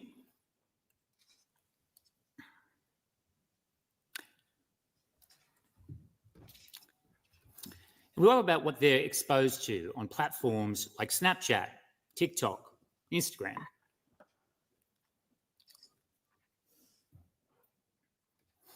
And Mr. Speaker, we're right to worry about it because the data is clear.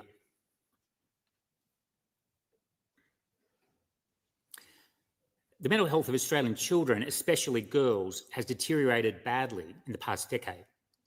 Man, we need to drug test this guy.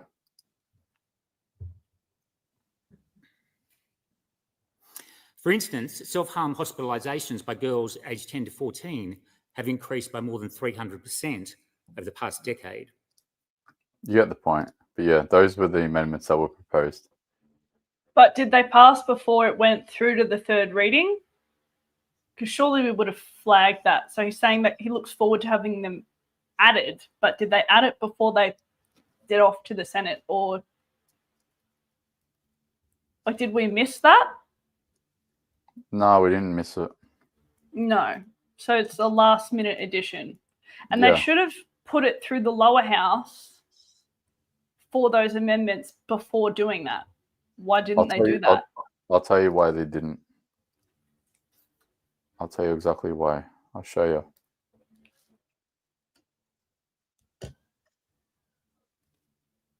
So this is why having the clips is important. Oh yeah, is a division back? The Somebody Senate just said in the comments. acknowledge the I'm sentence reminded. amendments. The Senate is expecting this legislation today, so we need to pass them, and I acknowledge the sentiments contained in her amendments. The Senate is expecting this legislation today, so we need to pass this bill to allow that debate to commence. I thank all members for their contributions, and while the government will not be supporting amendments in the House, I call on all members to support passage of this. She said that the government is not going to support any amendments. So not in the lower house. They're only going to do it in the upper house. And while the government will not be supporting amendments in the House, I call on all members to support passage of this bill. So that was their decision. And who knows whether they're even going to put these provisions in the Senate. I think if at least Matt Canavan and Alex Antic are there, and Rennick and Pauline Hanson and all the good ones, Babette, I swear to God. Coleman said they will. This could be a spectacular Senate to watch in the next hour and a half. This could be fireworks. So get excited. Let's see what happened with this division.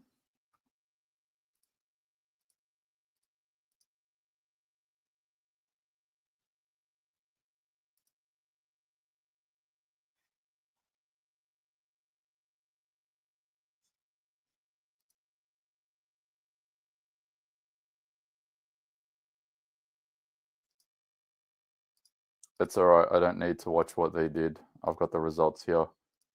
So Lydia Thorpe's been suspended from the Senate. So these are the results here. So 45 senators said yes, 11 said no.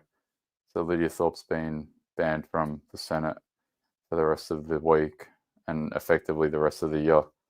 The Labor said yes, Liberal Party said yes. I mean, fair enough. This is just inconsequential. Of course, Pauline Hanson would have said yes because it's against her. Pocock, Lambie, Babette. Hey, Lambie's finally there. No's. The Greens said no. So the Greens backed Lydia, even though she's not a part of her party anymore. They probably really want her and Payman back at this point.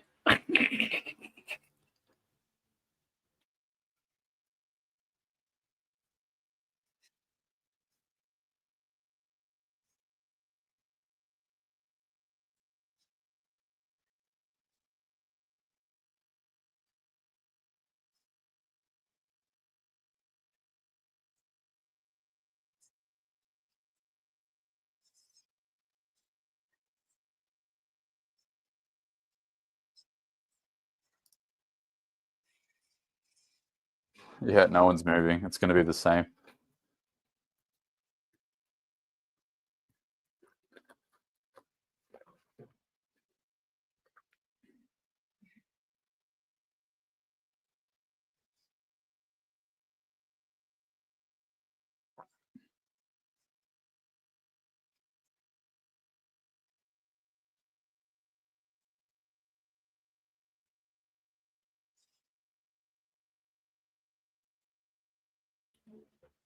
I'm just thinking of how we can best utilise this time before this happens. If anyone's up to it, if you can get on the emails, message all the friendlies that might be on the fence, so like your Pococks, your Lambies, Payman, whoever, asking them to agree to the amendments that the Liberals have put forward in regard to digital ID. That's what.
Okay, so an extra senator voted yes.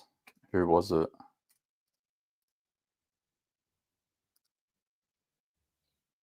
"22 for the Labor Party, and it was 21 before. 22, same. 16 Liberal, 2111.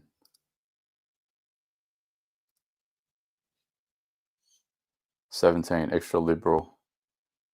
Interesting. All right. Let's bring them side to side.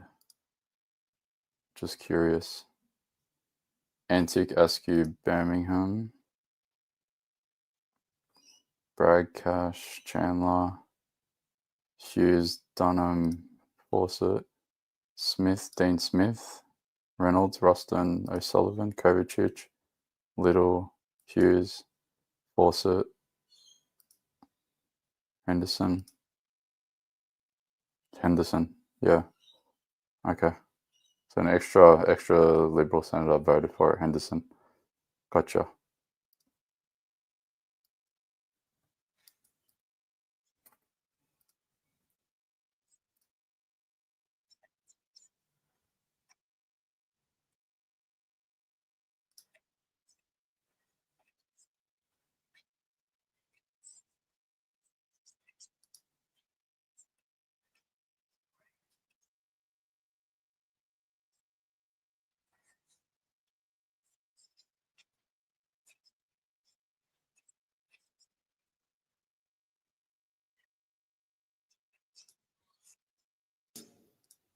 Senator Thorpe is only here because she was a Greens candidate. And though she may no longer be a member of the Greens are willing to defend behaviour that no other member of this Senate voted to defend. Not the Labor Party, not the Liberal Party, not the National Party, nor any other member of the crossbench were willing to defend the type of behaviour that the Senate has rightly just called out. And I hope that Australians do not just judge Senator Thorpe for her actions today and the disrespect she has shown to the institution of our parliament, but they judge the Australian Greens for the disrespect they have shown to the institution of our parliament. President, I hope all senators and Senator Thorpe can reflect upon these proceedings in a way that show the type of respect this place deserves in the future. We should have robust debates.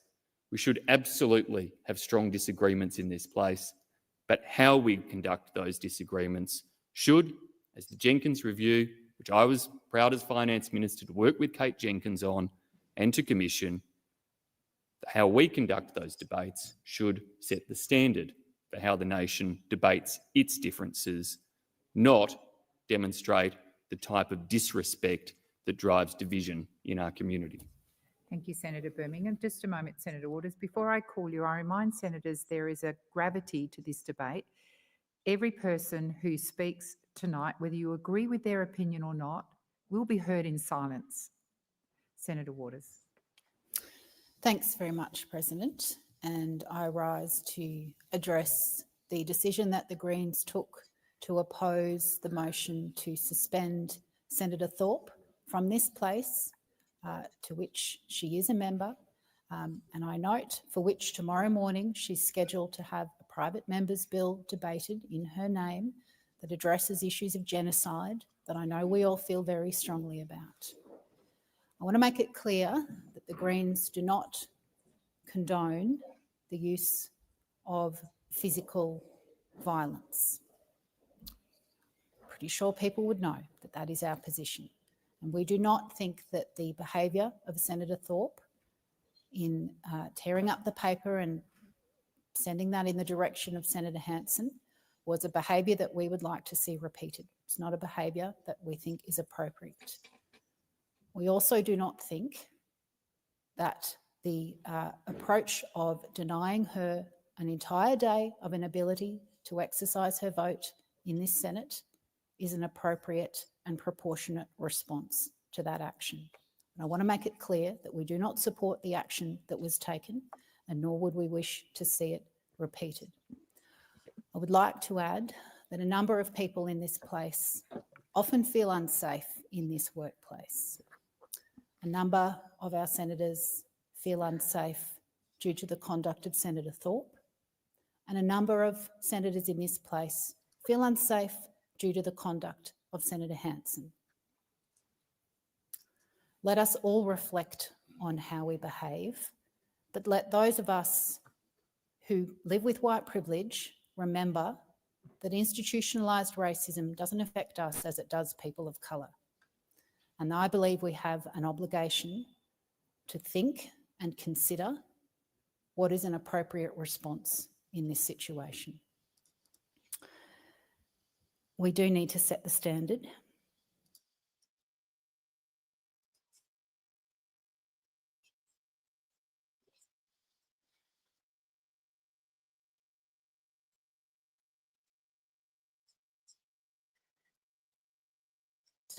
By another senator to exclude a different senator of colour, and it was in the context of a debate that had racially charged overtones. I acknowledge that Senator Hanson has recently been shown by a court in a proceeding taken by Senator Faruqi to have breached the Racial Discrimination Act. And that is the context in which we have approached our response to today's behaviour. So in conclusion, whilst we don't support the behaviour of Senator Thorpe, we were not willing to support suspending her from this chamber, and we acknowledge that as a society and as a chamber, we have a lot to do to confront racism, and we must all actively seek to do that every single day. Thank you, Senator Waters. I just remind the Senate that Senator Wong gave leave at the conclusion of her address. Senator Hanson. I seek leave to make a short statement. Is leave granted? Leave is granted, Senator Hanson. Thank you very much. I just want to say thank you to my fellow senators in supporting this this motion to do with Senator Thorpe. Yes, it does need to be a safe workplace for everyone in this chamber.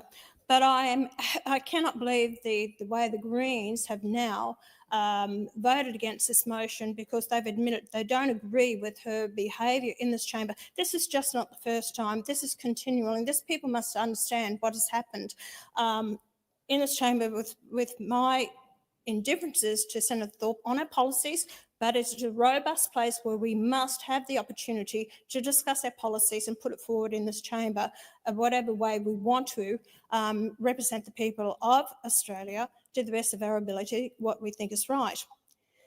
People don't realise that this intimidation that I found over a period of time, this is why I find it is laughable to hear, through the chair, to hear what Senator Waters has just said about my intimidation of other senators in this place. And the fact is that I am causing them harm in the workplace, which I reject that comment totally.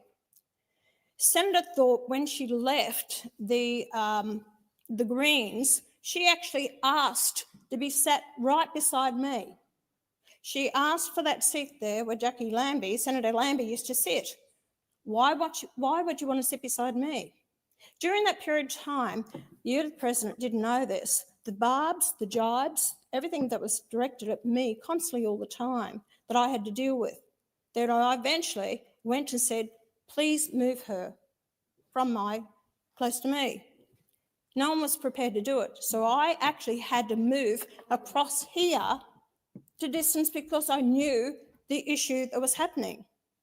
I was told, go back where you came from. You wouldn't know, you white colonialist. You have had the privileges. You have no idea. This is all the conversations when I was directing a question to the Minister on Education. So this is being constantly happening here.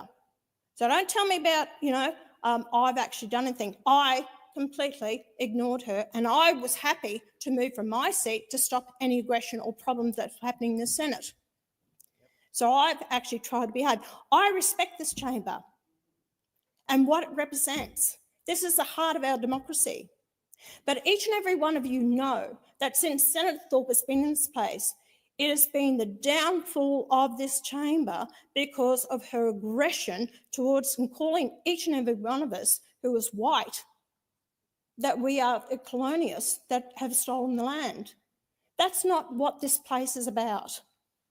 And that's why I'm pleased to see that something had to be done to rein it in of what is happening in this chamber. There's been aggression that's been shown by Senator Thorpe to many senators in this place. I was also shirt-fronted in this chamber by Senator Thorpe. So please, I will say to the Greens, it's one of your mates, I know. You got her elected to this place, but stick with the facts, which I always try to do in this place. And it has to be a safe workplace. And I appreciate the senators that have come up to me today and have said, are you okay? I really appreciate that. I am okay. I've had to get a bloody tough skin over these years and I've toughened up. But it's not about me here. It's about our workplace. We have a right to work and feel safe in our environment and not feel intimidated or threatened. And that's what it's about. And what irritates me is that when you have the Greens who are out there championing the workplace and for women, what am I, not a woman? Shouldn't I be actually protected as well? Or it's when it suits you. Order. That's not good enough. So I hope this does send a clear message to Senator Thorpe. She's been given the opportunity to hold a very special place in this parliament and to act on behalf of all Australians who want clear, decisive representation with equality, not about race. And that's what I'm here for. And I just reach out to Senator Thorpe, do the same. People want representatives that will do the best for all of us as Australians. Thank you. Thank you, Senator Hanson. Senator McKenzie. Thank you. I rise as Leader of the You National... can't rise. You need to seek leave. I seek leave to make a very short statement. Is leave granted? Leave is granted, Senator McKenzie. As Leader of the National Party in this chamber, I rise to make a contribution about what we've all seen over this parliament, over a series of behaviours and the gradual decline of respect of the chamber of the institution itself, of each other, and of the diversity that we all bring to this chamber. This chamber, much more so than across the way, reflects the diversity of our democracy in a very real way. The freedoms that we debate and discuss and test ideas, test policy. I figured this out a little while ago. So why do they call it this place or the other place? I said this in stream the other day. So it's basically just like a form of courtesy for one level of minister to refer to the other chamber. So if I was like a lower house member and Millie was a upper house member and I wanted to criticize her or her policies, I'd be like, Millie from the other, I wouldn't say Millie from the Senate, I'd say, you know, XYZ from the other place. So it's like, it's not like a direct jab, it's sort of like got the veneer of being a polite reference to the other chamber. But I'm sure there's probably some weird satanic shit going on as well. But that's why they actually say it. Superglue themselves to trams and march in capital cities and in my own communities, take to the streets about a whole range of matters, get in their tractors, whatever. Start here. And I just have seen the denigration of that over time. Because if we allow the institutions to erode and respect in the institutions themselves, then the very freedoms that we enjoy, not just in this chamber, but outside this chamber, that are embedded in our constitution, cease to exist. And my grave fear is that a major political voice in this country, being the Greens, have chosen to side, to denigrate the institution, to say it's okay. And I think that is a threat in the end to our very democracy. And I'm very, very concerned. I am very glad that the parties of government and the rest of the crossbench senators chose to actually take the appropriate action to reflect to the outside Australian citizenry that this chamber wants to do our very best every single day we come in here on their behalf, despite our fierce differences. Thank you. Senator Mackenzie. That concludes the debate. I'll call the clerk. Business of the Senate notice motion number 2, standing in the name of Senators Duniam, Colbeck, Askew and Chandler, proposing a reference to the Environment and Communications References Committee.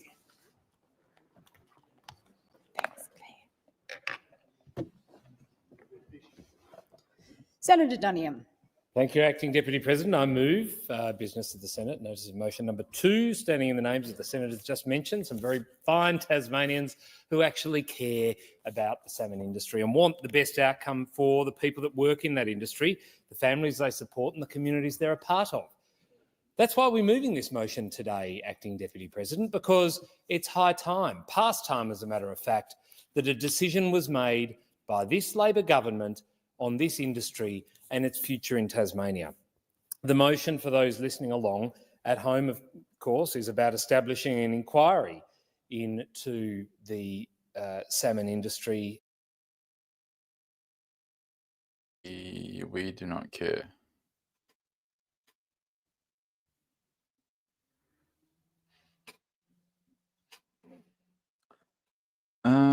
What else is going on? They have an hour and a half to try to ram this through tonight. Otherwise, they might be holding off until tomorrow.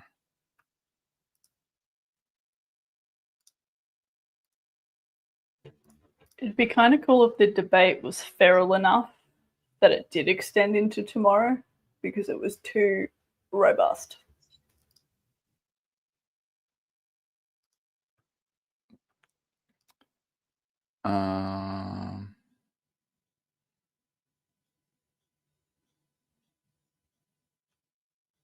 Is this a different thing? Okay, I'm just having a look at Lorraine. The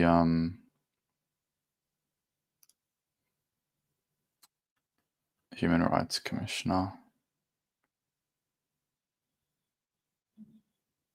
Bring this back on.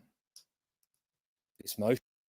The decision to, in effect, shut down the salmon industry, which is an option this minister has before her, one she refuses to exercise in either direction, could be far-reaching. It could have ramifications for thousands of Tasmanian salmon workers, approximately 5,000, their families and the communities they live in. And of course, the disastrous effect of continued delays of this government making a decision. All we want is certainty. That's why we're having this conversation. It is incredible that after a year of talking, of community visits, of political leaders going and pledging support for this industry, we've had the Prime Minister fly to Tasmania saying he's got the salmon workers' backs.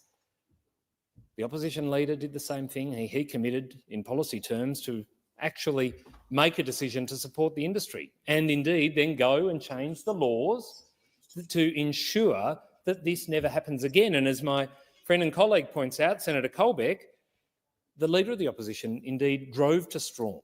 He went and he looked the workers in the eyes. He saw their workplace to understand firsthand exactly what was being experienced here and why making a decision urgently in favour of the industry, when you look at the facts and you look at the science, was so critically important. The Minister hasn't gone to Strawn, nor has the Prime Minister. They've been to major population centres like Hobart, but they haven't gone to speak to the workers impacted by this decision. So here we are a year on. Several conversations, meetings, media events, platitudes from Labor ministers about the future of this industry, but no movement, no certainty. Even the Tasmanian Labor opposition want this government to act. And that includes the state member for Lyons, Ms Rebecca White, former Labor leader. She's lost 3 state elections now, but she's been tapped on the shoulder to replace incumbent Labor member for Lyons in this parliament, Mr Brian Mitchell, because they knew they weren't going to win the seat, so they thought, well, we better fly someone in, gift her that seat.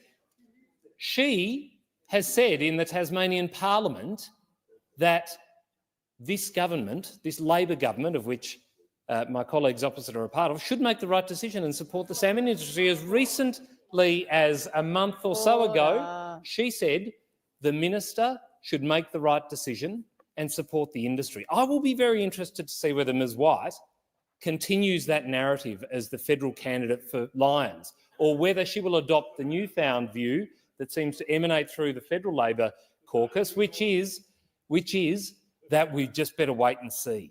Let's have a little bit more of a look at things. What's another year? Let's kick the can down the road to the other side of a federal election. And that's what's happened here. You can be guaranteed that this minister, who is worried about the Greens in her electorate of Sydney, nipping at her heels electorally, making a difficult decision of this nature, will come at a cost to her in her seat. If she supports the salmon industry, which I concede there are some on the other side would like her to do, she'll lose votes in her electorate. So she doesn't want to make a decision. She wants to protect her job, but wants to pay the price of saving her seat with the jobs of Tasmanian salmon workers. Families who are making plans, who are planning what they should do for their kids with the lack of certainty around future employment. Should we stay in Strawn or should we move on? These are the conversations that are happening now as they head into their second Christmas with this Labor uncertainty, a minister who refuses to make a decision in favour of the industry based on science, based on fact, something that should be in their DNA, standing up for workers in industries like the salmon industry. But that is not what is happening here. There are, of course, very different views on what should be happening on the West Coast in Macquarie Harbour. I know for a fact that when they make their contribution, the Australian Greens rather, and colleagues from Tasmania from that party will say the industry is the worst thing ever. It's going to end life on the West Coast and we should shut it down. I mean, that's the call they've been making. But credit to them, I know where they stand. I know exactly what they think should happen with the salmon industry. And I'd like to think, given we've said that if we were elected at the next election, we would approve the operation of salmon farming in Macquarie Harbour, and we would change the laws to ensure that decisions and events like this never happen again. People know where we stand. We stand with the industry. But the one group of people in this place I'm not sure about are the Australian Labor Party. Are they with the salmon workers, or do they want things to drag on forever and a day? creating more uncertainty in that community. The Tasmanian Labor contingent, the state opposition in the Tasmanian Parliament, they know where they stand. The Tasmanian government, the Liberal government in Tasmania, they know where they stand. The Tasmanian Greens know where they stand. We all know where we stand, except for the decision makers here in Canberra. The Australian Labor government, this Albanese government, friend of the worker, wants a future made in Australia, but is causing untold harm by not making a decision. And I know there are some, as I said before, that would like to see a good outcome. Some, as they've been described by others, as salmon champions. But the test of a real champion is one that actually does deliver the outcome that's needed. And the opposition can't force the government to make a decision. The Greens can't force a government to make a decision. Only those within the Labor caucus can force the government to make a decision. And there is nothing stopping this minister. We had officials from the Department of Climate Change, Energy, Environment and Water tell us just 2 weeks ago at Senate estimates that this extension of time for the Threatened Species Scientific Committee to look at the listing of the Maugean skate had nothing to do with the decision-making process the minister was going through on reviewing the permits for salmon farming on Macquarie Harbour. Nothing. Not one thing to do with it. The science is in, and the department have all of it. And they were finalising their report for the minister. It's there for her to make a decision on. This does not have to wait until after the election. There is no reason that those salmon workers, those men and women, honest Tasmanians, should have to wait for this minister to take in further information. It is there to be made. And that's why an inquiry is good, to understand why this minister persists in delaying. What is it that is holding up a decision that would provide certainty for those individuals, their families, their communities, this industry, the Tasmanian economy that would be harmed by this? So you do have to wonder, why are we being delayed? As we know, it's not the Threatened Species Scientific Committee. It's not the lack of desire from good Tasmanians from all political persuasions that want an outcome. It is purely about the politics. And that's the thing. That's the thing. It is all about the politics, because they want to not have to explain to one side of the debate or the other why they've made a decision. They want to appease the Greens. They want to appease Green voters who hopefully they get the preferences of to help them secure seats, but they don't want to annoy the workers. They would like to say, we've got your back and you'll have a job under us. Well, I'm afraid those words are hollow, and the workers down there on the West Coast are starting to know that. And they are starting to see that this is about protecting their jobs at the expense, their jobs, the parliamentarians' jobs, at the expense of the industry's jobs. And there is a lot of madness out there. I mean, I was reflecting on some of those vocal opponents of the industry and some of the things they've been saying, which is what's driven the minister to delay her decision, this fear of green groups and what they do. There's a document circulating in Tasmania called the Dens Point Declaration, and it was signed by a group of anti-salmon activists, some well-known, some less well-known, and there are two versions of it, and I can't understand why. The first version, which was produced in October of 2020, as they began their crusade against this science-based, job-creating and sustainable industry, called for a moratorium over any new industrial fish farms in Tasmania's coastal estuary and river waters. It also then called for an immediate government-led transition out of coastal leases and into land-based and true deep ocean aquaculture. The former government, of course, around this time announced that they would be funding, and it's been continued by the current government, funding for the Blue Economy CRC to investigate, as the Dens Point Declaration describes it, true deep ocean aquaculture.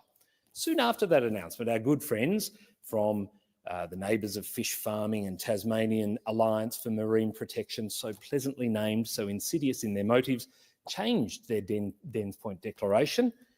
Now, I want you to spot the difference. They asked for a moratorium on any new industrial fish farms in Tasmania's coastal and estuary and river waterways, and an immediate government-led transition out of the sea into land-based farms. What's missing?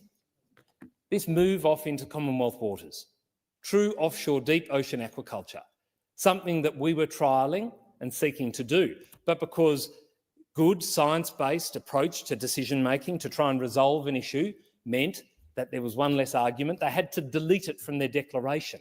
It's proof positive that no matter what you do, there are some in our community based on emotion, based on politics, the need for division, the need for relevance, will never be happy. And I tell you what, if we came up with further moves and things to appease this group, they would delete them from this declaration as well. It is just about an end to salmon farming. And so I implore the government, I implore salmon champions of all colours to stand up for this industry, to support an inquiry, to understand why on earth we're still waiting for a decision. It's not about the science, it's all in. Workers deserve certainty before Christmas. We've got a sitting day left. We could have this decision made before we go home from Canberra. You know, getting paid every fortnight as we do as parliamentarians. These workers are worried about their jobs. They're worried about the future of this industry. And Well, that's news to me. They get paid fortnightly and they probably make like what? Like 5, 6, 7 grand, 8 grand, 10 grand a fortnight? Fuck, must be good, man.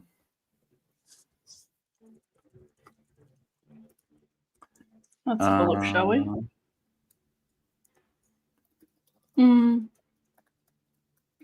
Let's have a look. The average salary. 217k base. Let's say what? How many weeks?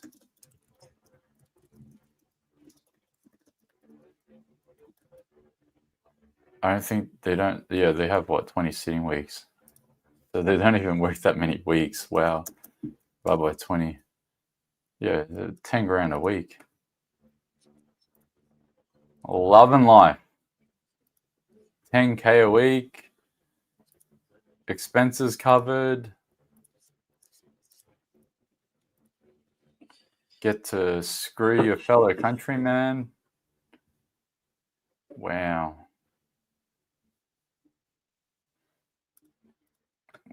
What's she up on about? Like $28.6 million, in case you didn't hear it the first time.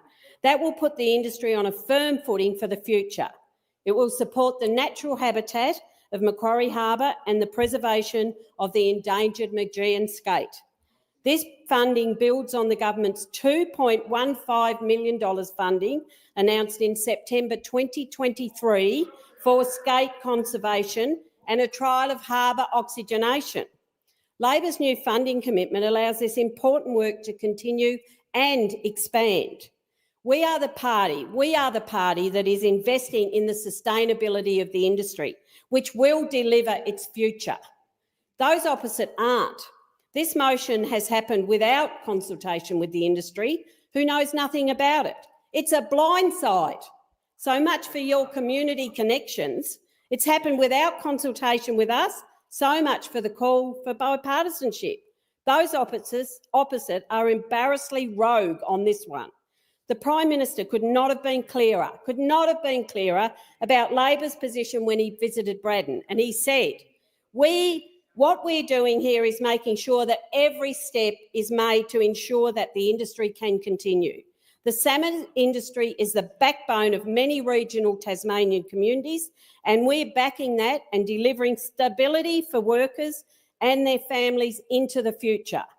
I'll be visiting Strawn over the coming months at the invitation of the Mayor Shane Pitt and talking about ensuring that those jobs and that industry can continue. And he went on to say, we want jobs and we want sustainability. It's not either or. It's a matter of how we achieve both. And the Prime Minister said in that same statement, I am committed to that. Labor knows that salmon is a really important industry for Tasmania, and Labor is a great supporter of this industry.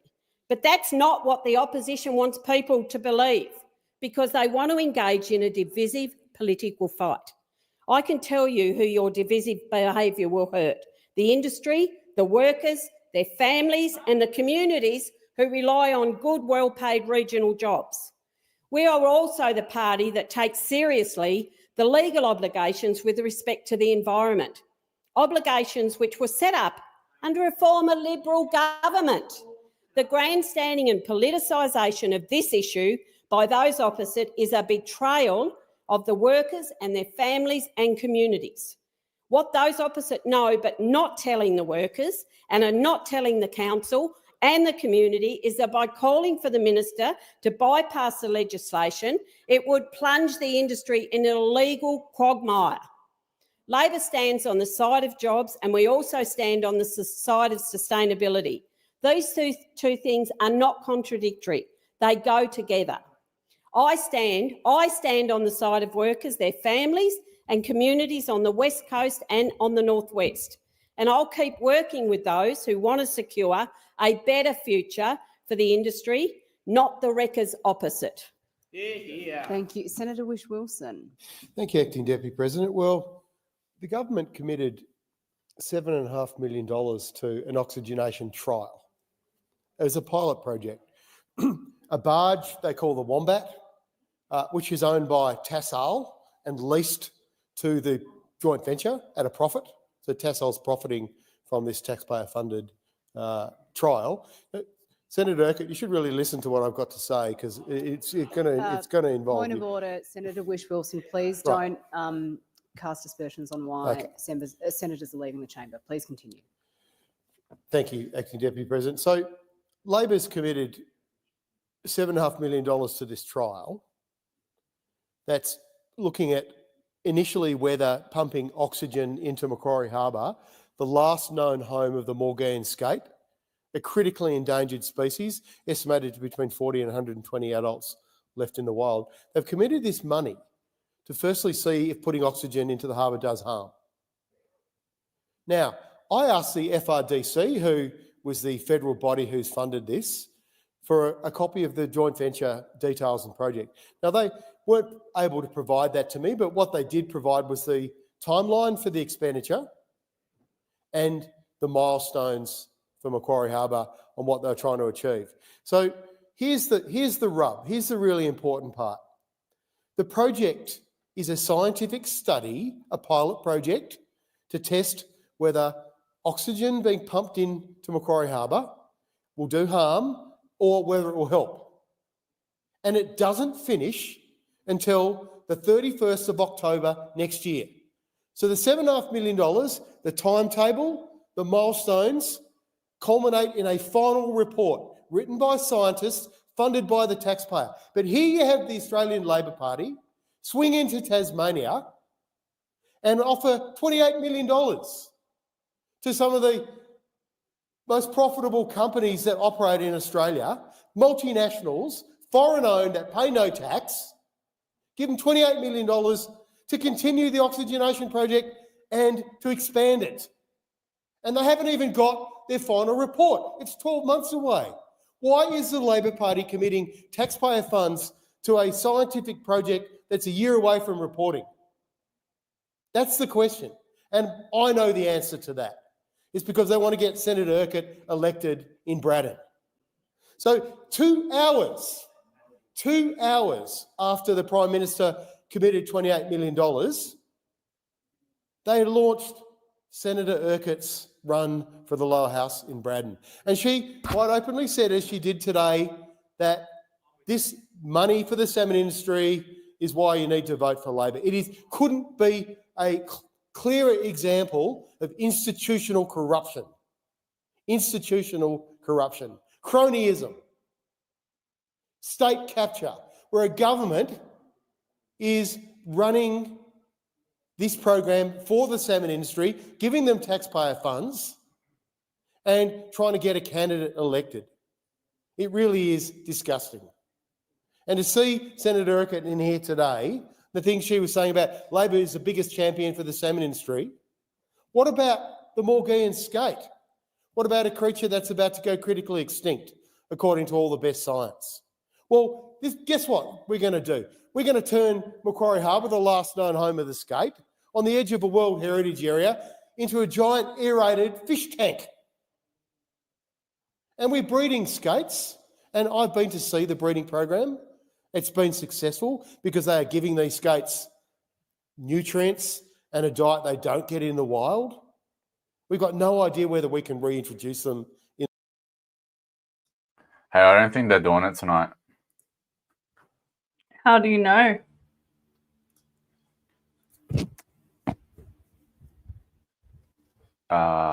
Here we go.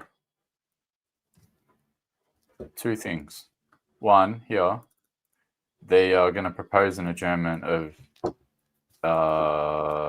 the Senate for the day at 7:30, which is only in half an hour. Yeah. And number two, on the live minutes, I just refreshed it. They're talking about their salmon motions, business of the Senate. They're talking about the salmon industry. Then they're going to talk, Senator Renick will talk after this. And then migration amendment with David Shoebridge. And then Senator qualifications, something to do with regards to Pauline Hanson. Government business, there's only something to do with Katie Gallagher. And then general business is all of the motions that they already went through today. There's no social media minimum age bill on here. And even if I refresh it, it's still not there. So I am about 80% sure now that they are not going to vote on it tonight. They are going to drag this out until tomorrow. So how does everyone feel about that? You got another, what, 18 hours to heckle your senators.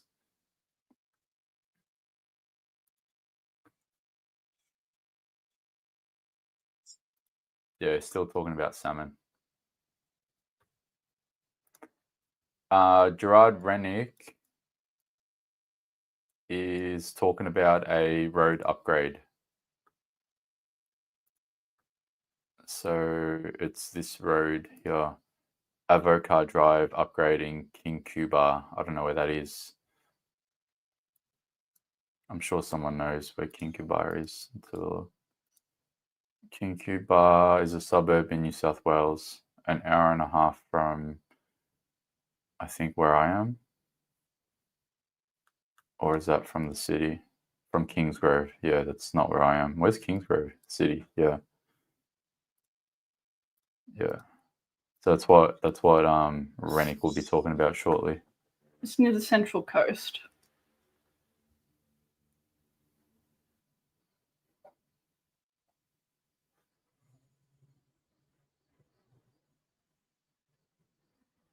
It's the one to Albo's house. Oh yeah, it's Albo's road.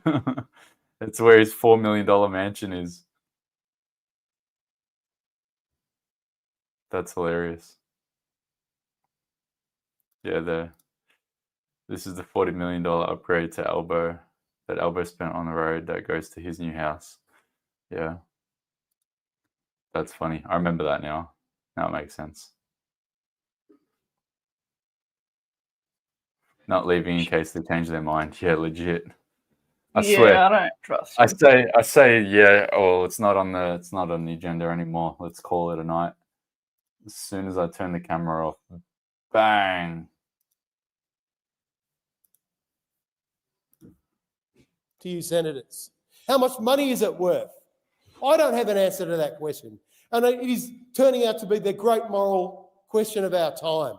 But according to the Labor Party, it's $28 million and a seat in Braddon. Seriously. I know there are good people in the Labor Party that do care about nature and the environment, and it's possible there are some in the chamber right now. You really need to look at this and scrutinise this expenditure by the Prime Minister a few weeks ago. We certainly will be. It is next level. Next level. And so, Senator Duniam, if you want to get up a Senate inquiry into this decision, then come and talk to us. Keep your terms of reference neutral. Let's go down to Tasmania. Let's spend time with the salmon industry. Let's spend time with the environment groups. Let's go to Macquarie Harbour. Let's look at this properly and let's do our job as a Senate. And let's look at this filthy $28 million election commitment by the Albanese government to prop up foreign-owned multinationals that don't pay any tax. How on earth can the Liberal Party be supporting a government giving money to these foreign-owned multinationals that are pushing a species to the brink of extinction? Undermining the scientists and the science that's already been put out, spending their money, no doubt donating to political parties, who knows where it ends. I would love to scrutinise that and do my job as a senator with the full powers of the Senate. So I ask you, Senator Duniam, through you, Chair, bring back new terms of reference, keep it neutral. Well, we've still got next year, Senator. I'll take that interjection. I hope we asked you to do this yesterday, but I would dearly love to have an inquiry into this, because I think, to finish it off, there is something fishy going on here, and it stinks. Thank you, Senator Whish-Wilson. I call you Senator Colbeck. Thank you, Acting Deputy President. And what stinks is the rubbish that we just heard and the misrepresentation of the industry from the Greens political party. The suggestion that this isn't a political issue in Tasmania when it's the Greens that are driving it as a political issue. Order, Senator. Order. Which is, where the Greens that are driving it as a political issue is a demonstration of how shallow this whole argument is. And when you've got a representative from the anti-salmon sector who's prepared to turn up. Senator Colbeck, please resume your seat. Senator Whish-Wilson, given the tumult in the chamber today, you would be well advised to stick within the standing orders and cease interjecting. Thank you. Senator Colbeck, you have the call. Thank you, Acting Deputy President. And when you've got a representative from the salmon industry who's prepared to turn up to a commemoration for the kids who lost their lives at Hillcrest and put an anti-salmon banner behind the Premier, you show how low these anti-salmon campaigners are prepared to go. Senator An absolute Colbeck, disgrace. I direct you to make your remarks through the chair. I'm directing my remarks to you, the chamber, Senator. Deputy President. So, Acting Deputy President, it shows how low these anti-salmon campaigners are prepared to go in their campaigns. A deliberate act, a disgraceful act, and yet this individual continues to head up the anti-salmon campaign from the Greens in Tasmania and lead the campaign. Someone who, with any real, genuine nature, would resign from that position, Deputy President. But this is what we deal with. This is what we deal with. And the suggestion that people in this chamber would love to have an inquiry into this particular matter, I find equally shallow, Acting Deputy President, equally shallow. Because a few weeks ago, I introduced into this parliament a piece of legislation that would deal with the circumstances that brought the current events that we're dealing with in Tasmania in respect of the way that the EPBC Act operates. The bill was referred to an inquiry. The bill was referred to an inquiry. And what did Labor and the Greens do? Labor and the Greens teamed up to decide that there would not be any public hearings into that piece of legislation. And then Labor and the Greens again teamed up to ensure that that inquiry would not occur before this sitting fortnight, so the legislation could not be debated during this sitting fortnight. So when we talk about who really cares about industry and how the EPBC Act operates, let's look at and see what people have actually done rather than what they have said. Because at every attempt to have a genuine conversation about this, Labor and the Greens have teamed up to say no. And it's not unusual, it's what happens on a regular basis. But the opportunity to actually look at the circumstances that brought these events about, the uncertainty that communities in my home state are feeling, uncertainty that has not been delivered or resolved by this government, despite the opportunities to do so, and see what people are really doing. And their actions show that. And the $28 million that was dropped by the Prime Minister a couple of weeks ago was designed to do one thing: shore up his job and try and get jobs for a couple of Labor mates in Tasmania. That's what the $28 million was designed to do. But as the Mayor of the West Coast said, it doesn't give salmon workers in his community, in Strahan, what they really want, and that's certainty. That is certainty. And let's go right back to the beginning on this matter. Let's go right back to the beginning.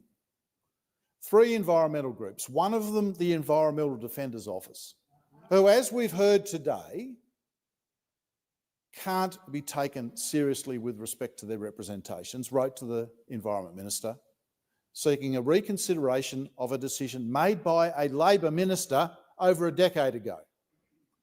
And rather than saying, no, we're not going to reconsider that decision, everybody move on, the Environment Minister, to protect her seat in Sydney and Labor seats in Melbourne and Brisbane and other places where they're under challenge from the Greens, decides to pander to organisations like the Environmental Defenders Office, who a court finding has found, a court judgment has found, have no credibility in the evidence that they provide.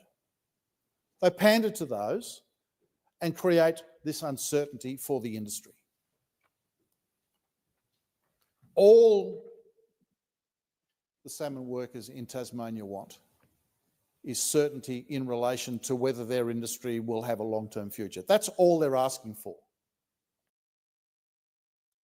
All this salmon talk's making me hungry.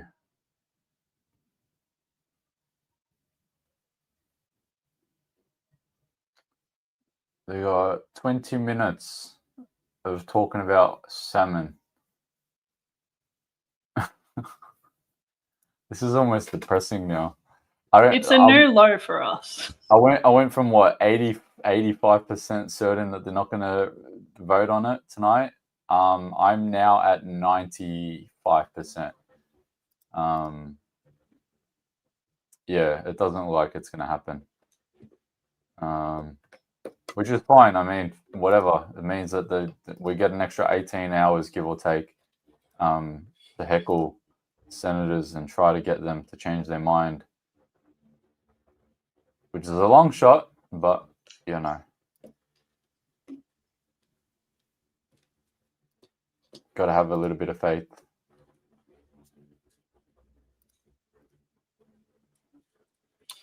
Yeah, what's everyone having for dinner, eh? I was just thinking that. Literally in my head. I'm like, I wonder what I'm going to eat for dinner. I wonder what other people are going to have for dinner.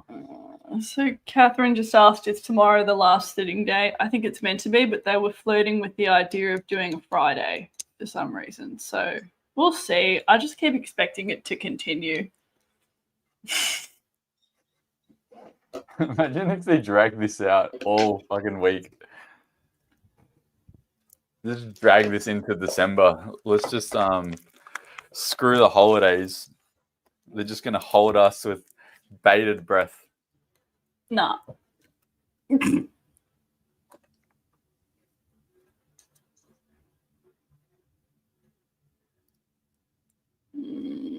All postponement is a good thing at the moment, yes.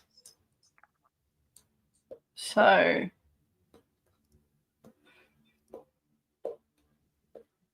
keep voicing your concerns on digital ID.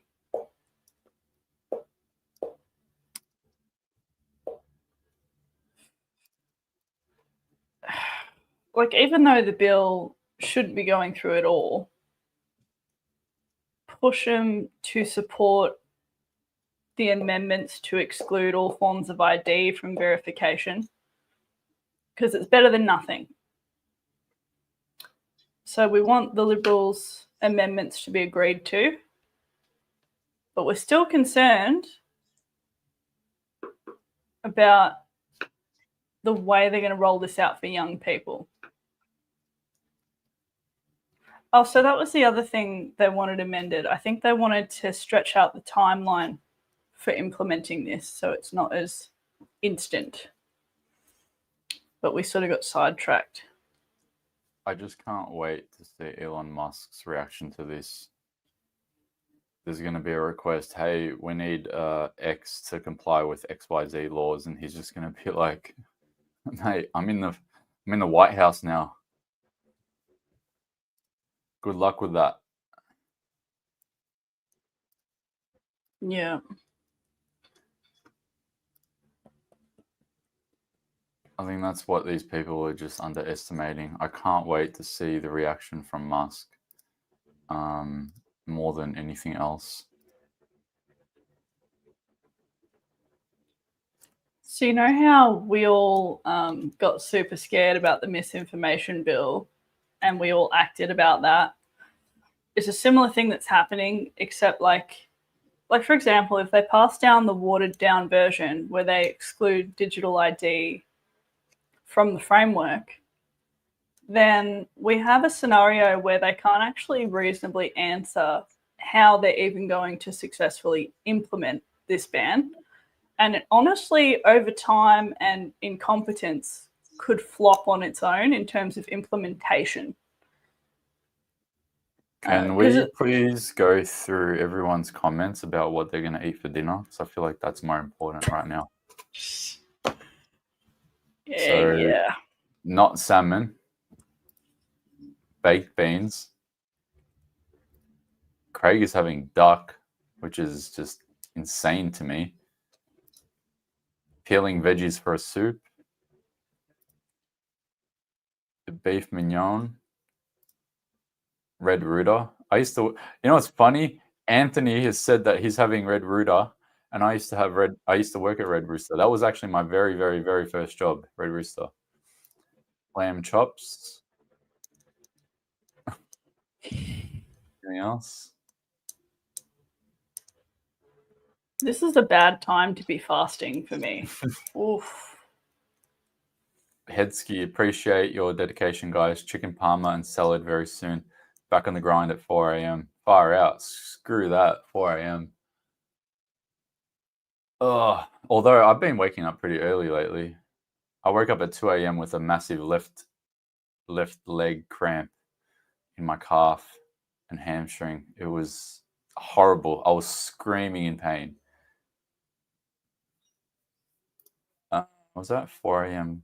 Shucks. I don't know. Pork chops. Grilled. Pies. Tacos.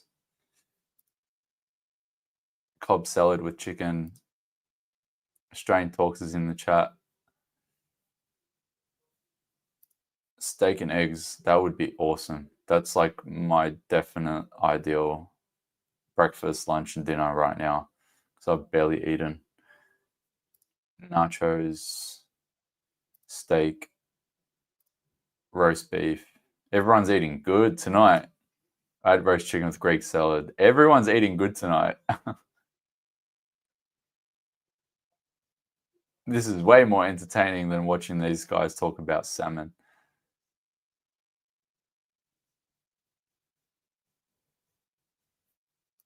Pho, curry chicken, sausages, fruit. Fruit would be good, actually. Lamb, chips, and veg. Baked beans, good. I don't like baked beans. They don't sit well in my stomach. I love baked beans with an English breakfast. No. I'm not even going to lie. Magnesium and vitamin B12. Yeah. All right, I got my magnesium. Let's see if these guys are still yapping on about salmon, which I'm pretty sure they are. Yeah, they're still talking about salmon. About their industry and the decision making. Yeah. Well, it looks like I don't have to stress too much about what I'm about to post, because what I'm about to post is just going to be an update on the status of what's going on.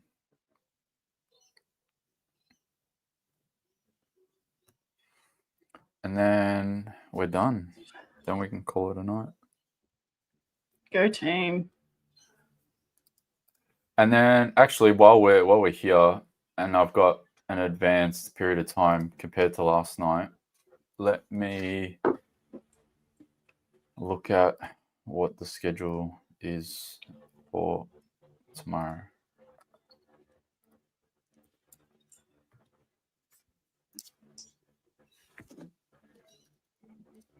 Big Ed.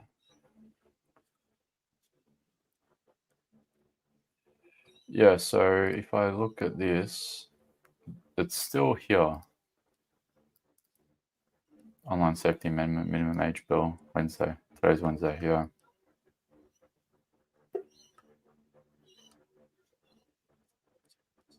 Work of the Senate the week ahead today. That's why I don't trust them. It says it's on Wednesday's week ahead. Until the fat lady sings, and by the fat lady sings, I mean the chamber staff member that takes that giant gold thing and just walks it out, that ceremonial thing. I ain't leaving this seat. I don't trust them because it's on the freaking, it's on the thing. It's on the notice paper and it's on the schedule. I don't trust them. Here we go. What's going on? Thanks very much, Acting Deputy President. Well, if anything was to endanger the jobs and the job security of workers in the Tasmanian salmon industry. I hate this back guy. on salmon. It's not pink, it's salmon. It's all I'm hearing the whole time. If this guy is a senator that represents you, he's a senator in New South Wales, so he's one of my senators, Tim Ez. He is a prick, this guy. He is a top tier prick. He's like top 5 on my list of members of parliament that I want to get taken out of their parliamentary sitting position. Absolute asshole, that guy.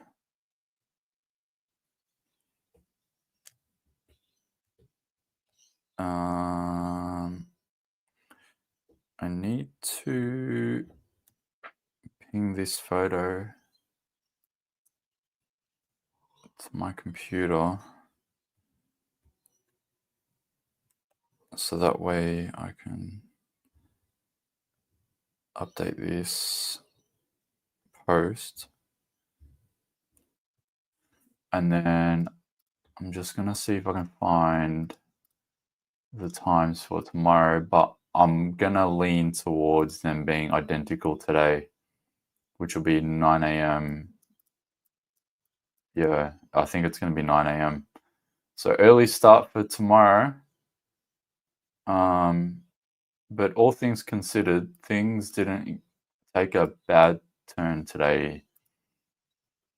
What we learnt today, so recap for those that are here.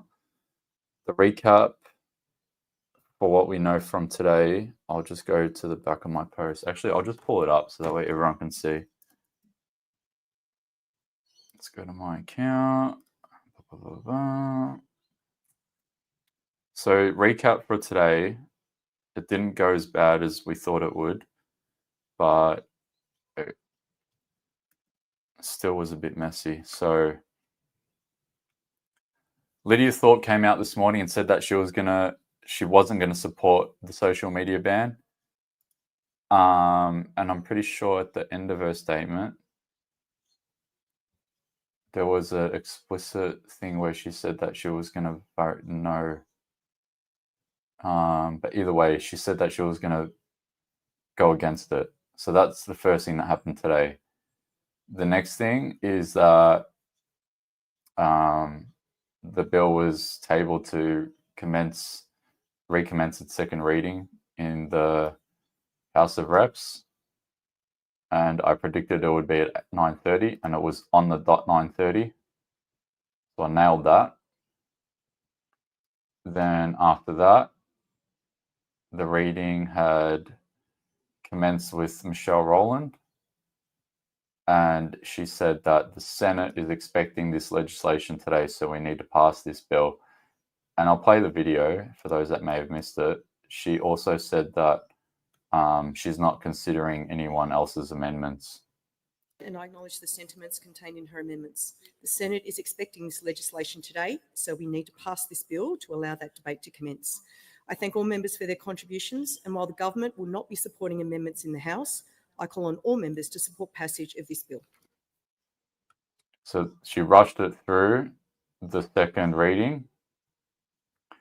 A whole bunch of Liberal Party members from Queensland and the federal level had supported Labor to vote yes. it was a majority 96-6.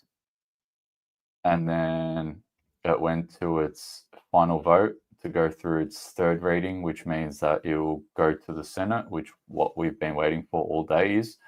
And it was a massive landslide vote.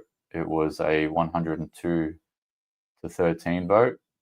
And these are your Liberal senators that supported that. And on the second one, you'll see Peter Dutton voted yes on it as well. So Peter Dutton definitely made the list. After that, we have confirmation of it passing through the House of Reps.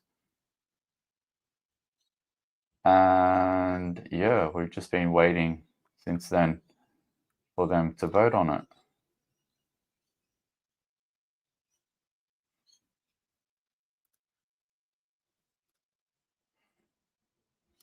And the live minutes still say that they are talking about salmon. Unless that's changed. Let's have a look. If I can ask senators on this side to resist, and I do want to acknowledge and thank Senator Whish-Wilson for retaining composure as was requested. I'll give the call to you, Senator Ayres. I think, to be fair to Senator Whish-Wilson, he stopped paying attention to me a few minutes ago. I think in truth, I'm really appealing over here because I know I've lost Senator Whish-Wilson down there, and that's okay. That's okay. But you just have to look at the character of the people who are running this argument for the government. And Tasmanians can count on Anne Urquhart because she's got a history of backing workers and backing industry. And it's a government that just some weeks ago, it's not a small commitment that the government has made here, that the Albanese government has made here in northern Tasmania. It is a $28 million commitment to the future of the industry. And it sits against a backdrop not of the government wandering around with banners or slogans, but working carefully and consistently with the environment movement, with workers, with their unions, with the firms, foreign-owned or not, makes no difference to this government, with the industry, to secure the right outcome, We support a decent aquaculture industry, including the salmon industry, and we know that they are striving to do that, to operate responsibly.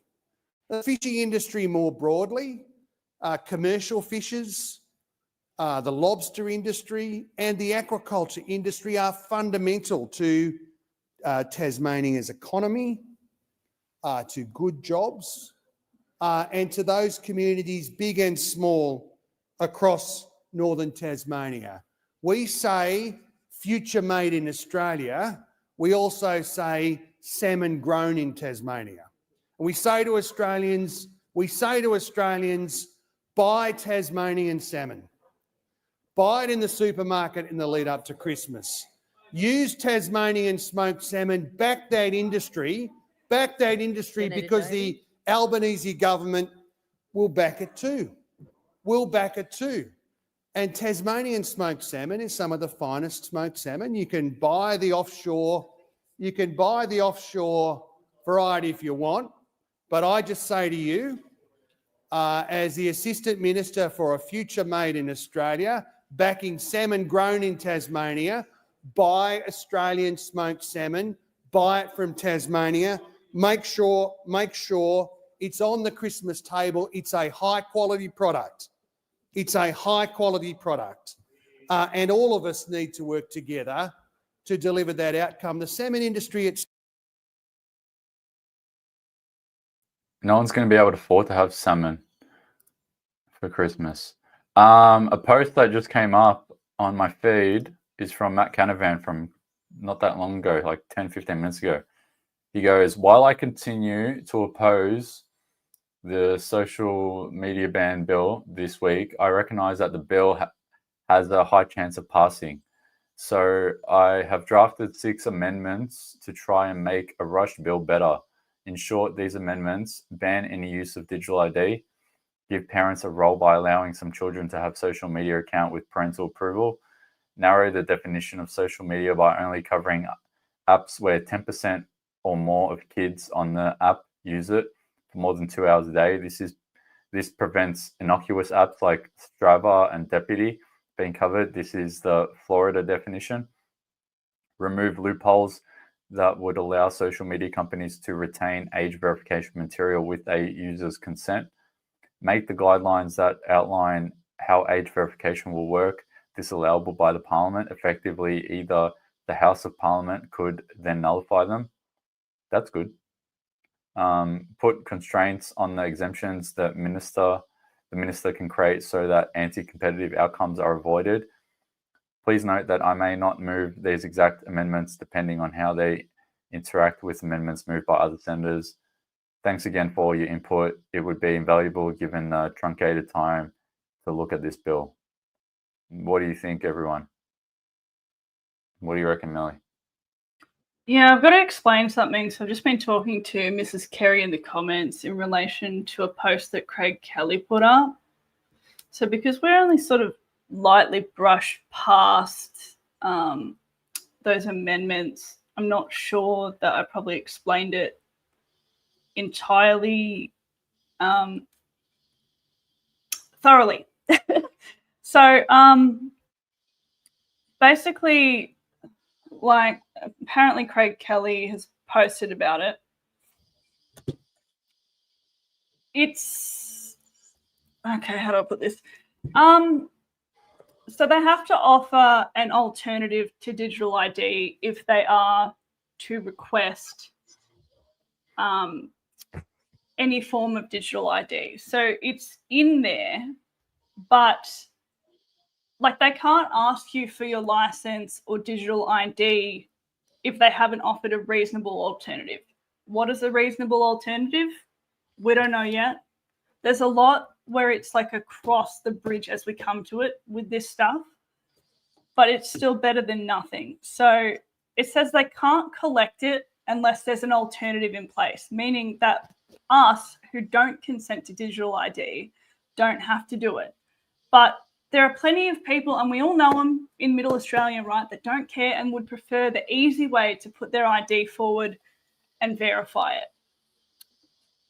Because when you think about it, how else are they going to even attempt to implement a ban if there are people that don't have certain types of ID and things of that nature, yeah? So, like, at the end of the day, I think there's always an attempt at a data harvest, but he honed in on the word collect. So collect is used in the privacy aspect of the bill. So it's covered in there in terms of like data collection for the purposes of identification. So no, they still can't store the data. They have to delete it even if it is for identification purposes. Now, we don't know how they're even going to have the transparency to prove compliance on that, whatever, but it's not our problem in the sense that if there's a reasonable alternative, meaning we don't have to supply our passport or any form of digital ID, whatever it is that's deemed reasonable at the time, then they can ask.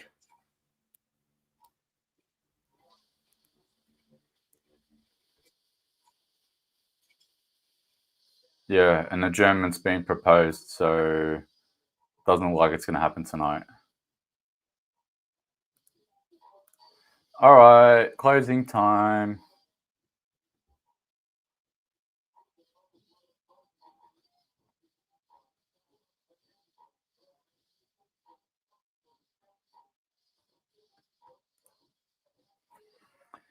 I think we are good. I think we've escaped this from happening tonight, at least. Yeah, can I just finish off that assessment? Because I'm trying to get it all out, but obviously I was half asleep when I first explained it, but it's important. So, yeah, like Craig has posed the question, what does collect mean? Does it mean they can still force you to use your government-issued digital ID to log on? It's just that they can't collect and hold the data. They can't ask you to collect it for those purposes, right? So, like, supplying it. is what that looks to mean because it's covered in the privacy aspect further down the bill. It doesn't hurt to ask for clarification. But regardless, they're not allowed to ask for digital ID at all without providing an alternative. Is the alternative possibly biometric? We don't know.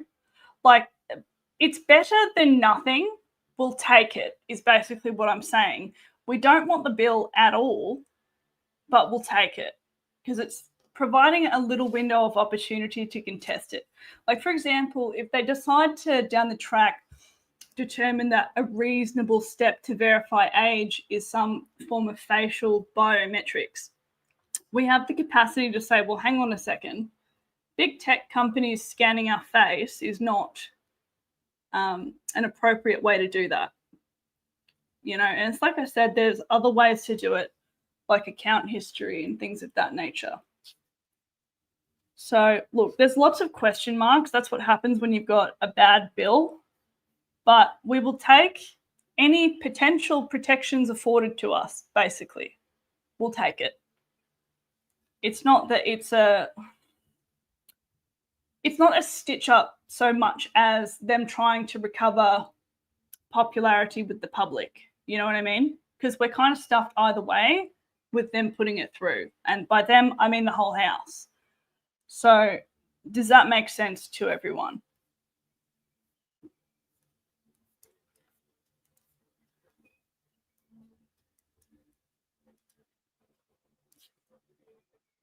Yeah.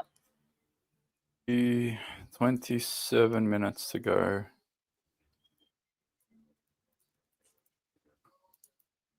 Okay.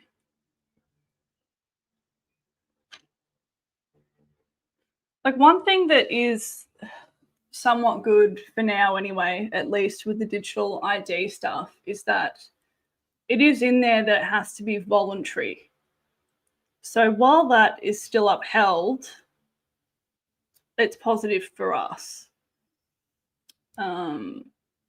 which is probably part of the reason why those amendments were put forward, actually, like to be compliant with the digital ID stuff. So they might want to offer it on a voluntary basis, which we would expect that anyway. Middle Australia loves convenience. I'm just examining the psychology of why they would do that.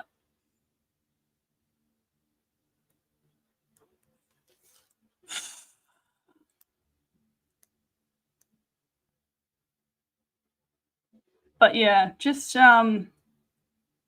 be mindful of like any fear mongering, like sit with stuff beforehand and we'll marinate on it. Don't freak out over little things. At the end of the day, we hate all of this. That's absolutely our stance, but there are small things that I suppose make it marginally better. So we can take those wins and still remain like in our sovereignty, so to speak. Because I'm not complying, I'm not scanning my face, I don't care, I'll deactivate it. And we should all be sort of at that point where we really do get on board with the fact that they can't make us do anything, because this entire system operates on our consent, whether it's spiritually, physically, emotionally, financially, right? It all operates via consent.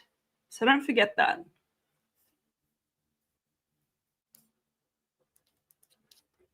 Did they not adjourn this shit? Are we stuck here like for another 25?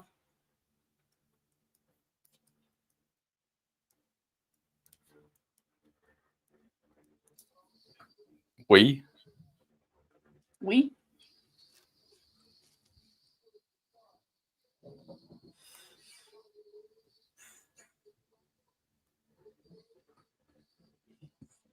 What's Mackenzie up and on about? Peacefully, joyfully, hopefully, to actually appreciate what is good and great about our nation. Because let's face it, Australians have been doing it incredibly tough. And it's in no small part because of Anthony Albanese's Labor government's attack on our standard of living. Their poor decision-making, their inexperience in office, the fact that they've been on a spend-a-thon has made our Reserve Bank Governor's job much harder, And so we've had inflation higher for longer than it needs to be because of this government's decisions. So I know Christmas is going to be incredibly tough for so many Australian families. But I know we're also resilient and creative. And so I hope that each and every one of you find a way to celebrate the true meaning of Christmas, which is holding those you love dearer, closer, celebrating the freedoms you have, and heading out to the bush or to the beach en masse, getting back in love with nature and celebrating all that is good and great about our great country. I also want to thank the volunteers across our wide brown land who, for many of us, while we're celebrating with family and friends, will be actually keeping us safe. Whether it's surf lifesavers on our beaches, whether it is our country fire authorities or indeed our SES, all of that volunteer network who put their communities' safety before their own safety. I want to say thank you. I'm praying that this won't be a bushfire season, but if it is, know that we are all standing with you and beside you and thanking you for having our back. In terms of the national parties being able to stand up in this place far away from where we live here in Canberra, stand up for the people we've been sent here to represent. In this parliament, we've been able to deliver so many things. We were the first to come out and support a no vote against Labor's divisive voice. $450 million was wasted on this vanity project of Prime Minister Anthony Albanese. And it turns out over 60% of the Australian people agreed with us. Of course, we're committed to reconciliation with Aboriginal and Torres Strait Islanders. Of course, we want to see better outcomes for the most marginalised in our community. But dividing this country along the lines of race by our Constitution was not something the Australian people wanted to happen, and nor did the National Party. Similarly, when it came to raising the issues with the reckless rollout of renewables, carpeting our prime agricultural land and our regional communities with solar panels, wind towers, batteries and transmission kilometres, thousands of kilometres of new transmission lines, we've stood up and said, no, there's got to be a better way to actually get to net zero by 2050. And that's why the National Party has backed in nuclear power generation. We've also been able to secure divestiture powers when it comes to the supermarkets. Coles and Woolworths for too long have been slugging both ends of the supply chain. Customers are feeling it at the checkout and primary producers are feeling it when they're trying to sell their prime agricultural produce to the supermarkets. So these are some of the achievements for the little party that's been in this parliament for over 120 years, a great privilege. So on behalf of the Nats, we are looking forward to a Merry Christmas. We wish you and your families the same. And we look forward to an election in 2025 where the Australian people will get to throw this bad government out and elect Peter Dutton and David Littleproud. Merry Christmas. Thank you, Senator McKenzie. Senator Grogan. I have my doubts that that's going to happen. At the Australian Manufacturing Workers Union. Nah, I'm not listening to this Karen. Legit.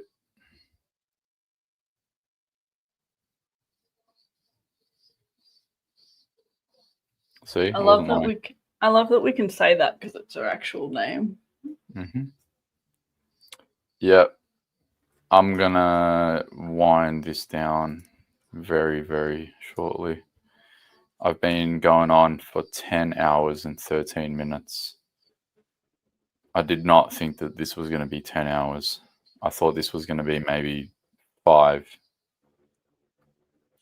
Yeah, they really made it out like they were going to be done with this in the morning to early afternoon.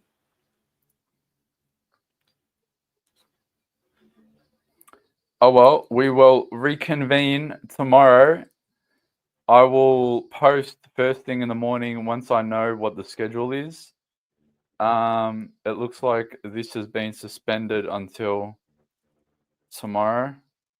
I will shortly make a post on X with the final update. And despite the fact that it was disappointingly but expectedly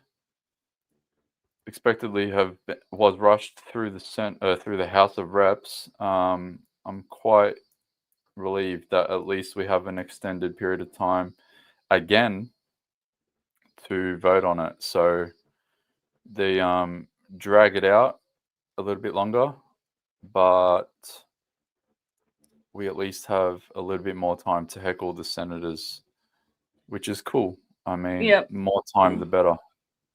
So Catherine asked what action do we want? We still need to flog them that we don't want this at all, but ideally support the amendments anyway from the Liberals because it's better than nothing. It's still a terrible effort, but it's better than nothing. We'll take it.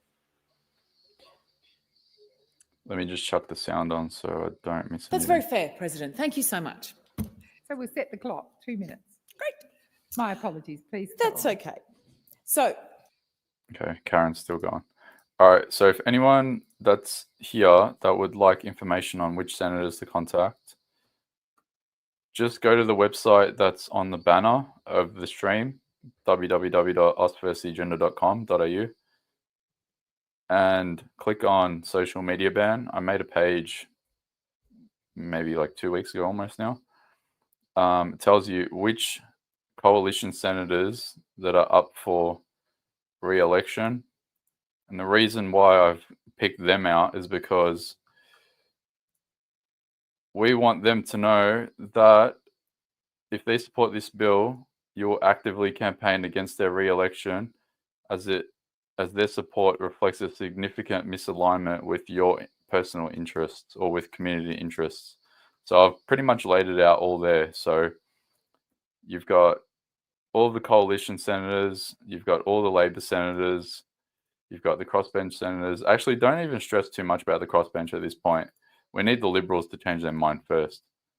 Write your letter. Free Speech Union actually has a website where you can generate a letter. So you just put your name, your main concerns, your email, your postcode. It'll create a letter for you. And then just let everyone know that this is what you have to do. And now that we've got an extended period of time, no one has excuses to do it. So keep smashing them. Yeah. Just on the And- Liberals. What? Sorry to interrupt. On the Liberals, in regard to their amendments, like they need to know that this is still a pile of shit, so to speak. Tell them what is a reasonable step other than using my driver's license and digital ID to verify my identity. What is that? Because that should be in there. And even though you've made an attempt to preserve our freedoms, and I say that in the loosest way possible, attempt, it's not good enough. We're still going to be campaigning against you, even in light of these amendments, because they're not good enough. So we'll take it from there, I guess. Yeah.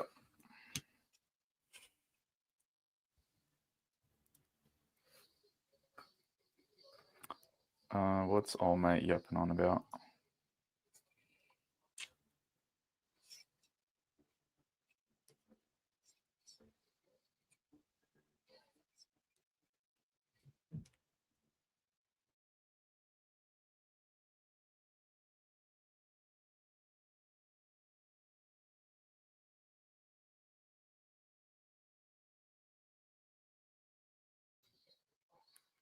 No, it's not talking about anything important.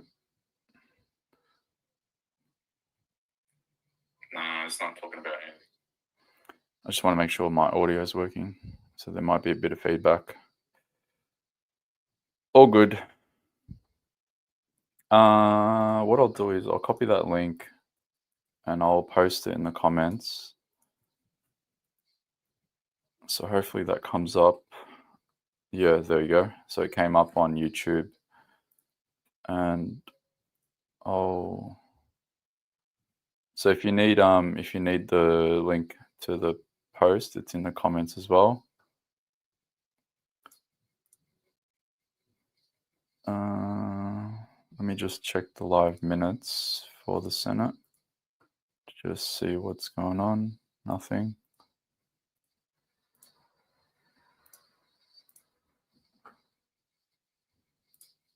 We've got 30.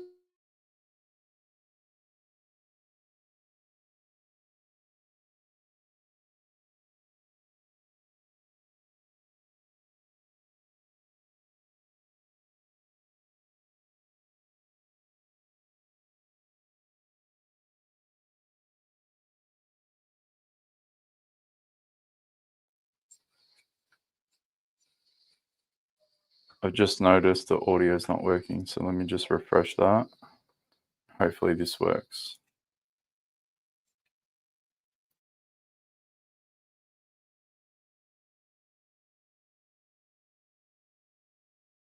No, no audio.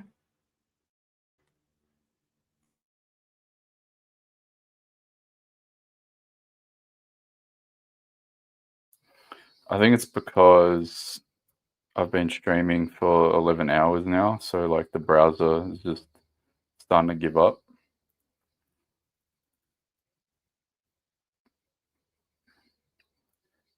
Let me do this.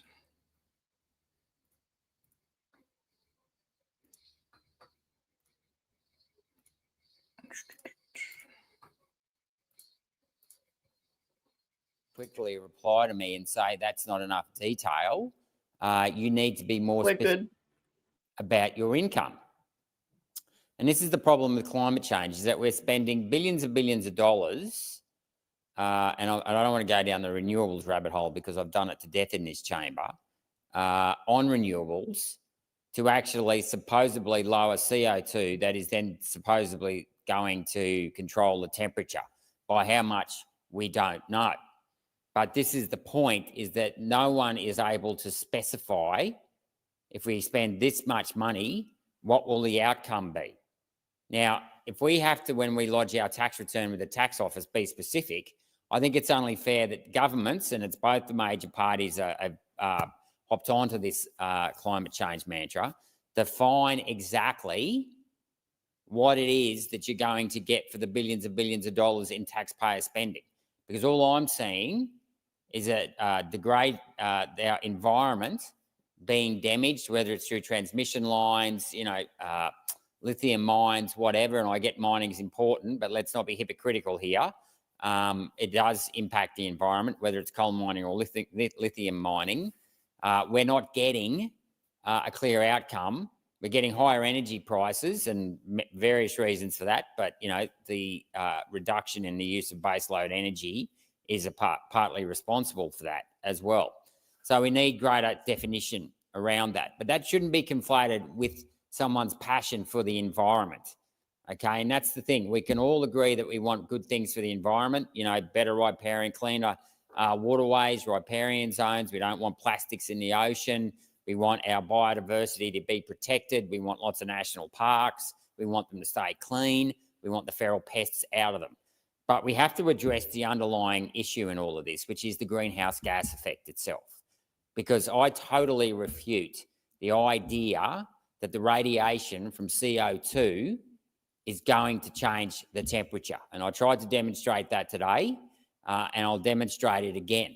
We know that, one of the great scientists, Isaac Newton, and this is what I hate about our education system, we're taught that he basically discovered gravity because he saw an apple fall from the tree. No, he actually came up with the universal law of gravitation. That is incredibly important, which of course is he's determined that this acceleration, the rate at which something accelerates, is defined by the mass of the two bodies, the attraction between them, over the square of the distance between them. Now, what's fascinating about this is that he's published this book back in 1687, over 300 years ago. And about 150 years later, in the early 19th century, when they were looking at the orbit of the planets, they knew that they were missing a planet because the planets weren't orbiting in accordance with this law of universal gravitation. And of course, they ended up working out where Pluto must have been. So this is how they discovered Pluto, is purely through the theory of that law. Now, take that law and then combine, and that law involves mass. You then take Einstein's 1905 law, which involves mass, which is the mass energy equivalence, and then the 1915 law of general theory of relativity, which involved acceleration, which combines all three. And we need to understand that it's mass that drives temperature and not radiation. Thank you, Senator Rennick. The Senate stands adjourned and we'll meet again tomorrow at 9 a.m. Good night, Senators.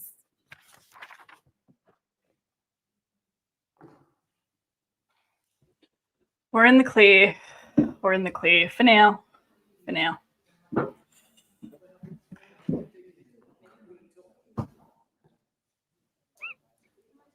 Okay, my post is going up. Bang. Posted. All right, if anyone needs an update, I just posted an update on X. So, bada bing, bada boom. So, final updates on Twitter. And that's it. Another 11-hour shift. Go team. You just did half a shift. I only took about an hour off. You did half a shift. Okay.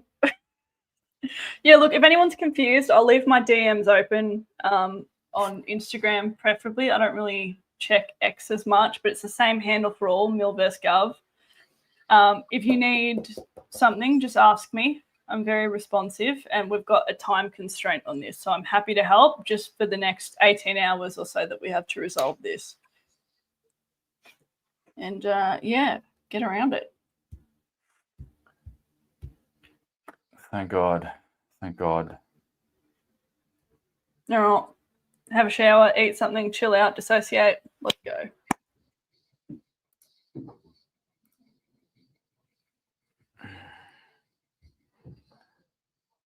I'm just going to do my final shout outs for the day.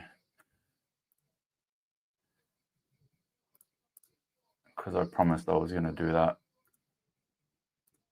So if anyone wants to shout us on Twitter, pinned post on Twitter, or it's the pinned post on the chat on YouTube as well. So I'll just quickly go through these and then we'll call it a night. 10 hours, 30 minutes. Wow. Let me just make sure that that update is posted everywhere. So Telegram, Instagram. This is all until these accounts get deleted anyway. Facebook. Final update, that's there. The YouTube community tab.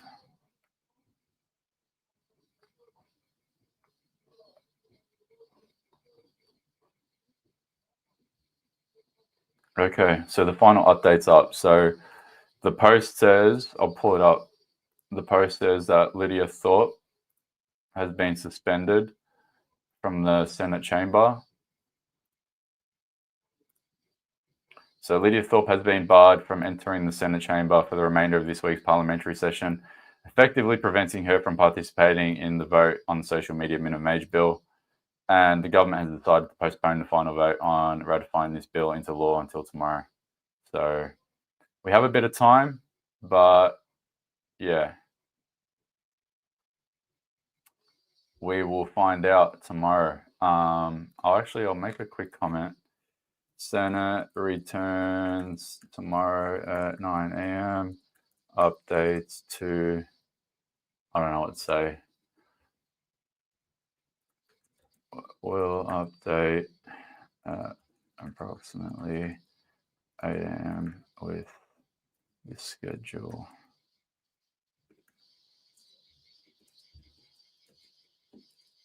use the remainder of the time we have been ordered to continue to contact your local senators and ask them to reconsider their support of this bill.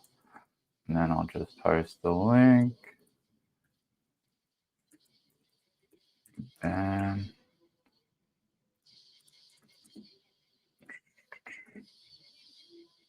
okay, that is done. So if everyone can just quickly give that a retweet, it's the post that I just put up. And if everyone or anyone wants to give us a quick shout, link in bio, and I'll quickly read the shout outs and then call it a night and go have some breakfast. So I got one from Liberation. My brain's fried. Liberation Light. So Liberation Light just joined as a member. So thanks so much for that.